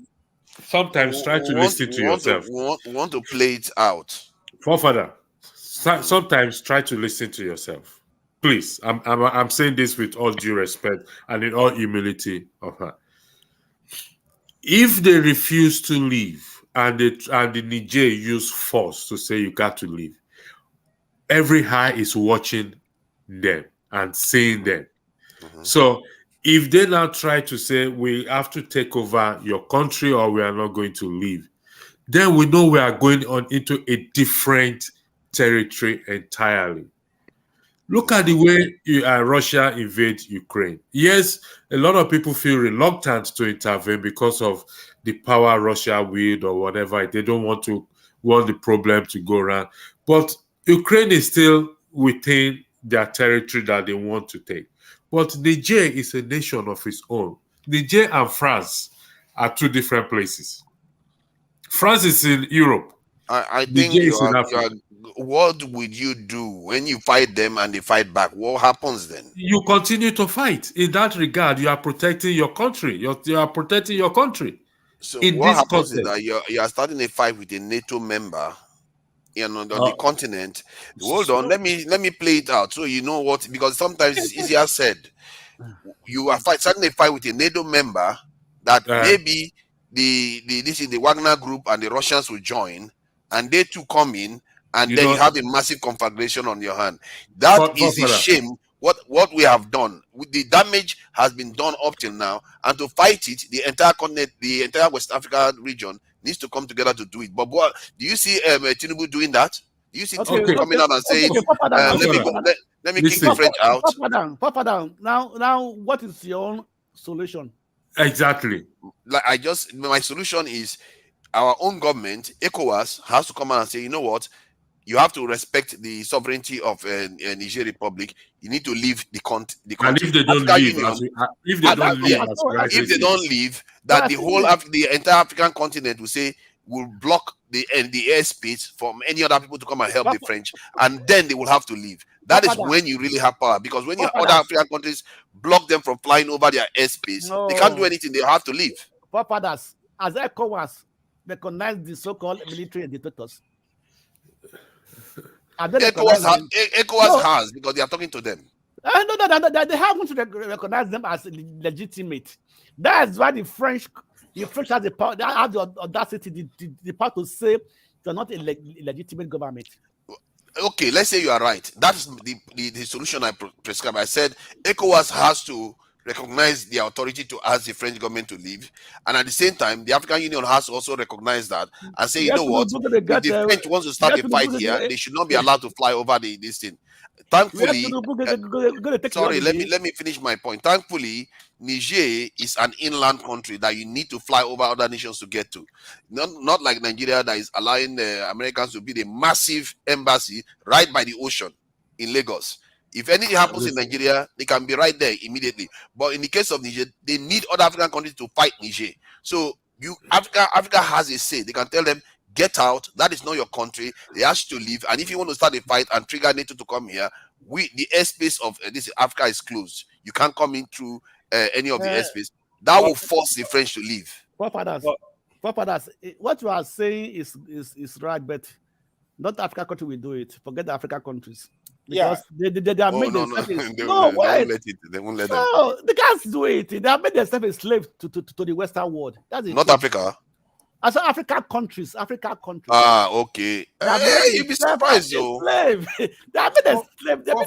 Many of them are opposing now. Many of them are opposing the I'm West. trying to knock off in the office. Can I say my last statement before I go? Because you are free to say whatever you want to say, because you have not said anything for a while, and same goes for AY, and obviously Ismiri has AY is an observer today, so he doesn't have anything important to say. Forget about it. I'm working, so going up and down from the office. But first of all, Mr. Laba, I want to thank you. We get in touch, okay? I saw your email. We get in touch, okay? Based on what you said, forefather, the last thing you said about ECOWAS trying to tell French to leave, which president in West Africa has a legitimacy to tell the French people to leave? Which president is that in West Africa? Tinubu. Who among them is? How do you mean that whether they have limit to ask the French to leave? They don't have the right to ask the French to leave. Yeah, because which authority do they have to say that? Because these people, the so-called ECOWAS president, are not being followed by their people. Is it Ouattara of Cote d'Ivoire who changed the constitution? Is it your president you have in Nigeria? Is it one of Togo? I mean, which country in the West Africa has the audacity to tell anybody to live anywhere? Ghana. You see, I think what you said about them not having the support of their people because of their anti-democratic behavior and the fact that they are not running their country well, that I agree with you. But I believe if they say the French should leave, the entire population will be behind them, because most West Africans don't want the French there. Yeah, I know what you're saying is true. I also agree with you. I just wanted to add this. If they say that, but the point remains that those presidents in those countries are puppet to the French people, to the Americans. So that's the problem. That's the problem. That's the problem. Although I was thinking that it's very disrespectful of this French not to leave when they've been told by a sovereign nation to leave their country. They're not the one to determine, it's just they don't see us finish, we Africans, they don't see us finish. That's it finish. See, it's completely finished. That's why I'm not supporting the French. I agree that they should be kicked out of Niger. I'm not saying that we should leave them. I want them to be kicked out even tonight. I'm going to support that. But our problem the people that are going to make this move, they are afraid of themselves, because the French government and the American and the Europeans have their secret in their hands. Because all of them are alibi to these people. They are secret agents of these people. So they always operate on what they are asked to do. Because if not, why is your president going to war in Niger? What the historical connection between Nigeria and Niger? These are families. These people, we have been family for generations. and all of a sudden you want to go and fight. Mr. Ike, you don't understand what he's trying to do. He's trying to announce Niger to join Nigeria. No, I don't think that war is going to happen.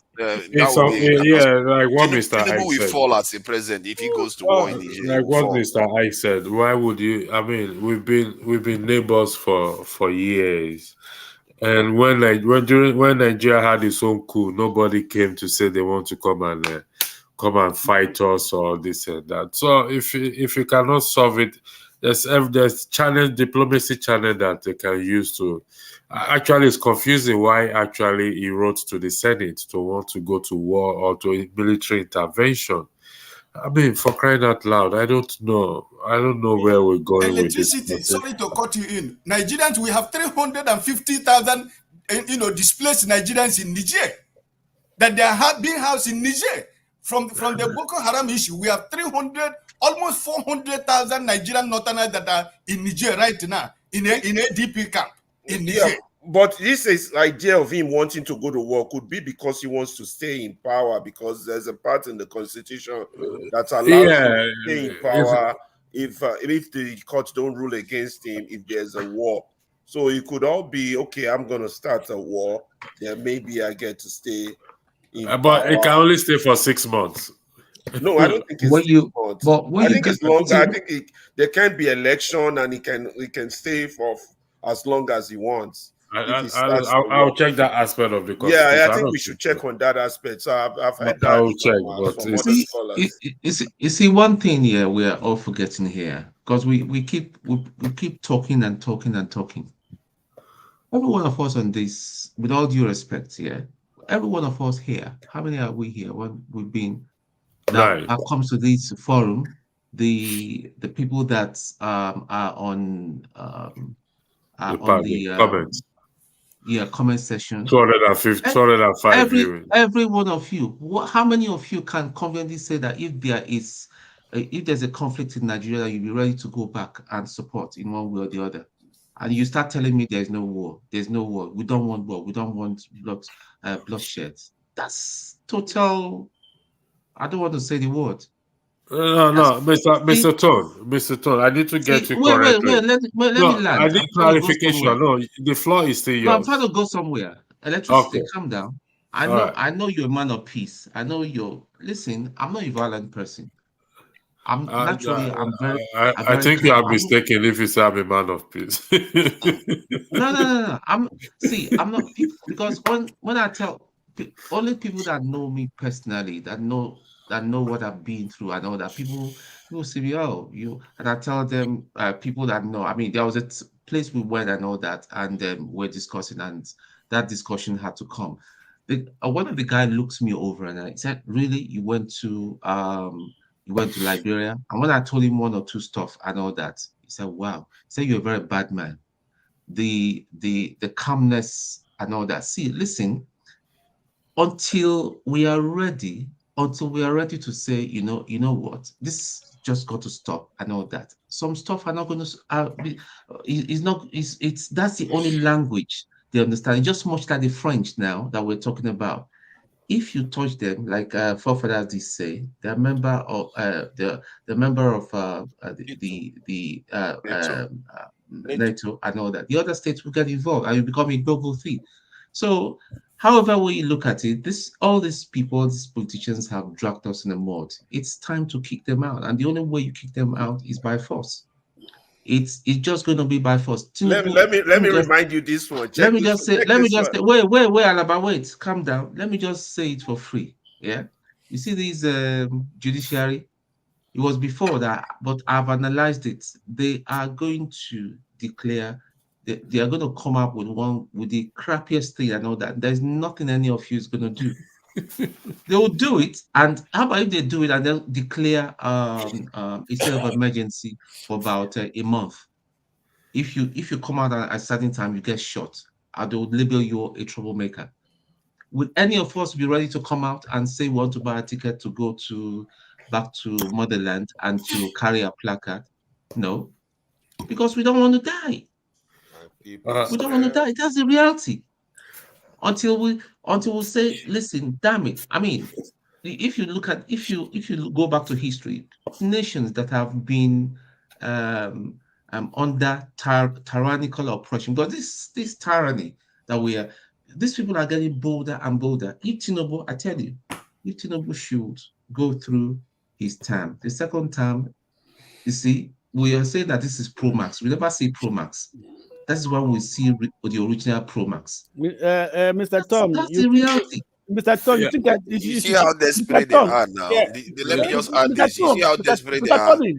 The Blackstone, just hold on for a second. You see how desperate they are. Biden now is inviting Tinubu to come and meet him when Nigeria goes to the UN General Assembly in September, because they are desperate to keep Nigeria on side. And I just hope this man Tinubu is able to resist their interest, because they will ask for their own interest. They are not going to talk about our own. And if he's wise, he's going to argue for our own interest and the regional interests, including that of Niger when he goes there. But we'll see.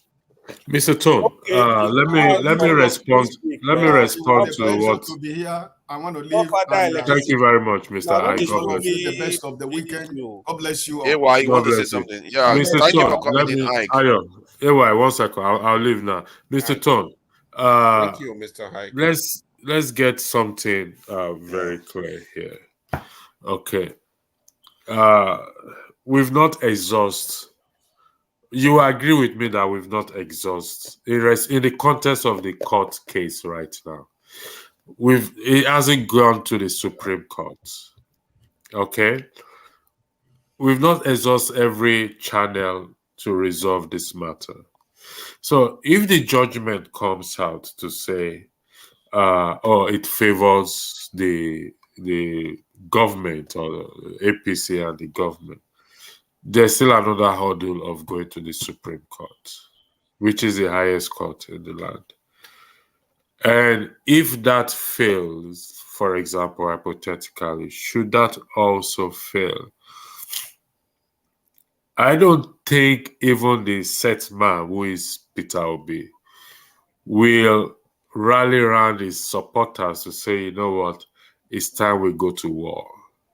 Let's pick up arms. He would never do such thing. Definitely. No. He will never do such thing. And so before, like I said, and I'll still say it, yes, you may have experienced war, and the only one I experienced in the Niger Delta area, Niger Delta issue. And one thing about gun, you've carried gun before, you will understand what I'm saying, that it has a spirit behind it.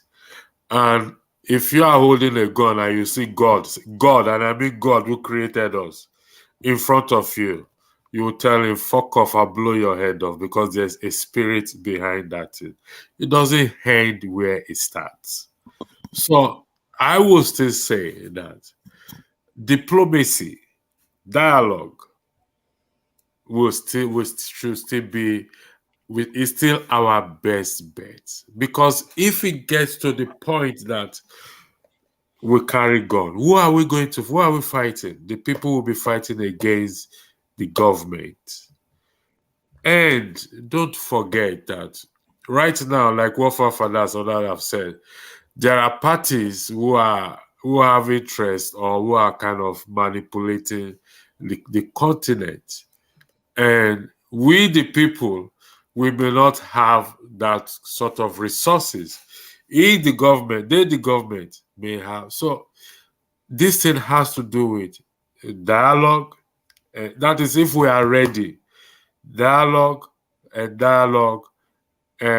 holding our. We can do it without resorting to picking up arms. I understand the frustration. To be honest with you, I do. And if I'm in Nigeria today and there is a peaceful protest, I would definitely join. If I'm in Nigeria today and war break out, I would tell you what will be my position for personal reasons, so that I'm not taken out of context. Okay, can I ask you another question? Hold on, before you ask him, let me add this. You might want to. I just want to say that there's another aspect you're not considering, electricity, and I'm looking at it. This thing is forming like a boil, and eventually, like all boil, It is going to explode. They would explode.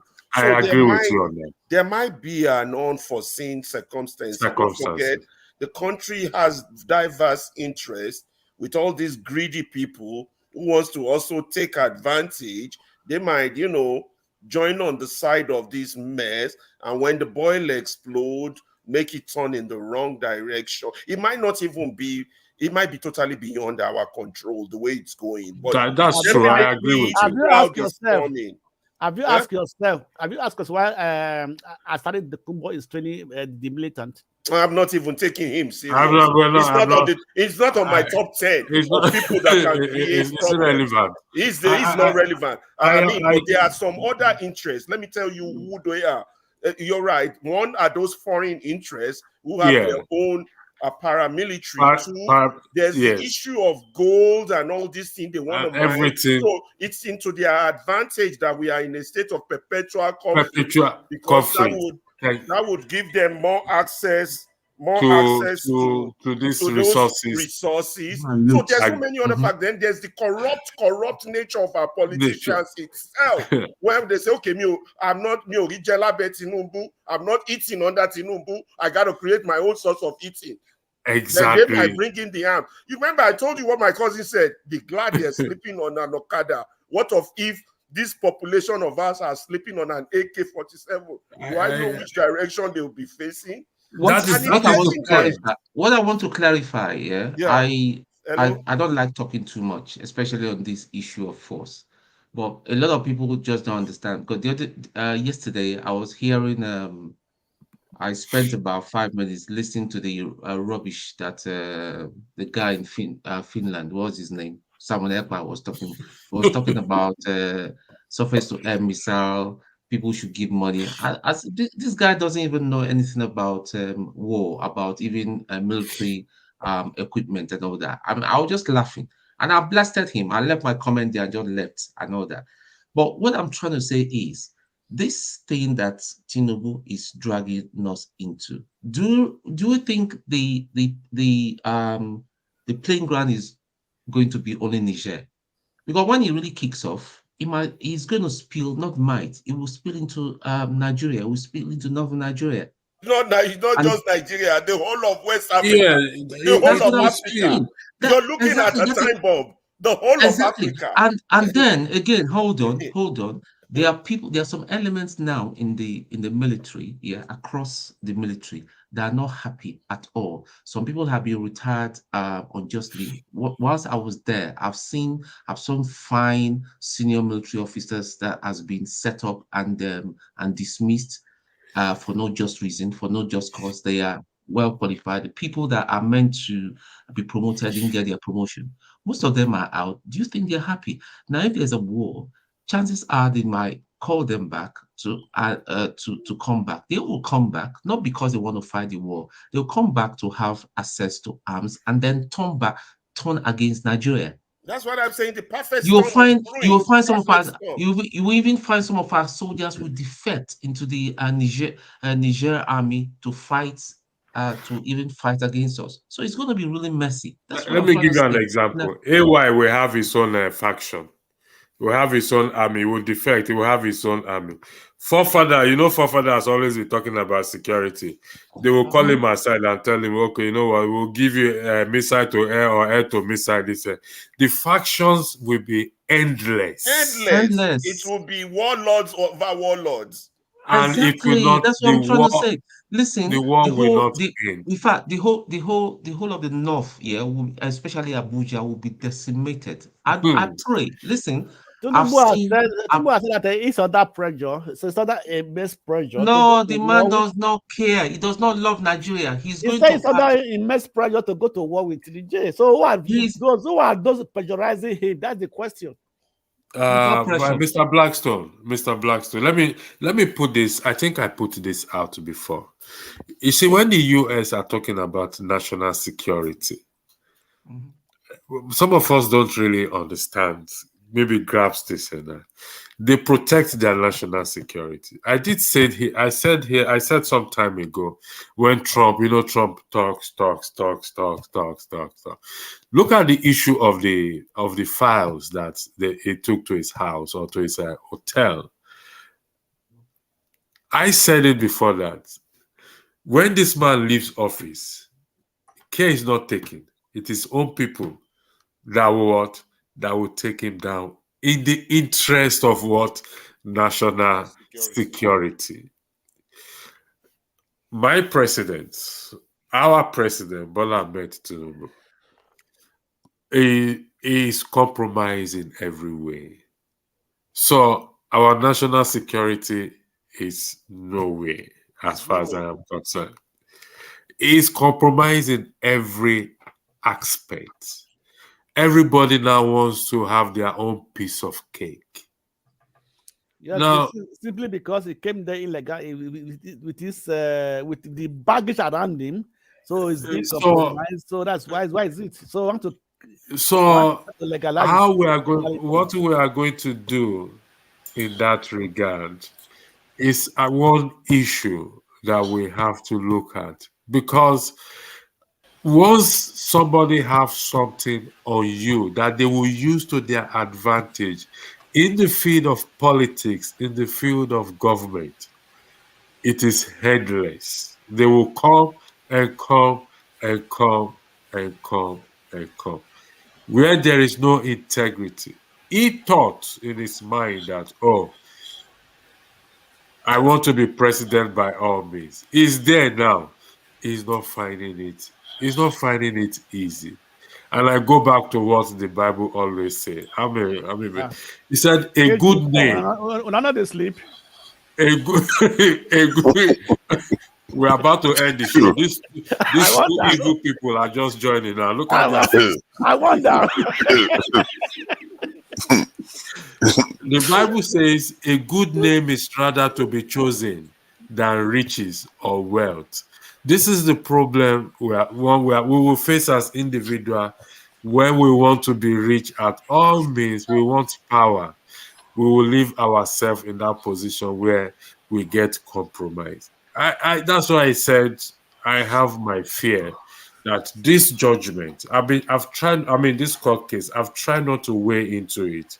But truth be told, in my own opinion, using my number 6, even though, like I said, I'm not one of the elite. We have not the judgment already. I don't think this judgment will favor the Labour Party or Peter Obi. I don't think so. We have not the judgment already. Oh, you've gotten the judgment already. We have none already. Huh?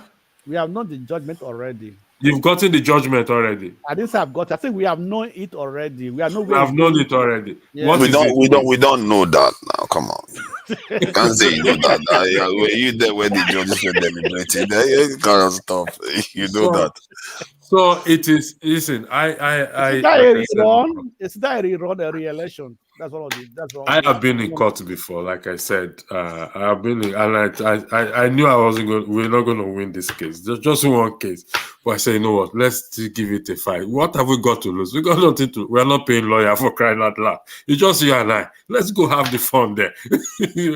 And even though we put up a good fight, I knew we're not going to win it, because the powers that be, they know how to twist things. That is just the truth. So, but the good part of it is, it has given us that premise for us to build on. I like to see the positive side of what came out of this 2023 election, that people on ground want a change. And it is now left for us to capitalize on that quest, on that distance, for us to say, let's effect this. I will never. War is a solution, but it is not a palatable solution. Sorry, when you say it's not going to go the way of Labour, are you referring to the fact that they are just going to find all in favor of APC? rather Listen, than okay, they are not going to call for re-election. They're not going to call for. I don't know.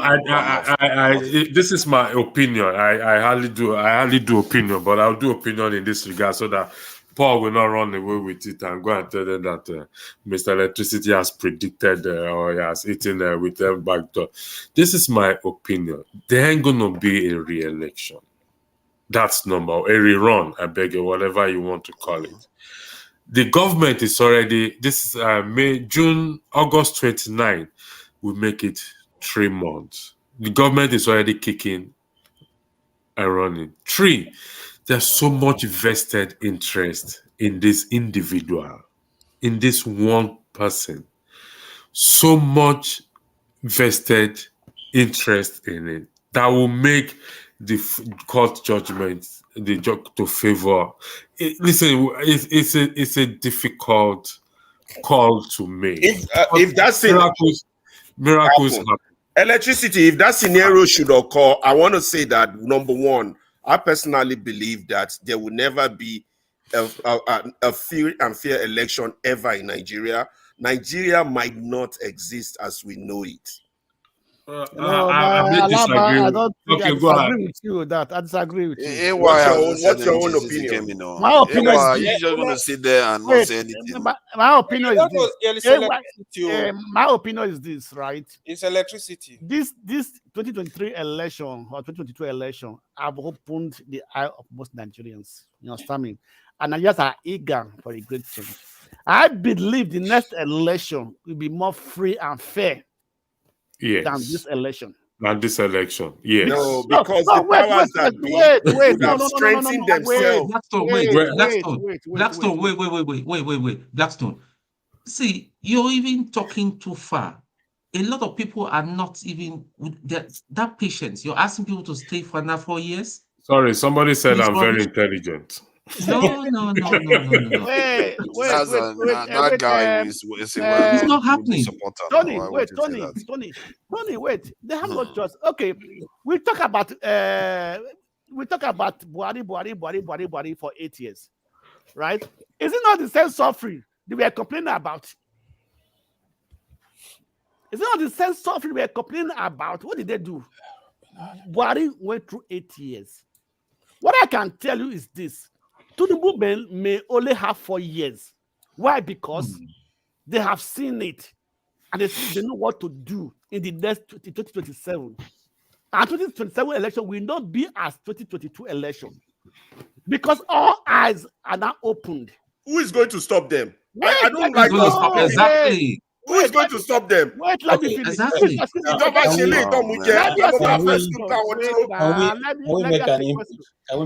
a question. Hold on, you just came in. They were asking you said anything. You don't know these people. These people are terrorists that are here. They won't let anybody talk. Blackstone, they just keep going on and on. They won't stop. Let me ask you.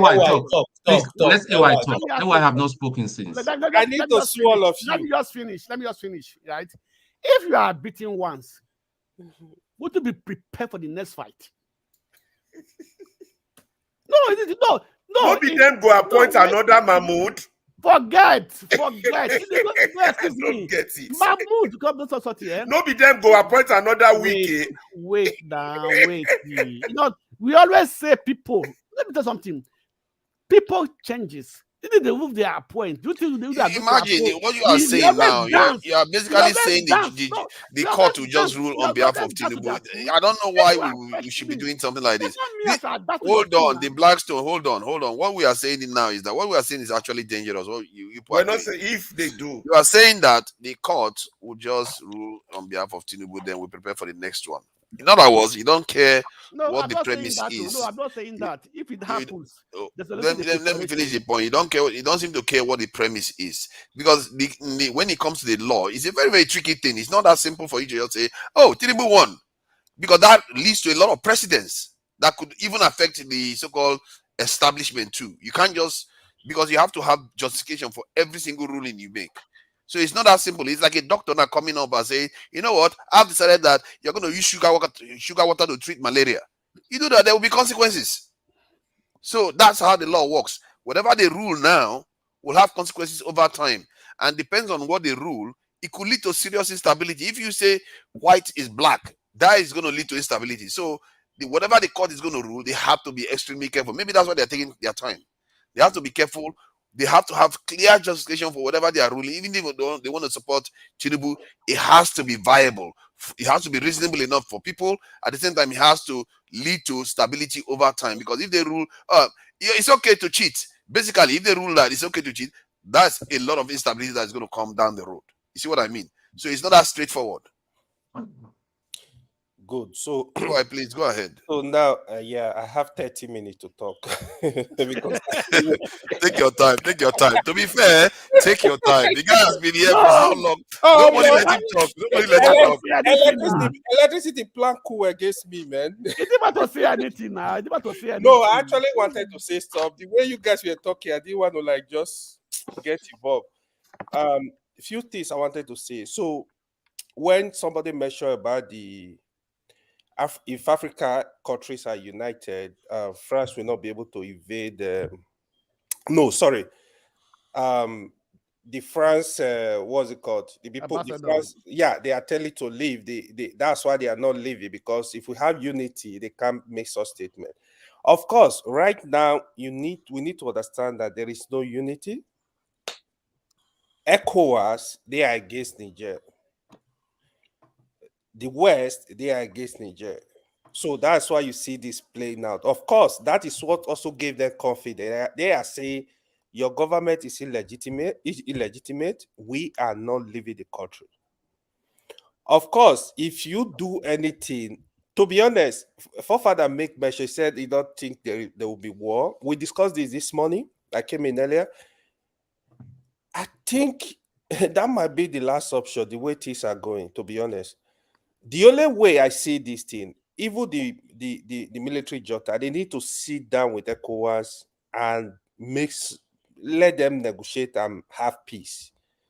The only way I feel this peace can come is, for example, one, they should give the ECOWAS timeline. Okay, we're gonna conduct election. This is the reason, genuine reason why we remove this man. Too much corruption, too much hunger. Give them reason.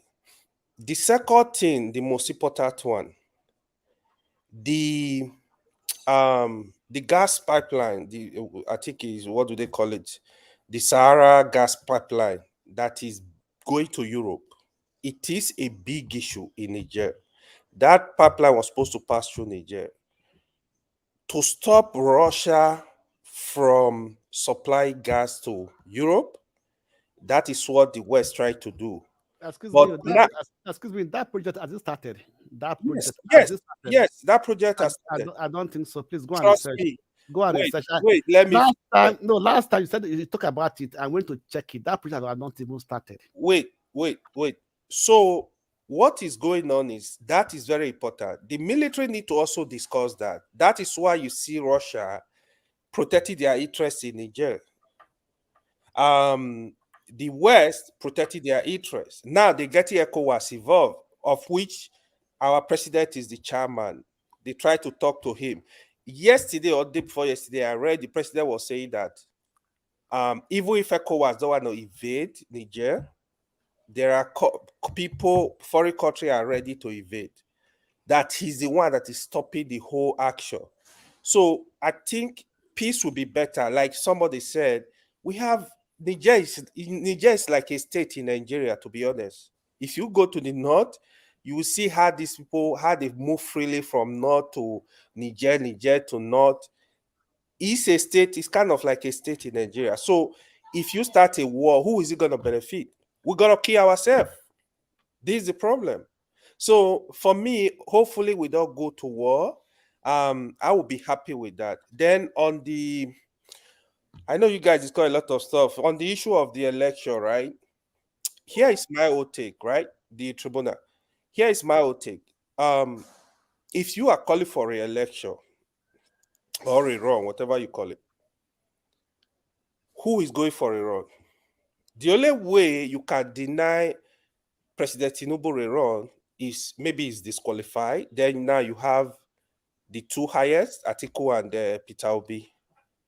That's one. Otherwise, the run is going to be between Tinubu and Atiku, not even Peter Obi. Which No. hold on. Except they cancel a lot of votes, right? Which I think is gonna be advantage to Atiku. Atiku, to me, his desperation for Nigeria for power is scary to me. I don't really know if he has any single plan for the country. It's scary. He's just too desperate for my liking. Some people might support him. I don't care.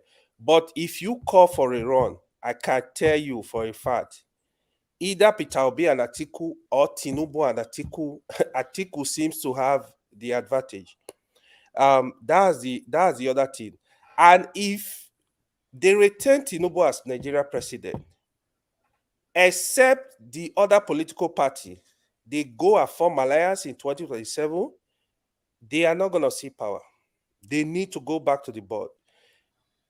Is the greed of Atiku that actually gave more trouble to Peter Obi. Yeah, Peter Obi did excellently well.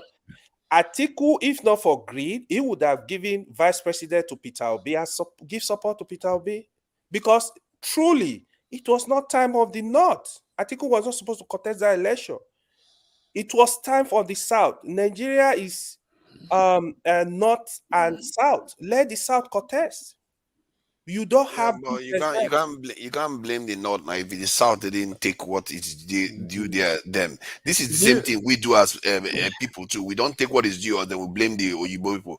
The South didn't take what is due them. They allowed the stuff to escape. Then you blame the Atiku for showing up. He's gonna show up when you let him. Do you know how powerful is that name, President? Because if all of you keep throwing in, it may never get to me and Paul. Let us allow him to talk. So we can also. Abi, forefather, I understand your point, but here is the truth. What people will not tell you: the way Nigeria. Okay, look at Peter Obi. Peter Obi was in PDP. He saw what was coming. Peter Obi, he will not score 20 votes in PDP primary. Because it's not about quality. When it comes to party primaries, it's all about the money. It's all about the party structure. You grab. I think you could have supported Peter Obi. And about what you said earlier on regarding the rerun. They talked about. Let me make this point, because you seem to have implied something that if Tinubu is not disqualified, that it has to be Tinubu and Atiku. From what I gather, there is stuff they said something about plurality of states won, and if that is the case, I think Peter Obi actually won one more territory than Atiku. If that is the case, but that's something you want to keep in mind. Okay, go ahead. That is a possibility. But what I was trying to say is, you see these big parties, party structure is very important. It's just like the governor. The governor, they use party structure. If governor said, hey, come to Nigeria, you are the next senator, he will give you the ticket straight up. This is how Nigeria, especially the big parties, they are so corrupt. That is how these parties are set up. The only way Tinubu could have been defeated in APC primaries was President Buhari supporting somebody, but President Buhari refused to support. That gave Tinubu the chance to pick the ticket. He promised. They promised him. That's the problem. He bragged. They promised him. They had to give it to him. He bought all the northern governors. That's why they all stepped down for him. Yeah, you had. I don't think it's about bribing. You had what Erofai said. Now Erofai said they promised him. They had to do what they promised. Listen to what you're saying now. A man who does he own Nigeria to promise that to give the president exactly. Does he own the country? Is it Northerners that promised him now? Is it Northerners that promised him? That's the problem. That they can come and say, I promise when I finish, I'll give you. Is it his place? Is it your house? I think the way it works is that when Buhari needed his support, he lent his weight to Buhari. Buhari was supporting. Then they said they were going to give it back to him, and he nurtured it until they did. Buhari was for Osinbajo. That was, but he couldn't say it out. That was just his policy for that. Yeah, but that is besides the point. Erofai said it himself. Can I make my point? If you're AY, go ahead. KJ. First and foremost, KJ, Master Martino. Sunday, last Sunday, we wear suits. I got a fear. Oh boy. KJ, yes, I said, I got a fear. Now, see, the Nigerian people should come to Abuja and learn how to eject people from their land. I'm sure if they come to Abuja, they will learn from the Abuja landlords or Lagos landlords. Because if you are in the French embassy and you say you will not leave, we will cut off your light. We'll cut off your water. Everything. We'll block the access road. We'll go come to Kogi State, ask the governor. He will give you bulldozer. You bulldozer the road. How will it happen? KJ, tell them you want to repair the road. I'm telling you, yes. You don't put road repair. You cut off all the access roads. They remain there. I'm sure that when they put the house. What are you talking about? That's not going to stop them. They will just put generator on and get No ready. problem. The generator, won't it finish? Won't the diesel finish? When there's no road for it, that is true. That is true. You can make life very difficult. Yeah, you make that it is true, actually. impossible for them to inhabit the place. Don't shoot anything. Not because if you shoot gun, they say you're fighting a NATO country. Don't do nothing. Make sure that it's impossible to live there. And then at the end, if it becomes too much for you, go to Nigerians are very their voodoo. It get on that level. Call your voodoo people. They make sure that every night voodoo people go there and beat them very well. Beat it. Seriously, you're bringing voodoo into this one. I'm telling you. What else is remaining now? What else is remaining? Listen to what I'm saying. But please take it seriously. You know what helped Nigeria is because the mosquitoes didn't allow these people to stay in the savannah. That's one of the things. You know who orchestrated those mosquitoes that they became so powerful that we both had to run from it. So you do the same thing. You call those forces. Now, on a more serious note, if it's not only in Africa, where else will it be that an ambassador is expelled and you say will not leave? Where else? That means that we have fully sold our pride. Now, and then you see what makes them give them that leverage because countries like Nigeria is riding rough shoulders across all the place. We are going to go to war. We're going to go to war. If Nigeria never said that, there's no way France will have the leverage to say that they're going to remain there. Now, again, if you look at the African map as it is and where Niger falls, you find out it's a land totally landlocked. And even if there's going to be an event of war, one of these countries surrounding Niger will have to grant, permission for the planes to go over. And if there's cooperation, then that is not going to be possible. And that means that they have to shell from the sea, and the sea is very far away. I don't know of any guided missile that can do that work. But they can't. Well, even if you do, it's not going to be. Even the sea, they don't own the sea anyway. They will have to be really, really far. So you see, because they've looked at all this, people who have baggages who are now in African leaders, people like Tinubu can now press their buttons and they begin to sing. Okay, because they tell you, you know what, if you support us, we will make sure you remain there.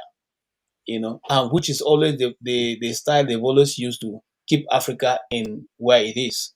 So much wait yet with little result. So not to overflog a dead horse. The truth is simple. African leaders do not work for Africa. Majority of them work for the West, because they know that's where they are.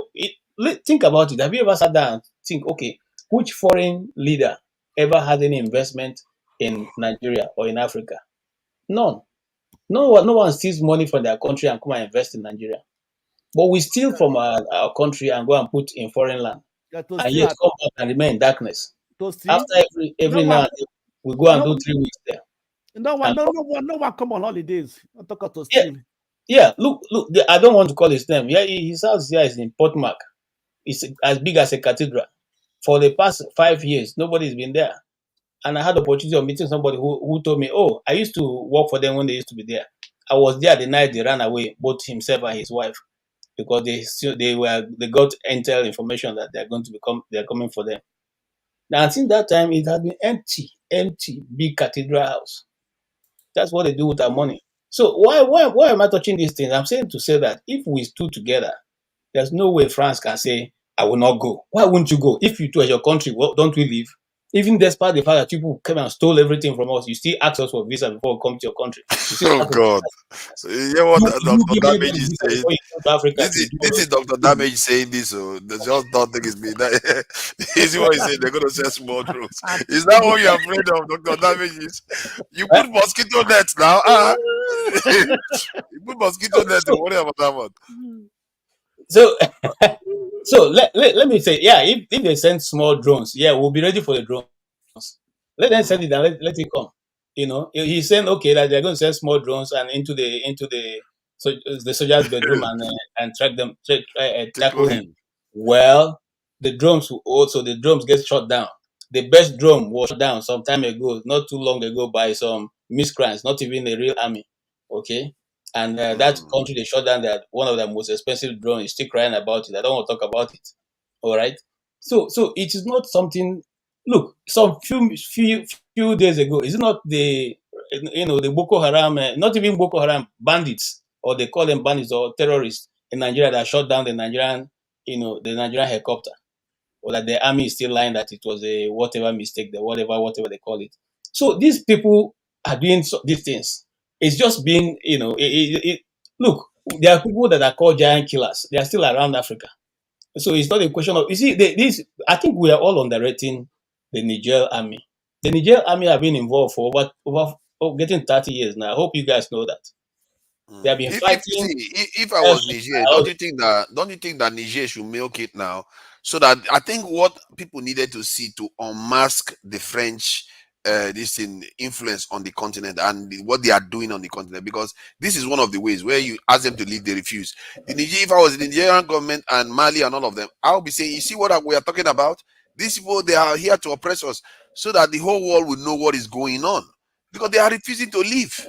Listen, like I said, I follow major news this thing, but I go to the small ones to glean information. The small media houses in America especially have been talking about this thing since it started. They've analyzed they've even overanalyzed better than our own television houses in Africa of the reason why this thing should happen in Niger and why they support it. They're not saying they don't support it. They know it's a coup, but they say it's unheard of that you will be doing this so much evil to a people and you still think you can continue. Somebody said, one of them said that, in this day and age, carry on with one this of type them of practice. that he is warning the West that Africa has risen up, and it's only easier. It will be better if they begin to renegotiate now, but it's going to get worse if they try to use force, and that's the truth. I'm not talking about African analysis. I'm talking about people in America analyzing the situation going on in Niger. Okay, and they are not saying they are not happy with the coup. They are simply saying, look, you people drove these guys to the wall, and they have to just turn around. It's not so when people people like Tinubu, they are jumping up and jumping up. You just wonder why. But like I said here, like 3 weeks ago, I said that is what the Nigerian constitution had written behind us, said when there is a situation of war, you cannot remove whoever is president until it is over. So he has a right to do it. Even if he doesn't want to fight, he just send 5 soldiers across the border and then he declare, oh, there's war, and then that is it. So everything is being put on the table just to make sure he's there, whether it's in the Nigerian interest or not. It is not in our interest. I repeat again, it is not in the Nigerian interest to go to war against Niger for one reason. Those of us who have traveled along that road, you don't even know the place where Nigeria stops and then Niger starts.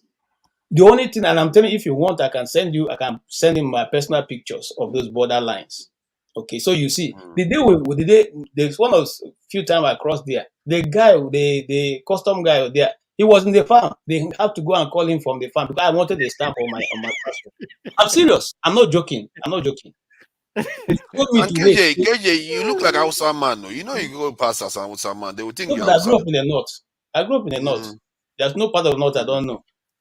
I crossed, we waited for him. He came with his singlet. Why singlet? I can still remember it. I would say, are you he said, people don't pass this side. So I'm wondering why they came to call me. He took our passports and stamped, and then we crossed, because why we do that? When we get to that point, as a journalist, sometimes you want to be careful. So I don't go to that side and accuse you of being a spy or something. So that it's official and we entered officially. Now, why am I saying that? You don't even know that. We ask the man, how do you know the border? He said, when I don't see him now, this rope will put you into the border. Now rope. Okay, I can clean out of my photos and send to you. I mean, if you want to see it. All right. Rope is the What am border. I saying here? Wow. Where do you now position your army to say, here, from here, okay, you can start fighting these people. From here, you don't fight. How? Where? Where?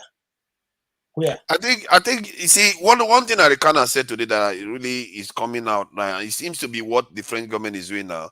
That this pact that they have, this kind of new colonial pact they have with the Francophone nations, is that it also includes the right of France to invade the country if they feel their national security interests are at stake. Literally, that is unbelievable. So if that is true, it's unbelievable stuff. It might be what France is exercising now. This is what our leaders. This is what I keep telling you, that these are our leaders. They are dodgy people. They are not running this country for us. May I ask a question, please? Yeah. May I? For further. No. Yeah, go ahead. Paul wanted to say something. I think Paul All has right, sorry. his teaching. What's Paul's nickname? Aviationist. Aviator. Go ahead. Paul is more than that too. Paul is more than that. At this rate, one of these days I might even transfer my name to Paul, because sometimes the knowledge Paul comes across with is just profound, and he humanizes things. But I don't want to go on too much. Paul, please go ahead. Well, all I would say, like I said the other day over this Tinubu issue, when you look at the president that was overthrown in Niger, he comes from a minor minority. When he was campaigning, it was tough on him. But due to the suffering that they were going in the country as at that time, they felt they need change. Just like the change that happened in America, the same change that happened in Nigeria with Goodluck Jonathan, with former President Buhari, they felt they need change. And the people don't really want him. They question him, they play all the politics and the likes. And somewhere along the line, they even try to turn his government. And Buhari stand for him. And when we say Buhari stand for him, the Northerners try to protect him. And they protect him when they try to overthrow his government before even entering. Buhari stand for him. And that's how he succeeded in becoming the president. The case was in court and the likes. That's how he succeeded in becoming the president. And when you listen to Buhari comments before Buhari left May 29 this year, Buhari said if they disturb him, he will move to Niger. Then when you look at Buhari color in terms of his complexion and the likes, and you look at this president, they look the same. So I guess that mistake that Tinubu used that word, fuel subsidy, gone. Tinubu used the same thing again with this Niger thing again. He used that same thing. He thought he would just want to favor Buhari because the Northerners were supporting that guy. So Tinubu felt from one aspect, I felt if I support this guy, maybe the Northerners will be very happy for me. Unknowingly for him, out of ignorance again, the Northerners say, no go there. Who say you walk? You understand? And immediately Buhari make that comment from ECOWAS. The West also catch that opportunity again and also call Tinubu to protect their interests, because all the speculations said America were the one that also destroyed that pipeline, the Russian pipeline that is supplying gas to Western Europe. Yeah. And Chevron is committing 17 to 19 billion dollars on the pipeline that they were laying from Nigeria to Western Europe. You understand? So it's still an American company. So it's more of an American interest. So because it's an American interest, the America who did not discuss in America about the pipeline were quick to blame Russia. And when they knew that, oh, we have a big stake here, then their tone will start changing again. So it's a whole complex issues with this thing. But at the end of the day, what is wrong with the black man? This is the problem. What is wrong with the black man? You understand? When will the black man see things and understand that, come on now, we cannot take something from the West easily. You know, just like they've done so many atrocities to us. They've given us so many good things. which at the end of the day, it still comes with some negative correlation. For example, they give us religion. It's a good thing. You understand? But they still use the same religion again to take advantage of us. You understand? In as much as the religion might be a good thing, when you pick all these things together, so Tinubu now don't even know how to juxtapose this thing. So another way around, when you look at Tinubu very well, he will be very, very happy for Ghana Assembly to say, we are not sending any soldier. This one say, we are not sending any soldier. The National Assembly in Nigeria say, no. Tinubu will be also happy because he cannot even look at the West in their face and said, no, I can't do these things. You understand? How to his own drug issue that is coming from in America, how to the certificate issues. And these are the type of thing the white man knows how to use it to cut deals. Condition. I keep saying these things all the time. We have one military man here as a captain in the army, which means you have some small group, I may not call it now battalion, that you manage. You cannot, it is wrong for you to send your child to even go school in abroad, or maybe to even school out of state in your state. It's even wrong. Because we love our kids, we can't explain it. And if we cannot explain it, we love them unconditional. If somebody hold your child for something and made you to do the other thing, you don't have no option. The TV I'm using in my house is over $1,000. The remote is less than $17. But the remote play a very important role than even the other TV if I don't have the remote. Tinubu's health is in the hands of France. They can press remote. Tinubu is the TV. France has the remote. They can control him. Tinubu have another baggage in America. You understand? So the thing is so complex. But guess what? The beauty of it is that what we are doing here is very, very good. Because even though in the West, in their usual way, like I said, the biggest department in America, you take it or you leave it, it is the CIA. How important the CIA can be to them, if you want to know how important the CIA can be to them, let America catch you as a spy and see what you face in America. When they catch you as an espionage and see what you face, that is the end of your life. You will rot in jail. You understand? But what is CIA? Is it not spy to go to other country? Like I fondly said, you will be so shocked that somebody like Oyedipo can be spy in Nigeria. Somebody like Adeboye can be spy in Nigeria. So these people have access to the villa. These people have access to places. These people have access to talk to top government officials, to know the minds of government. They can make them spy. You will be so shocked. Top personalities, traditional rulers, these guys are well trained.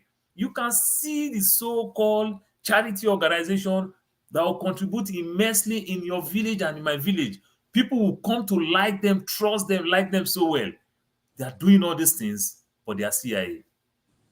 They are just looking for certain information. They just want to understand the IQ of the people, the mindset of the people, how the people think, how the people do things. They want to understand how they can deal with them. These guys understand how to do these things very well. Strategically, they are very, very good. So it's time for us to wake up to understand that sometimes just ignore these people. Just ignore them. Just be very, very rational like what China is doing. And I keep saying this thing, we need to use the media very, very well. The ignorance of the people in the West here, why we're here today, when you see an average educated man will be so ignorant, do you really want to blame him? Because the information he has is one-sided. Sometime in my house, we joke with my son. We call my son, me and my wife will call my son that, boy, you're racist. Because when my son asks certain questions, this is the questions all his friends ask. Oh, your father is Africa? Does he wear clothes in Africa? People kind of really want to believe, because by the time you see some of his cousins, the way they think, the way they talk, they say, oh, I like that your shirt. Send that for me now. I like that your shoe. So the boy now want to believe that, okay, truly, why is it anytime I talk to my cousins in Nigeria, they always ask me to send me this, send me that. Maybe they don't really have it in Nigeria. Maybe they don't really have it. But guess what? Because they don't have the opportunity to also get the other side of it. It is time for us to make use of the media. It is time for us to learn how to buy space in media. This is how media make their money. We can be buying a 20-minute section in CNN so that we can tell our own stories. When you see the election is going on, we can buy space in Fox so that we can tell our own stories.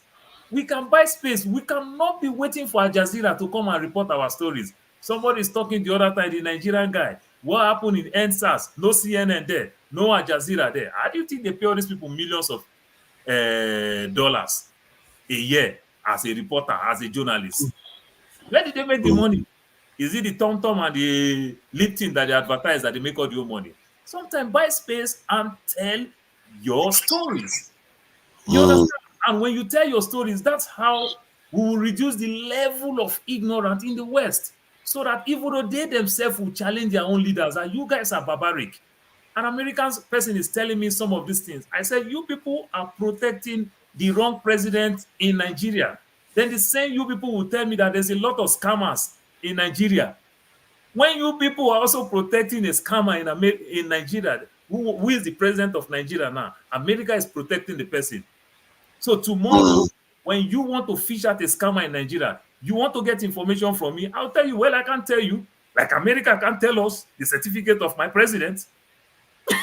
You understand? I think for that to be useful, because when I'm in the UK here, I've had cases where people have been against the UK government's policy with Saudi Arabia, knowing full well that Saudi Arabia is beheading people and treating women and all those things. You know how they don't like it here, but yet the government firmly with Saudi Arabia. It tells you that there's only as much as you can get out of the government in the West. Even in the West, they pretend as if they are not dictatorial. They are, because they do things that their people don't want. People don't want them associating with Saudi Arabia, but yeah, they are very, very closely hooked to Saudi Arabia. There was a scandal that happened here in the UK, and nothing came of it. The whole thing was completely dismissed in the end. So these things happen regularly, but where you gain from it is when it comes to public perception of the situation. That's why we must learn to tell our stories. That's why I'm telling you that it's time for us. See, China, they were discovering why China was giving Africa this loan and the interest rate is so low. What is the other condition? Only for them to discover that China is started giving Africans condition that when we go to the UN General Assembly meeting, support us, whatever things we want. Yeah. Just imagine that kind of condition. Remember, when Africa go to General Assembly, we follow the US, we follow the West. Now, Chinese is telling us, follow us. You understand the thing now? You see the power of what they're doing. But to be fair, sometimes also quid pro quo. It's not only one-sided. Like we too can say the Chinese, when we need you, you vote for us. Like the way Russians vote for Iran all the time. God bless you. One thing I will say before I give others space to also talk. AY talk something, and I hear these things this morning while I was walking. When people quick to say Africans, we don't cooperate, that is a lie. That is a lie. This thing that we are talking about cooperation, if all of us unite today, then successfully we all will make air fire, or successfully we all will make heaven. But it's not anywhere. Look at Europe. I said these things the other day. Look at Europe. How many countries do we have in Europe? How many countries is the EU member? How many countries is in Schengen? You understand? Even Britain, the Brexit, they have to even go out. Within the so-called United Kingdom, the Scottish don't get along. Wales don't get along. The Irish don't get along. You understand? And every other thing. So they might micromanage themselves. So let's not say so. But all you will just need to do, slowly, let us be winning one another. Like if South Africa should bury their differences with Nigeria, Nigeria should bury their differences. If we are number one and number two, let us try to work together. We become the giants. Let us try to work together with Egypt. We become the giants. The big nations, or the important nation right now. Oh, they are doing a lot in Botswana. They are doing a lot in Namibia. They are doing a lot in Rwanda. Try to capture those people. But if we are waiting for the day, the whole 54 of us will do well. My brother, I make me wait for abroad. My siblings wait for Nigeria. Myself, I never make money. Because I don't take care of my siblings' problem for Africa. I come like say myself by the Africa. I never feel make money. Yeah, that point you made about UK disagreeing with each other, you know, as you were saying it, I just thought about it. I'm like, wow, the UK, they literally fight each other all over the place all the time, like constantly. Even the Scottish, they have sectarian issue. In Ireland, they have let's Protestant not but on say Catholic. They Africa we fight don't each other. cooperate. It's In everywhere. England, Look at North EU. and South divide. It's Why like is the whole they are EU fighting not each other EU? all over the place, and Why yet is they are the still whole functional. European country not Schengen member? That Schengen thing. Wow. Let's answer these questions. You understand? It's Let's only the start Welsh in the UK that don't fight them. And that's, at least I don't know why. Fofara, as an American, in America, if you have a green card, you are coming to UK. Yeah? You just stay in the comfort of your home, send your passport to Homeland Security, they vet you. They give you a visa if you have a green card in America to go to UK. But British citizens, they go to interview in American embassy to come to America. You understand? Wow. So these are the things. And somebody complained. I was watching the news in the UK. Somebody were complaining and everything. They said, go to the house and protest. Because it's a shame. How will a British man, but you know why the Britain don't care? Because the British citizen already naturally, they are British citizen. They don't need visa to come to America. It is the foreigner in England that need visa to travel to America. So they don't care. You see? So these are the things. But I will say the same thing. Joshua, he was next to Moses. Joshua tell Moses, say, Master, we need more land. Moses says, if you want more land, fight for it. Exactly. Let us try to behave like this Oyibo people. Let us start fighting. We have to. We are believing that God will carry our fight. I don't think He will take us far. No. He won't. No, God has already answered our prayers. Has given us. If God was sharing our real estate, He gave us some of the best ones on the face of the earth. What else do you want from Him? He's giving us favorite treatment. Really, it's like, you know, like the way I look at it is that if you look at this world, God has given us too much more than He gave other people. So what else do you want? You know, why should you expect more favor? You should do the hard work. And to be fair, those people have done the hard work. If you are weighing it, if I was a reporter right now, I came into this world, I say, okay, let's see who is in charge. Is it the British? Did they earn it? Did the Russians, did they earn it? Yes, they have. What have we done to earn anything that we've got? That's why we don't have anything. Because we never really fought for ourselves. Because we spend too much energy fighting each other that we forget that, you know what, maybe the problem is bigger than us. And I think that's why what's happening in Niger. Yes, that's what's happening in Niger is a good thing. Because it's taking Nigerian people's head away from just looking at themselves and looking at geopolitics, which is the biggest problem. Because what happens in geopolitics affects your nation way more than what is going on individually within yourselves. You may not like that, but that is exactly what happens. Because if an example is when the Berlin Conference happened. When it happened, African countries, they were fighting each other there. They thought, okay, we're fighting ourselves. But they don't know that the bigger force had just decided their fate.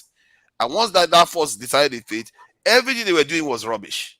Nothing was going to work because they were all defeated in the end and they were all colonized. Every single nation in Africa. That should tell you something, that you have to pay attention to what is happening at macro level, because that one is more consequential than what is happening on the individual or micro level. Sorry, I don't want to overemphasize that point. Thank you, Paul. I think you've even forced me to think about the UK. This thing. The only part of the UK that doesn't have any fights going on is the Welsh, and it's a bit cruel of me to say. What I felt about the Welsh was that the British people went there, the English people went there, they wanted to destroy all of them. They're like, they're already dead. There's no point. They just leave them. And that's why they're always quiet in the UK. They're always quiet in the UK. They don't say my Nigerian people say if you look for Banje, go ways. Say they be water people. Exactly. I don't know, man. I shouldn't be saying this. It's not nice. It's really not nice about the Welsh. But you know what? You just have to joke around about these things. Eddie, thank you for coming in. What do you think about what you've heard so far? Yeah. Thank you for the opportunity to speak here again. Actually, I came in to actually talk about a couple of things I've actually heard during the course of the program. One of them is this war in Niger that ECOWAS is trying to go into. Personally, I would say a country like the war ECOWAS is trying to go into, that Russia is backing Niger for their coup plotters being in power, saying leave them alone. Now, we talk about countries like Russia coming into a situation like that, supporting a coup that has happened there and saying it is right. But when a similar situation almost happened to the guy who is supporting the coup in Russia, when Prigozhin tried to take over power in Russia, he failed. But what happened to him? In less than 3 months, we are hearing he's dead. We're not sure about it because of the propaganda that goes on. But you can see someone who supports a coup in another country for division in that part of the world, when the same thing tries to happen to him, he goes after that person and takes him out. That's one. The other one I heard was about the BRICS coming together. Okay, that's a good idea. There's no problem with having an association of nations come together to try to counter whatever they see as the enemy or their opponents doing. But if you look at the countries coming together to form that association, I see them as dictators who come to power, or who come to power through ill means, stay there. Now they're trying to form a bloc to put an authoritarian stamp on most of these countries. I don't support it. Like I said, it's a free world. People can associate how they want to, but I do not see them as a viable option to the G7 or the United Nations. Because if you ask me, those countries they are sort of like on a higher moral ground compared to these other nations that are coming together. That's the second one. Why do you think they are on a higher moral ground? Well, as much as things happen in the world, right? Bad things happen everywhere in the world. In some parts of some parts of the Western world, when these things happen, right? We have a free media that reports these things without having I'm just giving an example here. Having the government go after the people who write these stories. In most of these countries that are coming together to form this BRICS or whatever it is, you can't have that. In China, you cannot write anything negative about the government in power. It's going to be an issue. You cannot do the same in Russia. So, sorry. So, if I'm not mistaken, you are saying the main reason why the West has a moral high ground is because you can criticize them publicly. Is that yes? it? Well, that's one of the reasons. The other reason would be their citizens have freedom to express themselves in whatever way they choose, and nobody is persecuted because of that. You can't do that in Russia. You can see an example of the journalists in the Washington Post journalist in jail in Russia for doing what? For reporting. He reported the facts. He reported something he saw was wrong, and now they want to jail him saying he's a spy. Those are the kind of things I'm talking about.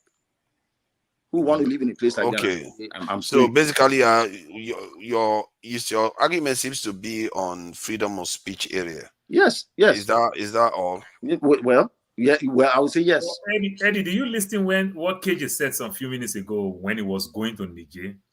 I did the needful. That Washington Post journalist, did he enter Russia as a journalist or as a visitor? Well, I wouldn't know how he entered there, but either way, He didn't go to Russia as a journalist. Well, if you travel within these countries, right? If you travel within these countries as an individual, you are free to speak out on whatever you see in these countries. If you traveling to the US, you coming from Nigeria to the US, for instance, you speak your mind. Nobody comes to hold you. If you are deemed KJ, I'm sorry, Eddie, if you're deemed a spy, regardless of what your ID says, you'll get into trouble in Russia. Yeah, even as it is, even in America. Even in the US, okay, hold on. Let me ask. What do you think about Guantanamo Bay? Hold on now. What do you think about Guantanamo Bay? What do you think about Julian Assange? What do you think about all the black sites that the West has used to this the rendition that has happened? So what do you think about that? Is that so free? Father, let me be help Eddie. You see, I have gone many times to Niger, and one of the times I went, because we were in a taxi, we rented a taxi that was taking us, and the guy partially hears English because they speak French. And so while we were discussing in English, he was hearing something like, we are coming to do some reporting, and then we'll do humanitarian work. What's the humanitarian work? We normally will travel a lot of food stuff and all that because we know those areas. And so in one of those trips, we're going to hold a humanitarian listing in the distance. Because of that, as a Christian, after that, we use that also to reach out to people and just help. Because sometimes when you see the poverty, you are just forced to help. Whatever you have, you just give. So this guy who was the taxi driver carried us and then dropped us and then went to the prefect of that place, that city called Maradi, and reported us that we are spies who have come to spy what is going on in Niger, and to report to our masters. So while we are still not even finishing the story we have gone to do, their gendarmes came and surrounded us and cocked their guns. And we're like, come on, what's happening here? Two things that saved us in that occasion. One, we had already secured, like I said, when we entered, we secured this thing that we didn't enter illegally. So it is officially recorded that we passed through this place as journalists. We also put in their record books the equipment we are traveling with, cameras, batteries, microphones, lights, and all that. We put everything, so you have a document that you could present. But these guys didn't listen to us. They took us and drove us to the prefect. We had to wait under the sun, waiting for the prefect, surrounded by gendarmes who had guns. And as the case was going on, I brought out my phone and I called my boss in Abuja. And I said, this is the situation we're in. And it is like from what we could pick. My wife did French. My wife speaks French very well, so I can pick one or two things. For what we could pick, it's like they are trying to lock us up because the prefect, that's the governor, local government chairman, I don't know what that is, was telling them why are they even waiting? They should lock us up. So they're asking us to surrender our equipment. And so I'm not telling you what can go wrong at any particular time. You could be, and then the honest, like I said, our boss then calls Abike Dabri at that time was still in the house. And so he calls her up and said, look at what's happening to my staff, and this is what the situation they're in. Okay. So they began to call their capital and began to call people until phone calls. At this point, as I'm telling you, I just finished making that call. They've collected all our phones. So why am I saying that? So sometimes it does not matter really how you report. Who is on ground will take any action against you. And it will record that way. It will be entered in ledger that you are a spy. And my brother, before you can run away from that, many things will have happened to you. Yeah, but those are things of the society, though. Just because reported you as a spy doesn't mean you are a spy.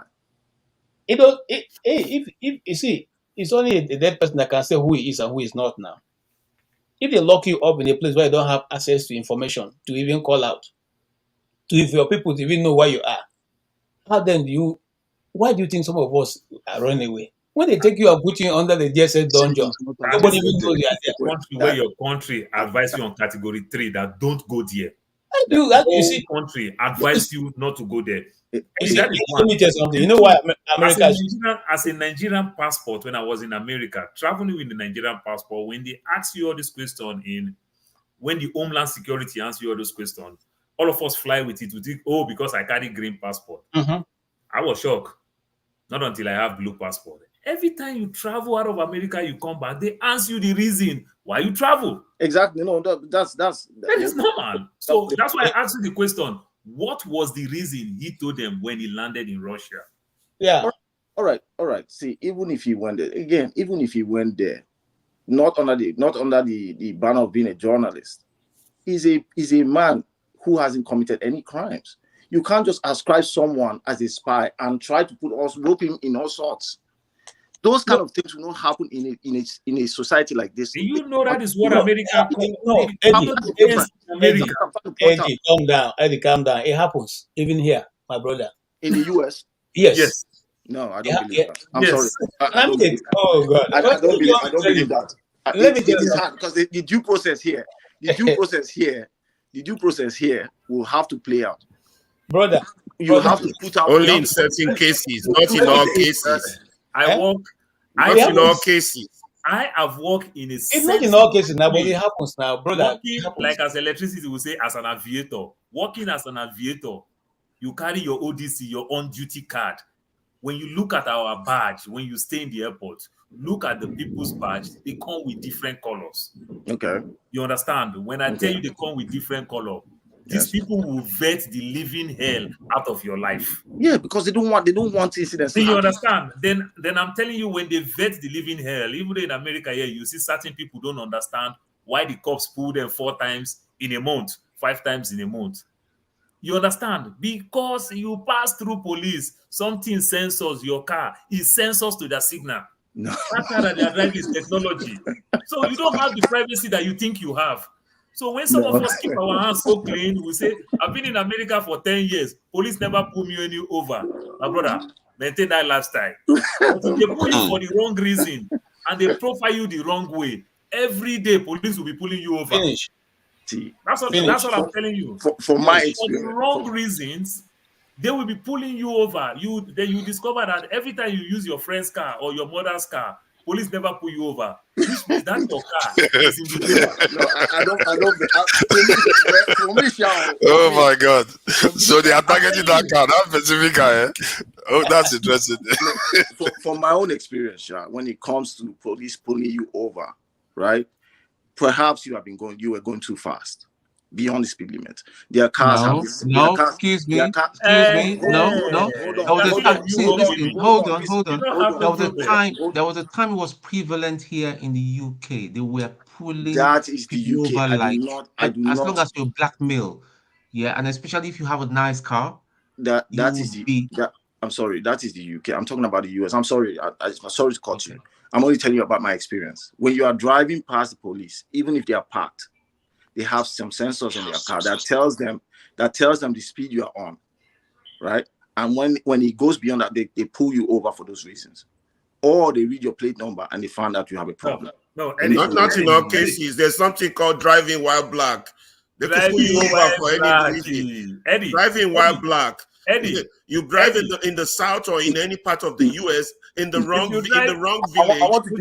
If you drive through a cops like this, yes. Before the cops will turn back, you see the cops like the cops see you, you start going slow. The cops will never give you tickets. But if you find yourself now in Malibu, I'll use Arizona now, say Scottsdale is where the 1% live. Yeah. And they know that black people don't have any business here.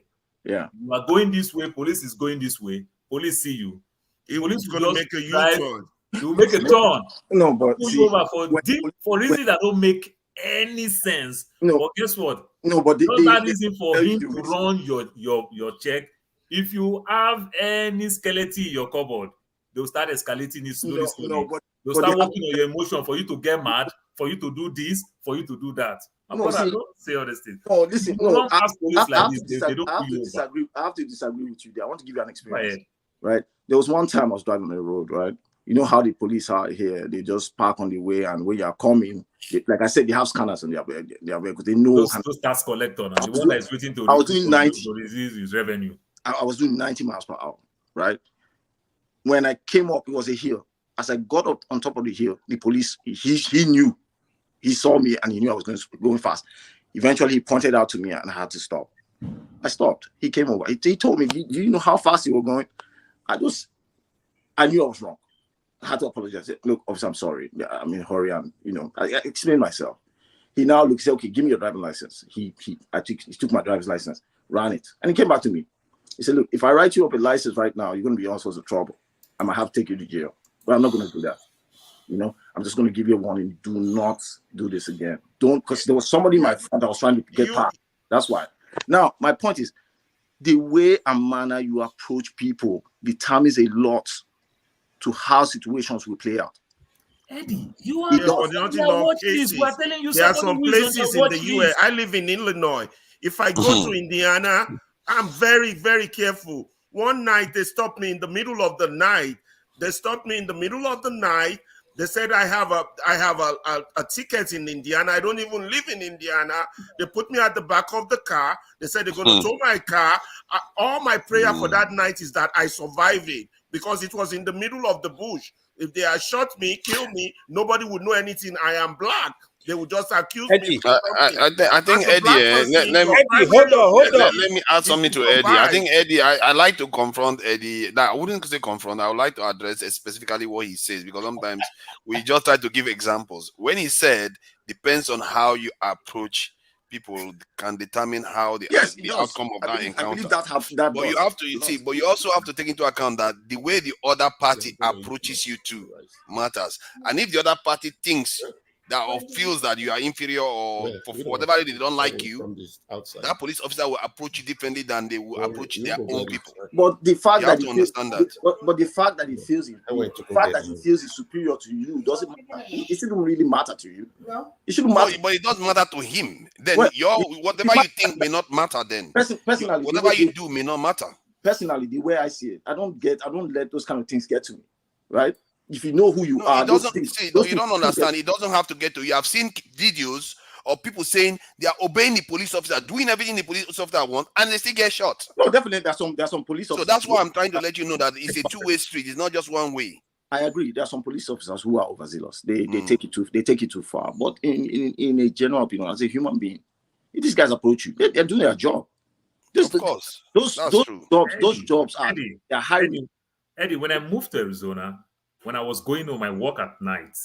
When I was going home, the road that I used, there is 3 clubs there. So naturally, the cops will believe, they always position themselves. They know when people are coming from club, DUI will take his course. Now, I loud my music a lot. I'm coming back 1 a.m., 2 a.m. at night, because I do what they call, my duty is what they call closer. So if there's a bad weather in New York, a flight delay for 3 hours, I can't close. You understand? So I don't have closing time. So the cops always pull me over.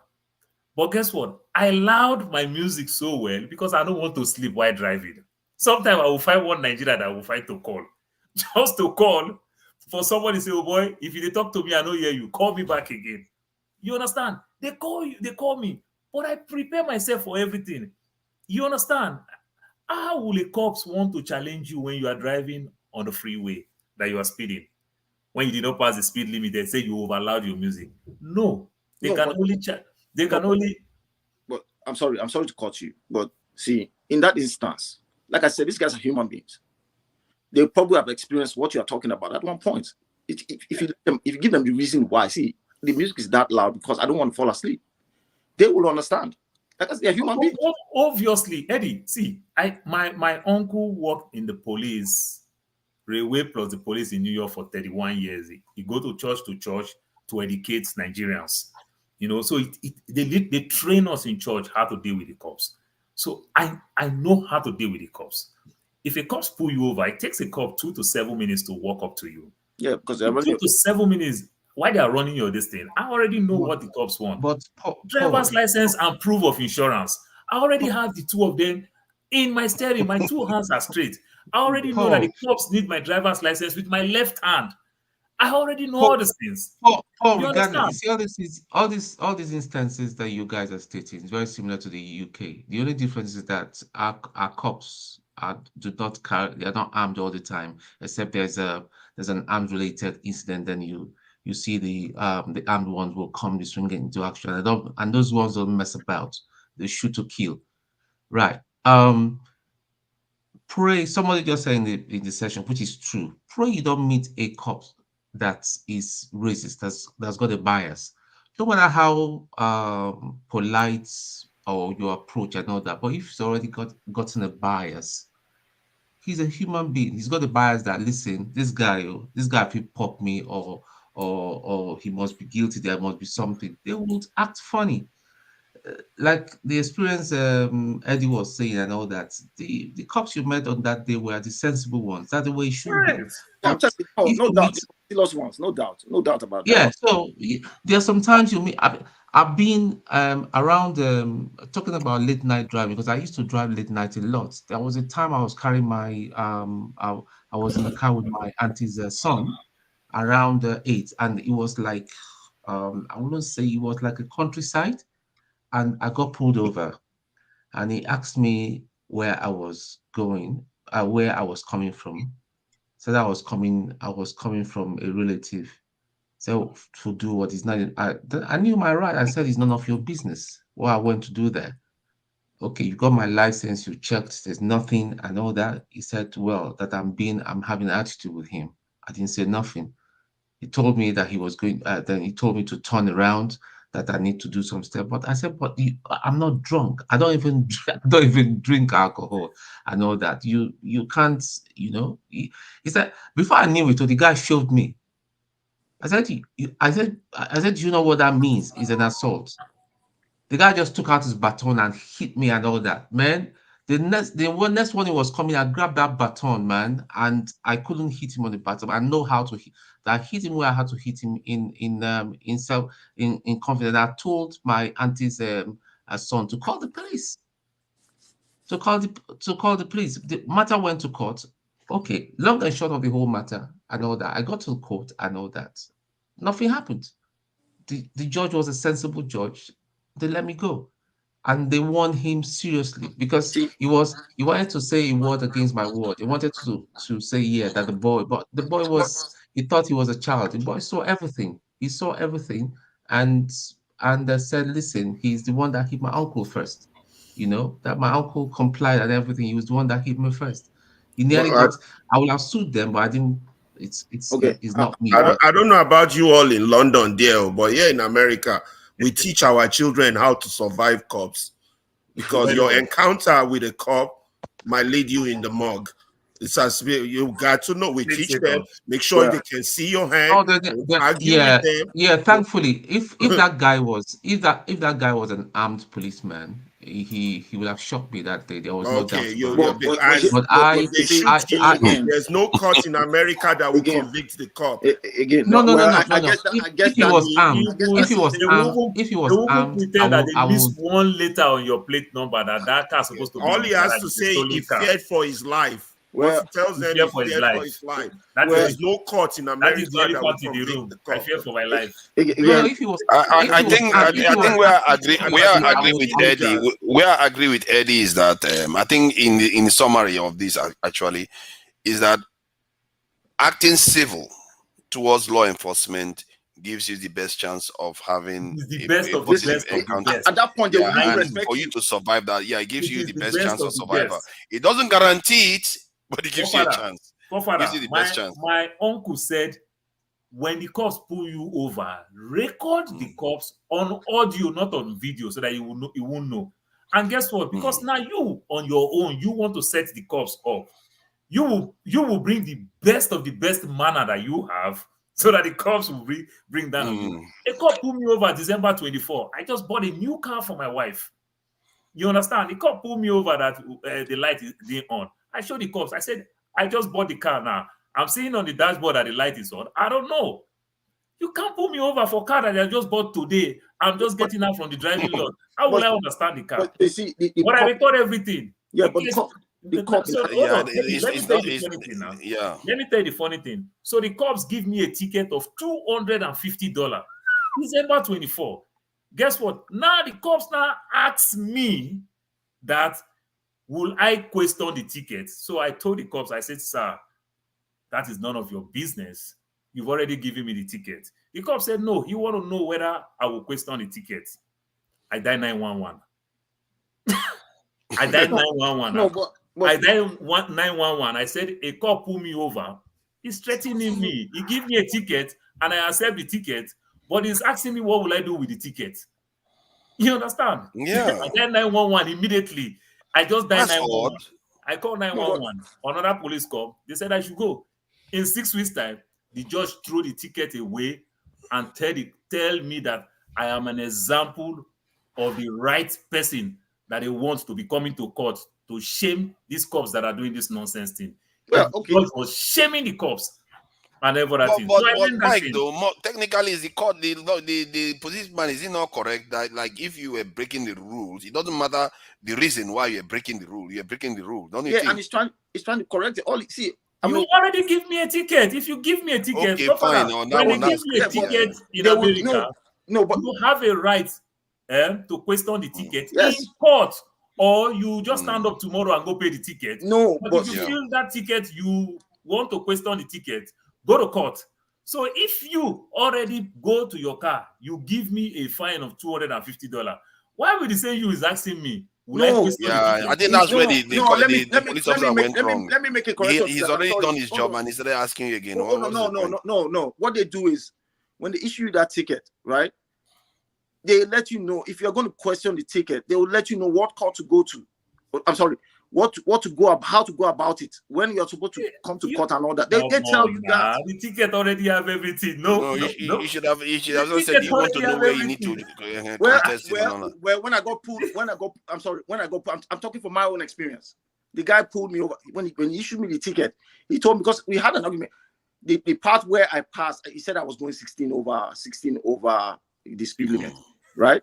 Now he issued me the ticket and said, look, because I explained to him, I did not actually see the signs. It was 55 here and 45 here. What are we talking about? And I said, look, I'm going to bring it down to 14 so that you just pay the fine, right? You were going 16 over because it was there. But I'm going to bring it down to 14 so you just pay the fine. He was now telling me, this is what you have to do to get it cleared out. This is the court you have to go if you want to appear in court. That's all. I don't think it was trying to be the right way. Why are you I don't think it was trying to be question the ticket? funny about it.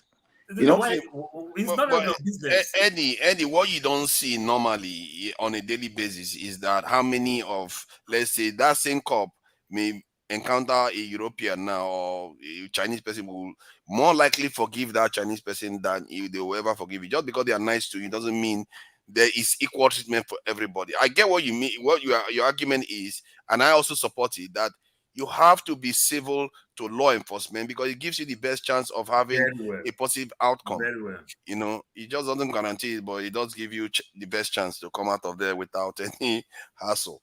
But yeah, this is Eddie. You say a lot of things that is quite, you know, a lot of people will challenge, like, you know, talking about the West having moral high ground and because they are better. I don't see that. You know how many wedding ceremonies that the American drones have destroyed? If you know how many, you will not be saying that. I don't know how many. I don't know how many Chinese ones are destroyed though. That's what I keep saying. Eddie, hold on. Let me say that you can answer all. I wanted to find out from you, bro, Eddie. How can you say that the West have moral ground, high ground, self, to be doing what they are doing in Africa? How?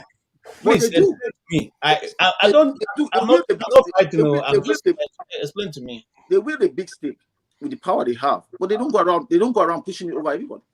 They don't. So what do you think happened in Iraq? They do it hypocritically. Libya. What do you think is happening in all those places? In where? Syria, They do it Libya, Iraq, They say Afghanistan. These people came here. They brought the problems to themselves. When you come to this part of the world and you bring down two towers with almost 4,000 people dying inside, whatever you get, you get. But Iraq was not involved in that. Iraq has nothing to do with Iraq. Saddam Hussein has nothing to do with Iraq. 17 out of the 18 terrorists are from Saudi Arabia. Iraq bear the brunt when Saddam Hussein was beating his chest about America. Yeah, but America. When you have as much, I want to tell you, you have a pro-Western mentality. Wow. You really believe these guys are saints. You can't believe These guys are not there. They're devils. They just present themselves in hypocrisy. When those towers were hit, fine. The Bush administration at the time, they lied. It was wrong. But they needed to strike back. Saddam Hussein was the one. Did they apologize up to now? Did they apologize up to now?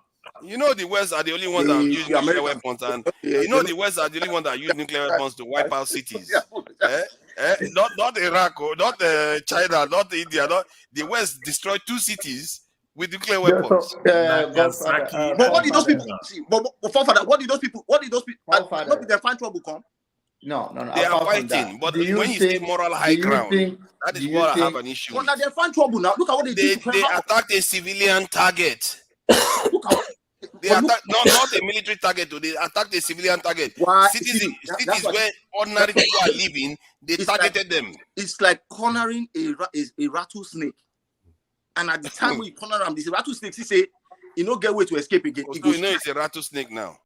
No more high ground anymore. So now it's a rattlesnake. I thought it was an angel a moment ago. Okay. No, I'm just These are what police. No,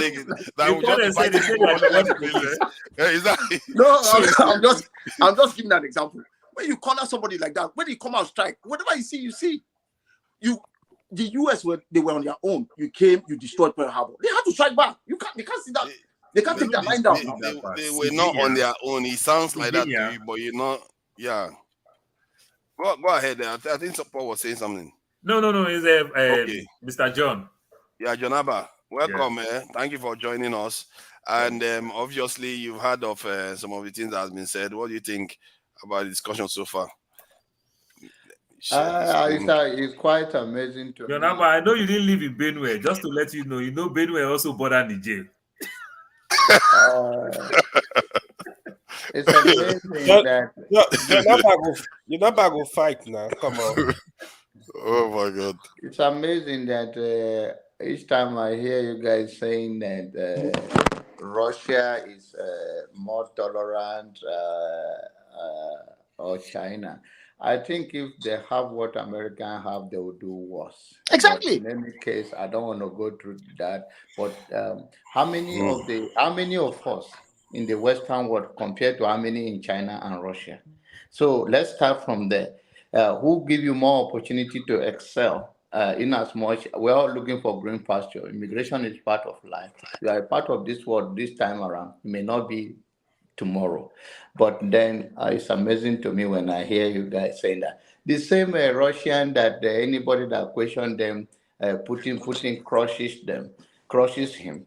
It's the same Russia now that they are lifting their flag in Niger, and we see that is a happy thing. I don't understand. Everybody is entitled to their own opinion, but to me that is quite disturbing to me. But don't you think that is because you have been conditioned to think that way? Because you are thinking Russians are conditioned to think that way. Because if you look, hold on now, let me show you, give an idea of what you are describing here. If you look at this world today, most of the conflicts and the people that are creating most of the casualties are the West. But somehow they wiped out the whole continent. I'm not saying the West are not interfering, and I'm not saying that the military or whatever are not support of the military regime. No, I think. You said the others will do the worst, but China had an opportunity to do exactly what the West did.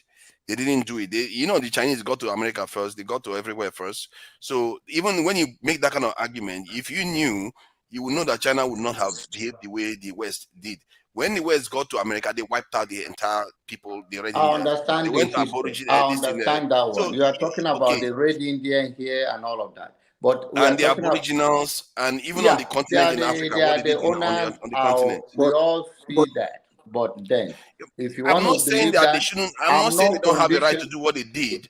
I'm saying that when we say they are better, that is wrong. I do not say that. You are the one saying that. I do not say they have the right. But in 21st century, how far you are saying that they are better, that the others are going to be worse. And I think that's may not be accurate. For power. That is one thing you don't know. Because you don't have it, right? It doesn't mean that I'm talking about power now.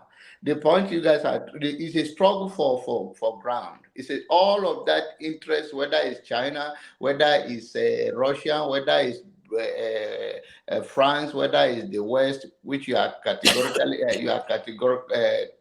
talking about the American and all of that. It's all about interest of some is prequel. You give me, I give you. Some they beat them in the table of business. They don't even understand. Some of us, when we come to America, the first thing they give us is Capital One that we don't even know the interest rate because we are not used to it. And before you know, you get yourself wrapped up in a debt. So all of those things is a part of a naiveness of our leader, and some of them is I'm talking in general now because you guys have been talking about the interest of the war and no war, and why the Africans are in the table of negotiation. Some of them, last time I heard some of people talking about IMF and all of the hypocrisy of the World Bank and all of that. Some of them, and the value of Naira or any currency, it's about business. Some of them, the people negotiating on the table do not have an idea of what they are negotiating for. And at the end of the day, they wrap the whole country into their mess. And some of them, it's about greed. It's about interest. Also, it's about finding the protection from the West. Let's say it's a president, and he knows that, okay, if I align himself, instead of carrying the interest of the whole nation as a leader, to find a better way how the people can empower themselves. They first of all want to secure their own self, how to whatever they can do and get the support from the West, which is also the leader have to grow up to that level of accountability. Let's say for Tinubu, what can he's going to lose right now in his age of being maybe whatever the age he claimed to be? Adage in my place says that there is a level you get in life, and then you say, what else? What else? What are you afraid of? Why can't you do the right thing now? That, okay, I'm going to stand my ground. If you study the issue of what is going on in Niger so far, you will see that if you understand what they are fighting for, then they have the right to push back, to get their resources together, empower their people, the poverty level. But there can be a better way of doing it without them going through the military way or whichever way. I'm also heard that from the background here, because I've been listening, that the French ambassador refused to leave, and you, the forefathers, you were saying how to give a timeline. You should understand that these people have been there for so many years, and they have a lot of forces on the ground there. It's not going to be. You think if it's easy for the ambassador to leave, and if she know him, whatever they said, do you think she will not leave right away, or he will not leave right away? He knows that he have some leverage, and that's why. And she can be through negotiations, through a dialogue, and instead of just give them that timeline. And if you give that timeline and you don't meet up, it's just you have become like another Tinubu because you didn't do your homework well. And then that they will capitalize on your weakness because you give them a timeline and you fail to do anything, they're still there. So the conflict in Niger plus our leaders and all that I've been hearing, I think everybody speak well, but then this is the only way. A platform like this will have to be, it's a great awareness. Your enemy wants you to keep quiet. Even when thieves come to your house, they don't want you to shout so that the next neighbor will not hear and come for your rescue or call cops to rescue you.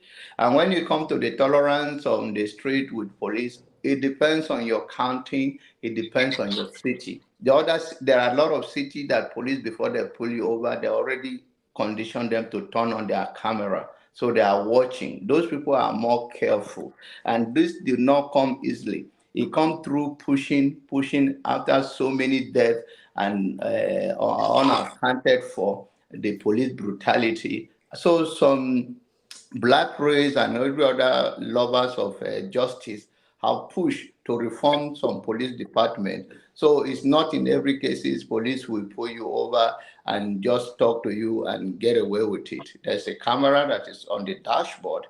Everything also being recorded. There are some cities that push back on it, but then it's still going on trying to reform it. And if police pull you over, some of them had my brother from Arizona. Some of them ask you, if they ask you, are you going to question this thing? Some maybe, I don't know the tone. Sometimes it's the tone.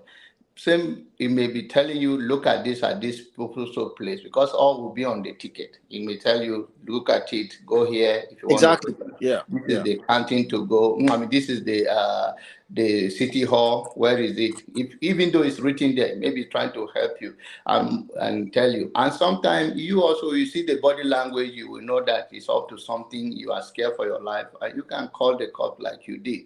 But all cases are so different. Some can pull you over. Like there are places if you have only one plate in your back of your car and you don't have in the front, some cities tolerate it, some cities don't tolerate it. They can pull you over for just any little thing. It doesn't mean that they're all racist, and it doesn't mean that are all good cops out there. But the only thing is that at least we continue on the platform. Every society, there is a place here in Texas here. The certain community complained that the police presence there is becoming too much. And they took them to court and they pushed back on them that they cannot be scaring them, that technically, and the police department lost the case. Not that they find anybody, they just told them there's no reason for you to sit in any private property or watching anything. And all of that happened. The people have to keep pushing for justice and fairness for everybody. But in case of our country and all of that, we are all looking forward to see the best, and the best is in the media. Let's continue. You get off work today, you speak your mind, whatever you are going through, whatever you are experiencing. When you go to Nigeria, there is a reason why police have a name, or every other places in your place of work. There's a reason why you have a badge. It's because you can be reported, not because of other intruders that will come to that premises that do not belong there, and it can easily be spot on. So there are so many things that is going on around the world and around our country, but through the media we expose those things. If you are going to Nigeria, is your experience with police? Do you think if Nigerian police know that there are some of them are so backward? But if you know that he is going to do something to you and is going to get in trouble, he will think twice. He will think twice. And that's why when they see some of the people that come from abroad, they treat them a little different because they know they're exposed to a different kind of life. They can push back on them. Thank you. Thank you, Jonaba.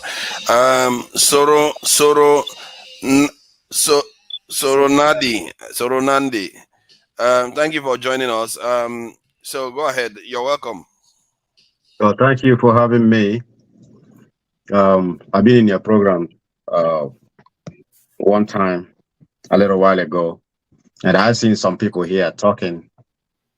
And when I listen to mine out something that I can hold on to, something that is tangible, I don't see anything.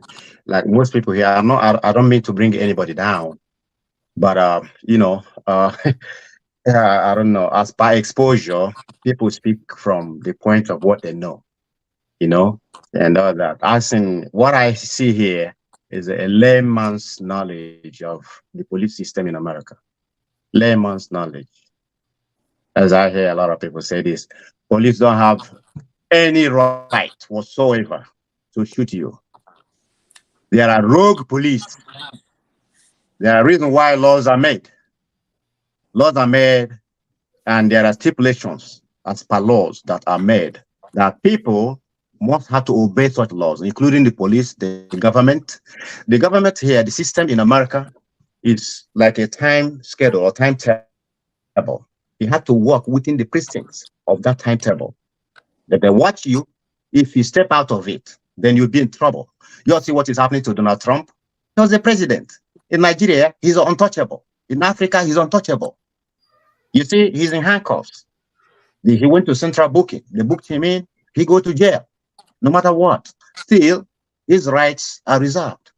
When a policeman, you have every right to ask a policeman anything you want to ask him. His job, his right is to answer any question you put out to him. He's a public servant.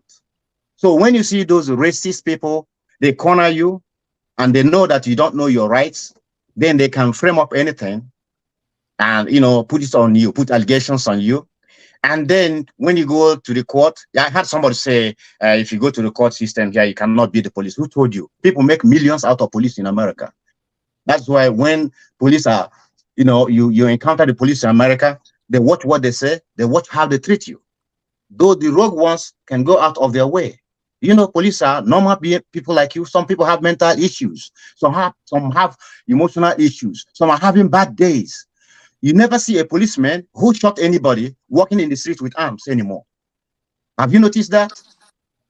Whether the person you shot, because there's tendency that when you shoot somebody, you're going to kill someone else.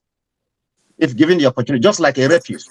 If you let a rapist, like Nigerians do, if you let a rapist go, it's likely he's going to rape again.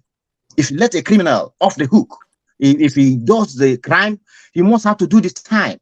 If you let him go, he's likely 9 out of 10 to do the crime again.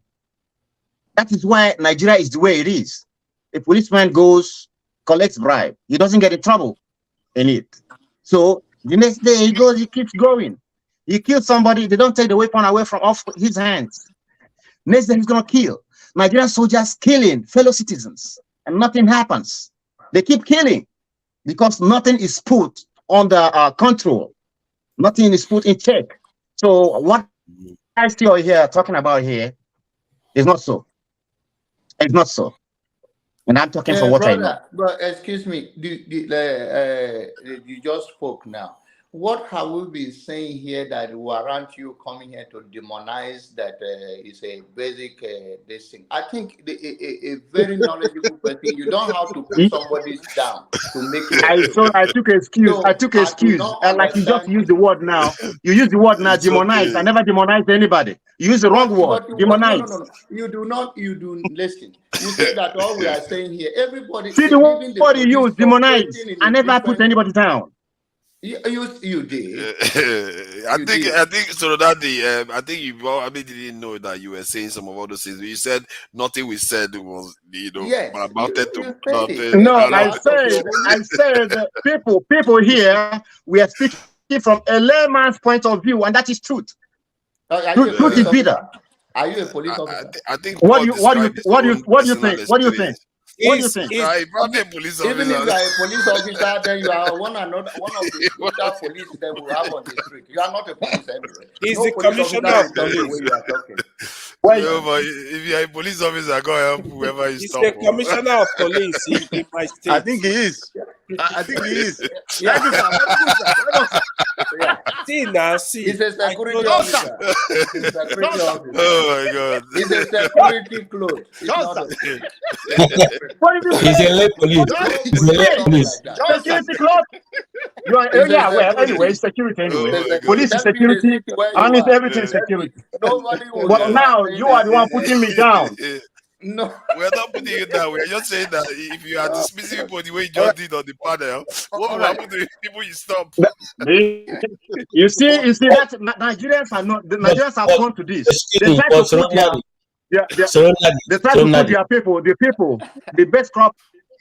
They put people down and select rogues. That's why you all put the good people that are supposed to lead Nigeria. You all put them down and select somebody like Tinubu. That's what we are here. No, we agree with you on that one. That's not what we are. Why are you putting me down? I said I'm talking from a point of what I know. We're not putting you down. Calm down.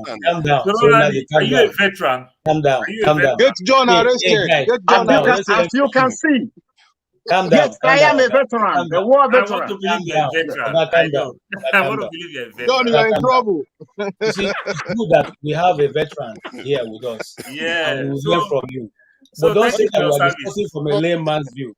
Everybody has his own idea. It may not be correct for you. It may be wrong and all that, but it's his own idea. It is his own this thing. So you come and you give your own idea, so we can learn from you. But don't try to make a blanket statement like we are all discussing from a layman's view. I did not say that you don't know anything or you don't belong to the society. I said you're talking from inexperience. That's what I mean by layman's experience. Point of view. Quite the contrary.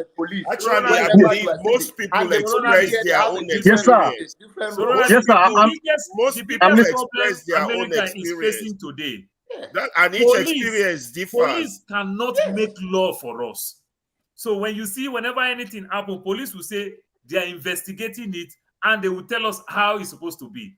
Police is not supposed to make law for us how to follow. And if police make laws for us, let them send this to us. Let them send it to us so that we will know the law. We don't know the law. Again, Now, we don't know no, Again. no knowledge of the law is not an excuse. Ignorance of the law is not an excuse. Don't say you don't know the law. So The law is out there. You have Google. You Google it. Okay? You Google it.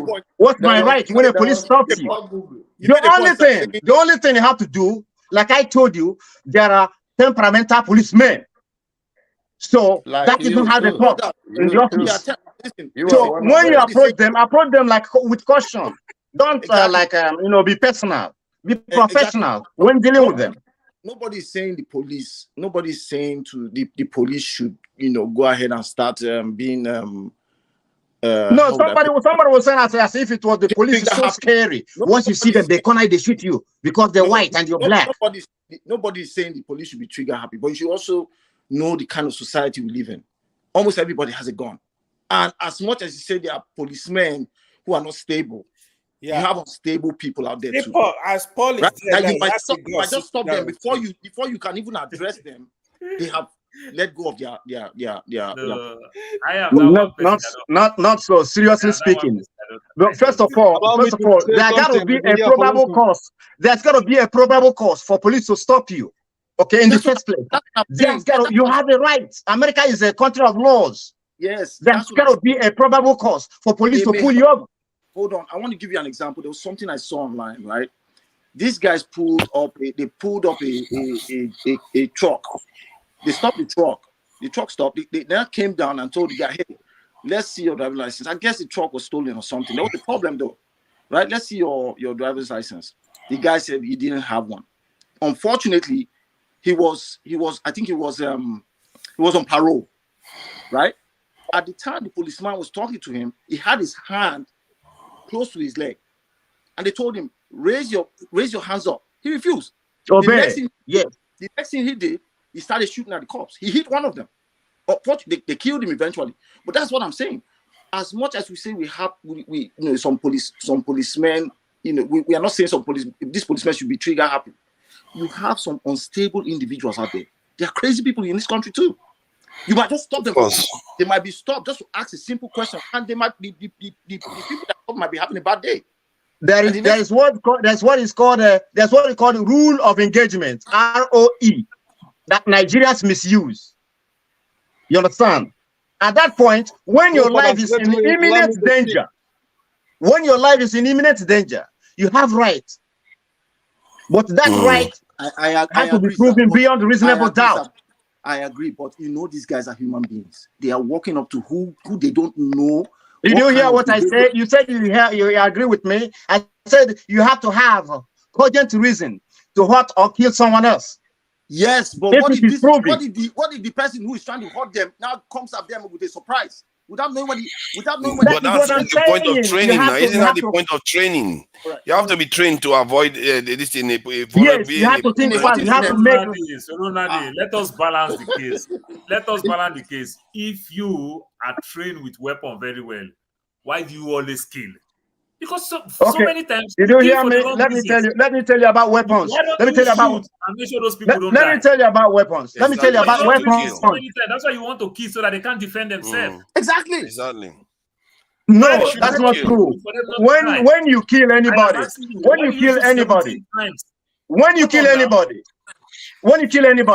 whether the person is a criminal or not, you'll be in trouble. You go through psychological thing. You never see that police officer with a weapon anymore in the street. That is not what we're talking about. That is not. You still have a life. You still walk away. You still get a job. That's not in all cases. Not in all cases. If proved beyond a reasonable doubt, remember. You are listen to me. Weapon. Why don't you listen to me? Listen to me. Listen to me. If you go to court, hello. So Donati, hold on for a second. Hold on. Let me say what I need to say. Hold on now. KJ, hold on. Let us learn from him. Please, guys, calm down. Let's learn from him. Hold on now. I'm also have something to say. He has been talking. So my own point is that there are so many cases in America that police will have killed people, especially black people, without facing any, even 9-year-old, they kill without facing any form of justice because they get away with it. So for you to say that, oh, they kill anybody, they are in trouble. They are not always in trouble, not with us, not when they take black lives. You're muted. You're muted. So Ronaldo, you're muted. Unmute yourself. You can talk. If Yeah, you listen go ahead. If you listen to me, you will find out why they get away with that. You understand? There is justice. There is injustice. You understand? And when you go to court, your job, the judge that will judge the case, the jury that will judge the case, they were not present when the whatever happened. So you have to prove yourself beyond reasonable doubt. You have to have a lawyer that knows his or her onions. If you don't prove your case, beyond reasonable doubt, the perpetrator goes scot-free. See, but there is evidence. Even when there is video evidence, it's still not beyond the You have to prove that evidence. You have to prove it. You see, I think, okay, let me explain something that is going on here that we don't seem to perceive enough. And I think this is where we always look at the document and think, okay, that's how life works. No, you have to use your own brain to know what is going on. Look at, like, let's say I give you an example, like a black person wants to sell a house now, and they evaluated the property at 800,000. And that same black person remove all the signs that he's a black person in that property and put a white person to represent them in that property, and they evaluated the property to be 1.4 million. What happened? Did anybody break a law? No, none of them broke a law, but something just changed. You have to understand that you have to read between the lines what is going on, because there's only a certain people that are presented in the cases.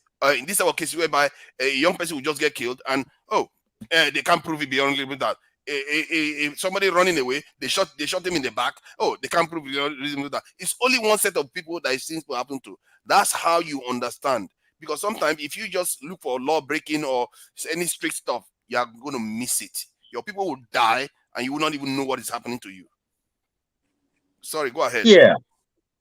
I see people here talking about it. America is not, is a country of laws. It's a civilized world. You understand? So when we talk about things pertaining to America or the Europe, we talk from a third world kind of sense. We don't see these things. We don't see things the way they see things. They see things the world differently. They see things exactly the way I see things. They are very, very clever people. They know the rules they put in place. They know exactly who is going to affect, who is not going to affect. Whenever it affects them, they will change it very quickly. You know this open carry that you are talking about? Just watch. Let black people start buying guns. You find out that they go and change the rules very quickly. The moment you still start seeing black people carrying guns on the street, they will change the rules because they know it doesn't favor them anymore. You have to understand how this world works. To think that they are stupid, they are not stupid. They know exactly what they are doing. So, thank you, Ronaldo. I think Ayo Chukwu hasn't said anything for a long time. Our Biafran brother is here. We have to always welcome them. I am a Biafran. I am a Biafran. Yeah. You are not the real one. You don't have the flag. He's the real one. You don't have the flag.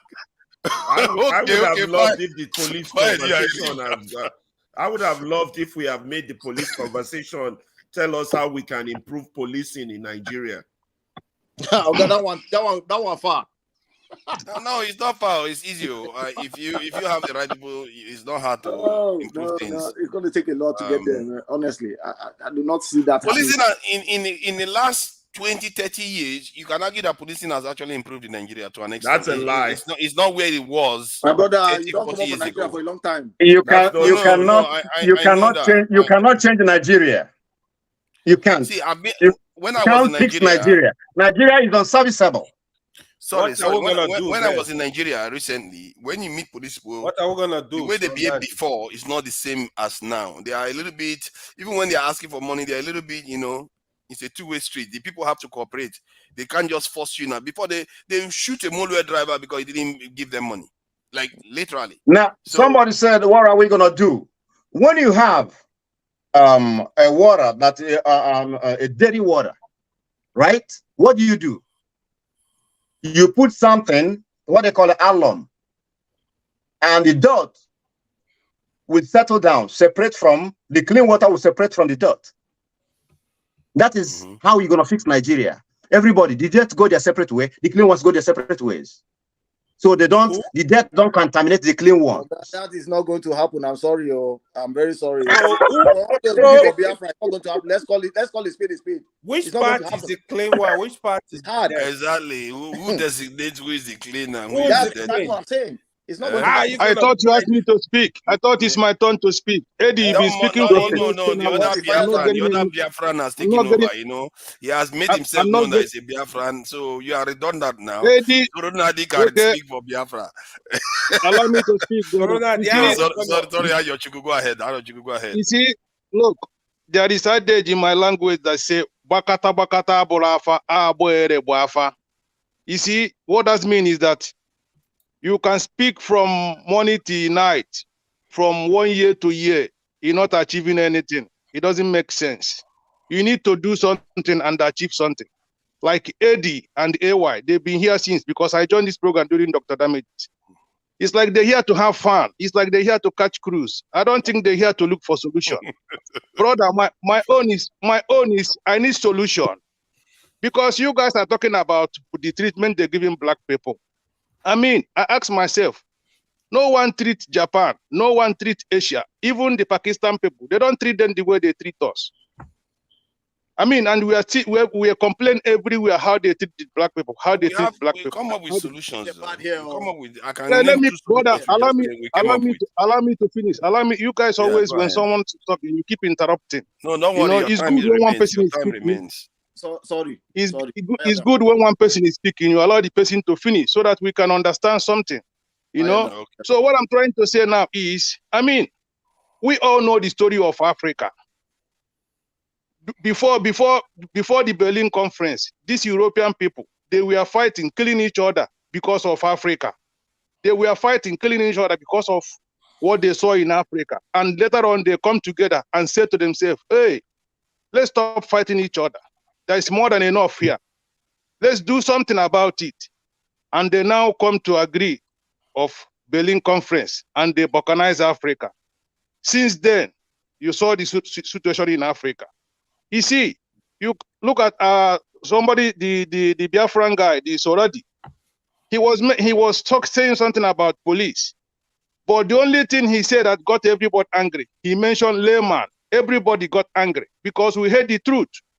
Truth is bitter, just like the way people hate Donald Trump, because Donald Trump said we are shithole country, and we hate him. But somebody like me, I love Donald Trump because he called me a shithole country.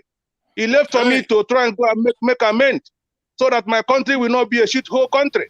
That's why I love Donald Trump, for that single reason. You know, so, I mean... Hold on, sorry.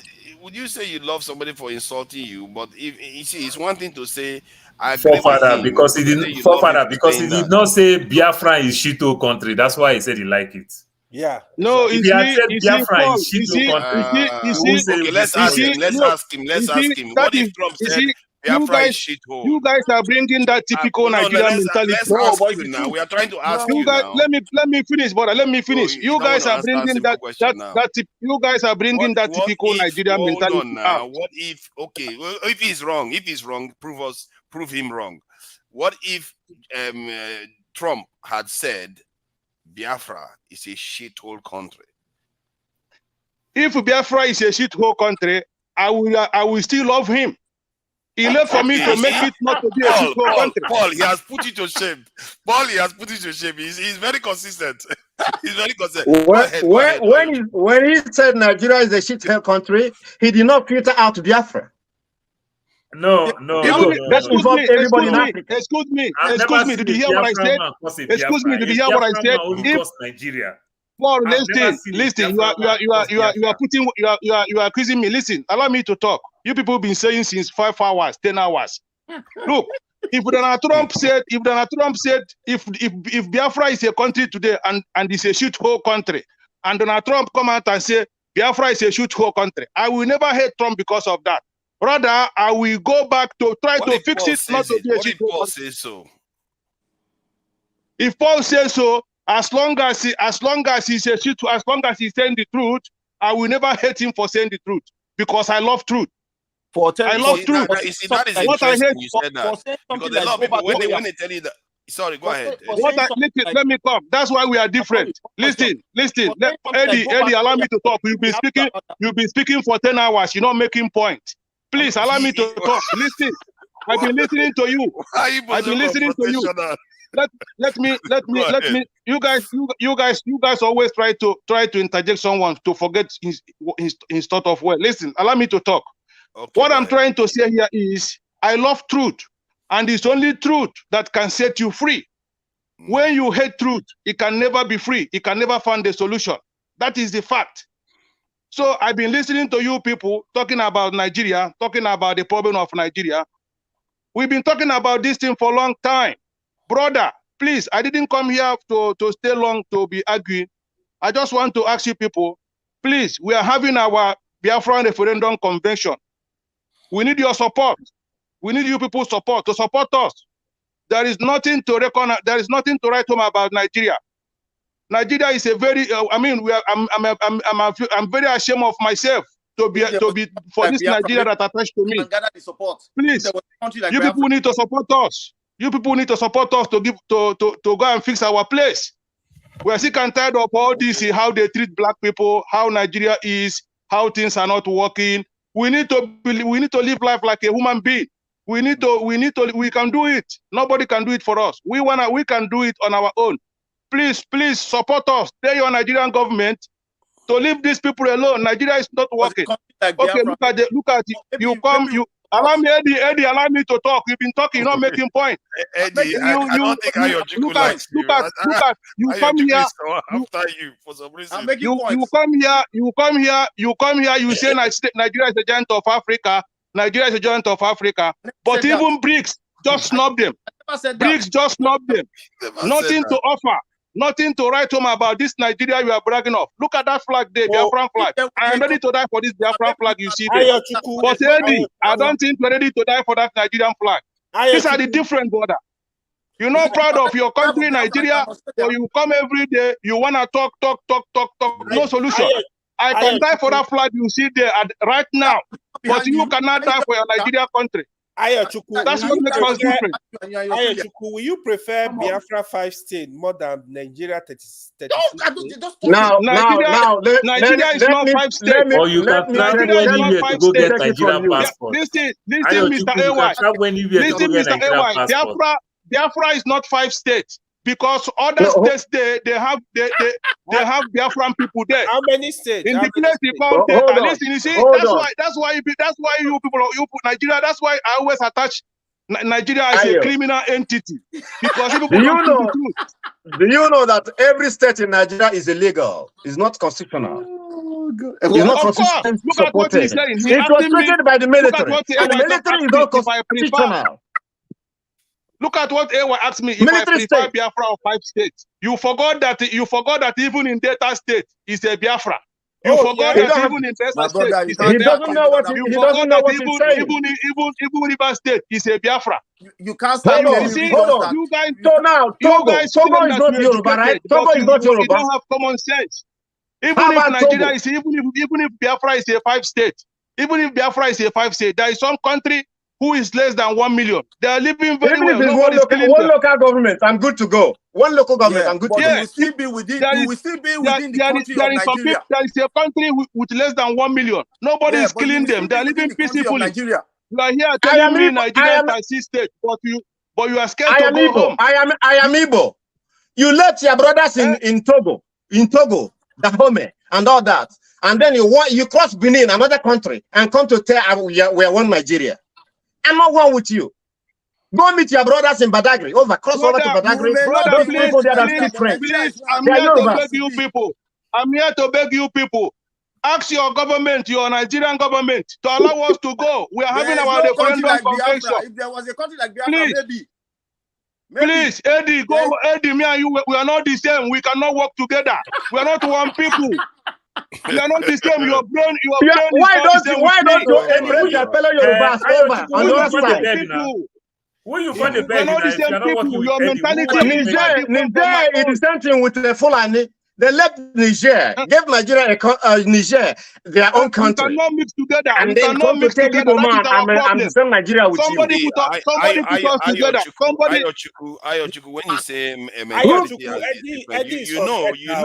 that So are even you in saying the something? family. Who created the states? Who created the states you're talking about? One at a When time. I say One at a mentality, time. when I say mentality, when I say mentality, don't you see that's the problem we have. When I say mentality, don't twist it. He might be high intelligent than me. That's why we cannot mix together. Let him take his intelligence and high intelligence to go and live in Nigeria as he is. Yeah. But my point is that my low mentality to go to my Biafra. Hold on. Let me just address him. Eddie, let me just. Can I make a point? Sorry, Go ahead. Now, you are saying that Biafra consists of so many states that have said they don't want to go with you guys. And here you Who are. told you that?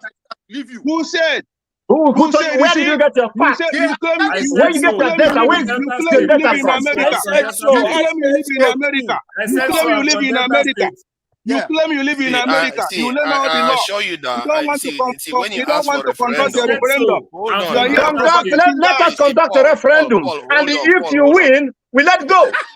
How about that? Simple. Look at Islam. Democracy. Look at Islam. Referendum. You stay here Plebiscite. 8 hours. If you win, if Nigeria win, we let go. At this rate, Biafra will just consist of so many angry people because that's what I've seen. Eddie, wait now. Eddie, wait. We are angry. We are mad. We are angry, brother. We are mad. Same to Nigeria, brother. Nigeria. Hold on. If you want a referendum, the people that are going to vote in that referendum, if Nigerians are not going to actually participate, which if they do, they clearly will vote against. But if you are saying the people in Delta State and other states can participate in the election, South. in the referendum, and the South can participate, chances are that you are going to get defeated again. Because those ones don't want it. Yeah, you're going to get defeated again. So the only people that can vote for a referendum and stand a chance of voting to leave is the Southeast states. Yeah. So saying that those people should join, you are actually sabotaging the process because those ones will go to stay. No, you see, brother, you see, you guys, that's why you guys, look, let me come, excuse me. In data state, right? In that data state you're talking about, there is Igbo speaking people in that data state. In Rivers State, you're not going to tell the entire data state not to vote. What if the whole data state votes? And don't forget, there was a Biafran war. It was old Eastern region. So if you know what you are saying is true, let me come, brother. Let me come. If you sure what you are saying, if you sure what you are saying, with this guy, so that he doesn't say we don't get somewhere. Hold on. KJ, hold on. I want to ask you a straight question. It's not Biafra. Please, can we move to I know now. You have to honor our brothers. When it comes to raise a point, we have to address some of the points. It's only fair. So when you say you want people to vote, do you also take on? You say that how do you decide which local governments in Delta State vote? Is it the entire Delta State that will vote, or you just decide the local government that will vote? That is not the issue. The issue is the Nigerian queue. The Nigerian queue was Igbo queue, right? The Nigerian queue was Igbo queue. And the zone who did that queue is from Delta State. Brother, so what are you saying? That's why I plead. That's why I pleaded with you. Ask your government to conduct a referendum. Simple. I'm the one.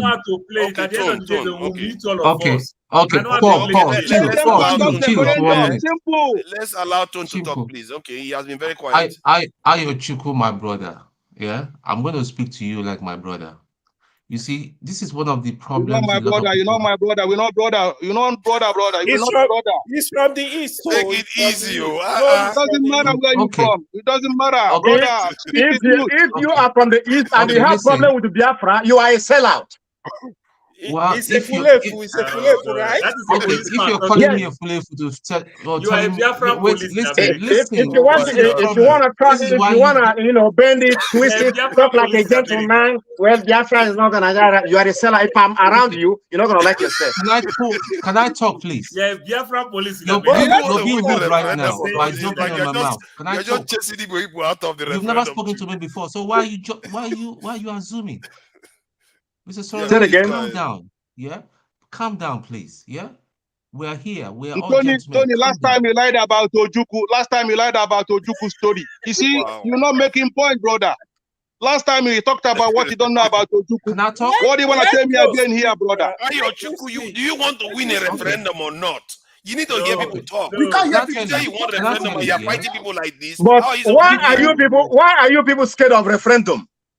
Why? Because simple. Look at your behavior. Because of how you are behaving. Referendum. Let me say something to you. What is my behavior? Give me. What is my behavior? What did I do? Let me say something to you. If you can calm down, and hear me out. Yeah? If you want to win, an election or a referendum, you need to bring people close, not to be. Somebody use the word. You stop using wrong words. It's a behavior. And I don't like me talking about behavior. I am very professional.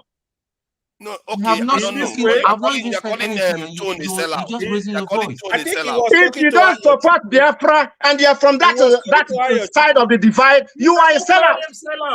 It is election. What you use the word referendum, it become election. It's a vote. If you are not with us, you must be against us. Soron Nadi and Ayochukwu, listen to me. See, none of these people on this panel will be part of those conducting the referendum or even in the position to make that decision. So why are we expanding our energy on that issue? They don't have any way to be part of it. They're not even going to contribute. They're not even going to be there. Why are you wasting your energy talking about America? When Nigerian police are there killing you in the streets on the roads of noon. See, Soron Nadi, I have a lot of respect for you. Listen to me. So now, whatever we are saying, these guys are just taking us for, taking us to make fun. They're just making you guys just shout for nothing. So understand what they're doing and just leave it. They're just taking you to make fun, catch their fun. No, brother. It doesn't matter. It doesn't matter. If you like, let him make fun. If you like, let him make fun. The truth is, where is Nigeria today? Look at Nigeria. I may be laughing.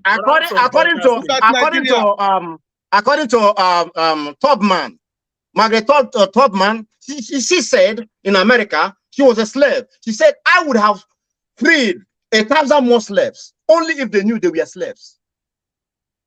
Yes, that's true. But some people are allergic to freedom. Nigerians. Hold on. Biafra not slaves in Nigeria. I'm going to mute everybody so that Tone can talk. And Ed has been very patient, so we have to also let Ed talk. And we have to move on for Kopara. I want to say one thing so that the Biafran people can continue. What I want to say, I'm from Delta State. Paul will vote. And I'm from Delta State. I'm from the Urobo ethnic group.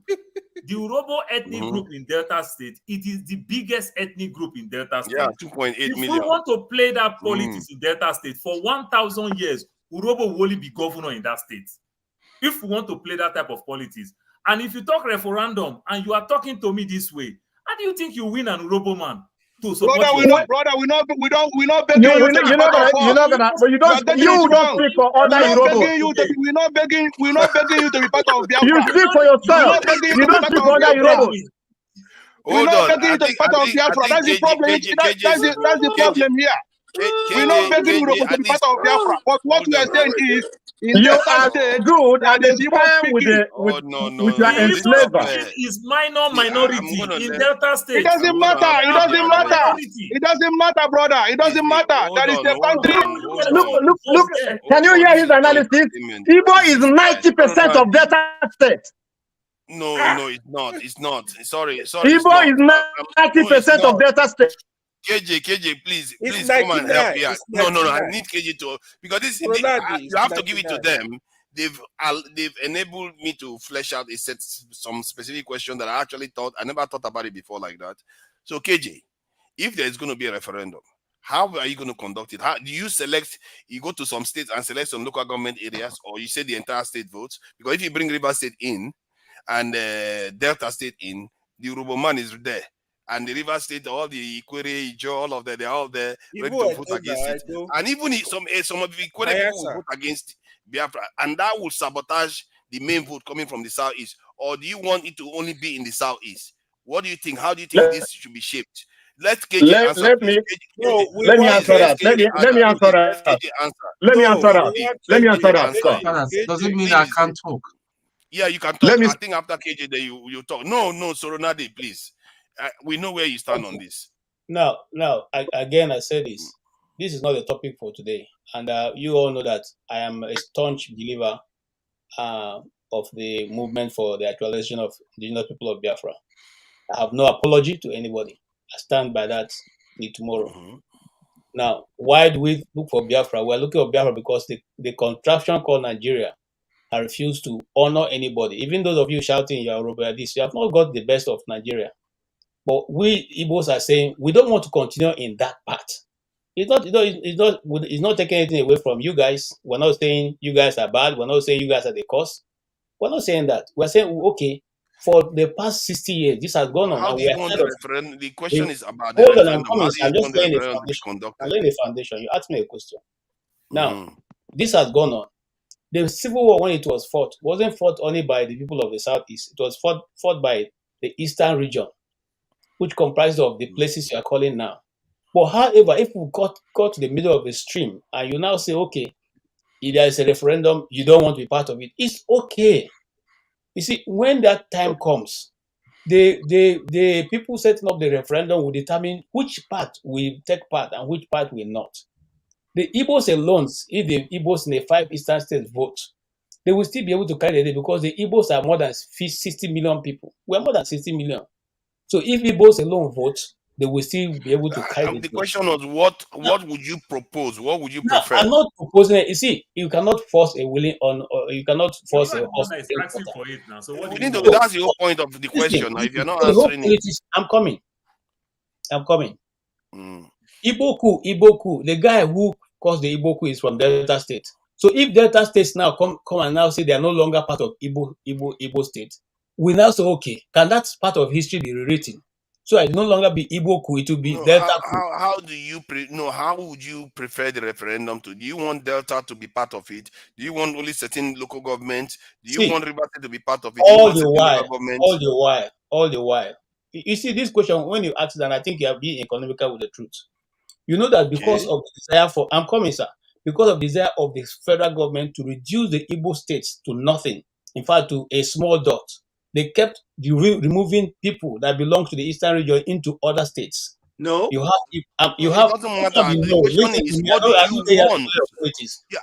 Let's say I believe you. What do you want? Listen. I'm coming, sir. Listen, what do you want? Let's say it's a small picking. I mean, what is the contraption you would like for the referendum? If you go to Benue State, there's a particular local government called Ogbadibo local government.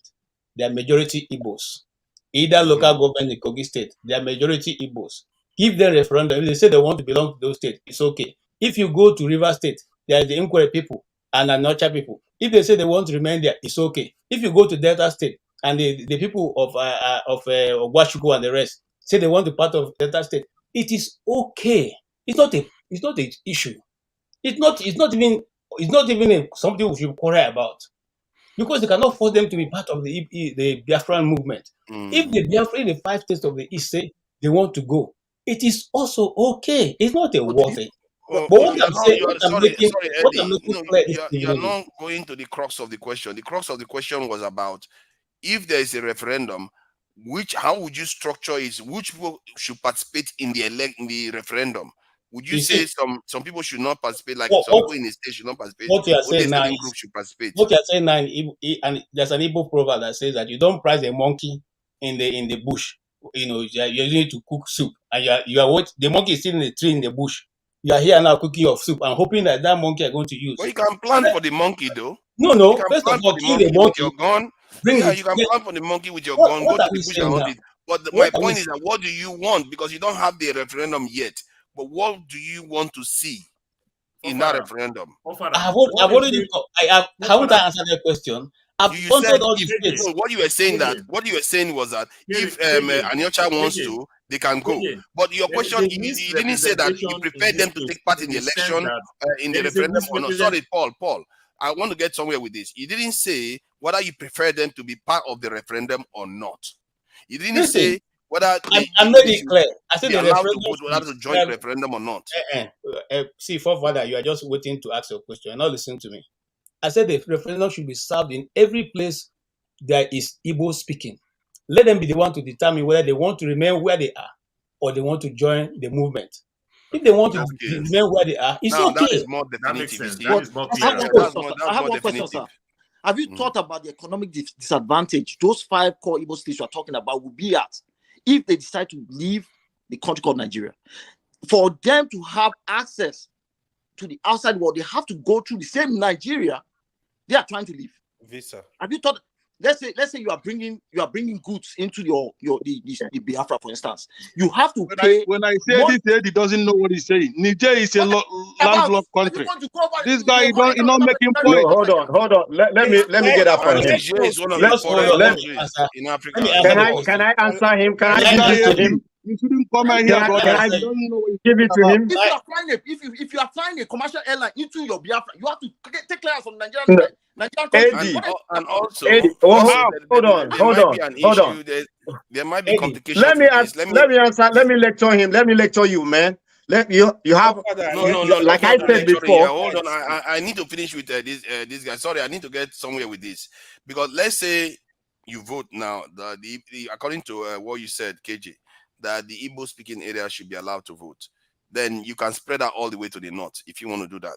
And there are areas where Igbo people dominate in every state, if you want to go by that decision. So if they vote to be part of Biafra, so how about if the territory is not contiguous, whereby there are other communities between them and Biafra? Do you just co-op them?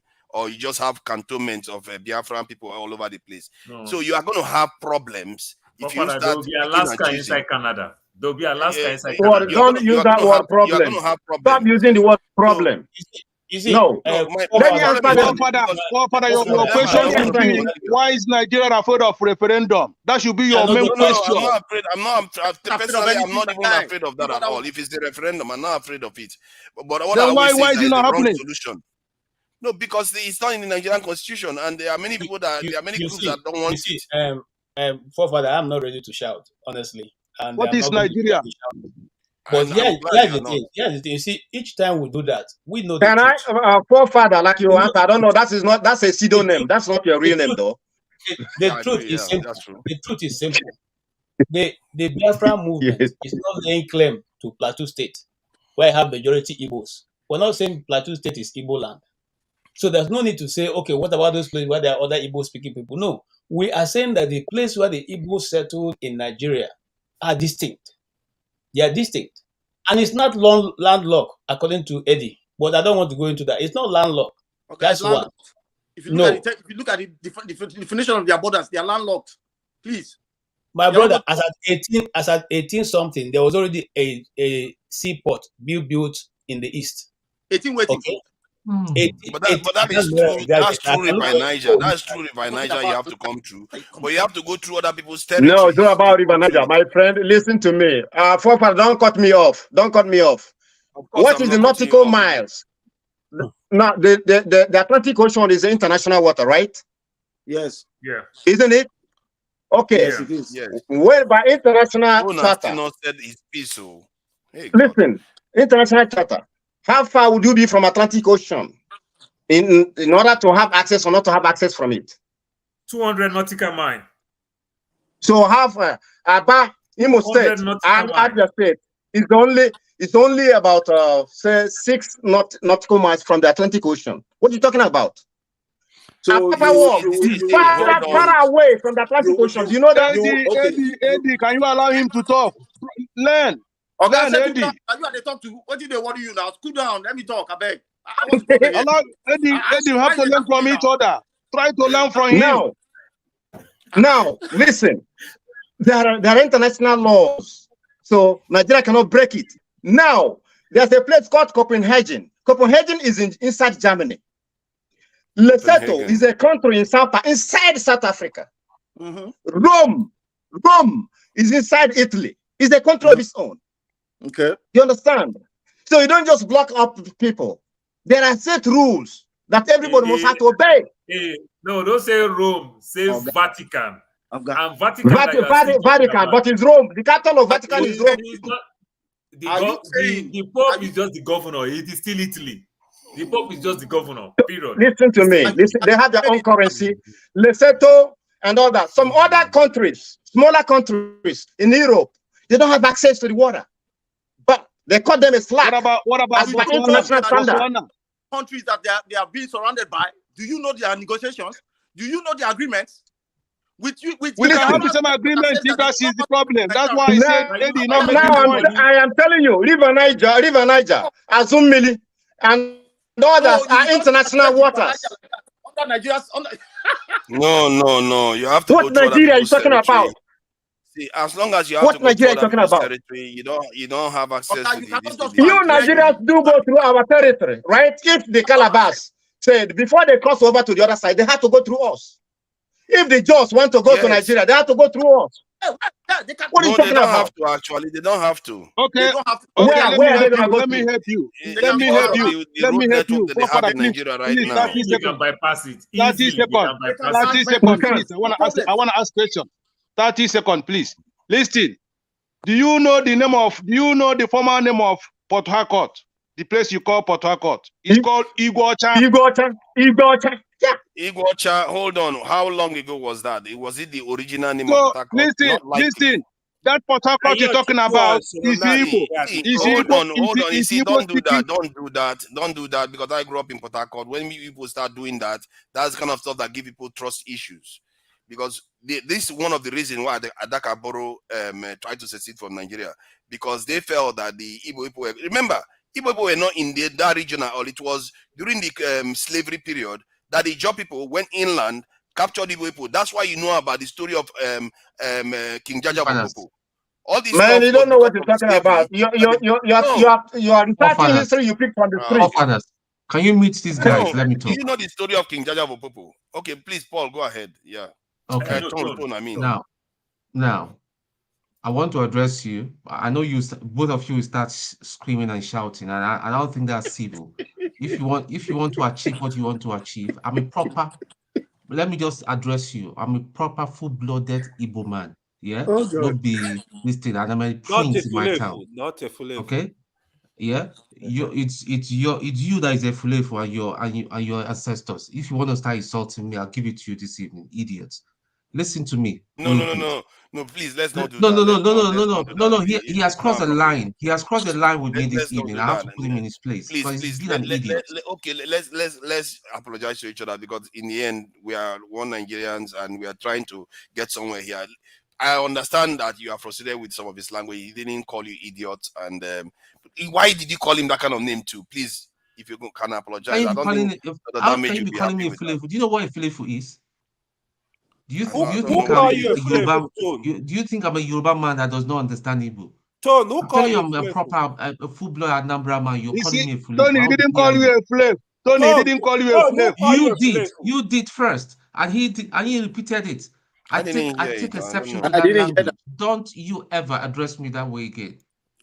Father, this is why I said it's not in our topic today. This and we move away from it. I know. Let's not be insulting each other. See, on Tone's behalf, I apologize to them for the insult. We shouldn't be abusing each other, because some of us, our children may be watching, aunties may be watching, and we don't know where these things go. So let's just try to keep it a bit civil.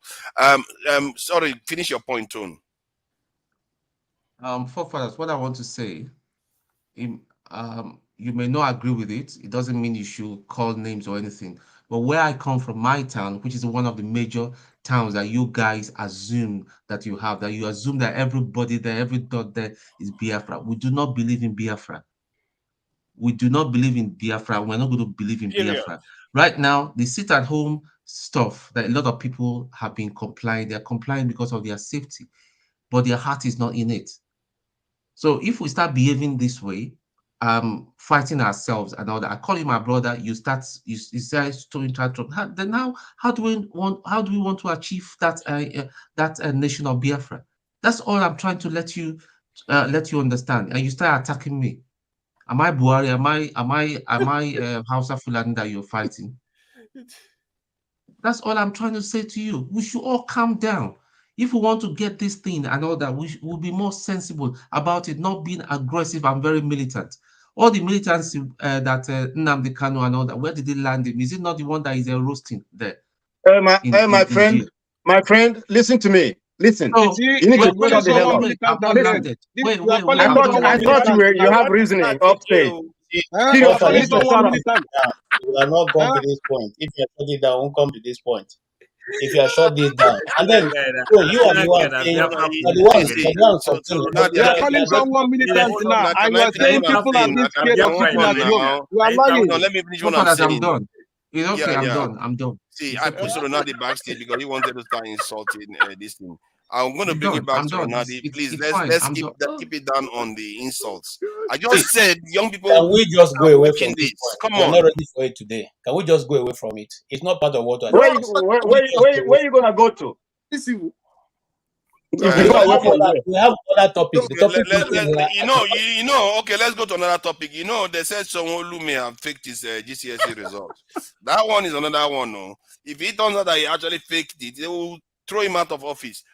They will throw him and his vice VP out of office. So how does that mean that the Labour guy wins? How does that work? Of course, the Labour guy will win. He's the second. The whole Lagos will erupt too. Aside from that, his deputy governor also has a case, a very serious case. Who, Amzad? Yes, which was not declared. So in both instances, both of them have questions to answer. So the law court is going to. Are you leaving, Eddie? Are you going? Yes, I have to go. It's been a pleasure. Thank you very much. Eddie, good night. Good night. You can go, Eddie. You can go. I don't come back. Eddie, try to do a research next time before you come. Bye. What have you guys got against Eddie? I swear. I don't see comedy today. What they're talking about? They come and put fire, then they run away. And then all of them fire for this matter. KJ, like put fire. No, I didn't. KJ, I'm just joking. I'm just joking. No, I may be mystified. Hold on. I may be mystified with what is going on in Lagos. They said that the House of Assembly refused to confirm 17 out of his how many this year. They are blocking Sanwo-Olu left and right. Now what is going on?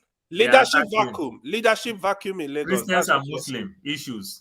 Yeah. No, for me, I think that it's a sign to show that maybe the slate is being taken off from him.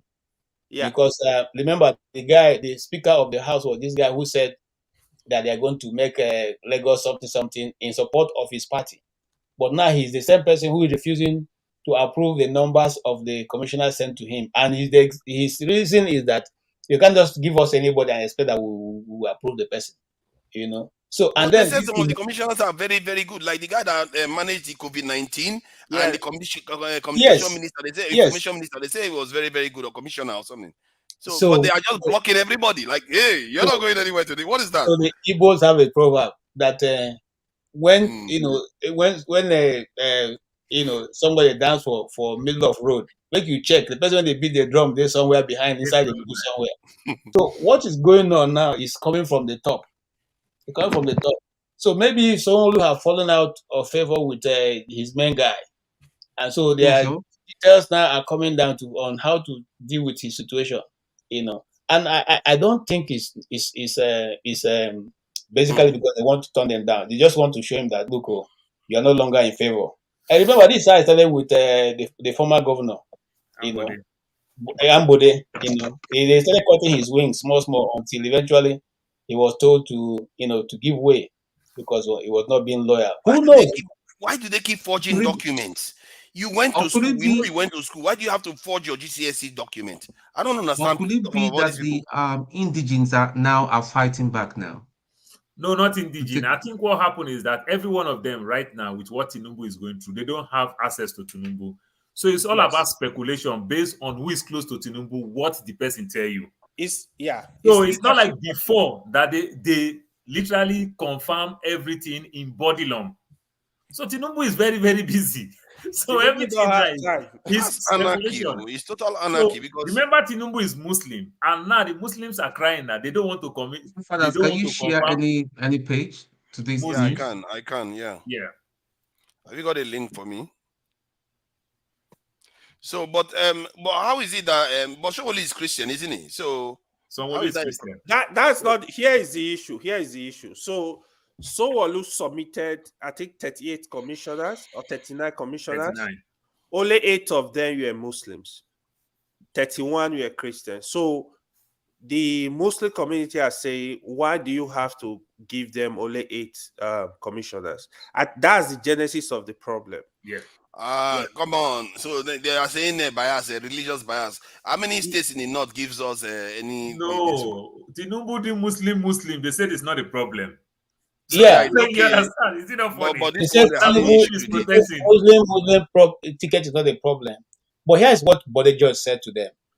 Bode George said, since when have Lagos State begun to determine appointment by religion? By religion. Exactly. This has Exactly. never happened before. On this one, I'm Because supposed in to Lagos do, I State, think.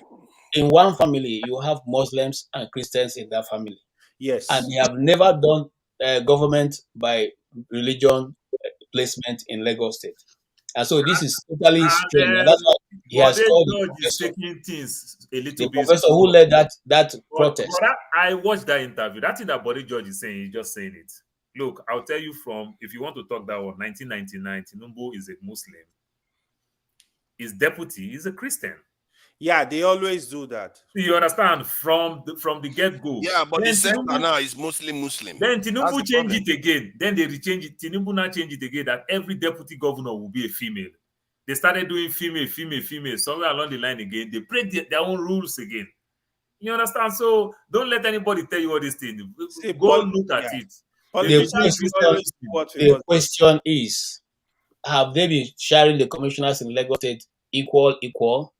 That's the question. I don't think so. I don't think they've ever been When you equal. start thinking about that, think of what El-Rufai have done in Kaduna State.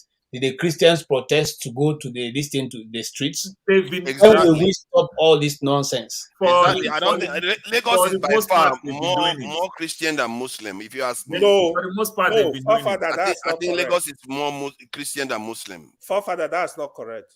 Are you telling me it's 50-50?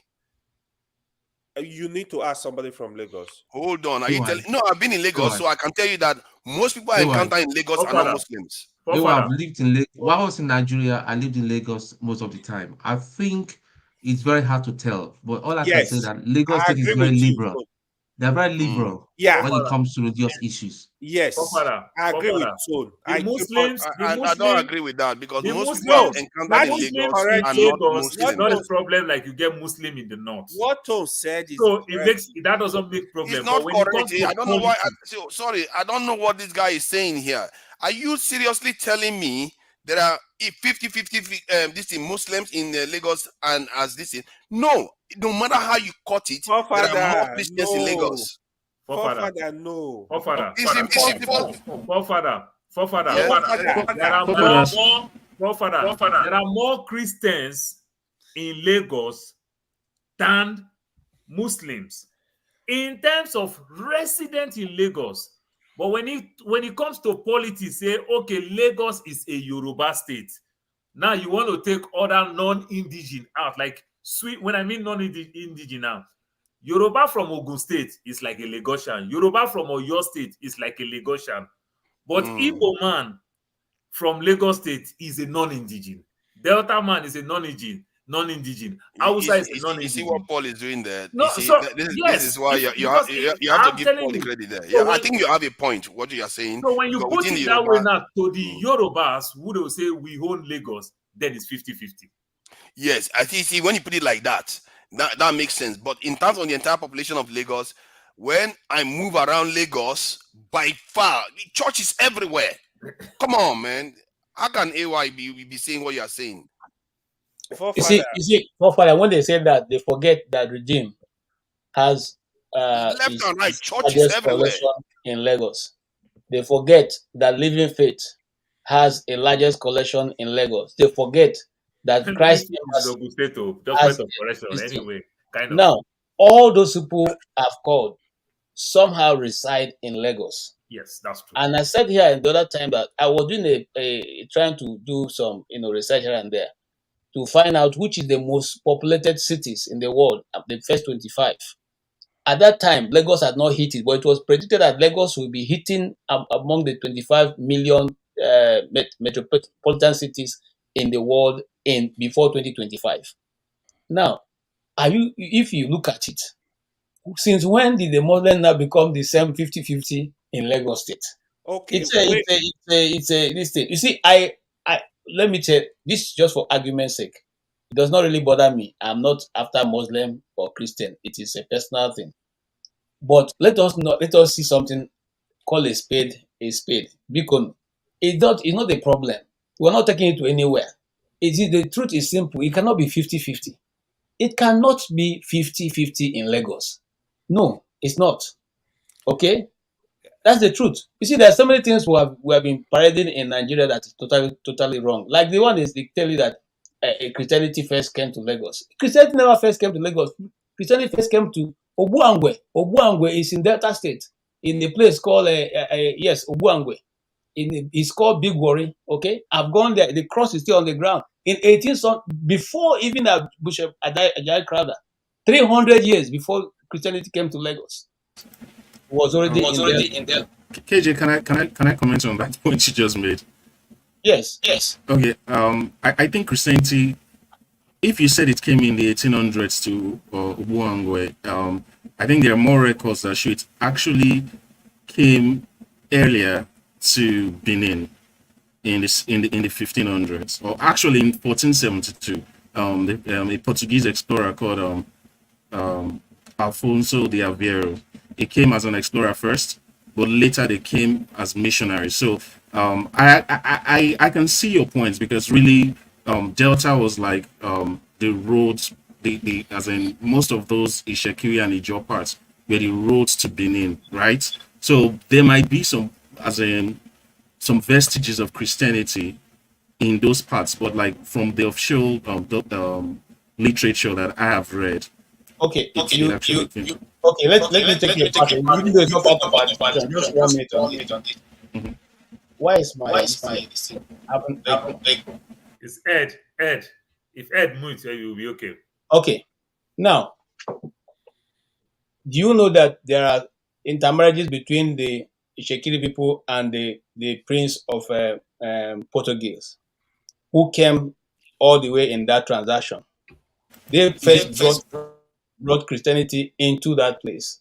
And the first cross in Nigeria, signifying, I'll find the exact date. I think it's earlier than that time you're talking about, because it's from there that they moved towards, the hinterland. And why was it? Why would the Christianity not spring off from there? There was a certain chief who, that in that period, they had famine in the land, and he said, "Look, if you people say you are Christians, you pray to this your God, and he used to bring rain. Okay, I give you." I think gave them some months. I can't remember exactly, because the time we did the documentary is gone. It's a long time ago. We'll give you some time. If you pray to this your God and rain doesn't fall, I will outlaw Christianity. And that's how Christianity was outlawed. And if you go to that portion I'm talking about, all their tradition is a reflection of what the Catholics do. Okay, the Catholic worship and all that, how the Christian and all that. But what my point of why am I referencing that? Some things are said, they don't have, it's not really the truth. We just imagine and say, okay, this is the way it is. And because some people have access to information and the media, they keep saying it. And once you keep saying lies over many times, it becomes the truth, because people hear it now as the truth. So sometimes these things we say is, I mean, imagine it now. Okay, imagine it. There's no how 50-50 in Lagos State. It could even be 70-30, if you ask me. If you even reach up to 30%. That's my Yeah, KJ, I agree with your general sentiment that a lot of